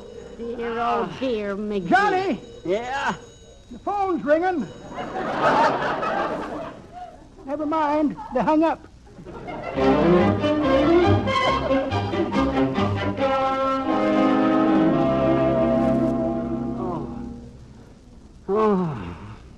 Oh, my aching everything. Now, you just stay there on the Davenport, sweetheart. You'll be all right. Can I get you anything? No, I'll just lay here and listen for the phone. Whoever that is going to get a hunk of my mind that... There it is. That's it. I'll get it. No. Hello, this is McGee. Hello? No, dearie. That's the doorbell. Oh. Here. Let Mother help you back on the divan. You mustn't exert yourself like that. Oh, come on in. Good afternoon to you both. You, Mr. and Mrs. McGee. Yes, we are, Bud. Whatever you want, I'm pretty busy right now. I'm waiting for a phone call, and This will only take a few minutes, Mr. McGee. I've been phoning you all day, but I couldn't... You? You mean you're the guy that's been phoning me all day? Well, come on. What is it? What do you want? Mr. McGee, I just wanted to ask you one important question. Yeah, Bud, shoot, Bud. What is it? Well, I'm with the Life and Limb Insurance Company. How are you fixed for accident insurance? Accident insurance. Molly, hand me my shotgun out of the closet, will you? Hurry, because this guy may get away before I get... Gladly, dearie. Don't go away now, sir. Well, I can see you're in no mood to talk insurance today, Mr. say I'm McGee. in- I'll see you later. Call me if I can... Oh. Here, watch out for the snow shovel, sir.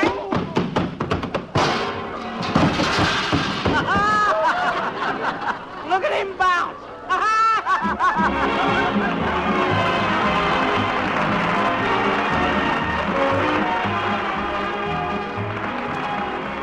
Say, you know something, Molly? I know you'd better take out some insurance, dearie. Darn shovel.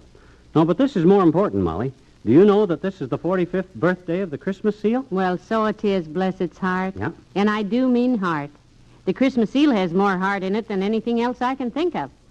Why, do you know what the sale of Christmas seals accomplished, McGee? That's what I'm trying to tell you. It's already helped the Tuberculosis Association save more than 5 million lives, it has. Don't you think I know? And what do you think pays for all those chest x-ray campaigns, health education, rehabilitation, and medical research of the Tuberculosis Association if it isn't the Christmas seals you and me and all the rest of the folks buy? That's what I'm trying to find out, Molly. How many seals And have we? Christmas seals are right in my insurance plan for you. Your insurance plan? For me? Yes, dearie.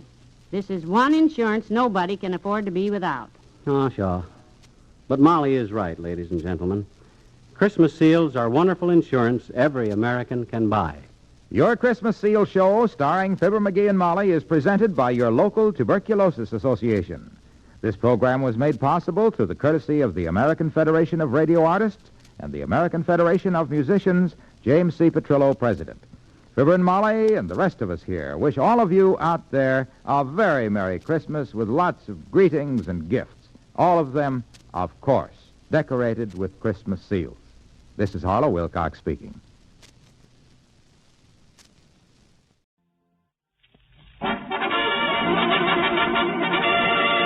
The Johnson Wax Program.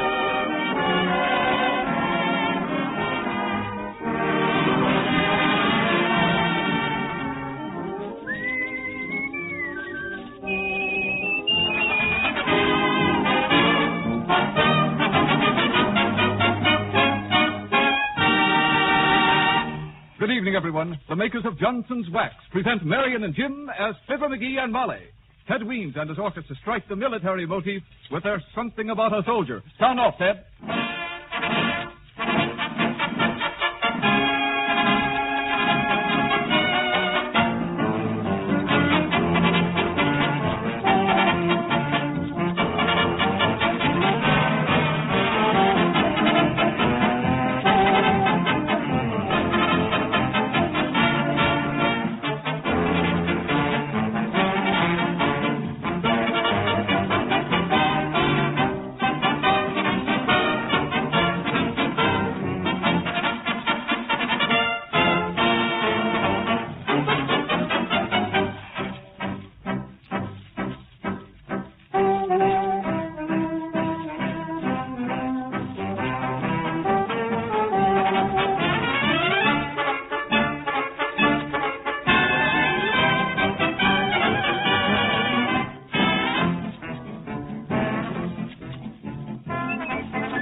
Before we go on with the show, I want to remind you of that special free gift offer, a full-size can of Johnson's Auto Wax, given to you without cost in celebration of Johnson's 50th anniversary.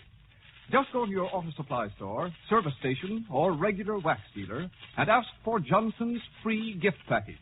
It contains a pint of Johnson's Auto Cleaner and a full-size can, not just a sample, of Johnson's Auto Wax.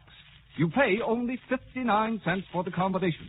This is less than the regular price of the cleaner alone, and you get both the cleaner and the can of Johnson's Auto Wax. Already thousands of car owners have taken advantage of this generous offer and have discovered for themselves how easy it is to keep their cars sparkling like new with these two remarkable Johnson products. Be sure to get your free gift of Johnson's Auto Wax before the supply is gone.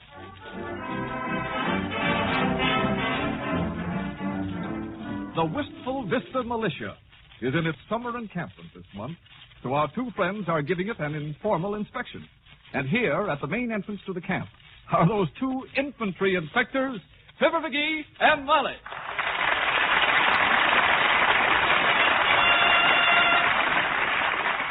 Oh, who goes there? Who wants to know? Molly, the man's just doing his duty. Major McGee, retired, late of the Bengal Lancers. Did you say Bengal or Bungle? You got a pass? Got a pass what? Got to have a pass from the commanding officer, the officer of the day. Well, who's in command? Colonel Horatio K. Boomer, VCDSMCM. Well, I'm an old friend of his. Major McGee, OK, NBC. Red Network. Yeah? Honest? Say, red's my favorite color. Go on in, folks. He must be going sissy since I was in. When was you in the Army and where? Why, before the war, Molly. I went to Heidelberg, where I was probably the greatest saber fighter they ever had. The uncle was a great fighter, too. Saber? Drunk or saber. I'll never forget one duel I fit with a student named Von Weems.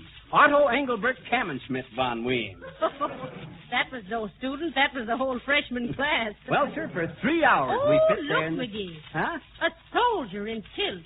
Oh, must have a bagpipe band in camp. Hi there, Scotty. You belong to the Wistful Vista Militia? Aye, lad, I do that. I'm a bagpiper temporarily transferred to the military police. And what's a piper doing in the military police? Well, lass, if you look in the guard house, you'll see a pack of pickled privates your peerless piper pinch. Good day to you. McGee, why is it that Scotch soldiers wear skirts like that? I understand the supply sergeant insists on it, Molly. Why? Well, when they wore pants, they was always getting things on the cut. Oh. I ever tell you about the time I was an engineer? Oh, who goes there? Heavenly Day's another one. What's the idea, Bud? We got challenged back at the gate. Yes, sir. General inspection today, sir. Have to challenge everybody, sir. Where you going? I'm Major McGee, son, retired. Inspecting the camp privately. Let me see that rifle. Yes, sir. Just as I thought. Breech needs polishing, rust on the barrel, and the strap is frayed. Afraid of what? Quiet, Molly. I'm going to report this soldier for negligence. Yes, come on now, Molly. Oh, don't hurry me, Oh, McGee. who goes there? Oh, this is getting silly. You'd think they'd know by now. Just Army custom, Molly. Is this the Commandant's tent, soldier? Yes, sir, it is, sir. Thank you, sir. Don't mention it, sir. I mean, madam. A little more attention there, soldier. That's my wife you're talking to. I understand, sir. I was in the tank's corps myself, sir. What? Who did you wish to see, sir? Major McGee's compliments to the Commandant. And if the Commandant please, Major McGee would like to inspect the camp. Yes, sir. Hey, Fat. The guy wants to see you here. Yes, my little mess caller. What can I do for you? Yeah. Major McGee wishes to inspect the camp, sir. Well, my little musty mouse. I'm Colonel Boomer, sir. Horatio K. Boomer, VCDSMCM. Well, listen, Boom, old boy. We came Yes. To what do I owe the honor of this visit, Major, if I might ask? Well, what do I mean, if I might ask?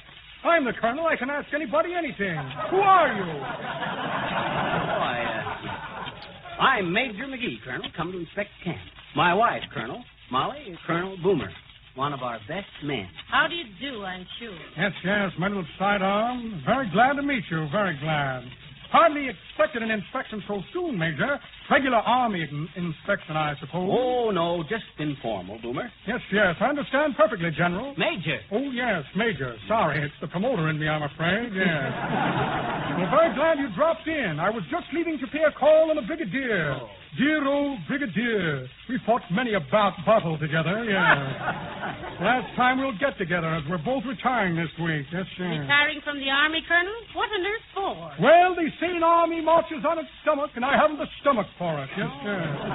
So I'm glad you called, Captain. Major. Oh, yes, Major. Not as rank as I thought. How would you like to take command in my absence, Lieutenant? Very fine idea. Yes. Bring back the good old days. Okay, Colonel. Oh, now, Colonel, my husband doesn't know anything Nonsense, about Army my life. good woman, nonsense. Just an old Army courtesy. Sure. Sentry! Sentry! Sir. During my absence, Major McGee will be in command. Yes. Now I must be off. I'll say so. Anything you want, just ask the orderly. Well, McGee, now you see what you did. You got yourself an army. Shucks. And I didn't even have to say, ah. Quickest enlistment I ever made, Molly. Well, now, let's see. Oh, my. Look, McGee. Look outside the tent. The men are lining up. Mm-hmm. Coming in! Head, hunt! Hey! Hunt! Hunt! My. Isn't it pretty, McGee? Quiet off. Molly, the officer's going to read some orders. Special orders, men. Corporal Como, it is reported that you have been heard vocalizing after taps had sounded. What have you to sing for yourself? Take my heart.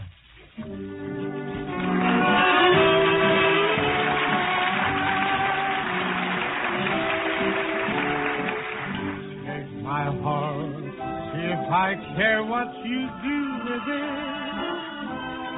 Go on, go with it. Do with it what you please.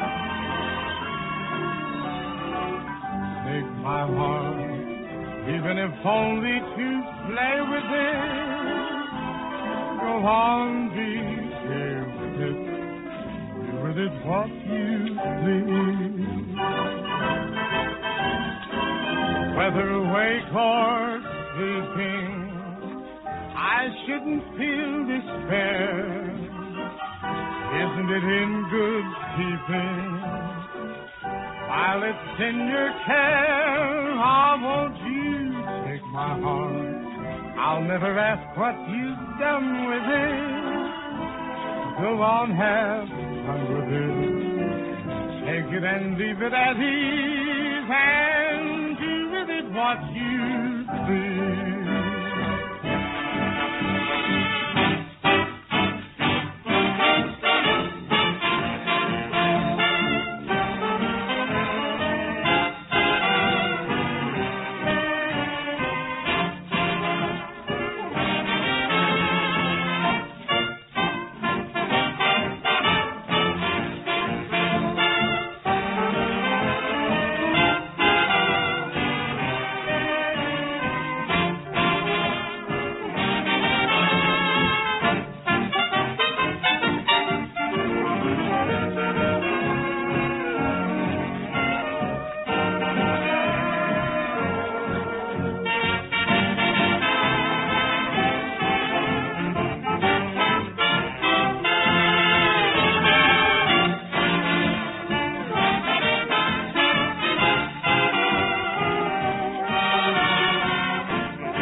Well, as Molly says, Fibber's got himself an army, and now that the colonel has turned the camp over to him, he doesn't know what to do with it. Here are Fibber and Molly sitting in the commandant's tent. You know, Molly, I got a good notion to hold a review for you. Now, I could... what's the matter, Sentry? Lady calling, Doc. Doc? Hey, listen here, Sentry. When you address the officer in command, I want to hear more respect, see? Now then, tell me over again. What is it? Lady calling to see the commandant, sir. That's better. Skinny old twist, too. Come on in, sweetheart. Hi there, Grandma. What's on your mind? Hello there, Sonny. When did you get to be a brass hat? Who are you, Grandma? Who, me? Yeah. Why, everybody knows me. I'm the daughter of the regiment. Cigarette, they call me. Cigarette, huh? Because you get burned up so easy? No, because I'm no fun unless I'm lit. Now, listen to me, Commandant. I was playing blackjack with Company B, and I won 3 machine guns, and now they won't let me have them. Well. Tell me now, is that fair? Fair? I'll say it ain't. You tell him I says you were to get what you won, or I'll slap him in the guardhouse. That's exactly where I slapped him. Well, much obliged, and remember, you'll always have a friend in Cigarette, the daughter of the regiment. Imagine that old blister, the daughter of the regiment. Cigarette. Well, I suppose we ought to go out and inspect the camp, Molly. What'll we inspect first, the mess hall or the cavalry? Cavalry. That's what I says, cavalry. I'll never forget the time I was on the Mexican border. I was the best rider in the troop. Excuse me, sir. Supply Sergeant Brown reporting, sir. Reporting what? Reporting a great Johnson wax offer. A can of Johnson's Auto Wax free with every pint of Johnson's Auto Cleaner and polish, sir. Sergeant. Yes, sir? You got an alarm clock? Yes, sir. Well, set it for sunrise. Going fishing, sir? No, shooting.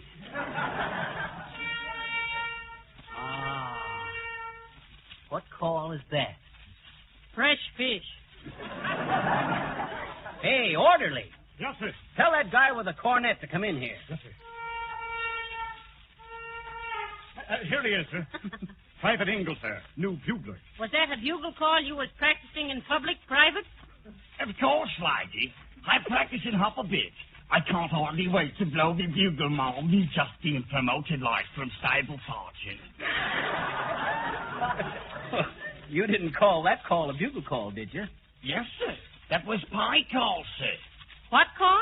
Pie call. How do you call for cake? Oh, not pie call, lady. Pie call. Not pie what you heat, ma'am. Pie what you spend on Pie Day.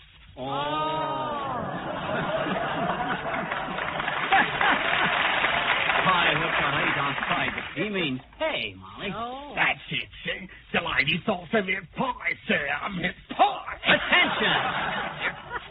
You mean to say you blow that on payday? Oh, yes, sir. Do, like that, sir. Oh, yeah. You say you was a stable sergeant, soldier? Yes, sir. But me aunt wasn't with me horses, sir. Me aunt was with me aunt. Oh. Well, maybe it's hard to take, but you better blow back to the stables. Right away, sir. Between these horses and his own, he's happy. Oh, hello there, Silly. Heavenly days, Silly Watson. How you, boss? How you see, ma'am? Hey. You're supposed to salute me, Sil. I'm the inspecting officer. He's your superior, Silly. In what way, ma'am? Listen, Sil. I'm on a kind of unofficial inspection tour of the camp. What you doing here? That's why I was a cook, please, sir. I cook for Company C, sir. Oh, how'd you get the job, Silly? I kind of inherited, ma'am, please. Inherited? Yes. My pappy was cook for Company C, too. Oh, why, you son of a sea-cook. Well, what did you fix for our lads in khaki today, Silly? Beans, ma'am. How about yesterday? Yes, sir. Beans again, sir. Beans every day? No, ma'am, not every day. Sundays are different. How do you mean different? Sundays we get goldfish. Goldfish? Yes, ma'am. Canned salmon. Oh.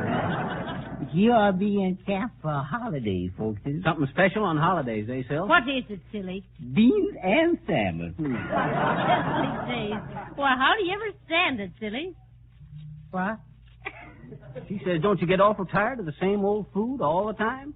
I don't know, Mr. McGee. I never tried it. I can dish it out, sure, but I still can't take it. Excuse me now. I got to go open up some beans. So long, Mr. McGee. So long, Mr. McGee.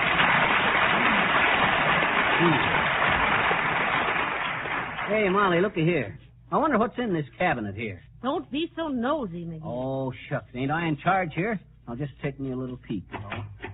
Oh, Hey. heavenly days, there's a man in there. Come on out of there, soldier. Spying, eh? No, sir. Just standing by, sir. Standing by what? By the door. Your name? Weems, sir. Ted Weems. Your rank? So are you. Oh, silence!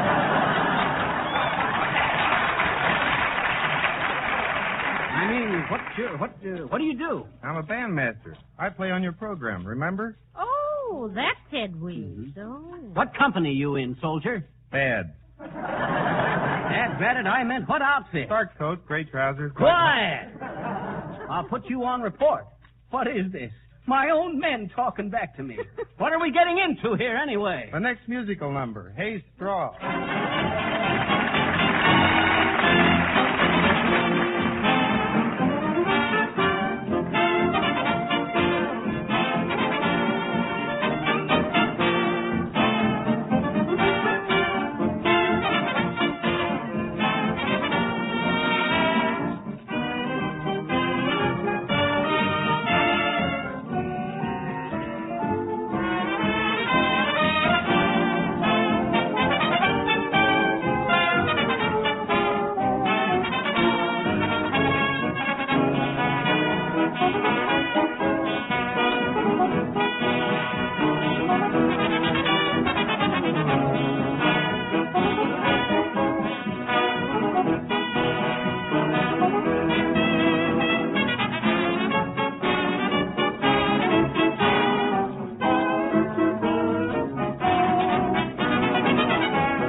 A lot of people bought new cars this season, and there are a lot of you people who, like myself, are still driving old cars.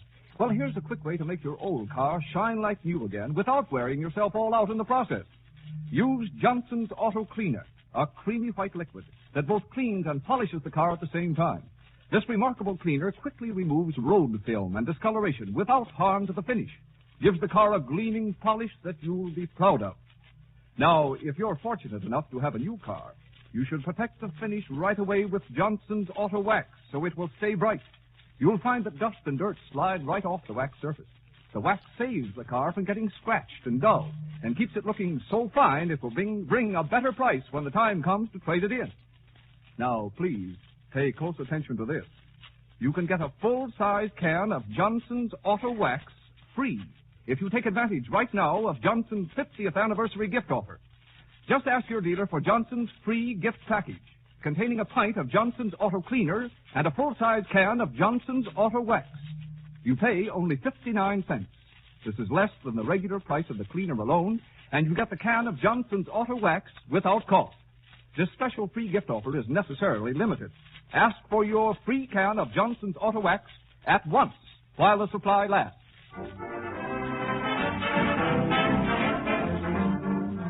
Well, the unofficial officials, Major and Mrs. McGee, continue their inspection of the Wistful Vista militia encampment. And here they are with the military escort walking down the company street.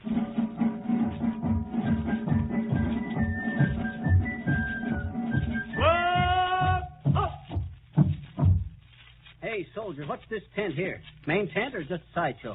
Mess tent, sir. Shall we go in, sir? Oh, what have you got today that's good? Quiet, Molly. Officers don't eat in the enlisted men's mess. Oh, come.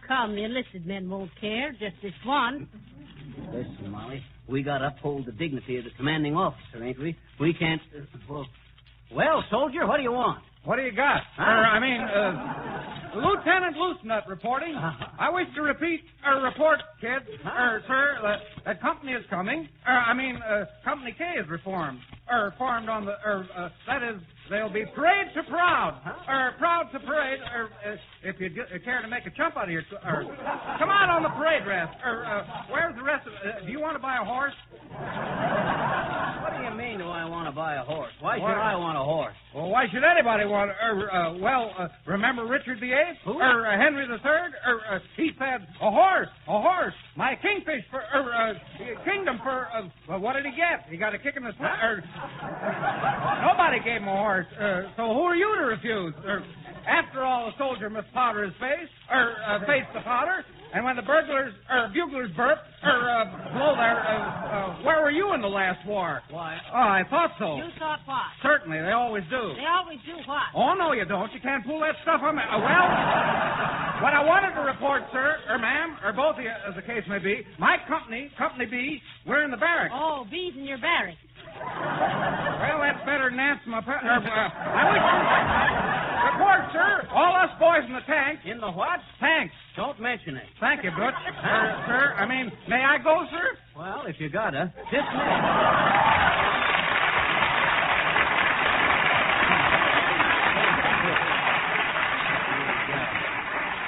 Well? What haven't we seen, Lieutenant? Well, you haven't visited the stables, madam. Okay, take us to the stable. I always was partial to the cavalry. Yes, sir. Well, I feel real silly with this military escort. Why, Molly? Why, we got no more right. Pardon me, sir, pardon me. You the inspecting officer, sir? That's me, but stop the... company, quit! What's the matter, sir? The signal corps just got a message by a carrier pigeon, sir. Here it is, sir. 70 days. Open it, McGee. Maybe we're discovered. Not so loud. Well, it's from Harpo Wilcox in the hospital. Oh, well, I hope his appendicitis is still getting along nicely. Oh, it is. Well, what else does it say? He says he's just found out they use Johnson's wax on the floors and furniture of the hospital. Is your network red? Yeah. He even interrupts the program with pigeons. Any reply, sir? Yes. Give all them pigeons to Silly Watson at the mess hall and tell him to cook them. And, Sergeant. Yes, sir. Tell him we want those squabs right.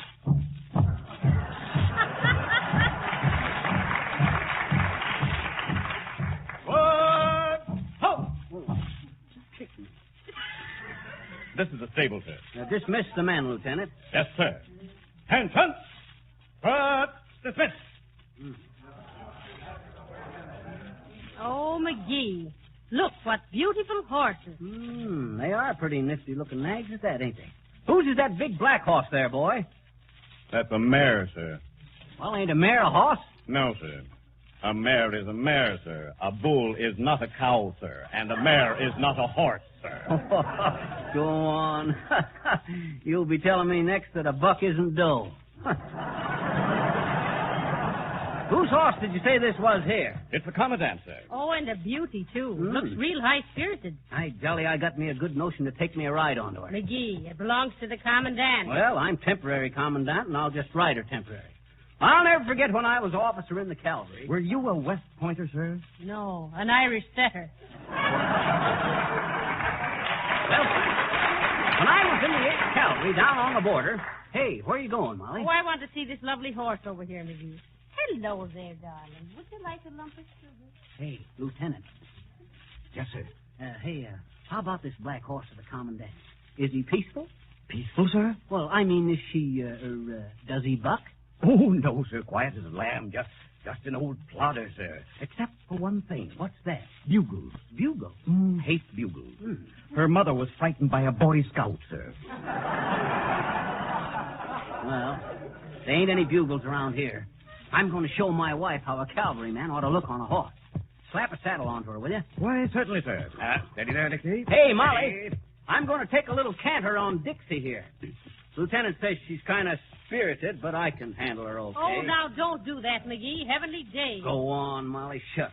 Didn't I used to ride with the Russian Cossacks? Wasn't I a Pony Express rider? Yeah, I'd better put a curb bit on her, sir. What's that for? That keeps him from climbing over the curb, Molly. Okay, boy. Now watch how easy I mount. Oh, no, sir. Other side, sir. Huh? What you mean the other side? Is this hay burner left-handed? No, you always get on for the left, Cossack. Oh. All right. Kind of silly, but I ain't fussy. Now, steady, Dixie. Get your helm over there. There. Stirrups about right, sir? Well, I get my foot in them. They're a little short, son, but I like them that way for trick riding. I ever show you how I used to lean out of the saddle and pick up a handkerchief into my teeth, Molly? No, but I can imagine him picking you up in a handkerchief. Go on with you. Why, shucks, I was one of the best riders in the cavalry. He has a very good seat, madam. He ought to have. He's on it most of the time. I'll never forget the time I was in the 78th Cavalry, Molly. We was down on the border of Mexico, and the general comes up to me and he says, "Caliper," he says. Caliper? Yeah. They called me Caliper in them days on account of because my legs was so bow-legged from riding. Caliper McGee, they called me in them days. Caliper McGee, the capering, colt-catching, catamount, and clever cayuse-climbing cavalier of the California Cavalry. Yes, sir, Oh, hello there, Private Ingle. What you doing here? Oh, me, sir? Yeah. Oh, I just came back to the stable, sir, to practice up a bit on the bugle, sir. Like this, sir. Hey, don't do that. Hey, stop. Whoa, there, Dixie. Whoa, hold him, somebody. She's running away. Whoa. Heavenly day. Whoa. Oh, dear, oh, dear. The husband will be killed. What do we do, mister? What do we do? Oh, he'll be all right if he doesn't fall off. Oh, dear, why did I ever let him get on that horse? Whoa, Dixie. Oh, my. Whoa, hey, Molly. What? It's true what they said about Dixie. Whoa, there.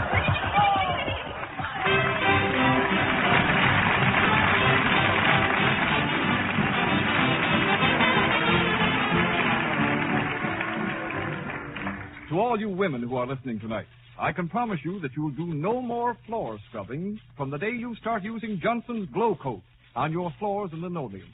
Your floors will stay fresh and clean-looking, brightly polished, yet you won't have to do a bit of rubbing or buffing. Glow Coat is a liquid polish, very easy to apply. It dries in 20 minutes, and as it dries, takes on a gleaming polish without any help from you. Once your floors are protected with Glow Coat, they won't get scuffed and worn out. Dirt can't stick to them. A dry dusting will keep them shining. Be sure when ordering that you get the genuine, no-rubbing floor polish, Glow Coat, made by the makers of Johnson's Wax. Look for the attractive yellow can. And remember, you save money by ordering the larger sizes.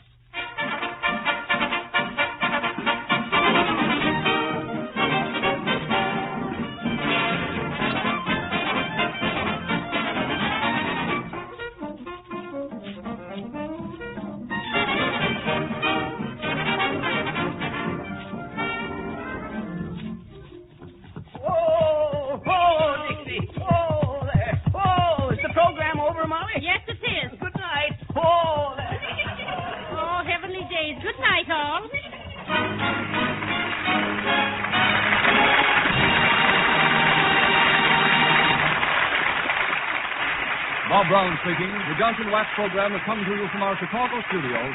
This is the National Broadcasting Company.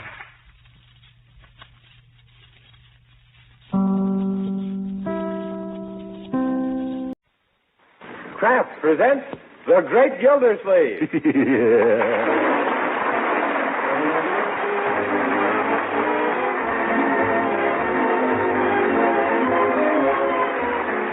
The Kraft Cheese Company, who also bring you Bing Crosby every Thursday night, present each week at this time Harold Perry as The Great Gildersleeve, written by Leonard L. Levinson.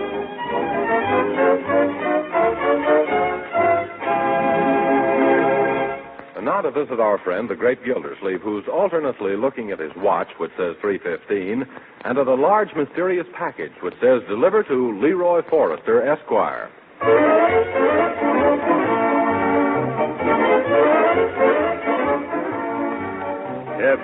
Isn't Leroy ever going to get home from school, my dear? Now, Uncle Mort, you've been fussing over that package ever since it came. You shouldn't be so curious. I'm not in the least bit curious. I was just wondering what was inside. I think it contains magazines that says Leroy Forrester, Esquire. No, Bertie. By the way, where's it from? Some place called Fragile. No, the name on the other side. Oh, you mean... Oh, use no hooks. Use no hooks, Colorado, yes. The name of the firm, Bertie. Turn it over. Oh, yes, the Metropolis Merchandise Company. Well, this has me worried. Let me look at it once more, Bertie. Here it is, Mr. Gildersleeve. Thank you. Whoop. Oh, darn it, it almost flew open, but not quite. Don't lift it by the string, Uncle. It'll break. Oh, yes, so it will. I mean, I'll try to be more careful, my dear. Now, let me examine it. If you examine that box any more strenuously, it's going to fall apart. Yes, I suppose you're right, Bertie. Well, this has gone on long enough. Bring me the scissors, please, Bertie. The scissors? Uncle, I don't think you should open Leroy's mail. Who's opening Leroy's mail? I just decided to cut the cuffs off my trousers and bring this suit back in style. Oh, that sounds like Leroy now. It can't be. He shut the door after himself. Oh, Bertie, I'm hungry. That's Leroy, all right. Was there any mail for me? Yeah, here it is. Gee, I can hardly wait. Good afternoon, Uncle Mort. Where is it? Hi, Marge. Oh, boy, what a big package. Hello, Bertie. Anybody got a pair of scissors? Thanks, Unc. Yes. Oh, gee, at last. Why, it's garden seeds. Yeah, 300 packages of them. That's a good deal, Leroy. Sure, all I have to do is sell them at 10 cents a package and send back the $30. That's not such a good deal after all. What do you get out of it, young man? Oh, I'm not going to tell you now. I'm going to wait till I finish selling the whole slew and surprise you. Well, if you sell that many seeds, it's sure going to surprise me. Oh, don't worry. I've got 3 surefire customers to begin with. Is that so? Who are they, my boy? You, Marge and Bertie. Yes, All right, step right up, folks. Get your nice fresh seeds. Which kind do you want, Bertie? Well, let me see. Oh, you got flower seeds, too? Sure thing. Petunias, hollyhocks, cucumbers, onions. Yes. Yeah, and sweet William. Oh, that's what I'll have. There's a boy in the army named William I'd sweet on. Okay, that'll be a dime, Bertie. How about you, Marge? You ought to take something to remind you of that ensign in the Navy. You want any beans? No, Leroy. I'll remember him without beans. I'll take those forget-me-nots. Here's my dime, Leroy. I've taken some kohlrabi seeds. Oh, Robbie, what's that? Kohlrabi, Leroy, is cabbage trying to be cauliflower. Leroy, don't you think 300 packages are too many for you to try to sell? Oh, no, sis. I am going to cover every backyard in town. And look how well I've done so far. In the first 5 minutes, I've already 3 down and only 297 yards to go.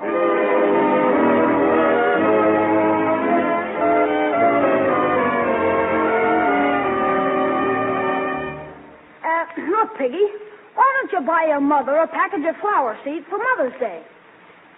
Yeah, but a package of seeds is a lot cheaper than a bouquet. No, I'm sorry, I can't trust you. Now, in the instructions, the company says they trust me, but I'm not supposed to trust anybody else. Well, at least think it over, will you? Okay, goodbye. By the way, Leroy, it's just a week since those seeds arrived. How many have you got left? 263. No, Leroy, I don't mean the number of seeds. I mean the number of packages. That's what I mean, too, Unc. If... Business would have been a lot better. Only half the kids in town are selling seeds. Oh, well, it's the best salesman who win out. Gee, Unc, you used to be a super salesman, didn't you? Well, yes. When I started selling the Gildersleeve girdle, I developed some pretty snappy tricks, my boy. But the principal thing to remember is politeness. Bear in mind that a polite approach will always get a polite response. Now, who's at that door? How do you do, sir? I hope I'm not intruding. You are. What do you want? Well, I represent the Big Gem Encyclopedia Corporation of East St. Louis, Illinois. No, scram. But you haven't... Beat it. You haven't even heard what I have to say. I don't want any. Goodbye. Remember, Leroy, a polite approach will always get a polite response. Always remember that. I'll bet a quarter that when you went out after a prospect, you brought him back on a dotted line, like Frank Burke. A buck. Okay, a buck then. Let's not bet. However, I wager I could do such a good job selling your vegetable seeds that you could come along 10 minutes later and sell the same people corned beef to go with the cabbages they'd expect to raise. Yeah, it's too bad you still can't do it, Uncle Mort. Yeah, who says I can't? Could you? Why, of course. Oh, gee, that's swell. Oh, Marge, Uncle Mort is going to show me how to sell the rest of my seeds. Now, hold on a minute. I didn't say I'll that... go to my room and get my stock, Uncle. Oh, great jumping jeeps. I've been taken in again.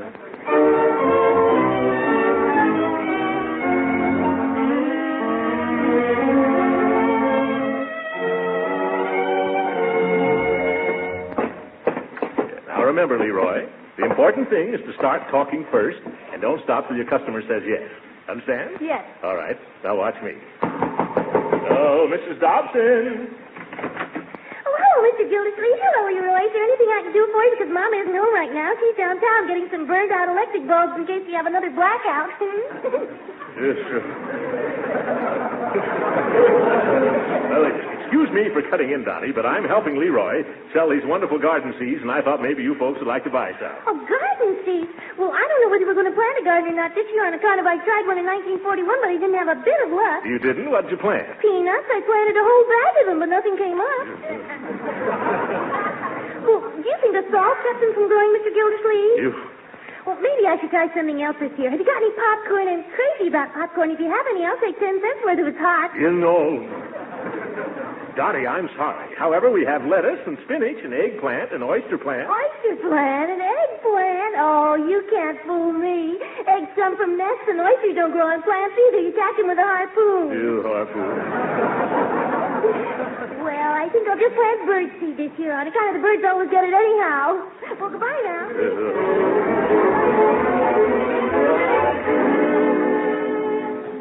It's getting dark, Uncle Mort. Don't you think we better go home while we're just hungry and before we start starving? No, Leroy. I'd still like to show you how to make a sale. Now, I have a feeling that things are going to be different at this house. Okay, I'll ring the bell. Yeah. Now, observe the way I give them the politeness approach. Yes, what is it? Oh, how do you do, sir? I'd like to sell you some wonderful garden seeds. They grow so quickly that all you have to do is stick them in the ground and jump back fast. Say, don't you live over on Parkside Avenue? Well, yes. How did you know? Don't you remember me? No, I can't say that I do. Well, I came to your door this afternoon selling encyclopedias. You did? Yes, I did. And do you remember what you did? No, what?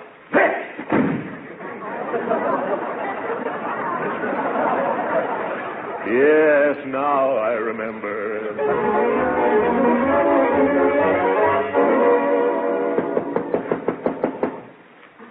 Uncle Mort, can't we continue the salesmanship lesson tomorrow? No, after we sell some seeds to Mrs. Twitchell Leroy, I'm sure she's going to buy some anyway. Why not? She's been a pioneer in everything else. What's keeping her? You'd think the old squaw would answer her door, but she's probably too la-di-da, Mrs. Twitchell. Oh, hello, Leroy.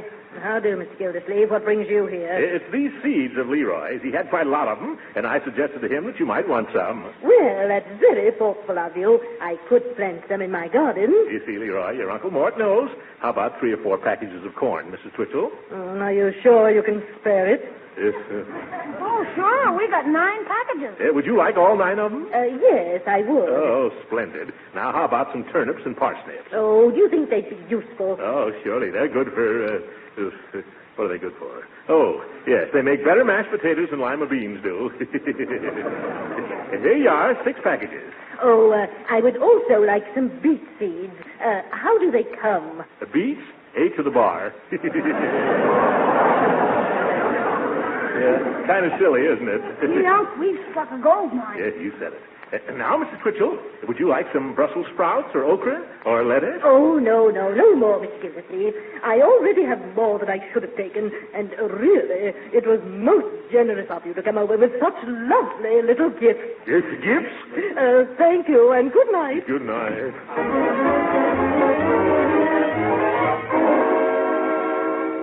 Now, Judge Hooker, the first thing we want understood is that we're selling these seeds, not giving them away. I understand, Gildersleeve. You're no congressman. Yeah. The reason you should buy these seeds is to start a victory garden, Judge. Yeah, everyone should have a victory garden. Right. Food will help win the war.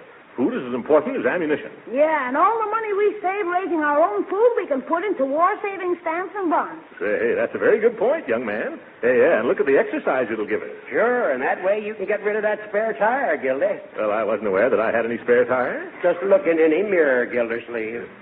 Oh, yes. The judge made a joke, Leroy. Let's laugh. I'm glad you agree with us, though, Judge. How many packages of seeds do you want? None. None? Why not? Well, I planted my garden a week ago. Gee, too late. You mean that pint-sized plot in your backyard? Well, you can't raise enough stuff there to feed your next-door neighbor's bantam chicken. Well, I haven't any more room here. If I had a place out in the country, I could sure go to town. Oh, out in the country. Oh, say, there's an acre that belongs to Marjorie and Leroy's estate, right outside the city limits. There is? Well, we'd let you plant a big garden out there if you bought your seeds from the right party. Oh, an acre's too much for me to handle by myself. But I take half if you plant the other half, Gildy. That's an idea, Uncle Mort. Between the two of you, you'd use up all the seeds we haven't sold. Yes, well, I don't know. Remember, Gildersleeve, food is ammunition. Yeah. Especially the food you'd grow. We can use it to throw at the enemy. Yeah, that's all. Well, I'll show you. Leroy, how many packages of seeds have you got left? $23 worth. All right. That'll be 11 and a half from you, Judge, and the same amount from me. Now, how about making it a sporting proposition? I'll toss you to see who pays for the whole thing. Okay, he's going to toss me. You call it, Hooker. Ready? Head. It's a head, all right. Head, I should have mine examined.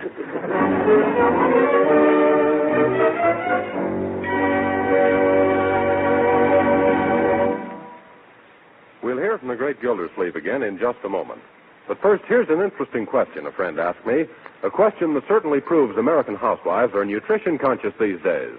It was about parquet margarine, the delicious spread for bread made by Kraft. This housewife said, I serve my family parquet margarine, and they all like it. But does parquet provide them with the kind of nourishment I should expect from a spread for bread? Well, that's easy to answer. The answer is yes. Parquet margarine provides economically the important food elements that nutritional experts generally require of a spread for bread. Here they are. First, parquet margarine provides energy. In fact, it's one of the best energy foods you can serve. Second, parquet is nourishing because the wholesome American vegetable oils and farm products that go into parquet are nourishing in themselves. Third, parquet margarine is a reliable food source of vitamin A. Yes, summer and winter, every pound of parquet contains 9,000 units of this important vitamin. So, you see, thrifty parquet margarine provides the things a spread for bread should provide. And it tastes so deliciously good, your family is sure to like it. So why not try some tomorrow? Just ask for Parquet, P-A-R-K-A-Y. Parquet margarine, made by Kraft.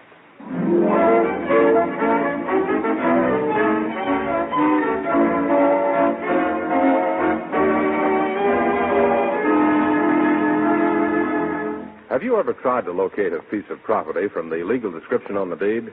Well, that's what the great Gildersleeve and his nephew Leroy are attempting to do this morning before starting out to plant that victory garden. 200 northerly feet of the westerly half of Section 5 East, sometimes known as the old Kugelhammer property.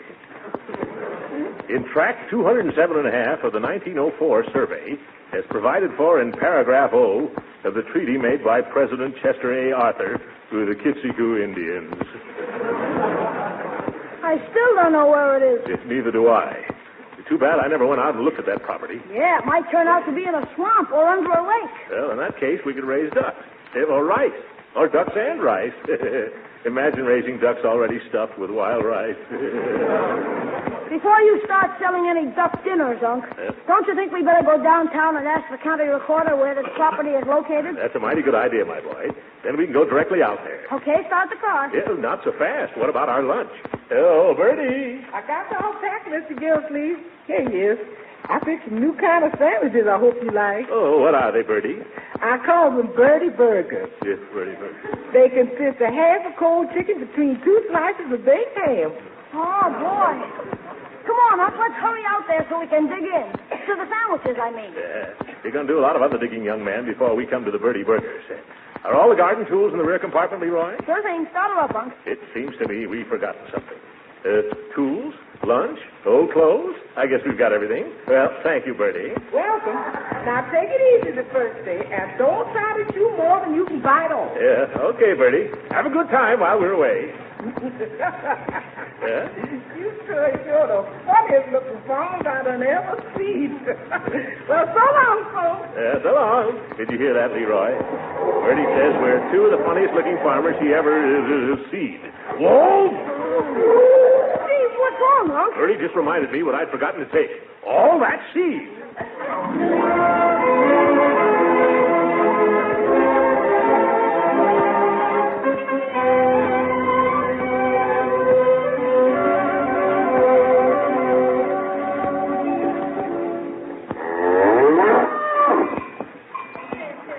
This is certainly out in the country, all right, isn't it, my boy? I bet the Saturday Evening Post doesn't get out here till Saturday.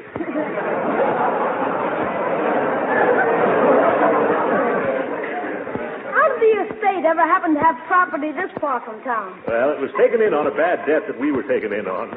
Well, according to the directions, it runs 200 feet north from this marker. Well, which way is north? North? Let me see. If we had an oak tree, we could tell if it had moss on it.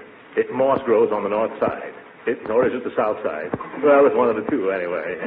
How about asking that man over there? Man, where? Over there with the mule. Oh, I thought that was a pair of mules. Hey, you over there. Which way is north?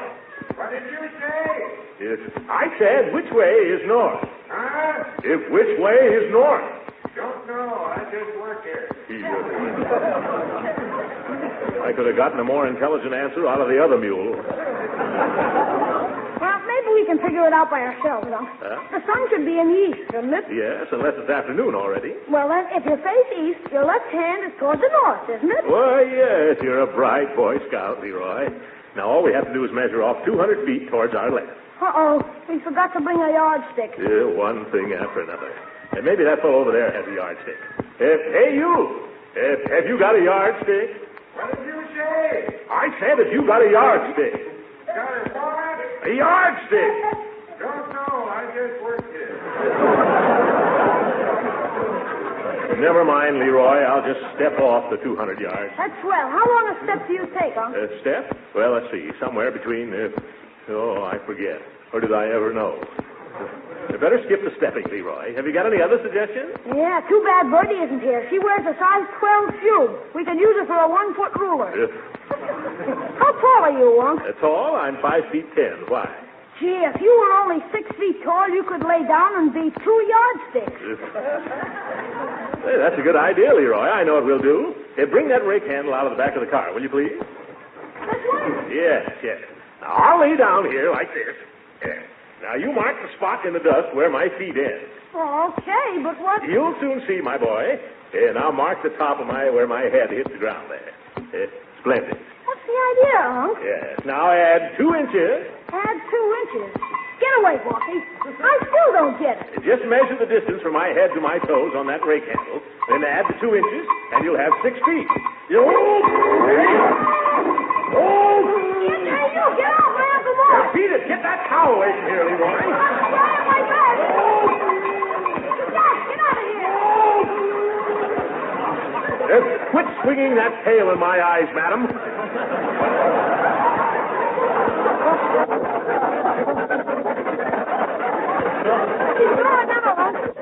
Oh, thank goodness she's gone. Help me up, Leroy. My goodness. What does that farmer mean, letting a dangerous cow run around loose? Hey, you! What did you say? Why did you leave that cow loose? What's that? What do you mean leaving that cow run around stepping on people? Who's what? Oh! Why is that cow allowed to run wild? Don't know. She just works here.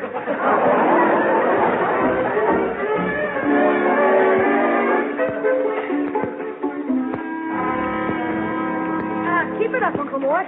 That's fine, Judge Hooker. This is our last row. Yeah, it's a mighty hard row to hoe, too. Oh, don't beat so much, you old muttonhead.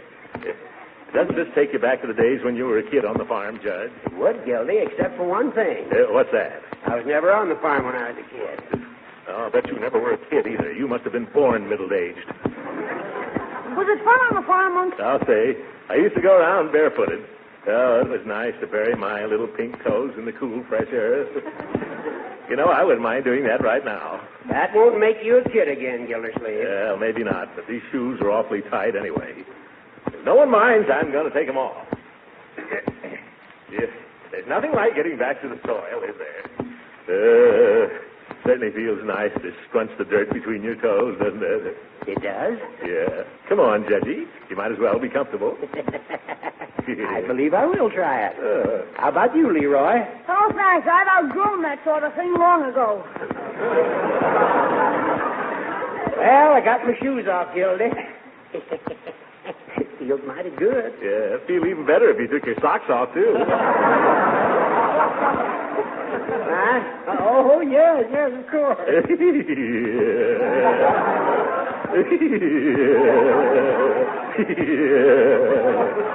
Hey, what's wrong with you? I'm standing on a pussy willow.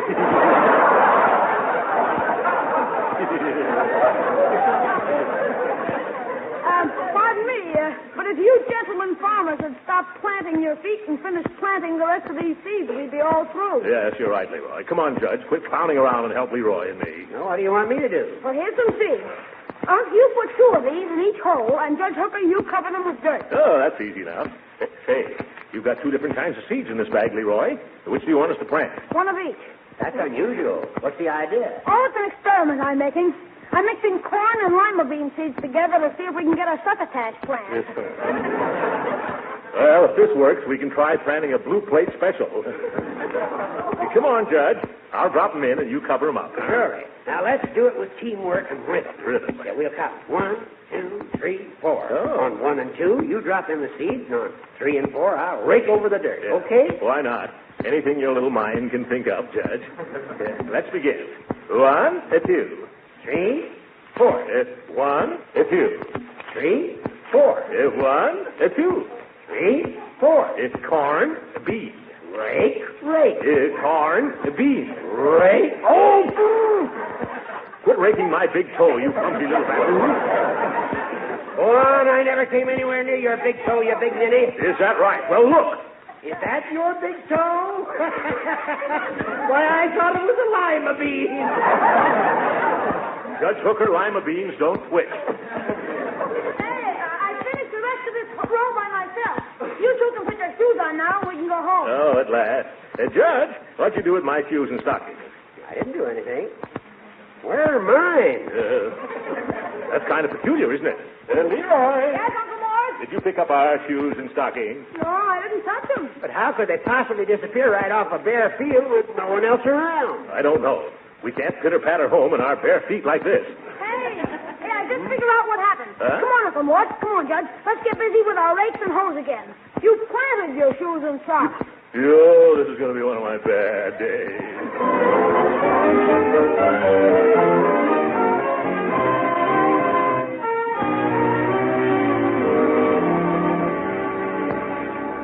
Mrs. Gildersleeve, how soon you expect start harvesting the truck on your truck farm?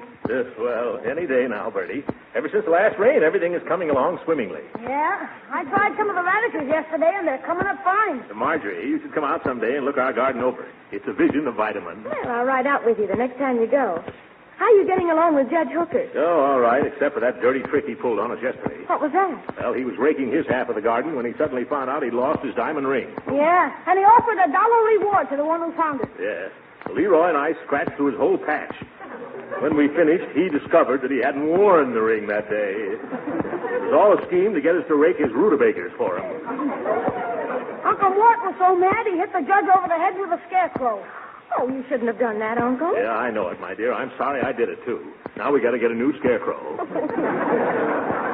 When are you going out there again, Uncle Mort? Well, not till next week. Ain't you afraid the gophers will go for the plants? Oops. Or the weeds spring up and choke them? No, Bertie. I cleared the garden of all the weeds yesterday. Yeah, only some of the weeds turned out to be young carrots. Oh, that was too bad. Did you pull out many of them? Well, I must have ripped up 12 or 14 rows before I discovered what they were. However, I had a lucky break, my dear. You did? Yes. I did all my pulling out on Judge Hooker's half. One more row, and I would have starved on our own carrots.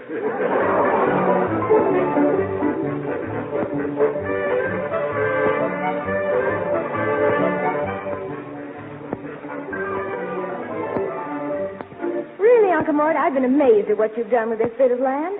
You really and truly have a green thumb. Yes, it matches the rest of his complexion. Now, see here, Judge Hooker. You get over on your own side with your pumpkins and cabbages. That way you won't look so conspicuous. Uncle Mort, the judge was only having a little fun. Huh? He didn't mean it. Well, look now, but there's that man again. Yes. Oh, Marge. Oh, you mean the hired hand from the farm next door? Yeah. Why does he lean over the fence and grin and laugh all the time? He's been doing that ever since we started this garden. Used to make us angry at first. Doesn't he give any explanation? Well, if you ask what it's all about, he just says, Don't know. I just work here. Oh, I bet I could find out. Let me try, huh? That's not a bad idea, Marjorie. Go ahead. Let's us go over, too. I'd like to know what this is all about. Come on, then. Only let me do all the talking. Come on along, Uncle Mort. At first, I thought he was amused at our efforts to be farmers. But we've had such marvelous results, and he still gives us a horse laugh. Good morning. Good morning, lady. Nice garden my uncle and my brother and Judge Hooker fixed up, isn't it? Yes. There's nothing wrong with the garden, is there? No. And what's the big joke, huh? Oh, come on, tell me. It's the land the garden is on. What's wrong with that land? Nothing, only it ain't yours.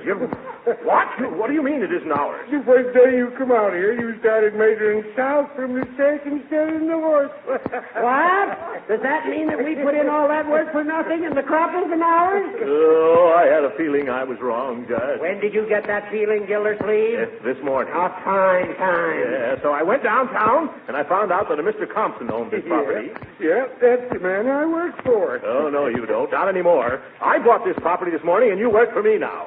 By George, you don't either. You're fired.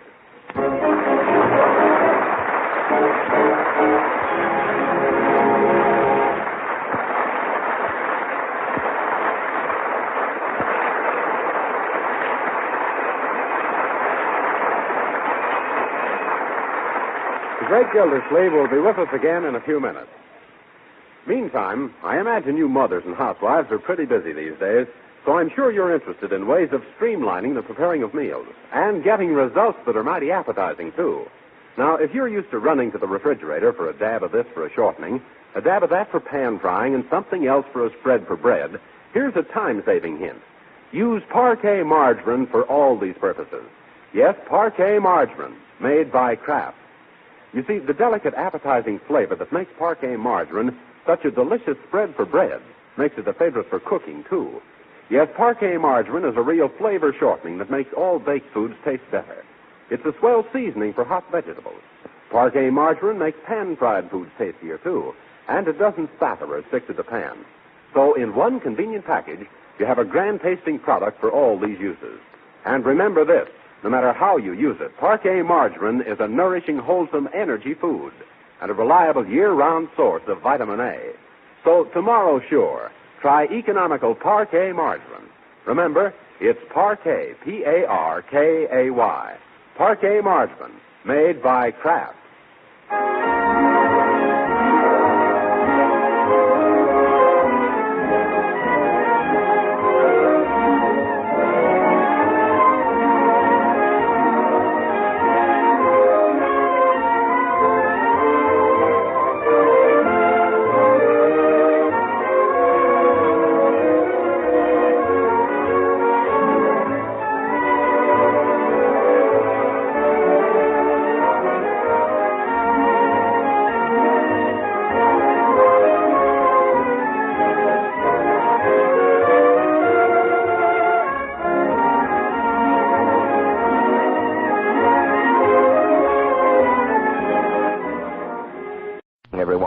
Listening to WLS, the voice of Prairie Farmer, America's oldest farm paper, Chicago.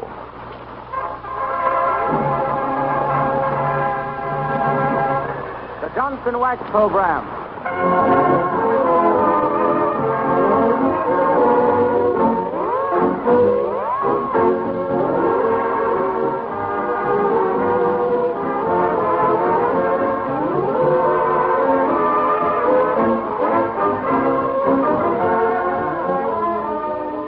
Makers of Johnson's Wax deliver a dippy divertisement of department store delirium and delightful ditties with Rico Martelli's orchestra, Kay Donna, Claire Baum, and that slightly cuckoo couple of confused customers, Fibber McGee and Molly.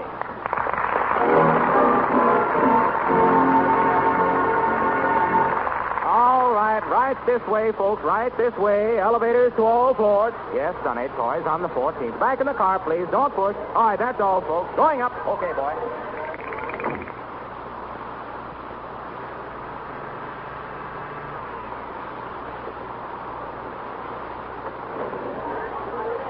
All out here, folks, the 14th floor, Wistful Vista Department Store. Here's where you buy your Johnson Wax, your kitchenware and copper tack.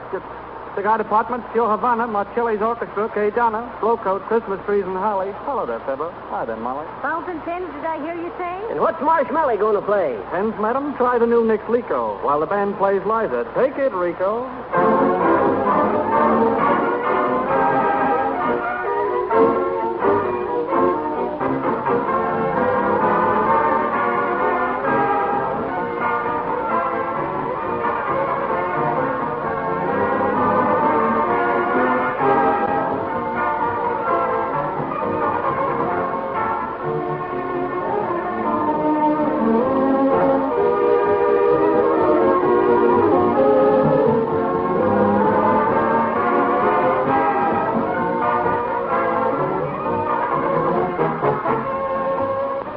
Thanks to the makers of Johnson's Wax, you can now have beautiful polished floors and linoleum without any work of rubbing or buffing. Just try Johnson's Glow Coat, the remarkable liquid floor polish that shines as it dries. Your floors will take on new life and beauty, and your work will be much easier from the day you first use Johnson's Glow Coat.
Join Fibber McGee and Molly on the 14th floor of the Wistful Vista Department Store. Don't crowd, please.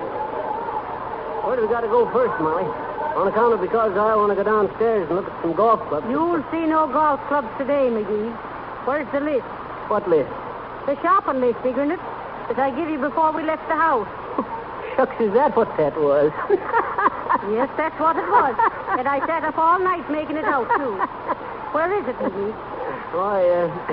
I folded it up and stuck it into the toe of my overshoes, Molly. They was too big. You see, I bought them 2 sizes too big when they had that there sale at the Bonton Bootery on account of because they was all out of my size. But shucks, I think the sale's a sale, I think. Maybe So take off your overshoes and give me that shopping list. I can't do it, Molly. Why can't you? I ain't got 'em on. It wasn't sloppy out, so that is... Heavenly days, what a man. That's what everybody says, Molly. Oh, well, we'll just have to get along the best we can without the list. Now, let's see. I know we was going to get Teeny a doll. Pardon me, can I get by? Oh, I'll say so, baby. Any place. McGee, step aside. You're blocking the aisle. Oh, okay. Excuse me, ma'am. Don't mention it. Oh, just a minute, ma'am. Can you tell us where the toy department is? Certainly. 3 aisles over to your left. I'm going to buy the little boy a sled. What little boy? Oh, yeah. Hey, come back here. My, you're sure quick on the snappy comebacks, McGee. Oh, yes, is he? How do you ever think of him so quick now? Oh, shucks, Molly. What's that noise? That's the rapping counter, Molly. You get it? I said that. Ah, it ain't funny, McGee. Okay. Come on now. The toy department, I guess. Right over there, folks. For your free coupons. Get a Christmas tree delivered to your home free. Get a lucky number ticket, folks. Okay, Bob, give me a coupon. Right over there, sir. The man at the escalator will give you one. Shucks, can't you give me one? No, sir. They'll hand you one on the escalator. Okay. Shucks, send that the fellow off all the way. Hey, Molly, wait a minute. Hurry hurry up, McGee. Where have you been? Hey, Molly, what's an osculator? Osculator? Yeah. Why, osculator is a kisser. Okay. Oh, so that's it, huh? Here, where are you going, McGee? I gotta see that smart guy that says he's gonna hand me one on the osculator. Come back here. He meant the escalator, the moving stairway. Don't be silly. Oh, the escalator. Oh, gee, here's the toy department, Molly. Get a load of them little trains. Ain't them cute? Please don't play with the toys, sir. Let him alone, McGee. Oh, shucks. They seem to be real tender about their locomotives in here. Have you any dolls, ma'am? Oh, yes, madam. What kind of dolls? Japanese, Eskimo, Mae West, and Public, Shirley Temple, walking dolls? No. Just ordinary dolls. Well, we have some lovely Joe and Crawford dolls, madam. No, I want just... And the sweetest Ginger Rogers doll for only... Hey, Molly, how do you like the drum? Pretty nifty, ain't it? Don't bother me, McGee. Haven't you just a plain mama doll? No, but we have the loveliest Claudette Colbert dolls and no mama dolls. Well, can you beat it? I'll say I can. Listen. Please, sir, don't handle the toys. Put it down, McGee. But shucks, Molly, you asked me could I beat it, didn't you? Yes, but I... Huh? No, I didn't. Oh, never mind. Listen, ma'am. Have you no plain, ordinary doll that says Mama? I'm sorry, madam, but all the dolls this year are the Shirley Temple type, or Mae West, or the Pink Chocolate, or... Heavenly days, McGee, be quiet. I was just trying to see if these here horns was through the pitch. I remember when I played first cornet in Sioux City Silver Saxophone Symphony, I was sitting there watching... Oh, for goodness sakes, McGee. Will you go and sit down someplace like buy me a doll? Okay. But remember, Molly, dolls don't say Mama anymore. Ain't modern. They say, how am I doing? Hey. Something like that. Ain't I right, ma'am? No, sir. Oh, well, I thought I'd make... Gee, look at here. You were saying, madam, you want to... I got it.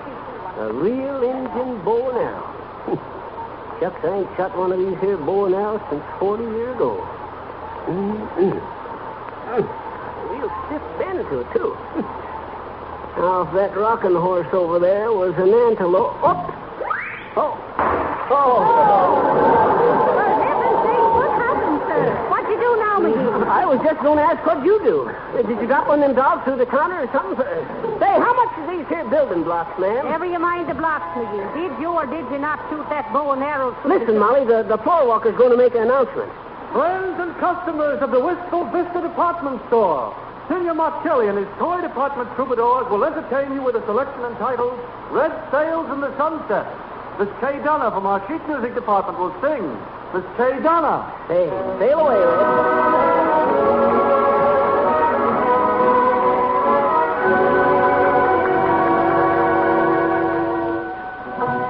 Red sails in the sunset, way out on the carry my loved one home safely to me. He sailed at the dawning. All day I've been blue. Red sails in the sunset. I'm trusting in you. With wings you must borrow. Make straight for the shore. We marry tomorrow, and he goes sailing no more.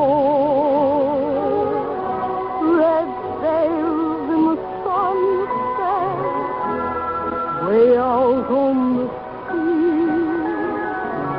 Oh, carry my loved one home safely to me.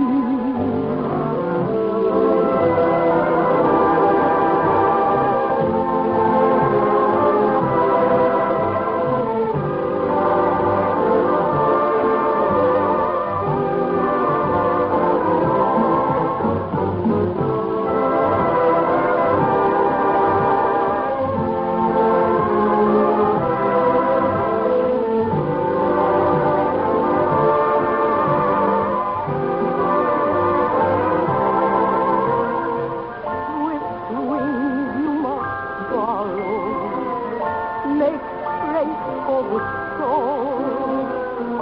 We marry tomorrow, and he goes sailing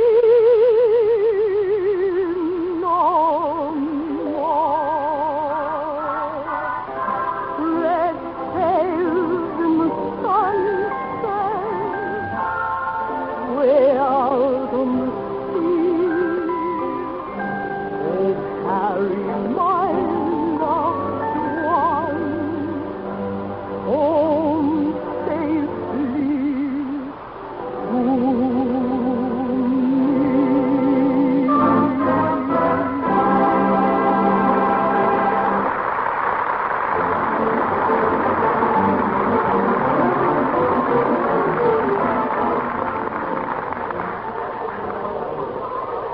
Well, sings real swell. Pretty babe, too. Now listen, don't change the subject, McGee. Huh? Tell me, did you or did you not shoot the bow and arrow through the showcase? No, sir. It's impossible. All right, then, what if I says I saw you shoot the arrow and drop the bow and quick pick up the building block? Well, I say you was absolutely right, Molly.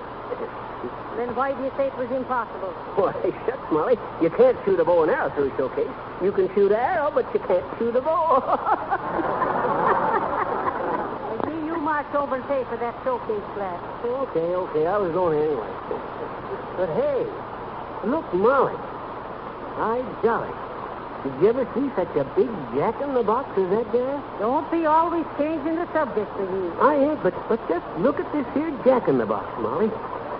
Say, I'll bet Teeny'd be tickled pink to get one like this here. Keep your hands off of it, McGee. Must you experiment with everything in the toy department? Oh, shucks, I just want to see what the dad-rather thing looks like when it's open. How in chunk it be open there? There must be a catch to it. Oh, here it is. Up. Hello, friend. Oh, I know there was a catch to it. Well, I certainly am glad you opened the subject, Fibber, because I just wanted to tell you about Johnson's Glow Coat, the remarkable no-rubbing floor polish that makes your floors sparkle and gleam without any work of rubbing or buffing. Now is the time to brighten your floors and kitchen linoleum. They'll shine like new in a few minutes' time if you use Glow Coat. They'll be protected, too, from scuff marks and wear, and they'll stay clean and polished for weeks at a time. You have no idea how much better your floors will look and how much less floor cleaning you'll have to do until you use Johnson's Glow Coat. This fine, no-rubbing liquid floor polish is made by the makers of Johnson's Wax. Look for the attractive yellow can. And now, Fibber, I'd better get back in my box. Will you push this lid down on my head, please? Sure, Harpo. With pleasure.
Hey, Molly, let's get out of this dad-ratted crowd. Oh, for heaven's sake, McGee, we're not half through yet.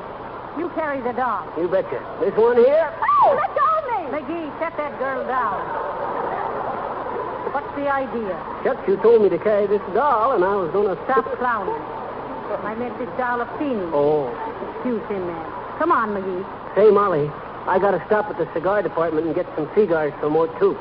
But more toots don't smoke cigars, McGee. I know, but I'll teach him. I know the ropes. Hey, sis, where's the cigar counter? Just opposite the elevator, sir. Oh, have you tried our new shaving lotion, sir? No, I never used it. Oh, it's a delicious odor, mister. Oh. We call it Moonflower Madness for masculine males. And we also have a lovely bay rum for men. It's French fragrance for fatigued faces. And our top hat's talcum. Oh, you just Have you enjoy tried Johnson's Glow Coat, Flora? My name ain't Flora. I was just going to tell you that Johnson's Glow Coat is the best beauty treatment for Flora. But if your name ain't Flora, we'll just let it go. Oh, McGee. Quit your chattering and come on. Okay. Shucks, for a mite, I was scared she was going to squirt some of that fleur de fatunia all over my face. Well, come on now, hurry up. Excuse me, mister. I didn't see you coming. Excuse me, ma'am. Say, where's the book department? The book? Why, there's... Next floor down, Bud. Next floor down. 4 rows back and 2 to the right. Oh, say. Don't mention it. Come on, Molly. McGee, why, the books is on this floor. You sent the poor fella down to the necktie department. I know it. You see, Molly, he had his shopping list in his hand, and all the names was checked off but his father. And when I seen his face, I knowed that anybody that had a son look like that wasn't smart enough to read a book if he did get one. But even the dumbest folks wears neckties. Pretty quick thinking, if I do say so myself, you shouldn't. Well, here's the tobacco counter, McGee. Where? Right up there, isn't it? Well, I don't see no tobacco department. Oh, use your eyes, McGee. Don't you see the sign? What sign? Why, right there before your face, the one that says, accessories for the devotees of my lady Nicotine. Well, what in tunket that got to do with smoking? There's something in smoking accessories, sir. You see, McGee? Oh, shucks. You ought to put some chewing tobacco or a corncob pipe on the counter or something. How's the feller to know that... Carry cigars, mister? Yes, indeed, madam. Yes, indeed. Okay, Bud. Trot 'em out. Yes, sir. Now, here's a very special import, exclusive with us, a clear Cuban cigar in the new Streamlined Panatella. Only $7.50 a box. Say, them looks good. How many in a box, son? 200? Oh, no, sir. 10 cigars. 10? 10 cigars for $7.50? Yes. What are they rolled out, a gold leaf? How much did you wish to pay, sir? Why, Chuck, I was looking for twoopers. Twoopers? Sure, twoopers. 2 for nickel. Oh, I'm afraid, sir, we couldn't accommodate you with an inferior brand. You better get him someplace else. Hey, listen, Bud. Don't tell me nothing about no inferior tobacco. You're talking to old tobacco man. Quit chewing, tobacco man. Now, wait a minute, Molly. Listen, Bud. You know what they used to call me? Tampa McGee, they called me. Tampa McGee, the tip-top tornado of the tobacco trade. Why? I had me the finest tobacco plantation in the whole world, down in Costa Rica. Why, shucks. Never used to ship tobacco FOB like they do now. No, sir? No, sir. They shipped at AM. In the morning? No, ask McGee. I'll never forget the time I had me my tobacco farm right next to old Burpo Bauer's rubber plantation. You want to hear about it, Bud? I'm afraid not, sir. I have to... Well, sir, this was way back in 1899. Or was it? No, it was 1902. Or 3. Let's see now. Come to think of it, it was 19... Pretty tobacco pouch you have here, mister. The tan one. Tan. That was it. 1910. Well, sir, I had me the finest, strongest, mellowest tobacco anyplace. And old Burpo Bowers, he had the adjoining plantation full of rubber trees. Well, sir, one day during Hurricane 1911, the fence blew down between the plantations, and some of his rubber plants got into my tobacco, and some of my tobacco got into his rubber plants. I thought my crop was ruined till I tried smoking some of it one day. And then when I see the smoke rings I blew bouncing and hopping across the field, I knowed I had something. I made $2 million in 3 weeks, blowing rubber smoke ring auto tires for the export trade. Well, what did your tobacco do to Bauer's rubber crop? Oh, it ruined his rubber crop into that part of the field. On account of because when they made teething rings out of his rubber, they had to give the kids spittoons to go with them.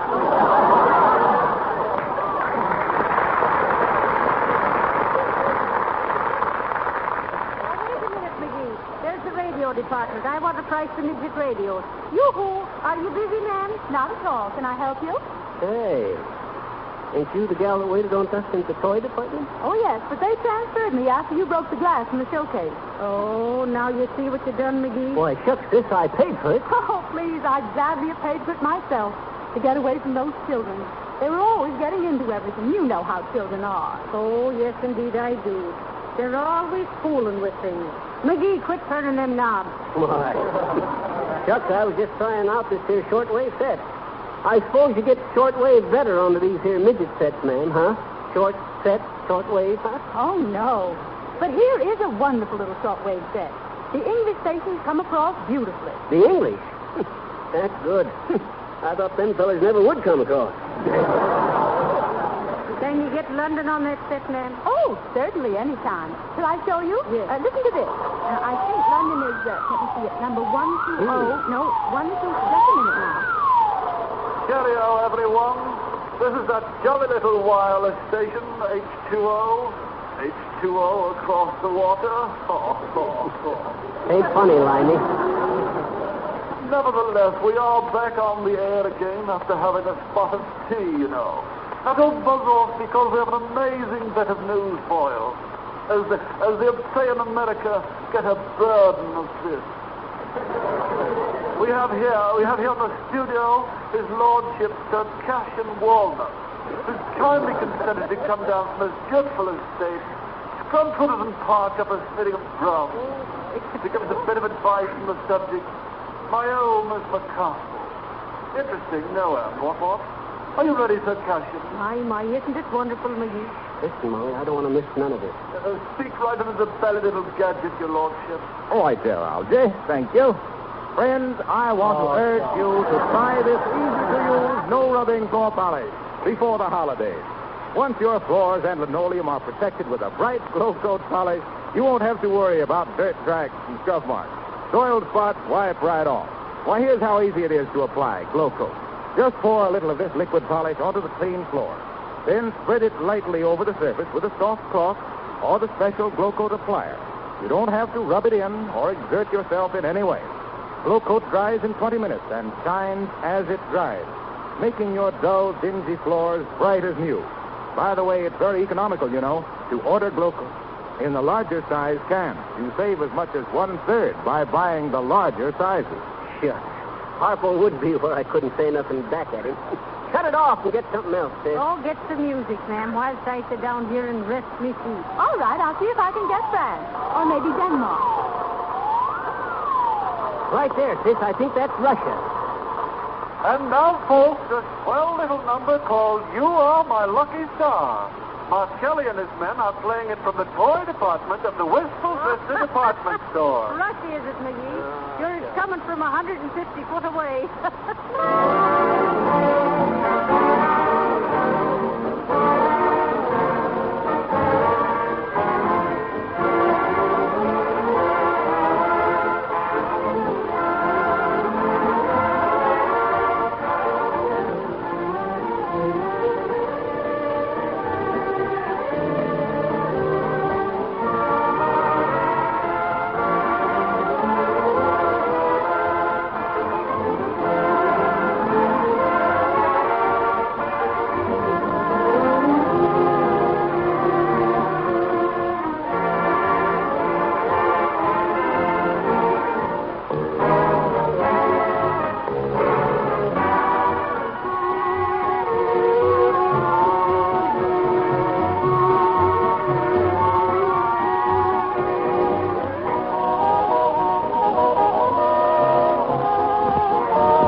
please. Sure, but look, Molly. Look at the cash register. Made just like a real one. Shucks, what they don't think of these days. Leave it alone, Mrs. Oh, let me work it just once, Molly. Hey, Molly, look. Even the money in it looks real. Say, won't some kid get a kick out of it? What are you doing in that cash register? Get out of there. Oh, Mr. Brown! Mr. Brown! Oh, Brown, please! Mr. Brown! What have you done, Why, shucks, how'd I know it was a real cash? I didn't know it. There he is, Cash. Who? Taking the money out of the cash. Oh, we hey, come on, boys. Hey.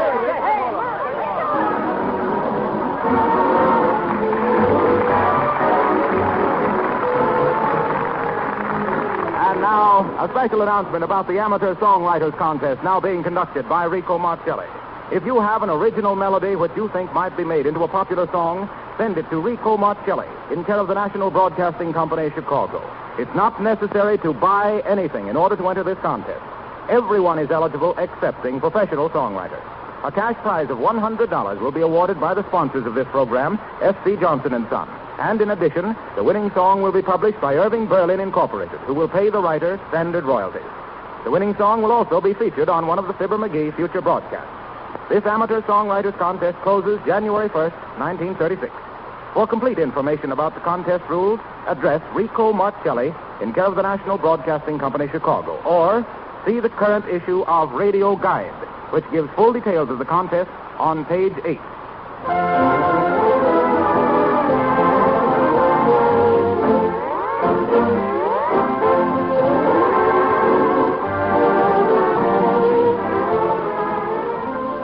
Don't forget to return to Wistful Vista with Fibber and Molly next week at this same hour. They'll take a bridge lesson, they tell us, so listen and see if 13 cards to a hand is really unlucky. Until then, this is the mayor of Chinatown, John Sing Wax, alias Harlow Wilcox. Good night.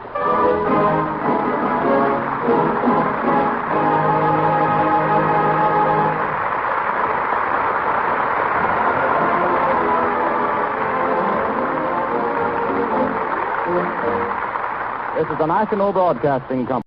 Kraft presents The Great Gildersleeve. The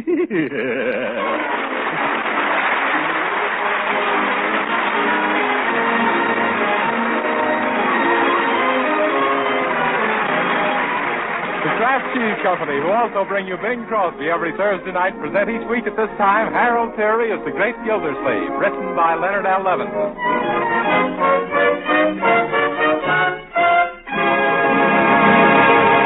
We'll hear from the Great Gildersleeve in just a moment. But first, let's consider that great American dish, macaroni and cheese. Do your folks like it with the macaroni fluffy, light, and the cheese goodness all through and through? Well, I can tell you how to make it just that way. Cook it in only 7 minutes. Get a thrifty box of the product called Kraft Dinner. In the package, you'll find a special quick-cooking macaroni. Also, there's an envelope of Kraft Grated that puts cheese goodness on every tender morsel. All in all, you do just 7 minutes cooking and get a swell, thrifty main dish. Now, particularly when you're watching the food bills, now when you're especially busy, Kraft Dinner is a big help. You'd better get several packages of Kraft Dinner and be ready to make delicious macaroni and cheese whenever you're in a hurry.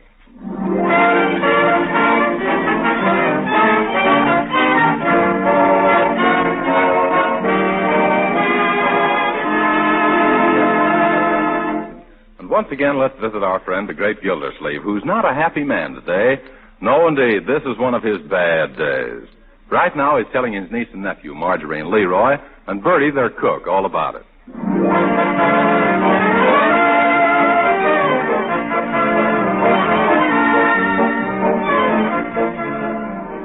Yes, and there I was, peacefully driving along, when suddenly I heard a bang, and then a bumpity-bumpity-bump. At first, I hoped it was just the rear end falling out, but no such luck. It was a tire. Well, gee, Uncle Mort, what about the spare? Leroy, that was the spare. Can't you get a new tube anywhere? No, my dear, they can't sell me one. But I thought when you went to buy a new tube, you could have it just as long as you brought your old one in. Bertie, that's for toothpaste, not rubber. Oh, excuse me, I got my gums mixed up. Never mind, Leroy. I'll tend to the door. Oh, hello, Judge Hooker. Judge Hooker, what does that sawed-off Solomon want? Hello, Gildy. Hello, kid. Oh, Judge. Say, Gildersleeve, I saw you down on Center Street this afternoon with that flat tire, and she certainly looked bad. How dare you talk about Rosita Callahan? Oh! You mean the flat tire on my car, yeah. Yeah, it looks like I'll have to learn to drive on 3 wheels, Judge. Oh, no, you won't.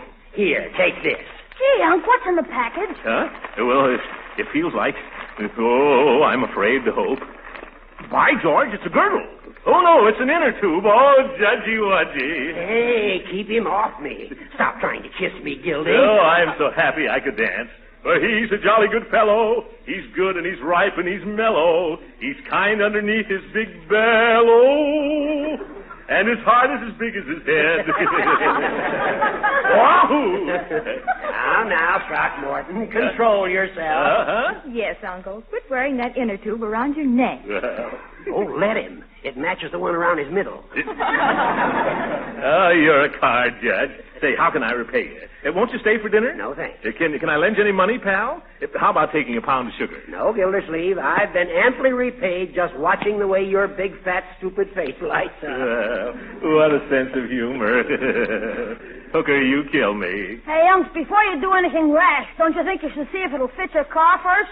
Leroy, that isn't polite. Remember, you must never look a gift tube in the size. By the way, Judge, it is the right size, isn't it? Of course it is, you big blimp. Big blimp. Well, so long, folks. I've got to get back home now. Goodbye. Bye-bye. Leroy, there goes one of nature's noblemen. That isn't what you said about him yesterday, Unc. What did I say? You said he was so stingy he has his bubble gum retreaded. Leroy, never repeat malicious gossip. Today we saw on you, Judge Hooker. A kind, generous, thoughtful Hooker. Yes. Yes. I got to find some way to reciprocate for this beautiful tube. Well, he's running for re-election.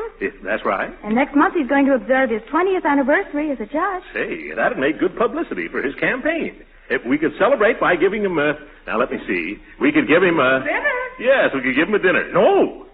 Wait, why not? That's what we'll do. We'll organize a testimonial dinner and keep it a surprise from him. Yeah, and get him a present, too. You're a bright boy, my boy. Now, what kind of a present should we get Judge Hooker as a reward for sitting on the Superior Court bench for 20 years? I know it's Mr. Gildersleeve. What, Bertie? A big, soft, fluffy pillow.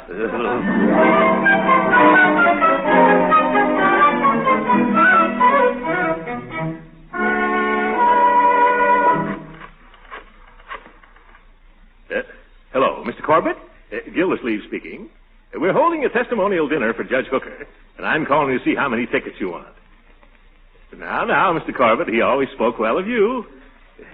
Don't you feel you owe the judge something? How? Why, during the last election campaign, didn't he kiss your baby? And right after that, didn't he come down with the mumps? What's that? Oh, your baby got the mumps from him. Oh, excuse me. Goodbye. Say, maybe you shouldn't have brought that up, Uncle Mort. Mr. Corbett controls a lot of votes. Oh, Hooker's going to win in a walk, my dear, and a good thing, too. The little stiff is getting a little stiffer. Hey, Unc, look, I printed all the tickets on my printing press. Oh, fine, my boy. Thank you. You owe me $2 for paper. All right, here's one of the tickets. They're worth $2. Go out and sell it. Jeepers, why didn't I think of that? Yeah. I'm getting you Mrs. Twitchell, Uncle. Oh, thanks, Marjorie. There she is. Hello, Mrs. Twitchell. This is Mr. Gildersleeve. I'm on the Judge Hooker Testimonial Dinner Committee. You know the judge, don't you? Now, Mrs. Twitchell, he always spoke well of you. Oh, hello, Judge Hooker. Mr. Gildersleeve's in the study. How many tickets do you want, Mrs. Twitchell? Uncle Mort, here comes the judge. Oh, my goodness. Hide the tickets. Quickly now. Yeah. Don't let that old baboon see them. Huh? No, not you, Mrs. Twitchell. The other baboon. Hello, Gildersleeve. Who's a baboon? Me. See you later, Mrs. Twitchell. Goodbye. A charming woman, that Mrs. Twitchell, isn't she? Only with snakes. She and her husband are still sore at me because of something that happened in my court years ago. What was that, Judge Hooker? I married them. Hey, what are these tickets doing on the floor? Tickets? Oh, never mind, Hooker. I'll pick them up. Quit hitting me with that thick skull of yours, Gildy. Did you get them all right, Uncle? Yes, I think so. What's so important about those tickets, Gildersleeve? What are you hiding them for? Who, me? Hiding? What pockets are you thinking about? The ones you're stuffing in your pocket. Nothing against the law, are they? Oh, no, Judge. Quite the contrary. Yeah, that's right. For one of the most contrary... Uncle. Excuse him, Judge Hooker. He's just organized a benefit for a very deserving man. Yeah, so there. Oh, poor fella. Anyone I know guilty? Oh, brother. Well, I'd be glad to buy a couple of tickets. Let's see them. Oh, I don't think they want you to buy any tickets for this, Judge. Oh, I see. I'm not good enough to go, huh? You just want to invite your Richie friends, is that it? All right. I know where I'm not wanted. All some people want out of you are your inner tubes. After they got them, they toss you aside like a worn-out casing. Uncle, your face is getting terribly red. Say something before your eyes pop out. Oh!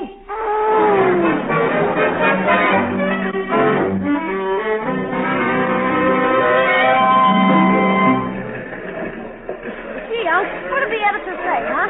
The editor assigned one of the reporters to show us their files on Judge Hooker. Are you going to tell him you want the dope for your speech at the banquet? Oh, no, Lever. We don't want any publicity till it's all over. Shh, here he comes. Mr. Gildersleeve, my name is Duffy. Oh, hello, Mr. Duffy. I brought you our Hooker file. Oh, a whole envelope full of clippings. Suppose we spread them out right here, huh? Okay. Let's see what we got here. Yeah. Look, Unc, here's a picture of the judge when he was first sworn into office. Gee, I never knew he had hair. Yep, of course, my boy. You think he was born bald? Well, wasn't he? Quit changing the subject. Look at this. Judge foils jailbreak by conking crook with gavel. Prisoner loses hearing. And listen to this one. Taxi company defaults drunk driving suit as Hickey Hackey plays hooky from Hooker. Oh, look at here. Here's a picture of him in Army uniform. Corporal Hooker returns from guarding Niagara Falls as Spanish-American War ends.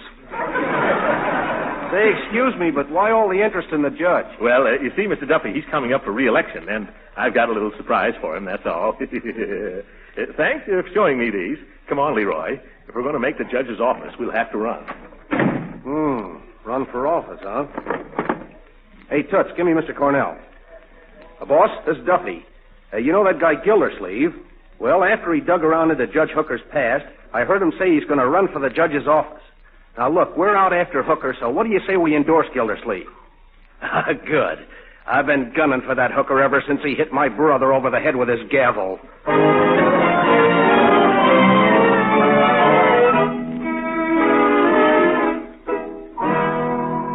What? Just one ticket? Now, see here. You're a lawyer, aren't you, Mr. Marks? And you practice in Judge Hooker's court, don't you? And you want to keep on winning cases, don't you? Huh? Well, how many tickets did you say? 6? Oh, well, that's better. Thank you, Mr. Marks. Goodbye. Good afternoon, Uncle Mort. How's the ticket sale going? Oh, splendidly, my dear. Although I'm afraid the speaker's table is going to be terribly unbalanced. Everybody is so eager to be on Judge Hooker's right side. Excuse me, Mr. Gildersleeve, but there's a gentleman here to see you, only he ain't. Ain't? What do you mean, Bertie? He ain't no gentleman. He looks tougher than 20 cents worth of goat meat. Bertie, that's just your imagination. Show him in. Yeah. Okay, but when I point to the door, I'm going to have a meat cleaver in my hand. I wonder who it can be. Oh, probably some friend of Judge Hooker's. Mr. Beer Bell Box! Well. Hello, Mr. Gildersleeve. Say, some joints you got here. Yes, isn't it? What can I do for you, Mr. Beer Bucket? Bach is the name. Oh, yeah. Only me friends call me Beer Barrel for oblivious reasons. Some of us boys was hearing about the speed you're throwing for old Persimmon Puss. Persimmon Puss? The judge. And we wanted to be excluded, too. Yeah, we want to pay tribute to the old geezer. Oh, well, that's a very nice spirit, Mr. Barrelhouse. I'm sure the judge will appreciate it. I hope so. I've been trying to get to the judge for some time now. Say, if we buy 100 tickets, do you think that'd take care of the beef? Take care of the beef? That'd take care of the whole meal. That'll cost you $200. 2 C's? Well, that's a mere bagatelle. Oh, bagatelle. Here, your tickets, Mr. Pilsner. And here's the dough. Well, so long. It's sure going to be a load off of me associates' minds now that we're palsy-walsy with old Pickle Pan. Pickle Pan? Oh, yes, he means cucumber kisser. Oh, that reminds me. Have you heard about my poem for the banquet, Marjorie? No, Uncle Mort. Well, it's called Poem on the occasion of the celebration of Judge Horace Hooker's 20th anniversary of his election to the State Superior Court bench. Oh, that's just wonderful, Uncle. Wait a minute. That was just the title. How does the poem go? I don't know. I haven't written it yet. Where is it? Lead me to him. Oh, there you are. Gildersleeve, what is the meaning of this? Oh, hello, Judge. What's the meaning of what? This story in the political column of the Times. Throckmorton Pete Gildersleeve to run against Judge Hooker. Dark horse enters race. Who's the horse? It's a plot. A frame-up to ruin me. Gildersleeve, you're going to pay for this. Yes, but, Judge, I just went there to put down that floor lamp, Hooker. I'll put it down on your head, you overstuffed double-crosser. Wait a minute. That paper lied. How can I run for a judge? I'm not even a lawyer. Say, that's right. I should have thought of that myself. But I'm all a bundle of nerves today. Got a mighty tricky trial on my hands, and I've got a right to be jittery. Is that so? What case is that, Judge? It's a gang of cutthroat racketeers. Whole slew of them. It's Beer Barrel Buck and his mob. Oh, my, here we go again.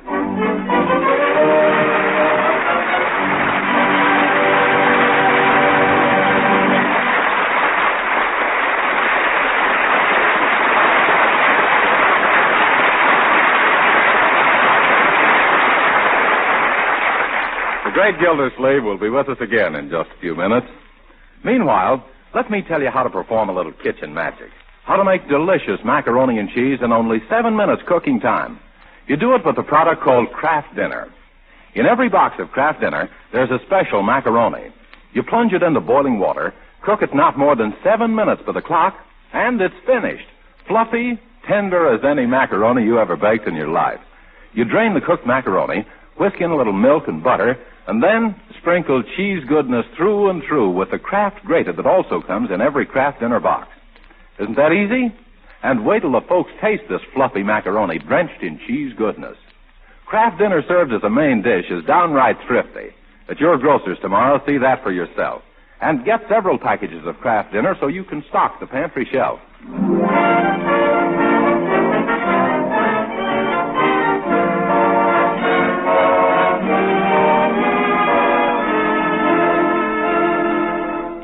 And now back to the Great Gildersleeve, who's still determined to surprise Judge Hooker with a big testimonial dinner, even if it kills him being the judge.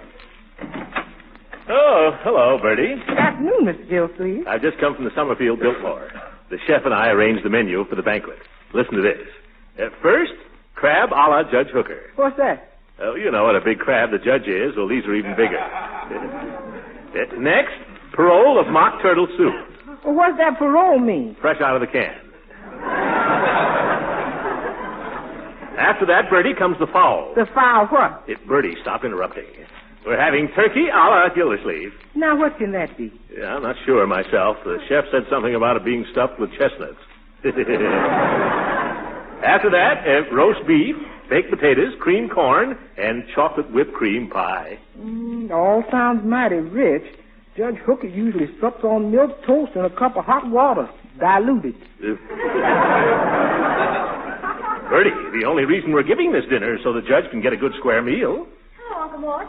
Say, did you order a lot of flowers for the speaker's table at the banquet? Well, yes, but why not? Well, doesn't Judge Hooker suffer from rose fever? Rose fever? Now, Marjorie, a few American beauties aren't going to hurt his Yankee noodle. Uncle Mort, you look worried. Yes, why not?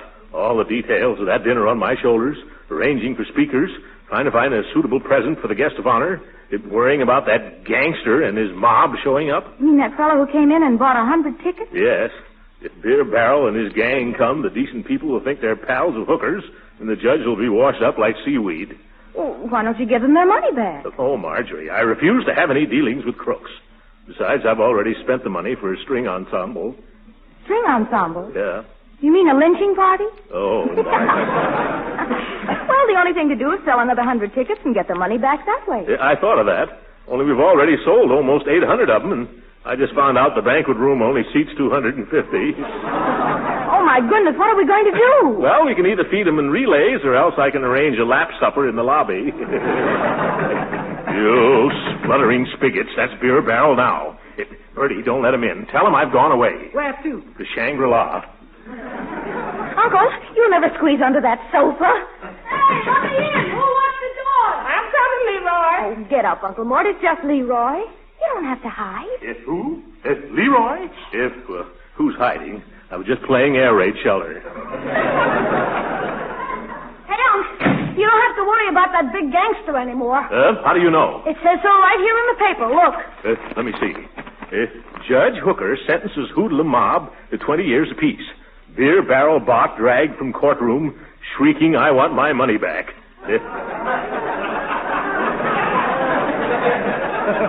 Sorry, old fella. No refunds.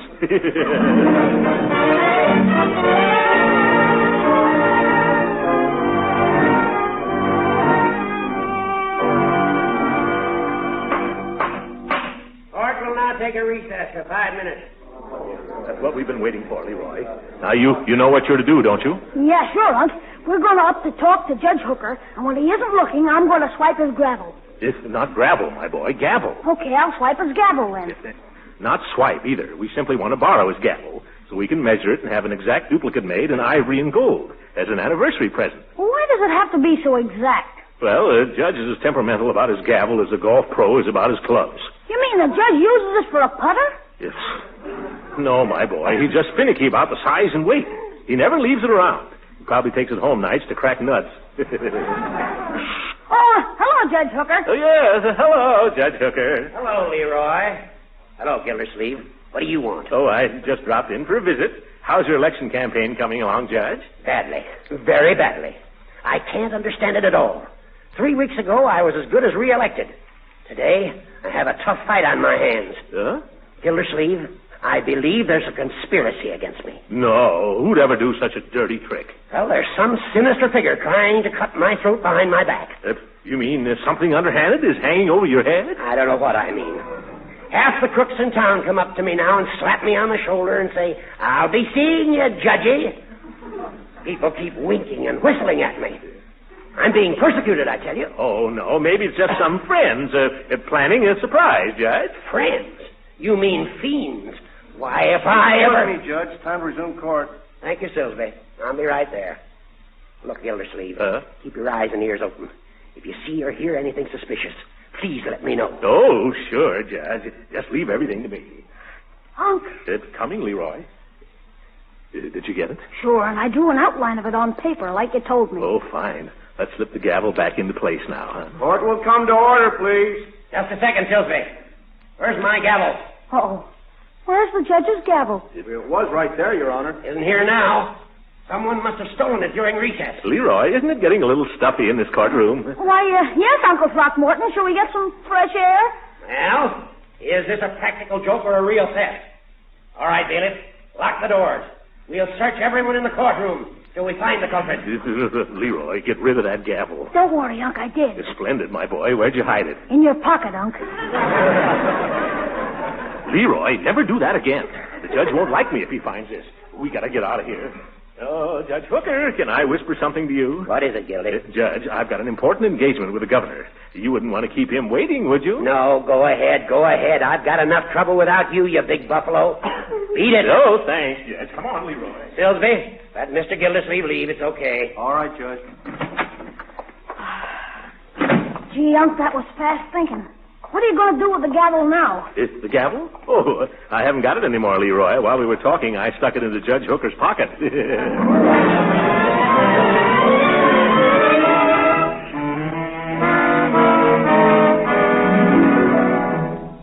I'm an extremely busy man, Mr. Gildersleeve.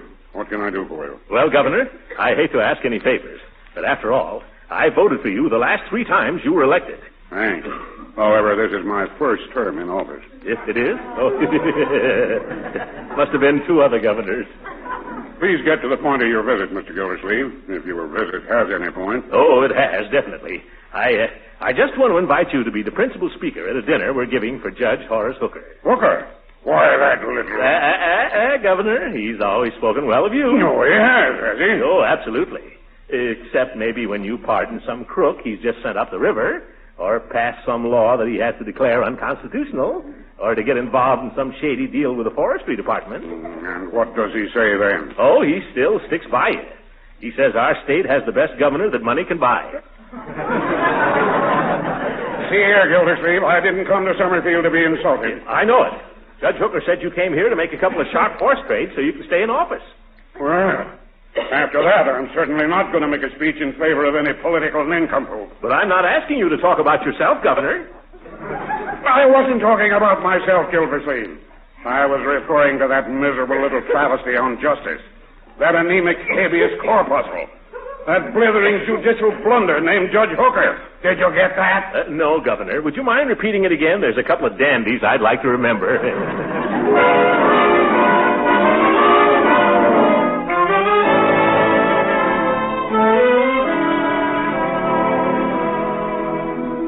Here's a flower for your buttonhole, Mr. Gildersleeve. My, but you look tonsillected me tonight. Thank you, Bertie. Thank you. If Leroy. Yes, Unc? Stop shining your shoes on your stockings. Hurry, Marjorie. We're going to be late. Oh, coming, Uncle Mort. Is Judge Hooker here yet? No, but I'm expecting him at any moment. Has he found out about the surprise yet, Unc? No, Leroy. It's been a terrible strain keeping it from him all these weeks. He thinks the four of us are going to the Summerfield Biltmore for a nice, quiet dinner. I can hardly wait to see his dyspeptic dial light up when he walks into the banquet room and sees all those people.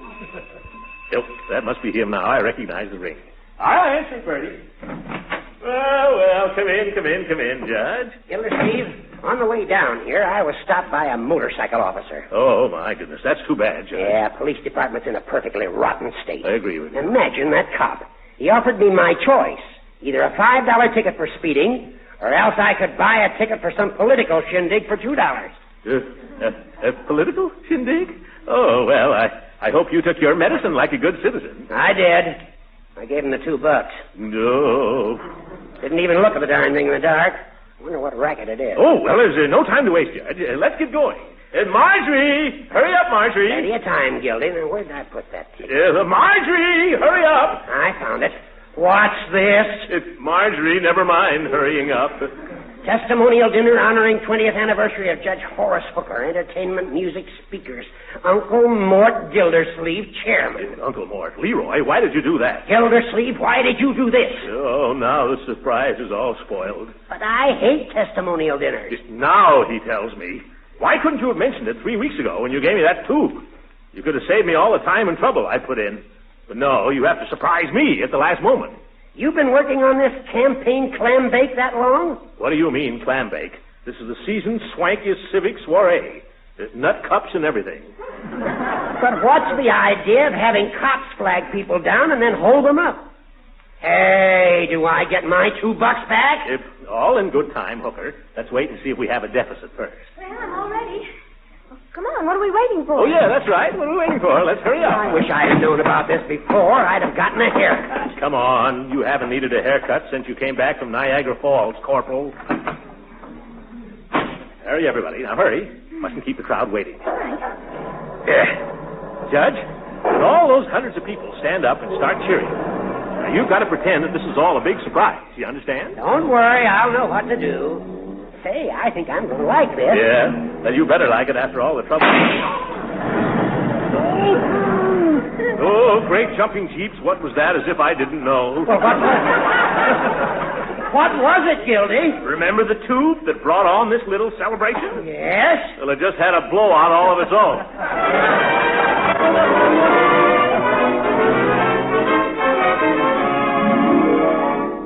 And remember, ladies and gentlemen, life is just a football game, so let's keep Judge Hooker on the bench. We should also honor him for his military services to his country. A brave soldier in time of war, an officer beloved by all who served under him, and a gentleman who flinched not at his post.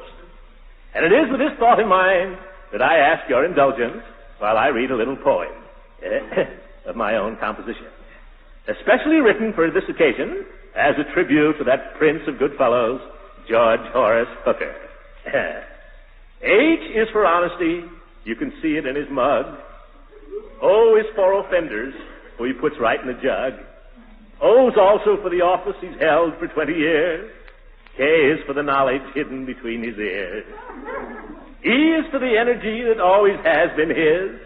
R is for re-election. Let's keep him where he is. Put them all together, they spell Hooker, a name that fits him like a glove. Yeah. And in conclusion, ladies and gentlemen, if any of you have been lavish in your praise of Judge Horace Hooker, it's only right. For remember, he always spoke well of you.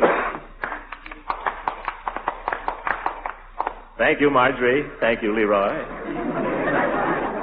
Too bad you printed the wrong date on the tickets, Leroy. Otherwise, we surely would have had a bigger crowd.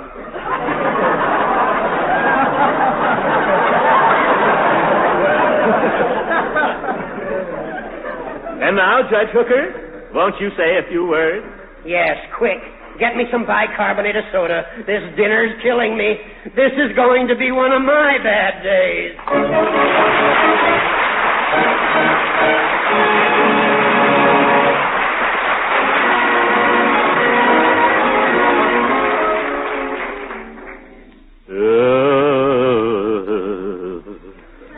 How is he, Marjorie? Oh, he'll be up and around in a day or so. How you feeling, Uncle Mort? Is that lump on your head any better? What happened? Last thing I remembered was presenting Judge Hooker with that gold and ivory gavel. What caused the blackout? Gee, Unc, he presented it right back to you. He did? Good night.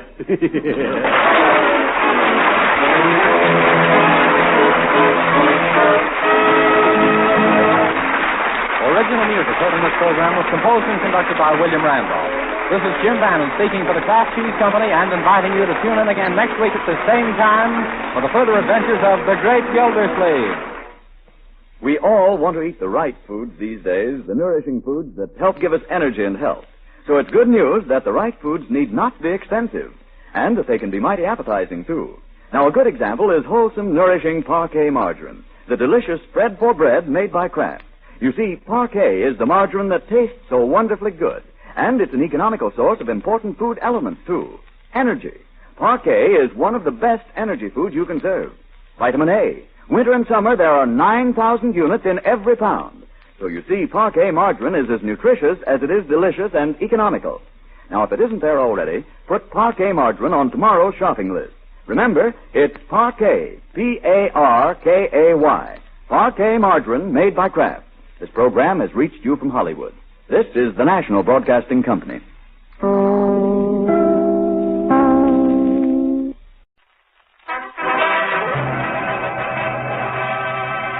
The Johnson Wax Program.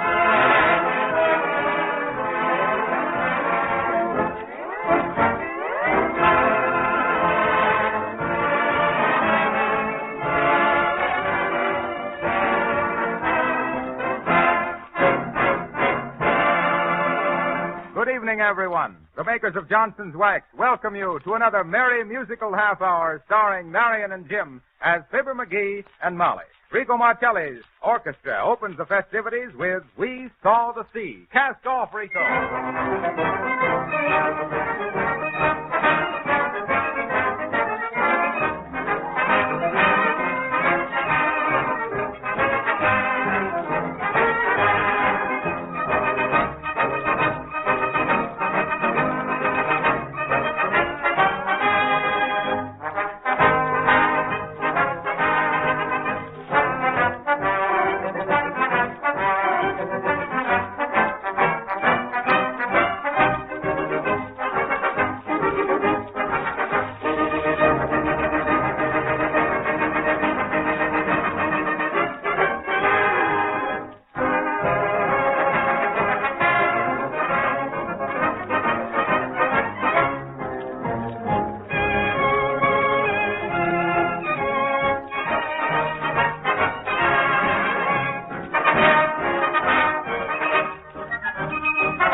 Our theme tonight, but wait, how's the scenery in your own home?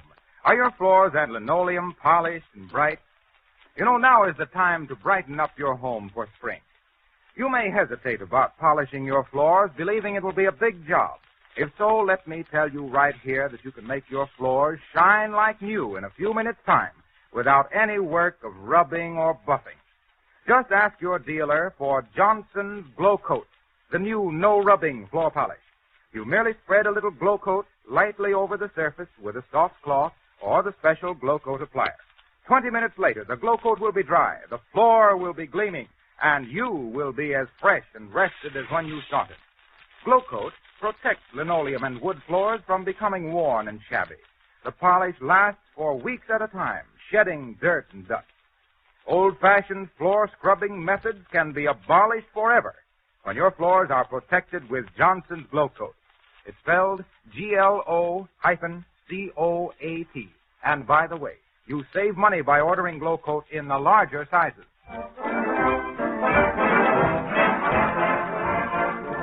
Tonight, we wander into the Wistful Vista Railroad Station and walk right to the check room. And whom do we find as temporary attendants in charge but our old friends, Check and Double Check, Fibber McGee and Molly?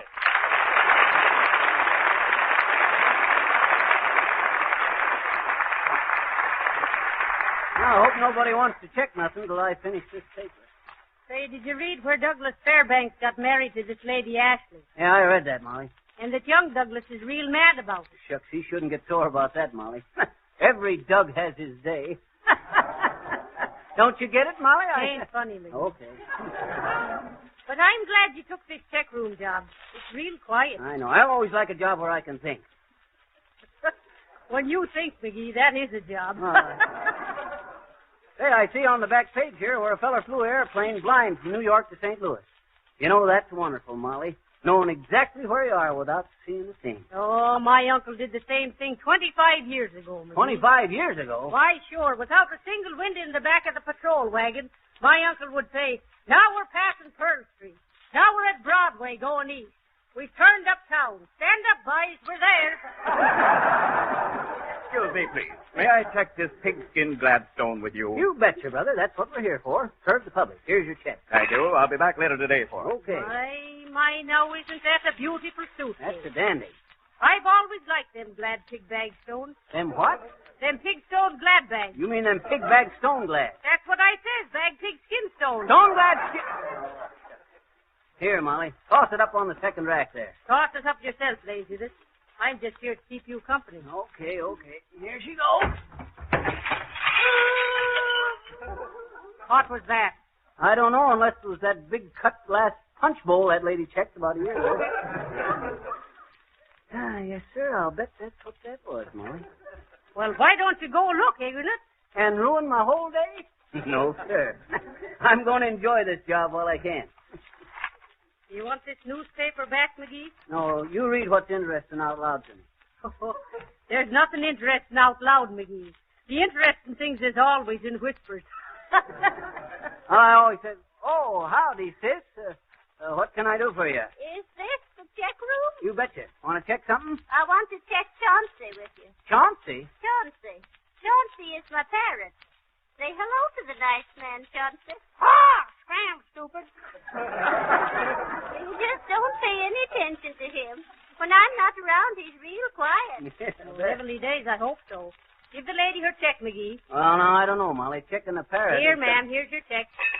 Oh, well. I'll just put the cage over here, sis. Very well. He won't bother you a bit. Well, we'll take care of him, sis. That is, unless something excites him. Now, you see, Chauncey was in a shipwreck. The poor darling. Oh. Well, we'll take care of him, all right. Won't we, Chauncey? I says, won't we, Chauncey? Won't we, Chauncey? This bird ever worked on an amateur program, sis? No, this is his first one. So long. So long. Goodbye, ma'am. Don't worry about Chauncey. Now, Molly, business is getting good. First we get a suitcase, and now a parrot. So you was in a shipwreck, eh, Chauncey? I don't think so, buddy. We joined the Navy to see the world. And what did you see? You'd be surprised. I can see that Chauncey's going to be real good company, Molly. Well, maybe not good, but loud. Yeah. Oh, hello there, sister. Can we do something for you? Well, I guess you can if you wanna. I'm looking for some place where I can lay these eggs. Stick around, kid. We'll all lay one. I want to leave these eggs while I go see Cousin Elmer up the street, and I don't want to carry 'em all the way, 'cause if I get run over and killed, I'd break all the eggs, and I'd be out all that money. Is this the check room? Why, yes, it is. You want to check them eggs, that's it? Yes, I guess I do, though I don't like to bother anybody with 'em. But I don't want to carry 'em all the way to Cousin Elmer's. He's such a hearty eater, I wouldn't come back with more than half of 'em. How much does it cost? How much does what cost? To check the eggs. Oh, it's only 10 cents, ma'am. Yeah, but I got 12 dozen eggs here. And at 10 cents a egg, that'd be $14.40. Hey, wait a minute, sis. It's only a dime for the whole lot. Here, give me the crate. There, now that's fine. We'll keep 'em safe for you. Give the lady a check, McGee. You betcha. Here you are, sis. Oh, hi there, Harpo. Hi. You want to check something? No, I can't check. Huh? You can't what? I can't check it. Dad, you can't check what? I can't check my enthusiasm for Johnson's Glow Coat. The no rubbing, no buffing floor polish that shines as it dries. Oh, excuse me, madam. Oh, hello there, Geraldine. Oh, hello, Mr. McGee and Molly. Imagine meeting you here. Hello, Toots. Oh, what a beautiful parrot. I mean, it really is. Yeah, that's Chauncey. Oh, yes. Well, Gerald said parrots are like women with charge accounts. Yeah? You don't know what'll happen till they open their bills. Isn't that just too gregarious? I mean, isn't it really? Yeah, but where is Gerald, Chuck? We never did. Gerald says he bought a parrot once because it would repeat everything Gerald said. Oh, it would repeat everything? Yes, he said he got rid of it for the same reason. I mean, he really did, really. Yeah. Gerald said parrots are all right in their way, but give him a nice, quiet fried chicken. Oh, you really should know, Gerald. I mean, you really should. Yeah, but Chuck, Geraldine, we never did. Gerald said he was real fond of his parrot, and his parrot swore by him. He swore by everybody. He did, really. So Gerald doesn't like parrots? Oh, Gerald says he still likes the big beaker down then, but not with feathers on. Isn't that confusing? Well, I simply must be off. Diddle, diddle, diddle.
Back to the tech room at the Wistful Vista Railroad Station.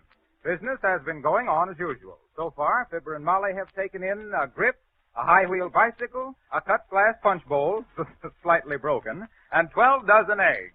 And look, Fibber is greeting another customer. Hi, brother. What can I do for you? Check this trombone. Oh, okay, brother. You come to the right place. Give me the check and make it snappy. Oh, that'll be 10 cents. Yeah?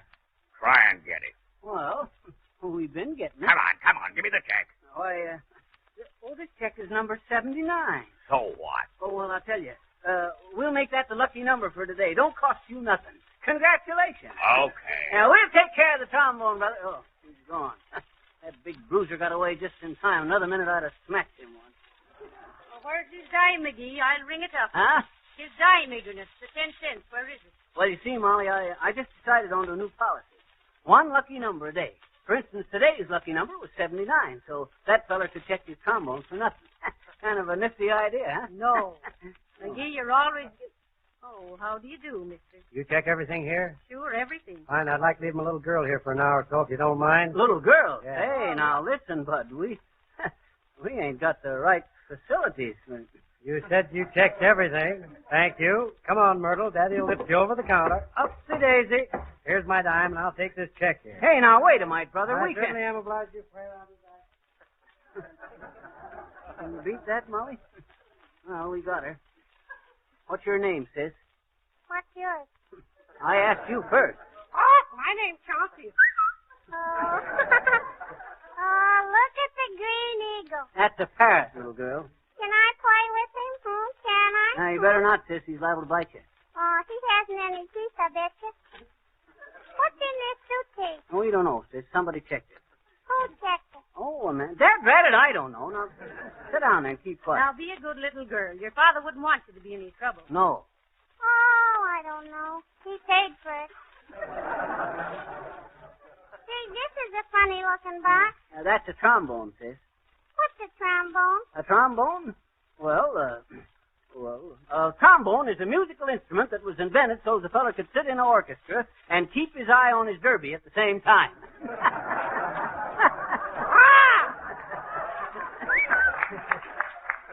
Ain't funny, McGee. What's the parrot's name? Percy, wasn't it, Molly? No, Chauncey. Oh, yes, Chauncey. Ah, somebody call him Chauncey. Tell him I'll call back. Tell him Chauncey's a old boy.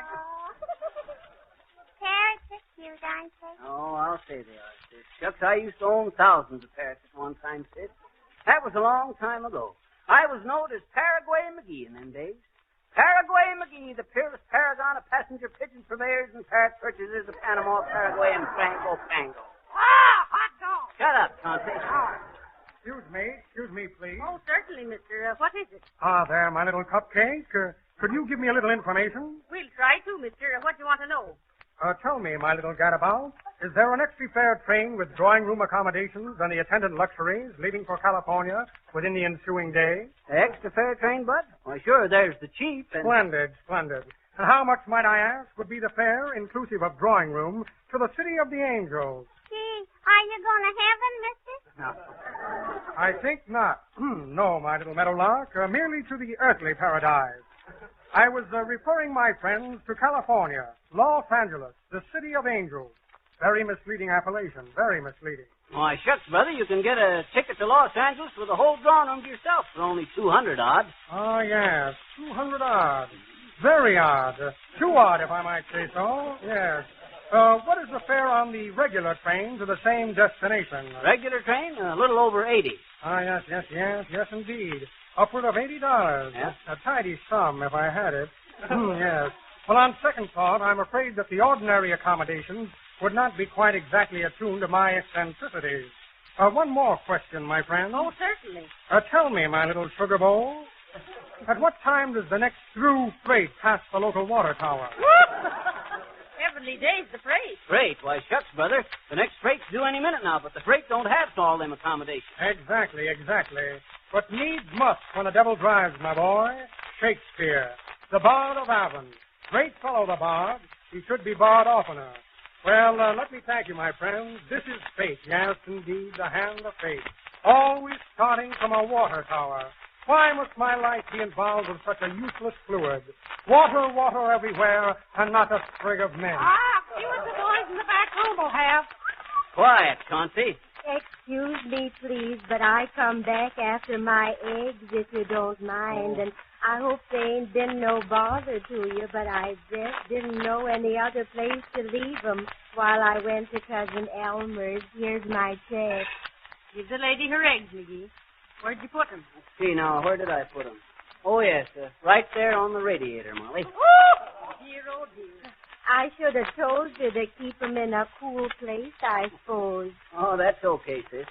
Can you think of any cooler place than a railroad station radiator? Hand them here, Molly. Here you are, McGee. There you are, sis. Thank you very much. I don't know what I've done. Heavenly days, what's that? And it looks like they hatched out, sis. No charge for the extra service. Ah, kick room service. Oh, kick room. Oh, boy, it's Chauncey a panic. Ah!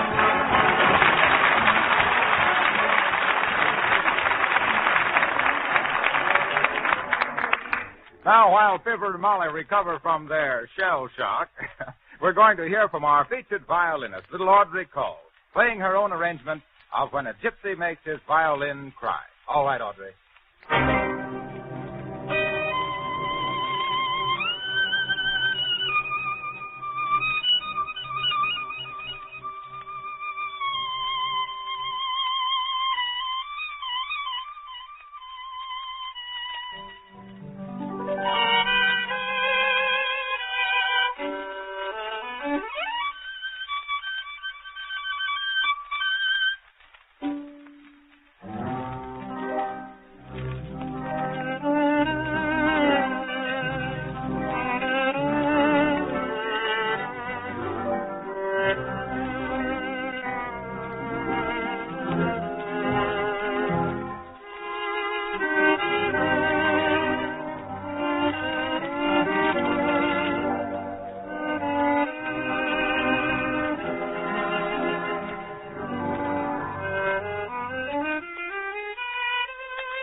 There's the 820. Sounds like it's slowing down, too, Molly. Look. Heavenly days, it is slowing down. There's a man getting off.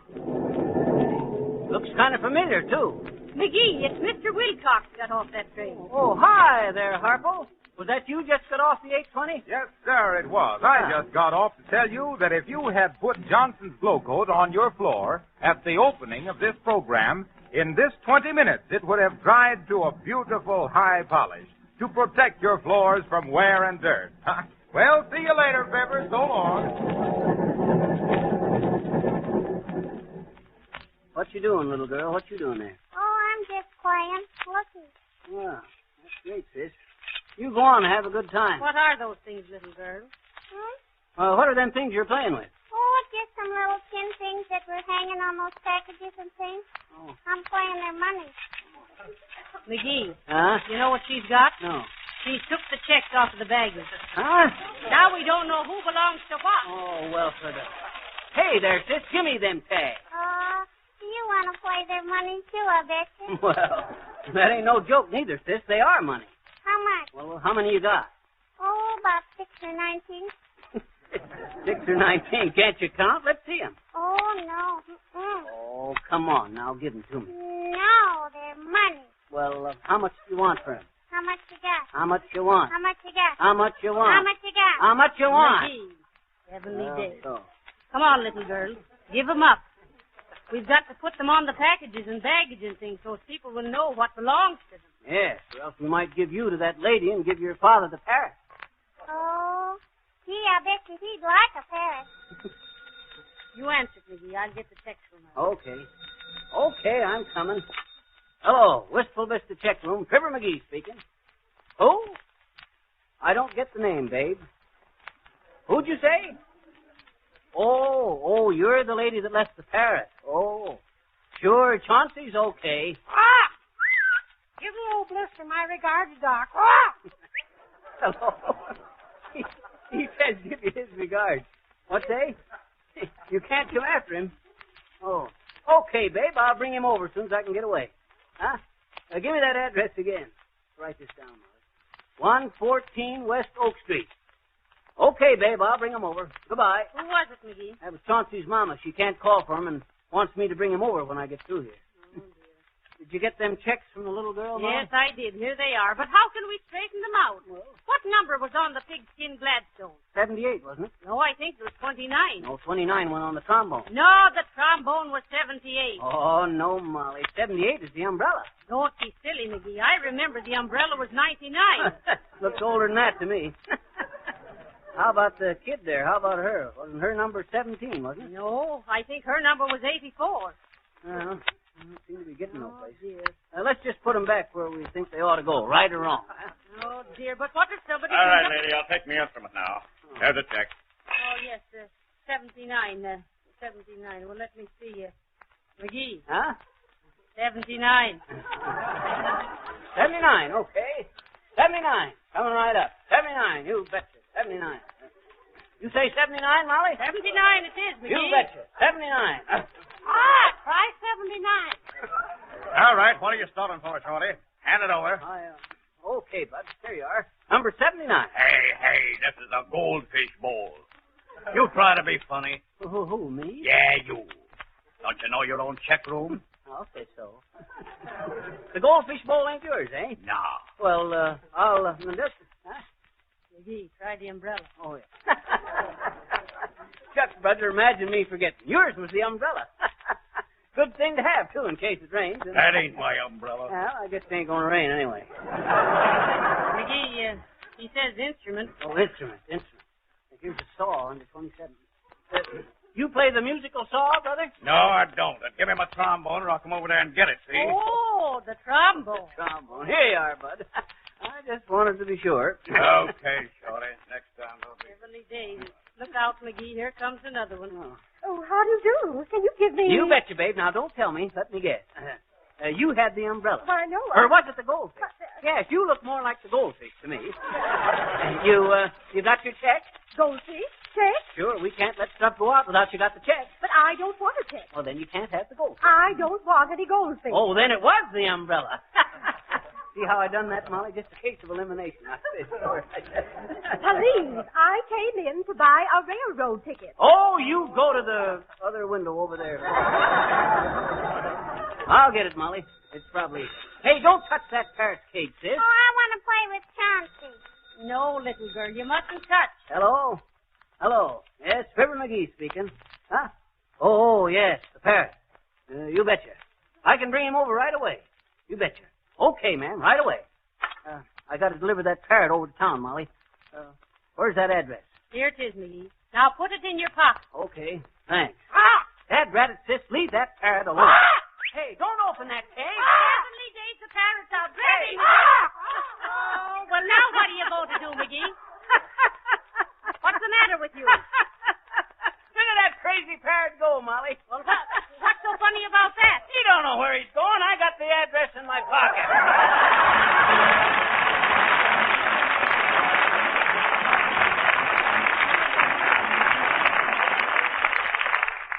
And now, before Marcelli gives us a brand new version of a grand old orchestra number, may I just have a word? I could stand here and tell you a great deal about Johnson's Glow Coat, the remarkable no-rubbing floor polish brought out by the makers of Johnson's Wax. But if you will just try Glow Coat on your kitchen linoleum, you'll see immediately what a wonderful polish it is. You'll see how quickly and easily Glow Coat goes on the floor, how it dries in 20 minutes to a beautiful bright polish without any help from you. You don't have to do a bit of rubbing or buffing. Glow Coat makes linoleum floors much brighter and fresher looking and then keeps them that way. Dust and soil spots are easily wiped off the shining surface. Now, please don't confuse Johnson's Glow Coat with any cheap, smeary polishes that act as dirt catchers. Johnson's Glow Coat sheds dirt and gives a brighter luster, longer wear. Look for Glow Coat in the attractive yellow can.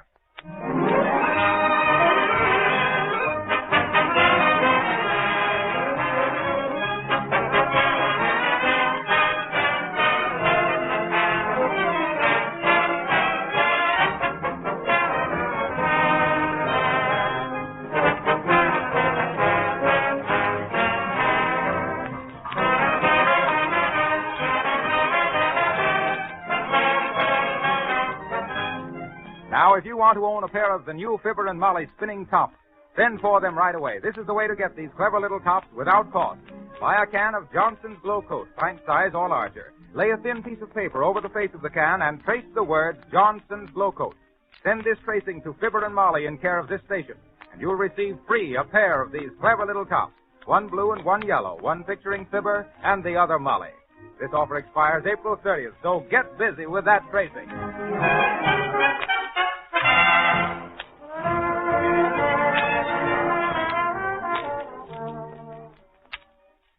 Hey, Molly, check room's going to be closed tomorrow. What'll we do? Well, I've got to go get the tooth pulled, McGee. Tooth pulled? Yep. What dentist you going to? Dr. Goldberg. Goldberg? Hey, tomorrow's St. Patrick's Day. Goldberg on St. Patrick's Day? Why, sure. From tomorrow on, he can brag about his Irish extraction. Good night.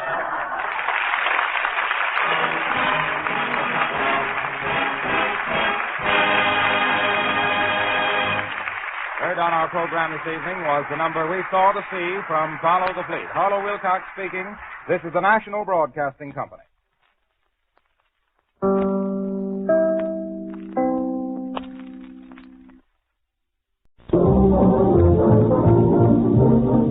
Well, the vernal equinox is here. The air is full of clean-up, paint-up, dress-up, Easter parade enthusiasm. So, in the spirit of general refurbishing, our hero is getting his spring haircut. And here, waiting his turn in the Wistful Vista tonsorial parlors, we find Fibber Goldilocks McGee.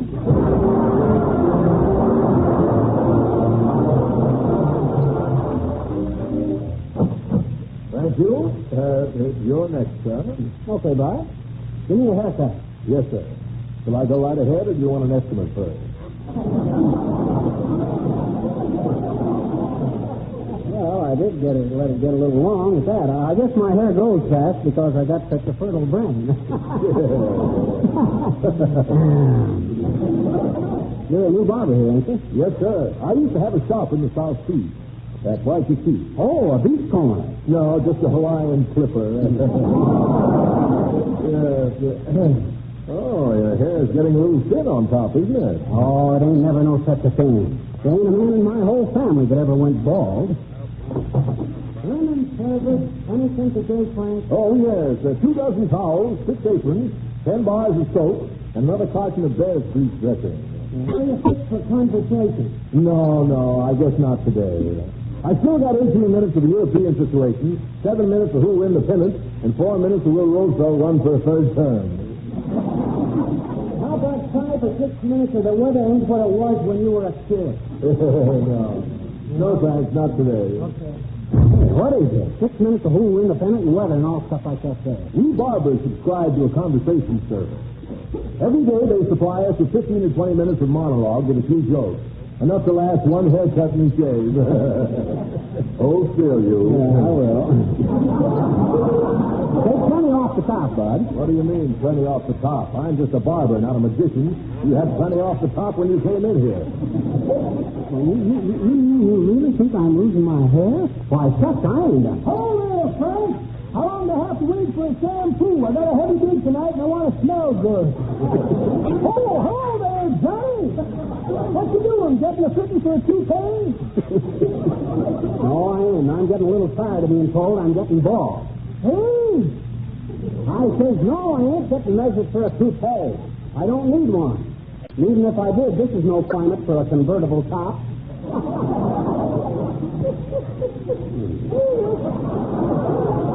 That's pretty good, Johnny, but that ain't the way I heard it. The way I heard it, one fellow says to the other fellow, I'm getting fed up on this war talk. I've heard nothing but Europe, Europe, Europe all through mine.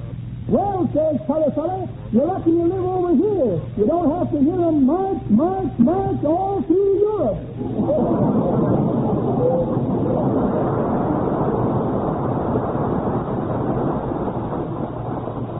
I want to manage your too, Frank. And if you hear bells ringing tonight, it ain't the curfew. That's me tipping the gong around.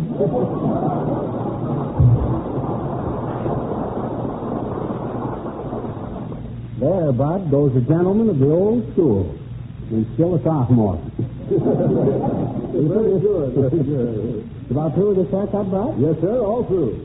Now, how's it look, sir? Hey, you took a little too much off in front there. Why, I didn't touch the front. There wasn't any hair there. What? Hey, kidding aside, you really think I'm getting bald? Well, I wouldn't say you were getting bald exactly. But I bet your comb and brush lay there on the dresser and wonder how they can get on relief. That'll be 90 cents, please. What, 90 cents for a haircut? Yes, sir. 75 for the haircut and 15 for a tip. Thank you.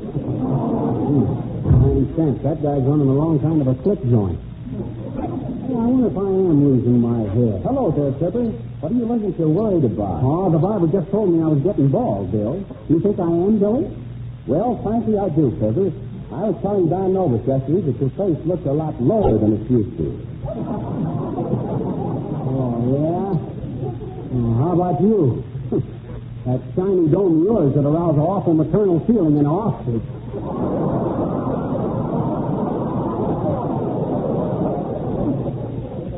You really think my hair's getting thin, eh, Billy? I hope I don't get as bald as you. Oh, it doesn't bother me, Fibber. It's a sign of mental activity. There's no grass on a racetrack, you know. Your scalp certainly got to run around, didn't it? Oh, go ahead, Billy. Folks, Don Nova singing, I Kiss Your Hand, Madame. Don, that was simply mine. It was good. You must get tired of hearing me say that week after week. Must I? No, you don't have to. By the way, Don, take a look at my hair. All right. You see anything to give you a shock? I certainly do. Huh? You got a haircut.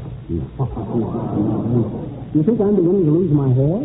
Well, I was just talking to Billy about that, and I said that people with wavy hair weren't so apt to get bald. And what did he say? He said your hair was waving all right, waving goodbye. Well, see you later, Baldy. Baldy. If I can't get a little decent respect around here,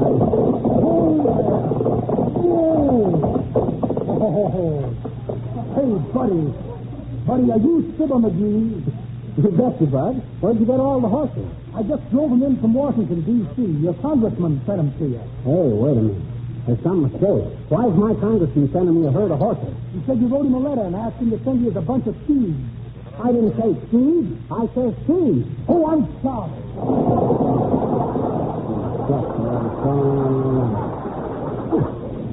I'll give the congressman credit for trying anyway. Well, I guess I better go look up some scalp specialist. Oh, hi, Mrs. Uppington. Oh, how do you do, Mr. McGee? Oh, delightful spring girl, isn't it really? Oh, yes. Oh, do you know that I actually saw a robin this morning? No. Yes, a dear little robin red bosom. Little Robin Redbosom. Good, good. Oh, Mr. McGee, I'm afraid you lack all appreciation for the beautiful springtime, with the birds and the bees and the wildflowers. Oh, if I only knew the language of the flower, so I could greet each tiny green bud high up in the tree. Well, I can do that up there. Oh, how, Mr. McGee? Hi, Bud. Oh, Mr. McGee, must you be so cynical, really? Can't you be more poetic? No, I can't, Effie. I just had bad news. I'm losing my hair. Oh, really? Yeah. Oh, my. Oh, yes, you are, aren't you? Yeah. You poor boy. Me too. What do you suppose is the cause? Worry, I guess. Well, what are you worried about? About losing my hair. I'll see you later, Uppy. I gotta look up a scalp specialist. Oh, well, try to be more careful, Mr. McGee. Remember, it is clean. A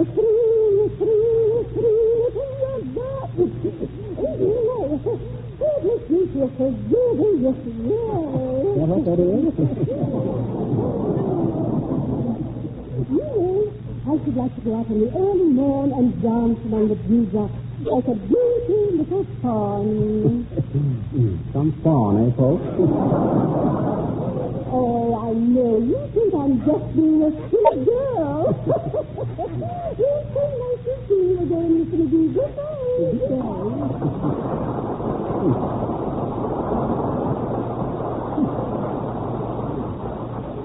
Who cares about me going bald? Springtime. Blah.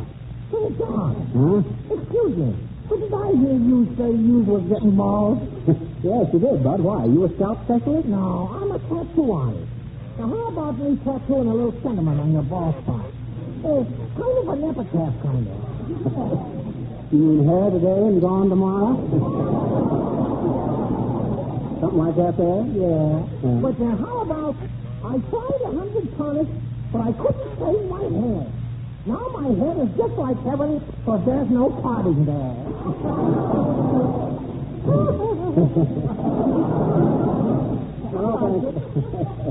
Oh, thanks, Bud. I guess not. I may look like a pinhead, but I don't want to be engraved. Okay, just an idea, that's all. Tonic might not be a bad idea at all. I wonder what's a good remedy. Oh, hi, Harpo. Hello there, Fibber. Hey, you're getting bald, aren't you? You think I am? Well, I sure do. When I walked up behind you just now, I could see you were frowning before you even turned around.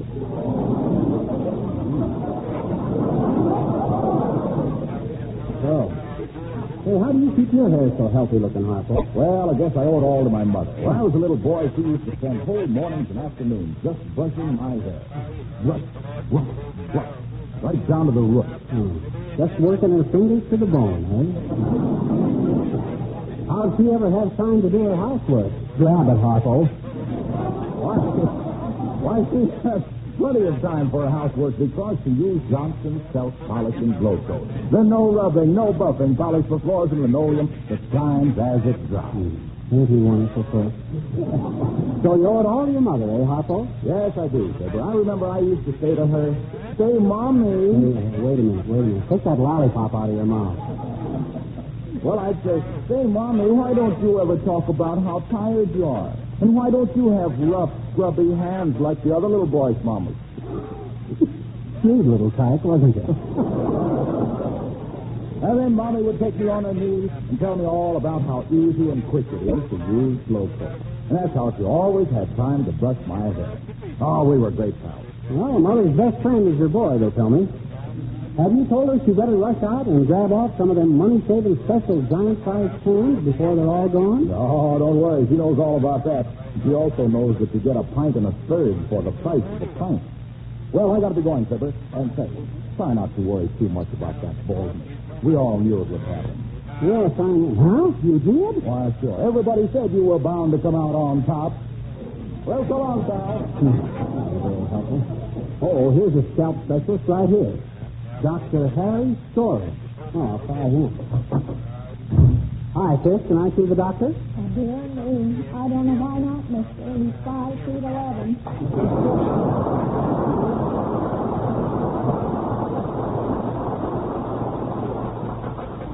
Yes, it's her again, folks. Miss Gracie Fish. Well, tell the doc I'd like to see him, will you, sis? You better just sit down a while, mister. Doctor's busy in his laboratory right now. Oh, he is, eh? What's he working on? Trying to develop a skeleton key for a scalp lock? No, he's experimenting on wiring up his hair for sound. He wants to see if a towel can move. My, you're getting pretty bald, aren't you, mister? Yeah, I'm afraid so, sis. I hope the doc can do something about it. You a registered nurse? Well, I'm a nurse. But dear me, even though there's dozens of men in here every day, I don't think you're registered yet. Oh, don't worry, sis. As the Bureau of Identification says to the burglar, someday your prince will come.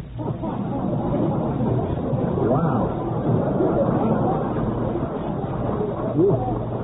You like nursing? No, yes, I certainly do.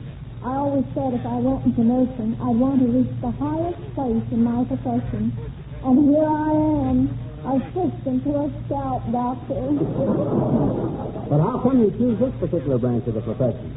Oh, you know how it is with a young girl. It's just such romantic ideas. You expect to find romance in here? Well, it narrows the field, mister. Very few women get bald.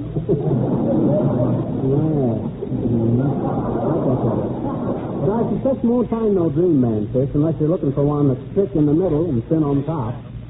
Oh, we don't have to be built to specifications, mister. I'll just take one out of stock.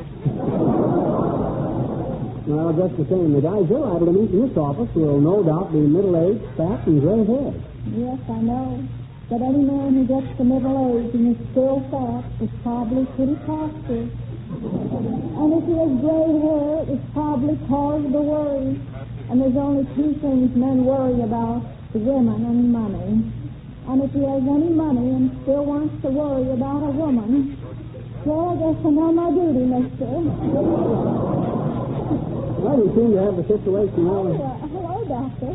Here's Mr. McGee to see you. Oh, yes, that's fine. Did you take his history, nurse? No, but I gave him quite a bit of mine. By the way, nurse, I'm a little puzzled about that triangle case. Can't quite diagnose it. He says he wakes up in the morning with dimples all over his scalp. Oh, I can diagnose that, Doc. Tell him to quit using the outdoor sleeping porch during the woodpecker season.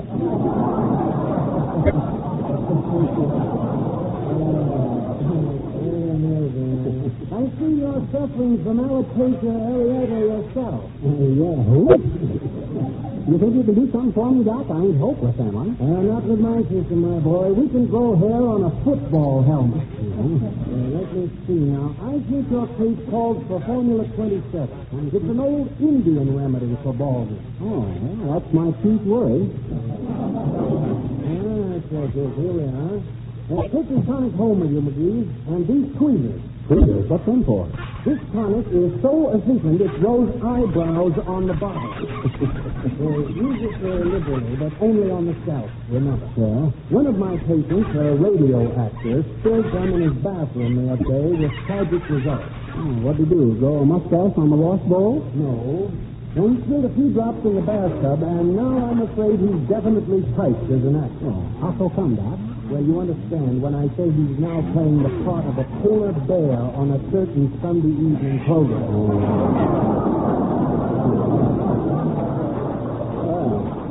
Well, much obliged, Doc. I'll run right home and apply some of this stuff. The sooner the better. Good day. Good day, Doc. And goodbye to you, sis. I'll see you again when I come back to report on the treatment. Well, I'll be here, mister, sitting here and dreaming my dreams about living in a beautiful penthouse with a man I love. Well, and who's the man you love, sis? Any man who has a beautiful penthouse. Goodbye, mister. That was the 4 notes singing the funny old hymn. That was nice timing, too, kids, because I got back in the house just before we finished. Ever notice the construction of this show, folks? How we weave the music through the drama? Oh, God, who's that? I want to get busy and try this Harry story. Come in. Oh, hello there, Susan. Oh, hi, Nick.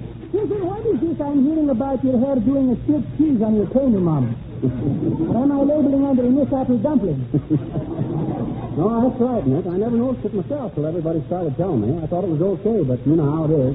Appearances are deceiving. There is nothing more of a truth than a poetry in that, Susan. It is like little stories I'm reading last night. Uh-oh. Well, tell me some other time, Nick. I'm kind of anxious to try this hair tonic. Well, sir, it was being one of the funniest little man wrote. And it's a joke. I stand connected. One of the cutest little stories I'm ever reading. Which the name of it is being called Ferdinand the Cow. That was the bull. Who cares? I like it anyway. Well, sir, this little Ferdinand was a pretty little Spanish boy cow, and there was nothing he would not rather do than something else than sit down and sniffle at a bunch of flowers, such as chrysanthemums, tiger lilies, gardenias, and nasty celestials for something.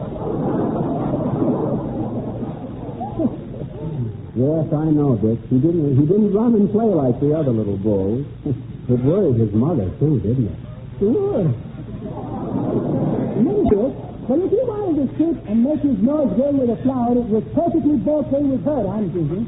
Well, sir, one summer's day, there is coming to the farm a bunch of squeezies who are being talent scouts for a bullfight, you got it? I'm familiar with the story, Nick. So just as they are signing up a couple of the bulls for the World Series bullfight, little Ferdinand is trying to smell a flower and is sitting down on a bumblebee, which is stinging him right on the conclusion of his story. You mean right on the end of his tail? Have it my way, Susan. Anyway, he is so painful with his skin that he is acting like a very ferocious bush animal, and they are picking him out to fight his duels with a famous custodor. Toreador. There's toreadors, matadors, and picadors. Sure. Picador and walk don't run to the nearest exit. I know that.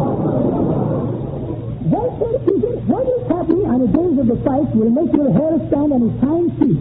They're bringing Ferdinand out, and he's standing there swishing his tail. Swish, swish. He refused to fight. He just sat down and smelled the flowers that the women threw into the bull ring. Sure, and everybody is being very disgusted about the whole thing. The toreador is pulling his hair, the matador is wondering what is the matter, and the picking Ferdinand up and throwing him out on his uproar.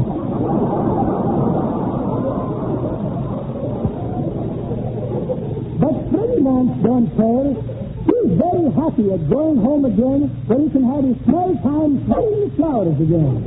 And the notice of the story is doing, don't beat if somebody is giving you a bum steer. Right so long, Susan.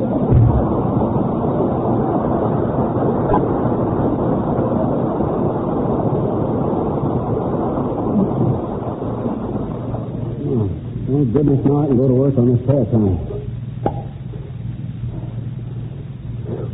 Certainly smells terrible. Maybe the theory is to smoke them hidden hairs out into the open. Well, here she goes. Wow. That's strong. You can feel it working all right. One more dose now. Now then. Now for a look in the mirror. Oh, so obvious. What can you imagine? Why not do it? Well, what happened to it? Where'd it go? Give me that telephone. Hello, operator. Oh, is that you, Mert? I haven't got time to kid around today, Mert. Give me Doc Storer. Yeah. Fine, doctor. She ought to be. Oh, hello. Dr. Storer? Yes. Dr. Harry Storer? Yes. What is it, please? Well, this is Fibber McGee, remember? Oh, yes. Hey, what kind of tonic was that you told me anyway? Why? What happened? Why, I look like I've been scalped. Well, I told you it was an old Indian remedy. Oh, so.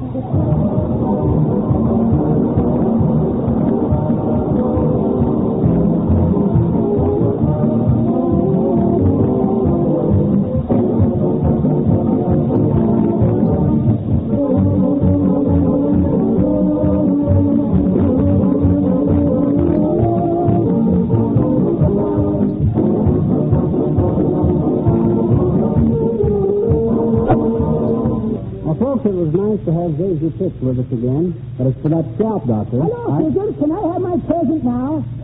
Your present? What present? You know, that little bottle there you're saying on it's to Nick. Oh, that wasn't to Nick. That was Thomas. Oh, for Steve's sake, excuse me, I'll produce it. Okay. Good night, folks. The Johnson Wax Program. Presenting Marion and Jim Jordan as Fibber McGee and Molly.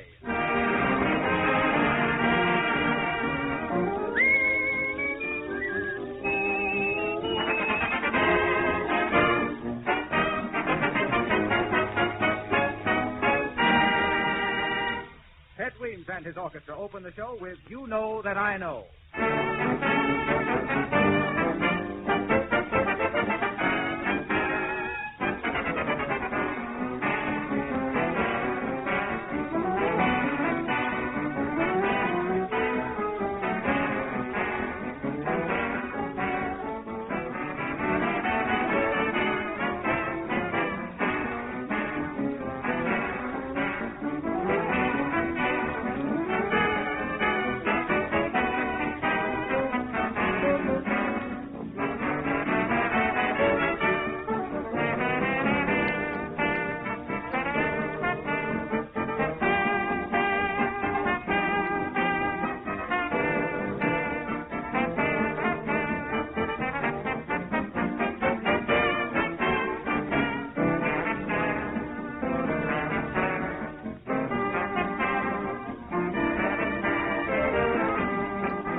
Yes, a good New Year's resolution for housewives.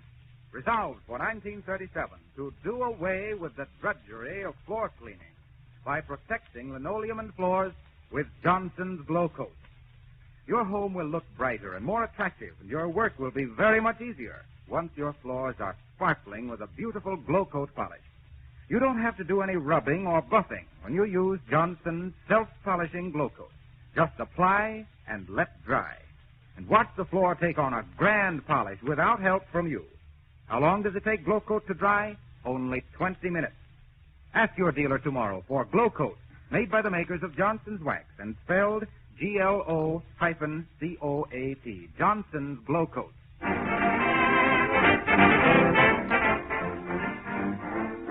Well, Christmas is over, and maybe the McGees can settle down to their usual calm and peaceful existence. And then again, maybe not. Anyway, here in the studio, discussing the new year, we find Fibber McGee and Molly.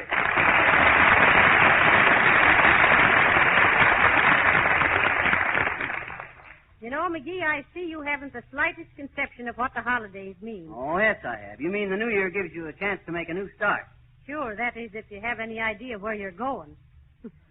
But you're just a hitchhiker on the highway of life. Hitchhiker, huh? Did I ever tell you about Rib Squiggins' little boy? Who? Rib Squiggins. He's been traveling in a trailer for 7 years. His boy was born on the road, and he's never lived in a house. Well, sure, one day they was in New York, and Rib shows his kid the Empire State Building. Beautiful, ain't it, Junior? Says Rib. Sure, says the kid, but how do they get it under a viaduct? Well, get the idea, Molly? He says to the Sure, kid, I get it, McGee, but I was just wondering. Wondering what? How do they get it under a viaduct? Speaking of auto trailers, McGee, my Uncle Dennis had a lovely one. He named it Time Payment. Time Payment? Yeah. He was always behind in it. They tell me he went all over the country in that trailer. In fact, till he got to Hollywood, he was just a nomad. And then what? Then he was a yes-man. Well, Uncle Dennis didn't care for California. He liked snow. In fact, he loved snow. I believe that. I get a chill every time I see him. Has he skun much? Has he what? I says, has he skun much? Skun much what? No. Does he ski? Oh. Why, certainly. Well, that's what I asked. Can't you decline the verb to ski? Sure, I can decline it. Just offer it to me and see. I mean like swim, swam, swum, dive, dove, did, and ski, scoo, skun. Has he skun much? Oh, he skun pretty near all his life. He learned to ski in Europe. Oh. Everybody schools over there. I'll never forget the time I skunned down the roof of our house once when we lived in Canada. We used to put our skis on and let a horse pull us all over. Were you around Hudson's Bay? No, behind Anderson's Sorrel. Well, what's that got to do with skiing down the roof of the house? Well, sir, that was way back in 1904. Or no, it was 05. Or was it 02? Oh, come to think of it, it was 02. Oh, let's see now. I had the Alberta Territory for Johnson's Wax in 1909. I engraved Harpo's portrait on the head of a pin in 1900. No, it was 1905. What was? The time I shot the elk with an air rifle and no bullets. You see, the air got so cold I could breathe into the barrel and it would form an ice. You started to tell about skiing down the roof. Oh, yeah. Well, sir, I was quite a scour in them days. A scour? Yeah. We divided ski runners into 3 classes. Skiers, schoolers, and scours. I was a scour, or a first-class skier. Ski Skipper McGee, I was known as in them days. Oh, Ski Skipper McGee, the scintillating, scrappy, scrumptious, skillful ski-scooting scale skimmer from Scandahuvia to Skagway.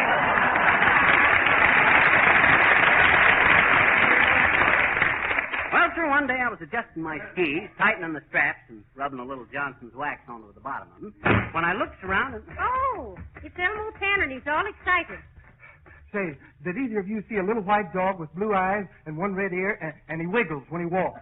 What? Say that again, Elmo. A little white dog. Yeah, a little white dog with blue eyes and a red ear, and he wiggles when he walks. No, Elmo, I don't think we have. Do you mean to tell us you had a dog with blue eyes and one red ear, Elmo? Oh, no. I was just looking for one. I'd like to have a little dog like that. Hey, Ted, did you see a little dog with What's was I saying, Molly? Well, it doesn't matter. We've got to stop this foolishness and get downtown. Downtown? What for? Why, we have a dozen packages to exchange and replace and return and some adjustments to be made on the bill. And... You mean you're going to go down and fight that mob just to We're going to. Not me. It was your Christmas as much as mine. Oh. What's the matter, McGee? Oh, I feel faint.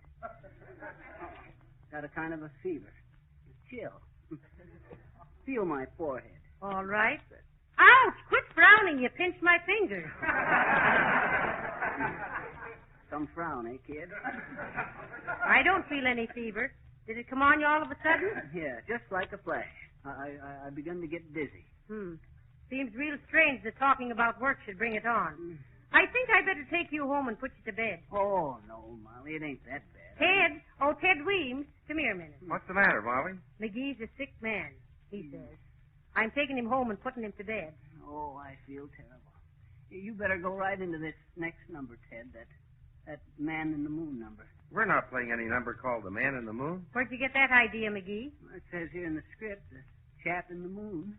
See? Oh, that's an abbreviation for Chapel in the Moonlight, Iggernut. Perry Como's going to sing it. Oh, excuse me. I guess I was just delirious for a minute. I think so, too. Pipe down. Oh, come on, now. I'll call a cab.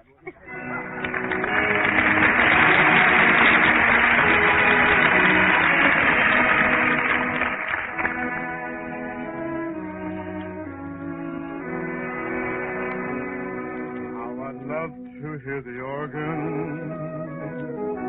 in the chapel in the moonlight while we're strolling down the aisle where roses entwine. How I'd love to hear you whisper in the chapel in the moonlight that the love light in your eyes forever will till the roses turn to ashes, till the organ turns to rust. If you never come, I'll still be there till the moonlight turns to dust. How I love to hear the choir in the chapel in the moonlight as they sing, oh, promise me forever be mine.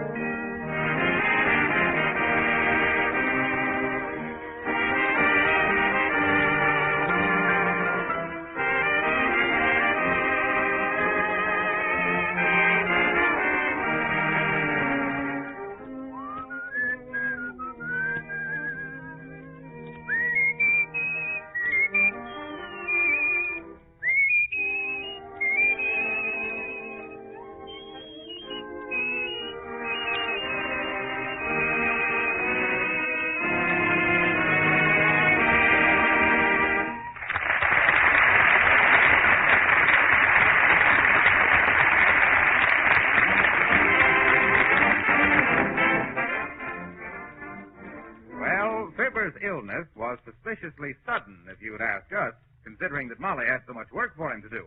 But she wouldn't take any chances, and she piled him into bed and called the doctor. So here's McGee at home, looking fairly well, thank you. Molly is talking to the doctor. And it came on him just like that, Doctor. On the way home in a taxi, he even made me stop and buy him a cigar to keep up his strength.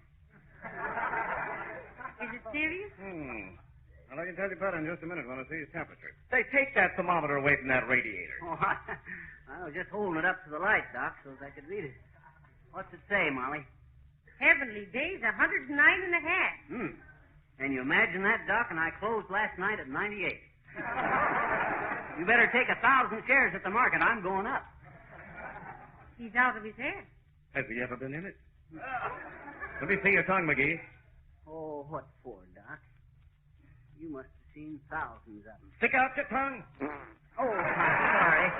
Just a slip of the tongue, Doc. How long will he be in bed, Doctor? Well, that's hard to say. Got chills, McGee? Chills? Have I got chills? I feel like somebody was playing jingle bells on my spine with ice cream cones. Thought you had a fever. Oh, I have got a fever. Shucks, you could fry an egg on my forehead. All right. How do you like your eggs, Doctor? Oh, quit, Molly. I'm a sick man. Well, here, Miss McGee. Give him one of these pills every 3 hours. Heavenly days, they're as big as mothballs. They even smell like mothballs. Why, they are mothballs. Yes, so they are. First time I've worn my winter coat this year. That's funny, imagine that. Well, keep him quiet. You must think it's serious, McGee. I didn't like the way he laughed when he went out. Heavenly days, maybe you are sick. What do you mean, maybe I am sick? You think I'm faking? Well... There's somebody at the door, Molly. Shall I go see who? You will not. You stay right in bed. I'll be right back. Oh, Sylvia, come right in, Silly. Yes, ma'am. McGee, here's Silly Watson. He brought you some nice chicken soup. Hi, Phil. Much obliged for the soup. Just set it down there on the dresser there, Phil. Yes, sir. You feeling pretty bad, Miss McGee? Oh, Phil, I think I'm going to a better world. Yes, sir. My brother's out there now in Pasadena. I wasn't talking about California, Phil. I'm a real sick man. Yes, sir, you don't look it. You look quite good. It is something infectious. What was that, Phil? I say, is it contagious? Oh, no, certainly not. Only you better not get too close to McGee, Silly. Yes, ma'am, I guess so. I hope y'all like the chicken soup, Miss McGee. Oh, he'll love it, Silly. It was very thoughtful of you to bring it. Smells delicious. Must have been a nice fat hen. I don't know, ma'am. I only seen it at night. Well, goodbye, ma'am.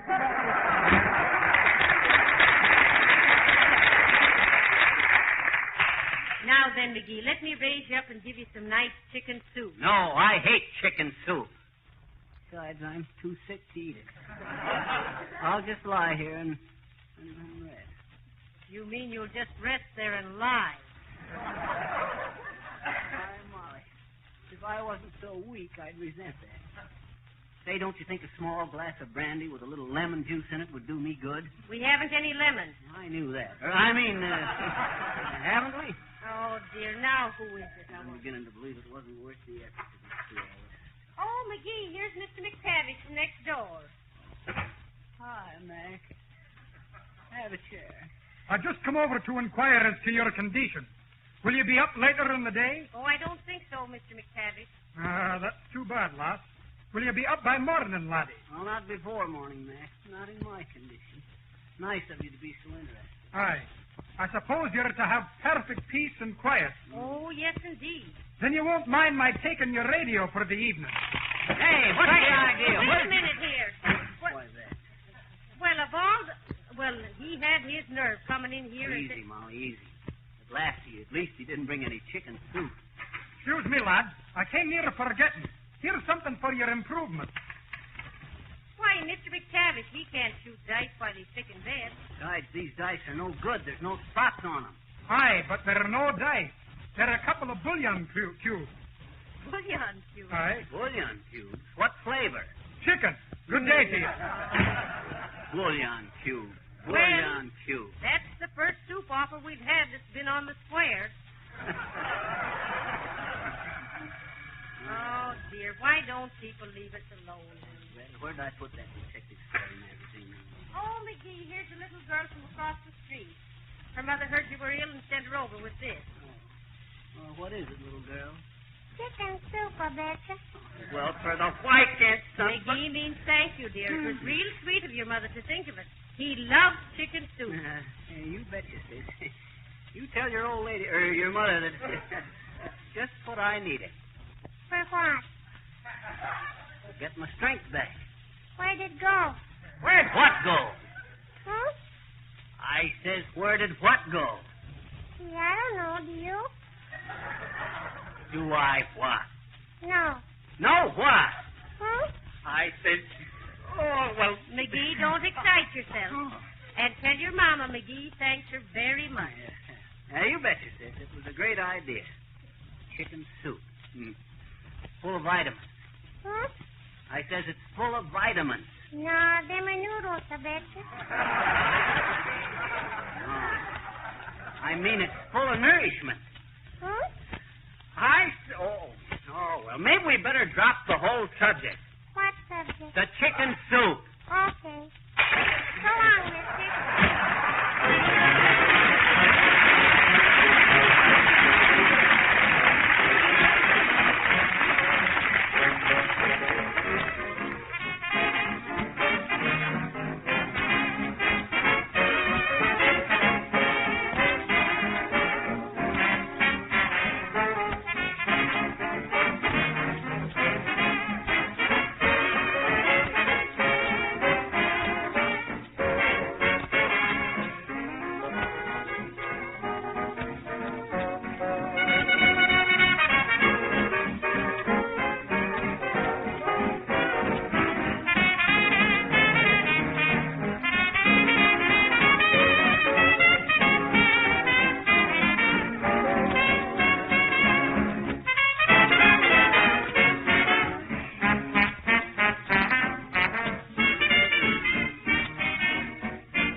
Audition for a swell radio pole, just to tell you I love you from coast to coast.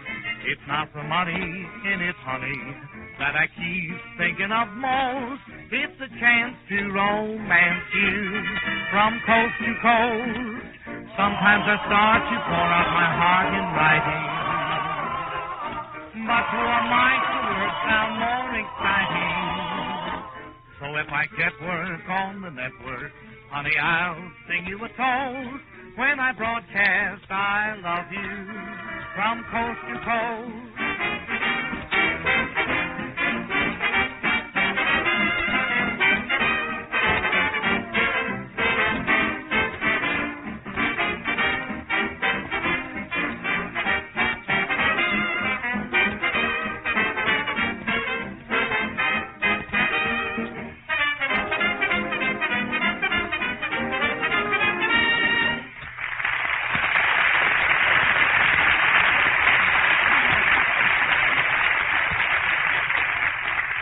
I'm not much of a poet, but I have here a few lines that I've been slaving over for days. Good or bad, I want to share them with the world. Will you listen? If your floors are dull and dingy and you don't know what to do, just apply a little glow coat and watch them shine like new. Your friends will give you compliments. Your floors will take the prize. They'll look so clean and sparkling, you won't believe your eyes.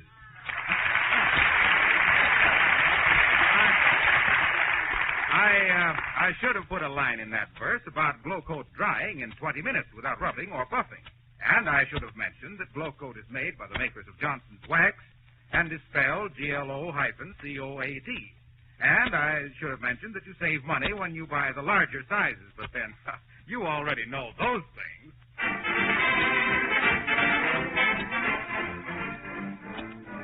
Well, now back to 79 Wistful Vista, where, surrounded by bowls and bowls of chicken soup, Fibber is winning his way back to recovery from whatever he had, if any. How are you feeling now, McGee? Better? Can I get you anything? You can get me the evening paper, Molly. The feller's been as sick as I have. He likes to know what's going on in the world. Go on. You only went to bed this noon, and you haven't acted very ill either. Why, Molly, is that any way to talk to a sick man? All I ask is that if anything should happen, you'll cremate me. It'd be only fair if I did. Yeah. You burn me up.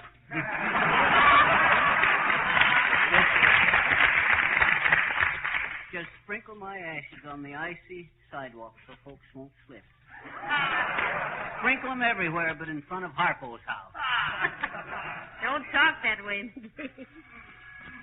Oh, dear. Now I wonder who that is. Come right in, Doctor. I think McGee's much better. Yes, I see. But just for my own satisfaction, Mr. McGee, I have brought along a consultant, Dr. Boomer. Mrs. McGee. How do you do, I'm sure. How do you do, Mrs. McGee? Hi, Doc. Be quiet, you. I'm glad to know you, I'm sure. That is quite sure, anyway. Where's the patient? Right here, Doc. Well? Here, Dad Rabbit, I'm the patient. Is that right, Doctor? Yes, Doctor, that's right. Would you say he had a spastic recompression of the lateral dorsic?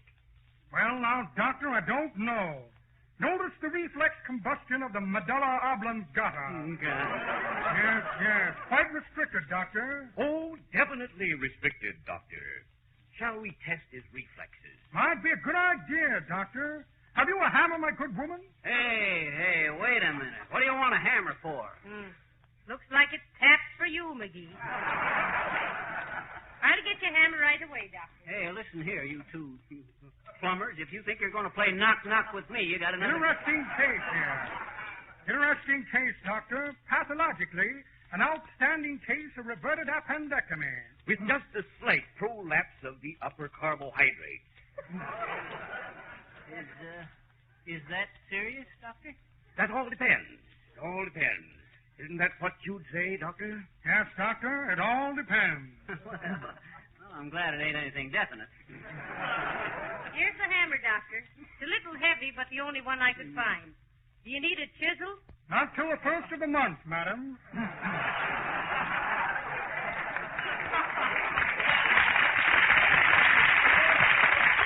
Now then, McGee, put your feet over the edge of the bed. All right, but what's the hammer for? It's to test your reflexes, if you must know. You know, McGee. You cross your legs and they hit your knee with a hammer, and if your foot jerks, you're all right. Yes. And the hammer can also be used as a mild anesthetic, if you know what I mean. Cross your knees, my boy. That's it. Shall I tee off, Doctor? It's your honor, Doctor. Thank you. Watch this, madam. Very interesting. No reflex. Let me try it, Doctor. 4. Oh, McGee, did you have to kick the bulb out of the chandelier? I couldn't help it. Very fine reaction, Doctor. But you know, I think we might try a safe off outside with her. Yes, either that or perhaps a stencil. Okay, just so you don't... Now, hold still. Just hold still. This won't hurt much. Well... Hey, what did you do to me? We just gave you a spinal puncture. You'll be all right in the morning. Well, heavenly days, I'm glad they're gone. Did they hurt you, McGee? Oh, I don't know. I'm so numb I can't tell. Hey, where's my other arm? Under the pillow, eagerness.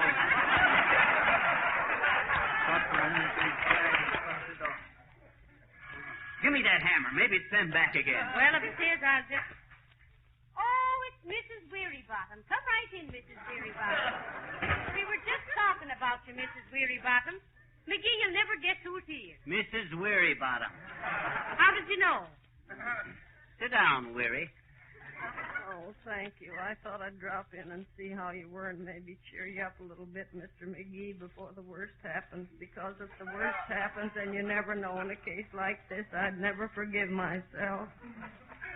I tried to make my brother's last moments cheerful, but my goodness, there's so little a body can do. My, those are real gaudy pajamas you got on.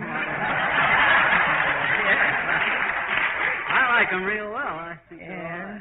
They look just like the ones my brother had before he was took off with the same thing you got, only he looks a lot better than you do. Well, I'll have to be going. If there's anything I can do, don't hesitate to call me. Nice to see you, Mr. McGee. I hope you get along all right, but you never can tell, can you? Goodness, do I need a manicure?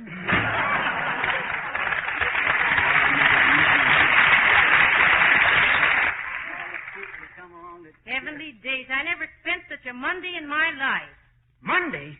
Is this Monday? Certainly. Hey, this is bank night at the movies. Where's my socks? Where's my pants? Where's your brains? Go back to bed. I'll get it. Hello? Hello, Fibber McGee there? I'm speaking, Bud. Make it snappy. I got to get over to bank night. Oh, no, you don't. This is the manager of the PU. You won $700 on tonight's drawing. Yippee! But you don't get it because you were not in the bid. So, Mr. McGee, we're sending you a consolation prize. Fine. What is it? 2 dozen cans of chicken soup.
you mean, a first-class doctor?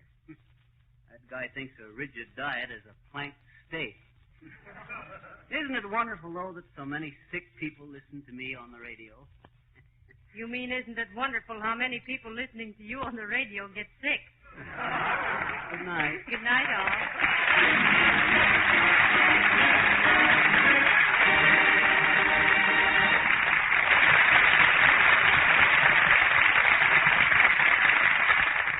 This is Harlow Wilcox speaking for the makers of Johnson's Wax and inviting you to be with us next week at this same time.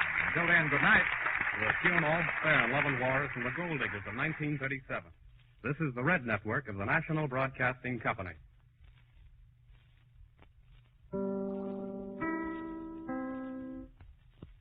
WMAQ, the Chicago Daily News station. Tickets are available for the 11 o'clock Fibber McGee broadcast. If you would like to attend one of these late performances, write to the Johnson program in care of WMAQ, Chicago.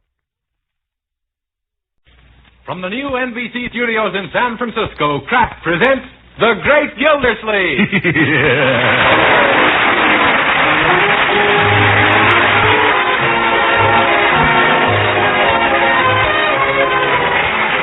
The Kraft Cheese Company, who also bring you Bing Crosby every Thursday night, present each week at this time Harold Terry as The Great Gildersleeve, written by Leonard L. Levinson.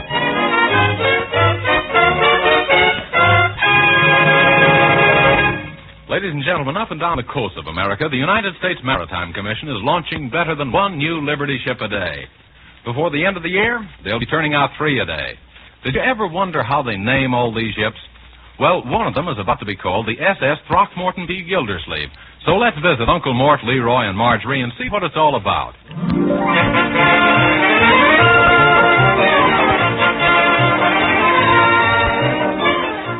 Hi, folks. What's all the excitement? Leroy, we just received a telegram from San Francisco. Yes, they're going to name a new naval vessel the Throckmorton P. Gildersleeve. After you want? Gee, what is it, a tanker or a blimp? It's a Liberty ship, my boy, and it's being named in the memory of our ancestor, Throckmorton P. Gildersleeve the First. Oh, you mean the one who captured the pirates in the War of 1812? Yes, my great-grandfather. I've always been proud of the fact that I'm the son of a sea captain. And listen to this, Leroy. When they launch this ship out near San Francisco, I'm going to be the sponsor. You are? What you going to advertise? If nothing. Marjorie's going to break a bottle of champagne over the bow of the ship. From here? Oh, dear. No, silly. We're all going out there. Jeepers, we are? I better start packing. How soon do we leave? Oh, boy, we'll see lots of Indians on the way, won't we? Well, let's get going. Whoa, there, hold your horses, Buffalo Bill. We don't have to be there till May the 12th, so we'll leave next week. Oh, that means I'll have time to get 3 or 4 new outfits. Yeah. To launch a ship? Why don't you just wear a bathing suit in case you get splashed? No, Leroy. If your sister wore a bathing suit, it would slow down work on all the other ships. Oh, Bertie, someone's at the door. I'll get it just as soon as I can find my cap. A cap? If you mean that silly little dab of white lace you wear on your head, you've got it on. It's over by your left ear there. Oh, my side, so it is. I just can't keep it from drifting. Oh, there's electricity. Here I come. Oh, thank you, Bertie. Oh, hello, folks. I just heard this thrilling news about you going all the way out to California to launch a great big boat. Yeah. And I understand that they're going to name the thing after you, Mr. Gildersleeve, because of what you did in the War of 18-something or other. Oh, no, Dottie, no, not Uncle Mort. It was our great-great-grandfather, the first Throckmorton P. Gildersleeve. Yes, I'm the 4th and last. Oh, you're the end of the line. Well, I want all of you to know that I'm just eager to help you get ready or drive you to the station because Mama said we should do everything we can to see that you folks leave town without any trouble. Say, how did you and your Mama happen to know all about this? We just got the telegram a few moments ago ourselves. Oh, well, it was simple. They delivered it over to our house first by mistake, and so naturally we opened it by mistake, too. Yeah, so you did, Excuse me, Mr. Gildersleeve, but here's another telegram just come for you. Oh, thank you. Oh, my dear, I wonder who this could be from. From the telegram company. I know that. Why, George, it is from the telegram company. What does it say, Uncle Mort? Error in telegram from Richmond Shipbuilding Company.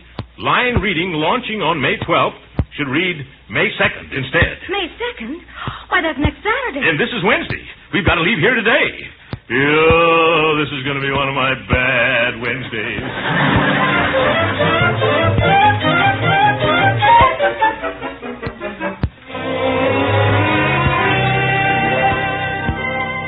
All right, children. I've got tickets on tonight's train. Let's hurry and pack, Oh, huh? Uncle Mort, how did you ever manage to get reservations so late? Really very simple, my dear. I have a friend who is related by marriage to a cousin of a young lady who went to school with the ticket agent's daughter. Oh, I see. Is that how you got them? No, the two girls aren't speaking to each other. So I just stood in line like everybody else, and I didn't have a bit of trouble.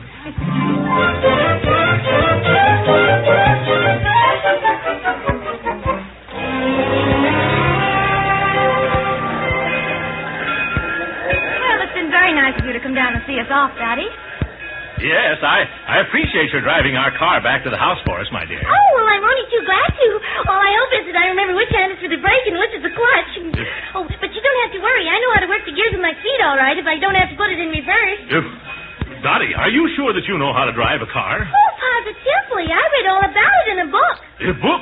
Oh, maybe you better leave the car here and get someone else to take it home. Oh, now, don't worry. If I get stuck any place like between two streetcars, I'll just call a tow car. Oh, my goodness. Attention, please. Westbound Limited leaving immediately on this track for San Francisco.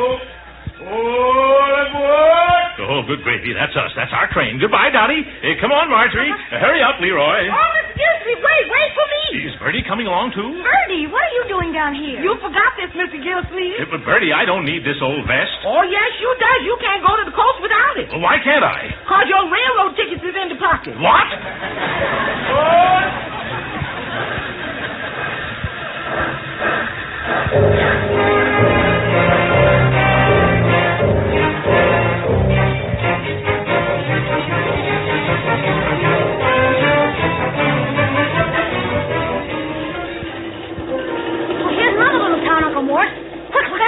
Is that an Indian? Indian? Where, Leroy? Standing in front of that cigar store. Oh, no, my boy. That was just a wooden statue of an Indian. Which Indian, Unc? A chief named Standing Pat. Who was he? Sitting Bull's brother. Now, stop wiping your feet on that lady's dress and let me work on my speech for the christening. Oh, well, I don't mind him at all in the least. Such a sweet child. What's your name, mannequin? Leroy. Oh, Leroy. And do they ever call you Font Leroy? Oh, for corn's sake. I think I'll go out on the observatory platform, Unc. Yes, where? Oh, yes, the observatory platform. And be careful and don't lean too far over. That's how we lost Grandpa. Oh, my, what a dear boy. Yours? Nephew. And as I look out over this vast sea of faces gathered around her... Pardon me? Oh, excuse me, please. I'm working on my speech. Oh, well, excuse me, Senator. If I don't happen to be a senator, madam, I'm just putting together a little talk for a ceremony that's going to take place on the West Coast. Oh, a wedding. Well, no, but if you must know, it's a christening. You've probably read about it in the newspapers. The naming of the new Gildersleeve. Oh, the new Gildersleeve. Is it a he or a she? It's a her. Oh, well, tell me all about it. Well, we're representing the family, you see. They're going to give her the same name as I have, Throckmorton P. Gildersleeve. They're going to call her Throckmorton? Oh, yes. It's an old family name. They're going to paint it right on her stern.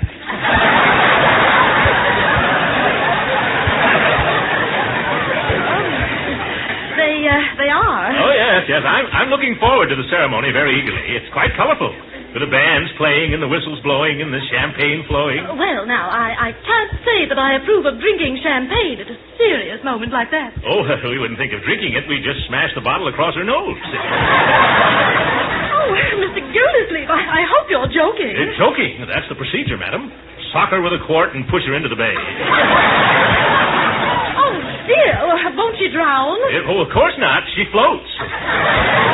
But the little thing is helpless. Helpless? Not that baby. Did you ever see the engines on a Liberty ship?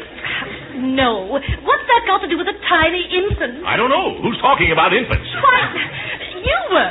You were hitting little girls with champagne bottles and then drowning them and calling them Throckmorton. Madam, I think your brains are playing hooky. Good day. What's the matter with that woman? Sad case. Conductor. Yes, sir. I'm still trying to find an empty berth for your nephew and you.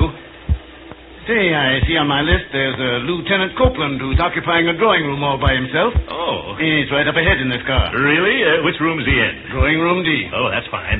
I'll ask him if we can move in. G, F, E, here we are, D. Maybe he isn't home. I better try the door to make sure. Oh, excuse me. Of all the stupid train officials I ever ran into, this fellow. Now, see here, conductor. Yeah? Why didn't you tell me that Lieutenant Copeland is a nurse in the medical corps?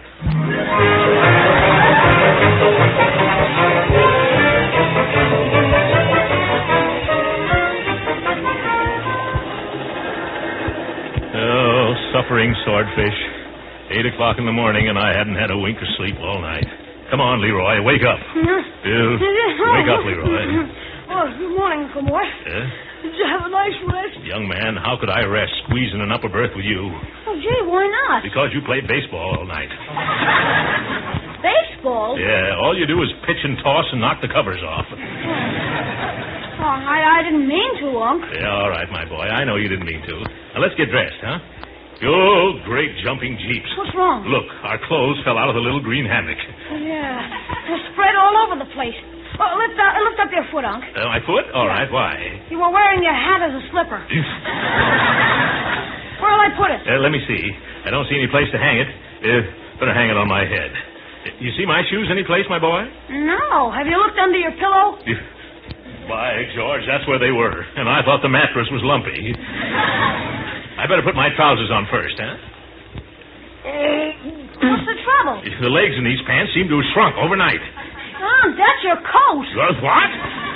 By Jupiter, the next time you and I sleep together in an upper berth, Leroy, we're going to do it in relays. Come on, we can finish dressing in the washroom. I'll get down first, and then you... Oh! Did you accidentally bump your head, Unc? Oh, no, Leroy. I deliberately tried to push it through the roof so I could get a breath of fresh air. Porter? Yes, sir? Will you bring your stepladder and put it here? It's right here, boss. That's fine. Well, here I come. Leroy! Yes, Unc? You better jump. I'll be down in a minute, Unc. All right, bring the toothbrushes. Well, Porter, where am I? Well, you're just out of Clinton Highway, and I'm just out of Ladder. Clinton Highway, yes. Are you sure? Yes, sir. We're just crossing the Mississippi River.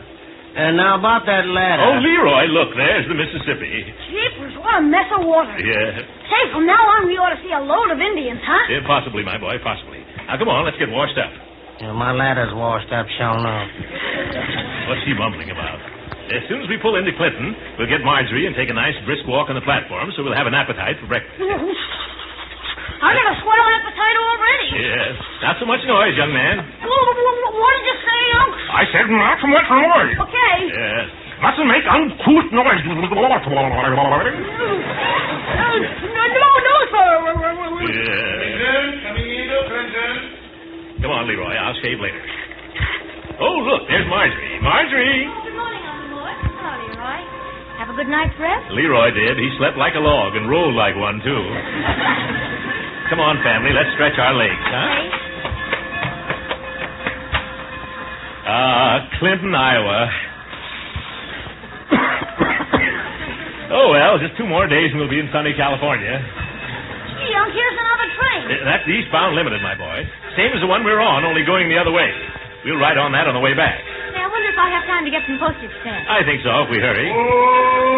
Good Lord. Oh, I was wrong. Come on, children. Hop on quick. Here.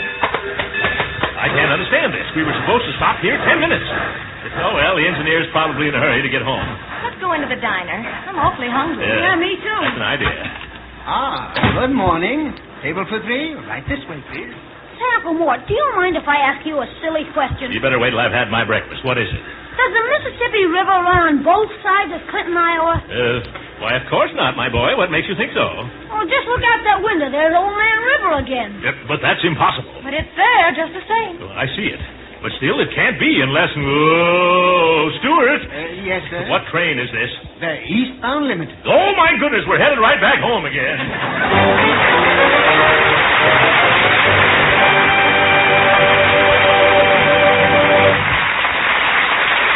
We'll hear from the Great Gildersleeve again in just a moment. But first, a good word for all you thrifty women who are looking for a really economical main dish. The product called Kraft Dinner is just what you're searching for. At a very low price, it gives you delicious macaroni and cheese, enough for 4. And with Kraft Dinner, you cook that macaroni and cheese in just 7 minutes. You see, in every package of thrifty Kraft Dinner, there's a quick cooking macaroni and some Kraft grated that let you add the cheese goodness with no extra work at all. Doesn't that give you a bright idea for luncheon on busy days and for dinners when you've shopped later, been detained by your own special wartime job? Now, the nice part of it is the whole family will love macaroni and cheese made the 7-minute Kraft Dinner way. So get some Kraft Dinner packages at your food dealers tomorrow. You'll be surprised to find how economical it is, and you'll be smart to stock the pantry shelf with plenty of Kraft Dinner.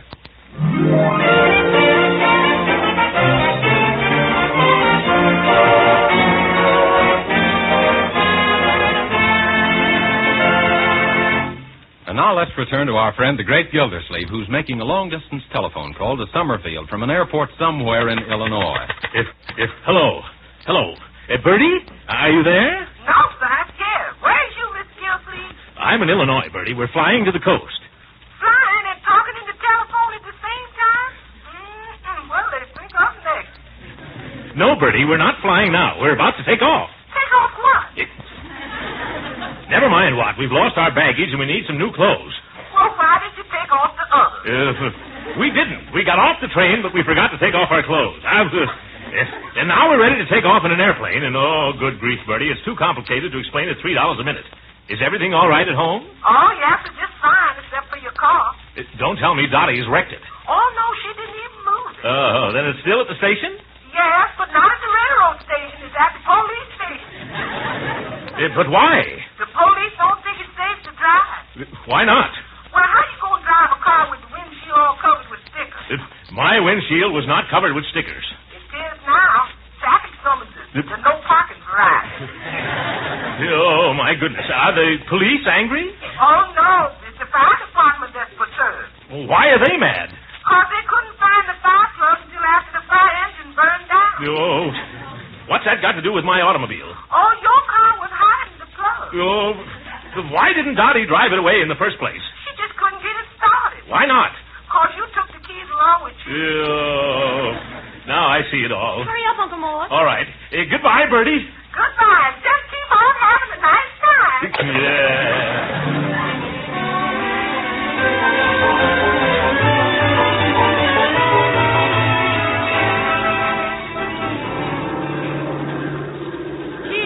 Plane ride is super. Where are we now? I'm not sure, Leroy. We're either in South Dakota or else Colorado, or perhaps we're deep over the heart of Texas. Uh-oh, we're going to sit down. Leroy, we're already sitting down. No, that's an aeronautical expression, Uncle Mort, meaning the plane is going to make a landing. Oh, it is? Well, I must remember that. Oh, that's stewardess. Yes, Mr. Gildersleeve? I see that the plane is getting ready to take a seat. No, I'm sitting down. Oh, yeah, that's it. I got my aeronautical terms twisted. When are we going to be seated, stewardess? We're making a landing near Blackfoot, Wyoming. Oh, incidentally, Mr. Gildersleeve, you're going to be all right now, so you can let go of my hand. What? Oh, yes. Unfasten your safety belt. Unfasten your... I hope we aren't stranded again. If we don't get to San Francisco by tomorrow morning, that ship's name won't be Throckmorton P. Gildersleeve, and neither will mine. Come on, Uncle, we've landed. Let's get out. Yeah, all right, I'm coming. Be careful now. Don't step on that line there. Marjorie, do you know why the plane had to squat down? Squat down? Sure, that's an aeronautical term.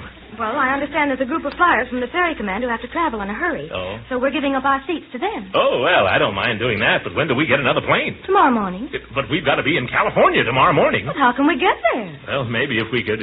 Leroy, what's wrong with you, my boy? Gee, I haven't seen a single Indian. I don't want Indians. I'm looking for some fast transportation. Say, there's a young fellow with an old cut-down jalopy. Where? Oh, yes. Come on quickly before any of the other passengers see him. Boy, look at that boat. Yeah? Oh, say, mister... Hi, good-looking. What's cooking? Young man, how would you like to earn some money? Oh, you're rolling them down my alley. Just put me hep, cat. Are those aeronautical terms, too, Leroy? No, Unc, that's jive. He means that he's interested. Oh, good. Well, I'll have to go back to school again, I guess. Young man, we want to get to the nearest city in the worst way, which probably means traveling in that Blitzkrieg buggy of yours. Okay, Fatso, just whistle your proposition. Whistle my what? Dish out the deal, Uncle Dudley. Make him an offer, Unc. Oh, make him an offer, yes. I'll give you $15 if you'll take us as far as Cheyenne. We should be able to get a train from there. Okay, Pappy. Climb in and I'll make with a motor. We can. Oh, be careful. You comfortable, Marjorie? How about you, Leroy? Uncle, Unc. Huh? Oh, well, local then. Let's go, Mr. My folks name me Chief Rain in the Face, but that's too corny. Just call me Drizzlepuss. Gee, Unc, at last I've met an Indian. Oh, yeah.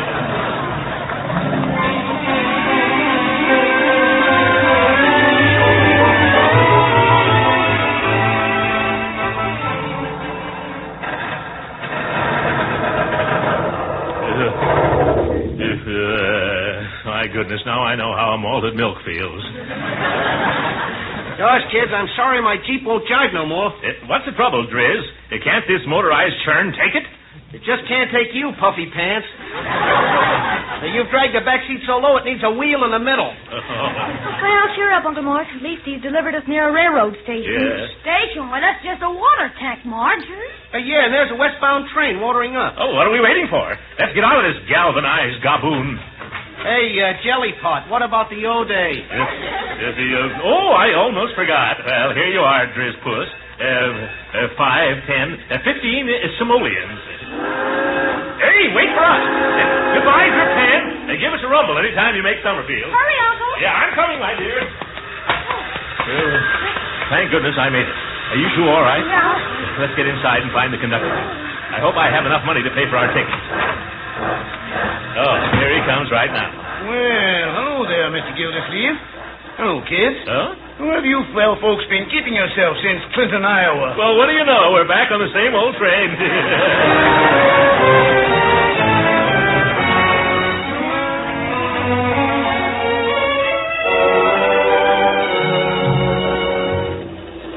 Sam, what's that building? I don't know, Leroy. Now, please don't ask me any more questions.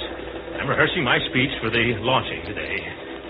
Ladies and gentlemen, as I gaze out over this vast sea of faces... Gee, look, is that the ocean, Uncle? No, San Francisco Bay. As I look out over the vast sea of San Francisco Bay, I recall the thrilling words of Captain Throckmorton P. Gildersleeve, the first, when he said... Oh, boy, is that an orange tree? When he said, oh, boy, is that an orange tree? No. When he said, millions for defense, but not 1 cent for tribute. And so I say to you... When do we get into Oakland? Yeah, when do we get into... Leroy, I'm trying to concentrate. Oh, here's your sister. She can answer your questions. Hello, Uncle Mort. When do we get into Oakland? What's the use? You better ask the porter, Marjorie. Oh, all right. Oh, George. Marjorie, never call a porter George. That's the sign of an inexperienced traveler. Watch me. Porter? Yes, sir? What's your name, Porter? It's George, sir. It's George. George, how soon do we arrive in Oakland? Oh, we'll be at the 16th Street station in 15 minutes, sir. Oh, what time is it now? It's 10 after 10. Oh, jumping jelly beans. We arrive at 10:25. The launching takes place at 10:45. That only gives us 20 minutes to get over from Oakland over to the Richmond shipyards, wherever they are. Do you think we can make it, Porter? You mean to the Richmond shipyards in Richmond? Yes, of course. Well, maybe, but it's an awfully funny thing. What's so funny? You remember that last station we just stopped at? Why, of course. Man, that was Richmond. Why did I ever make more time?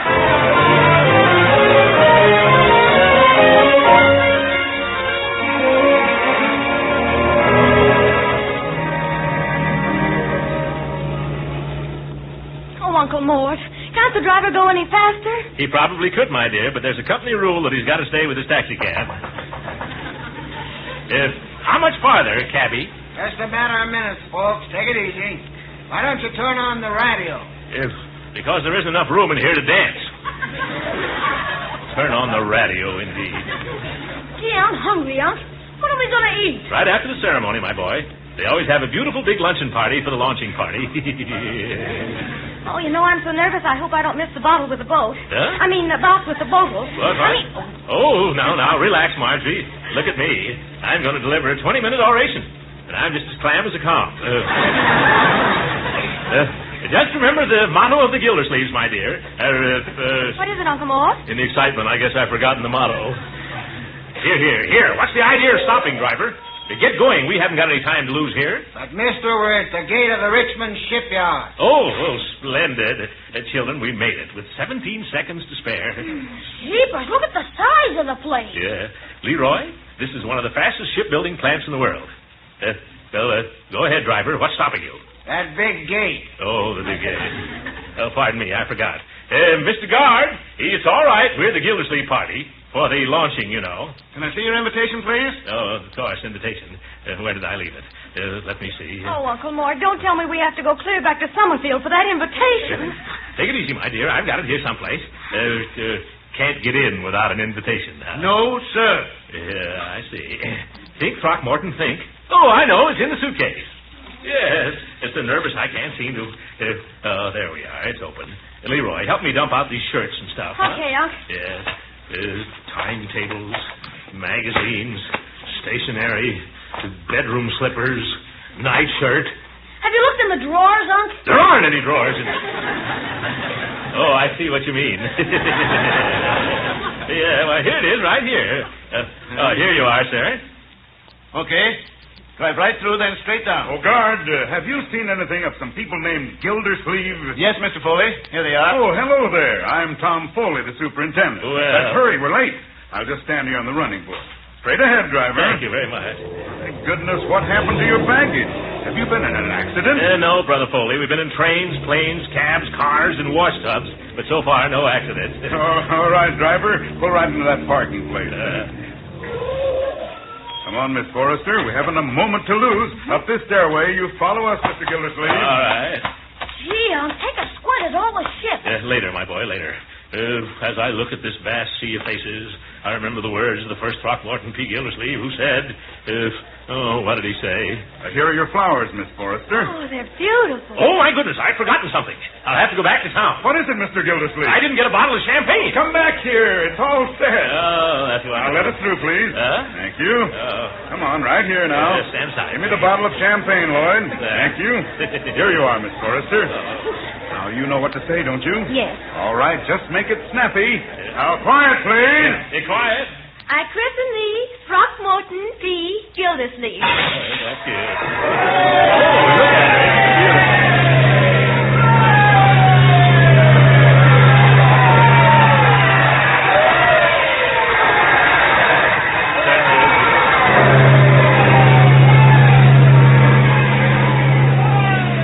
Well, I guess it's my turn now. Ladies and gentlemen, as I look out on this vast sea of faces, I see this. Hey, Spud, get down off that platform. We gotta move it. Move it, but my speech. We ain't got time for speeches. We gotta lay the keel for the next Liberty ship. Hurry, pal, there's a war going on.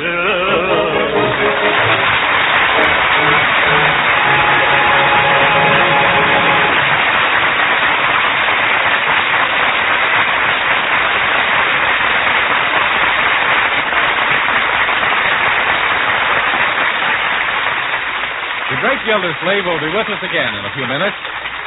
Meanwhile, I want to tell you how to cook one of America's favorite main dishes in 7 minutes flat. Yes, you can make fluffy, light macaroni with cheese goodness through and through that fast. Get a package of the product called Kraft Dinner. Take the special Kraft Dinner macaroni out of the package and cook it in boiling water, not more than 7 minutes by the clock. No need to bake or blanch this macaroni. Just drain it and lightly mix in a little butter and milk. Then, with the Kraft grated that comes in every Kraft Dinner package, you sprinkle in the cheese flavor. Pop that macaroni and cheese into a casserole, onto the table, your main dish is ready.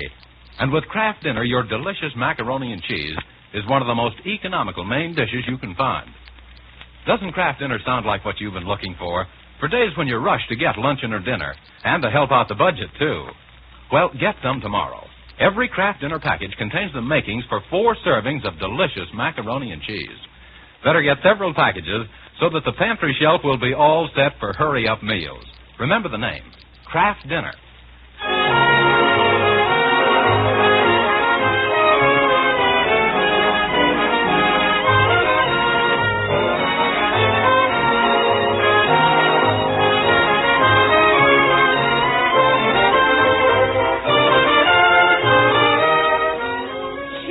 Mr. Foley says they're building these Liberty ships here in any day. Yes, Leroy. You can't beat American production methods. Why, these new boats are almost assembly jobs. What do you mean? Well, a ship is made up of thousands of items. They come from almost every city and state in our union. Engines from Denver, lifeboats from Kokomo, Indiana, wheels from Seattle, pine from Georgia, switchboards from Connecticut, the manifolds from West Virginia, hatch covers from Maine, Every part of our nation is represented here. They're real liberty ships, my boy, built by liberty-loving men, so that liberty shall not perish from this earth. Good night, ladies and gentlemen.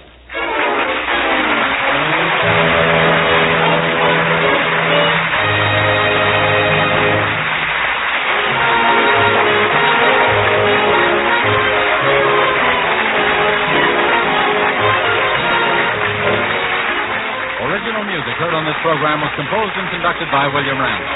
This is Jim Bannon speaking for the Kraft Cheese Company and inviting you to be with us again next week at the same time for the further adventures of the Great Gildersleeve. This week's program was broadcast from the new NBC studios in San Francisco.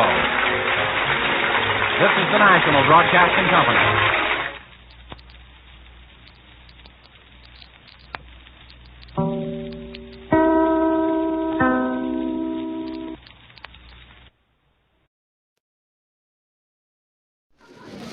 The important war message you have been expecting will be broadcast immediately after the Fibber McGee and Molly program. Keep tuned to this station.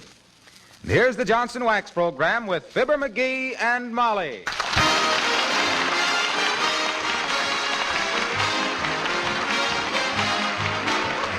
The makers of Johnson's Wax and Johnson's Self-Polishing Glow Coat present Fibber McGee and Molly, written by Don Quinn, with music by the King's Men and Billy Mills Orchestra.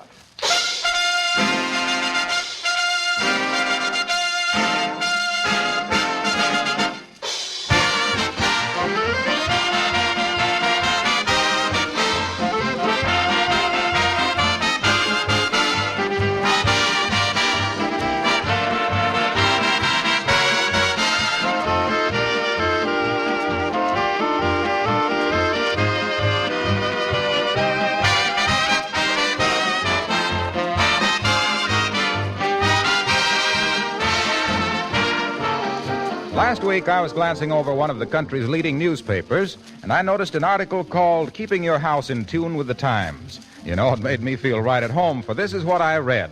Preserving and protecting the surfaces around your house was once the sensible thing for a good housewife to do. Now it's a case of preserve or do without. The situation isn't as bad as it sounds if you take advantage of wax in any of its forms. Wax is not only a great preservative, but it's also a great time saver. For wax surfaces are more easily dusted because the dirt and dust remain on top and don't penetrate the layer of wax. Well, now, doesn't that sound just like H. Wilcox talking about Johnson's Wax? I must remember to write them a letter. They've really got the right idea.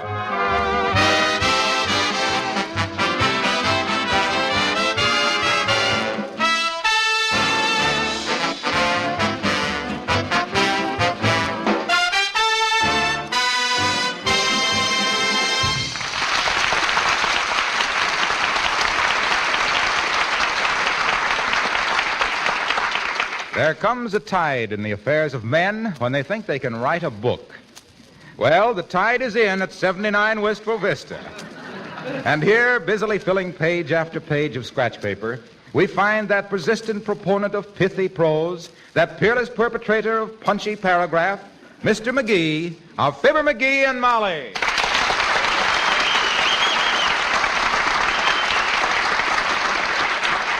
So, grasping her in his strong arms, he kissed her tenderly on the forehead as she run her slender fingers through his dark curly hair, which she had first took his hat off so she could.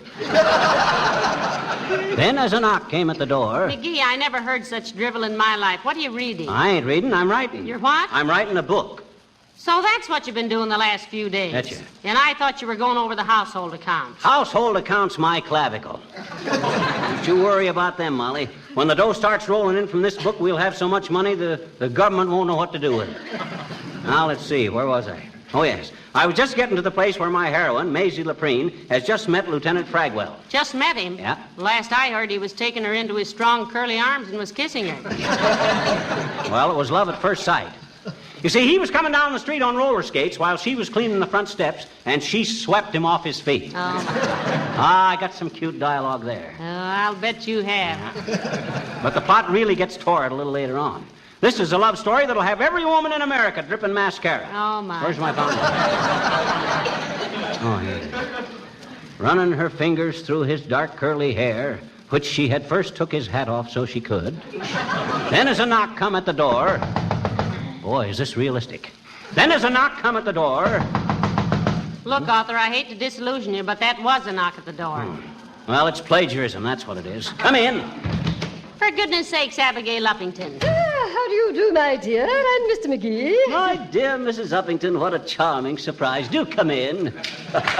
I say, Francois, chill another bottle of sparkling root beer for Madame. Oh, I say, this is jolly, isn't it?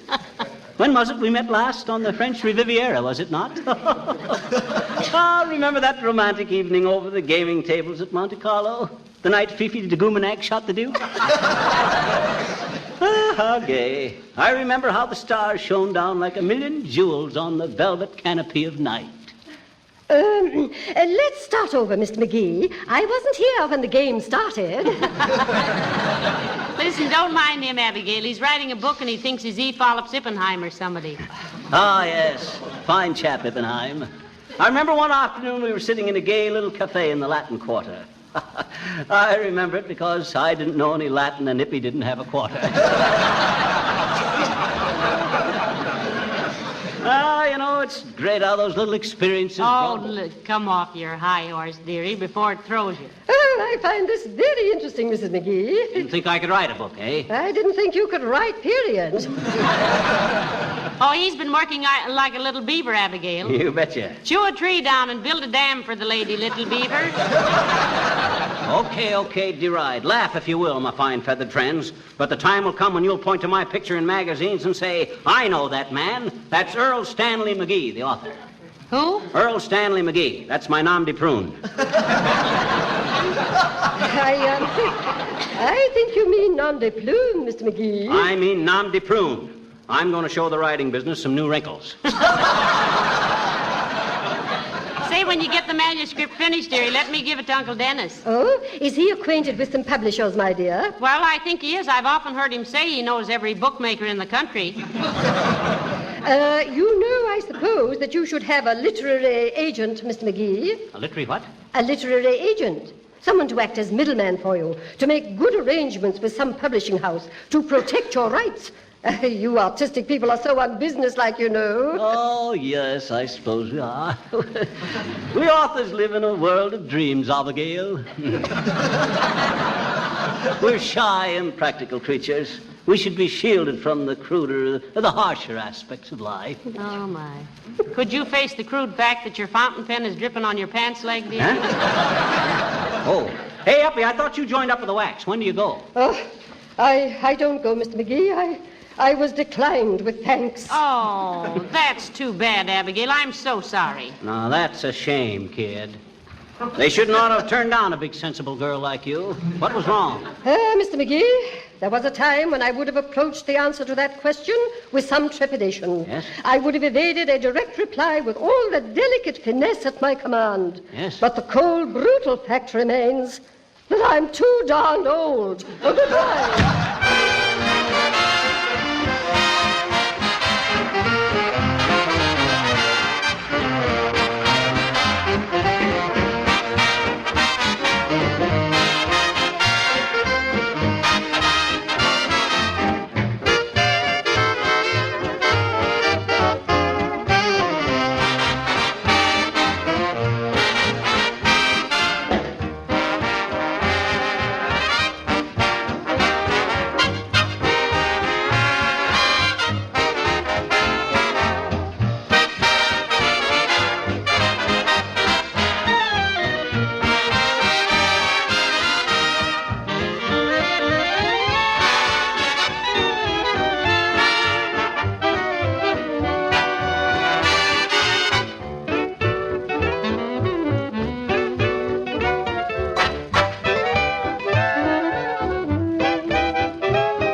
how's the book coming along, Earl? Who? Earl. I thought that was your nom de prune. Earl Stanley McGee. Oh, yes. Oh, I say, I think I'm coming along rather well, you know. Top hole and all that. Working on a jolly situation at the moment. This lieutenant lad, Fragwell, you know. Frightfully decent chap, Oxford and all that. Oh, listen, stop it. First thing I know, you'll start wearing a manacle. If you mean eyeglass, my dear girl, the word is barnacle. It's no such a thing. A barnacle is a seashell that sticks to the bottom of a boat. I thought that was a binnacle. A binnacle is a collarbone. That's my clavicle. Well, then a binnacle is where they keep a ship's compass. You're thinking of a monocle. Well, then what are manacles? Handcuffs. That's what I said. You want to be arrested for murder? What do you mean? Well, you're killing me with that English accent. You answer the phone, will you, Molly? I got Lieutenant Fragwell at the bottom of a 40-foot cistern, and I got to figure a way to get him out. Well, let his girlfriend hold a big sirloin steak over the edge. I'd jump 40 feet for that myself. Well, in this case, Bally nuisance the telephone. Hello, Fibber McGee speaking. Who? Oh, yes. This is Earl Stanley McGee, the novelist. How do you do, Miss Cheltenham? Miss who? Oh, that would be jolly, of course, of course. I should be happy to discuss the matter. Oh, rather. Yes, I shall carry on till you get here. Pip, pip.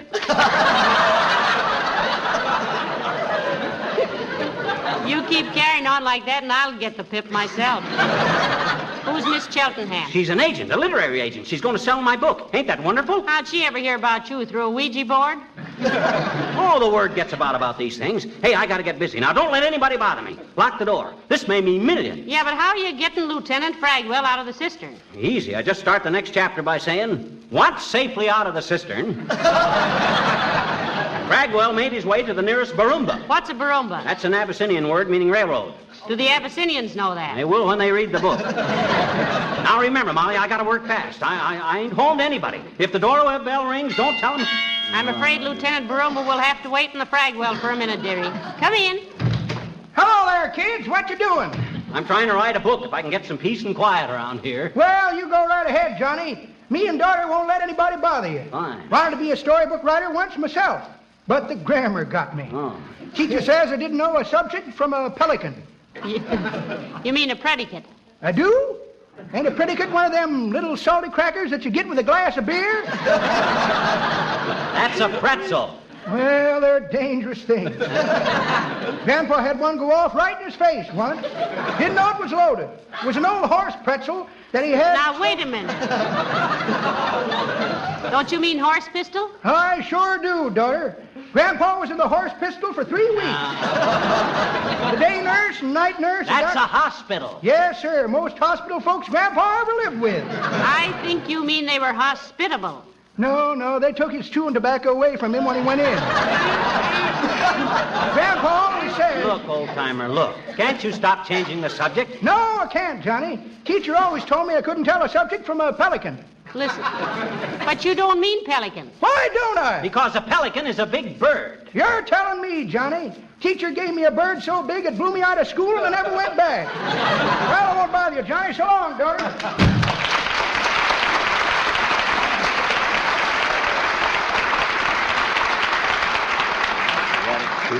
All right, Earl Stanley McStuff. You go to work on your masterpiece, and I'll stand here and guard the door like Voracious at the bridge. You mean Horatius. Voracious means having a big appetite. Well, this whole thing is strictly from hunger. Oh. So you get busy, and I'll... Hello, folks. Am I intruding? Oh, frankly, old chap, yes, you are. I say, old fellow, would you mind frightfully old radish if I asked you to stop by another time? That's a good fellow. What's the matter with him, Molly? Did he fall asleep in a Ronald Colman movie? He's writing a book, Mr. Wilcox.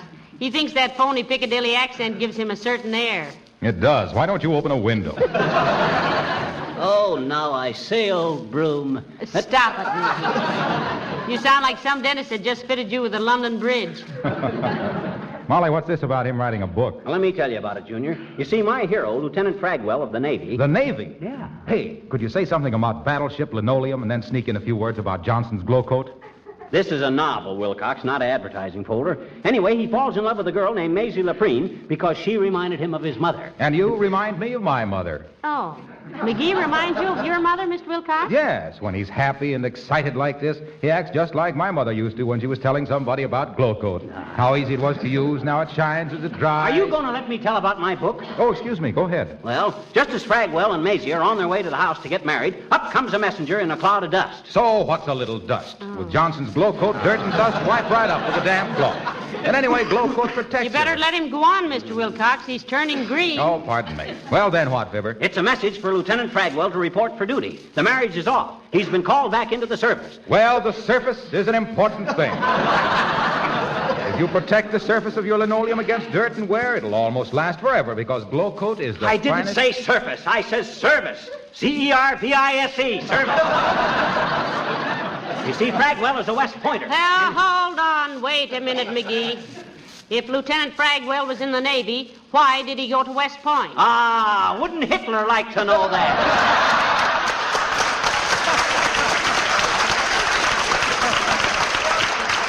Military secrets. Hey, where are you going, Junior? Don't you want to hear the finish, Mr. Wilcox? No, I don't think I do, Molly. You see, I'm so used to sparkling, gleaming, immaculate wax coating that Johnson's Glow Coat gives, it spoiled me for inferior finishes. Oh. Well, I'll see you again.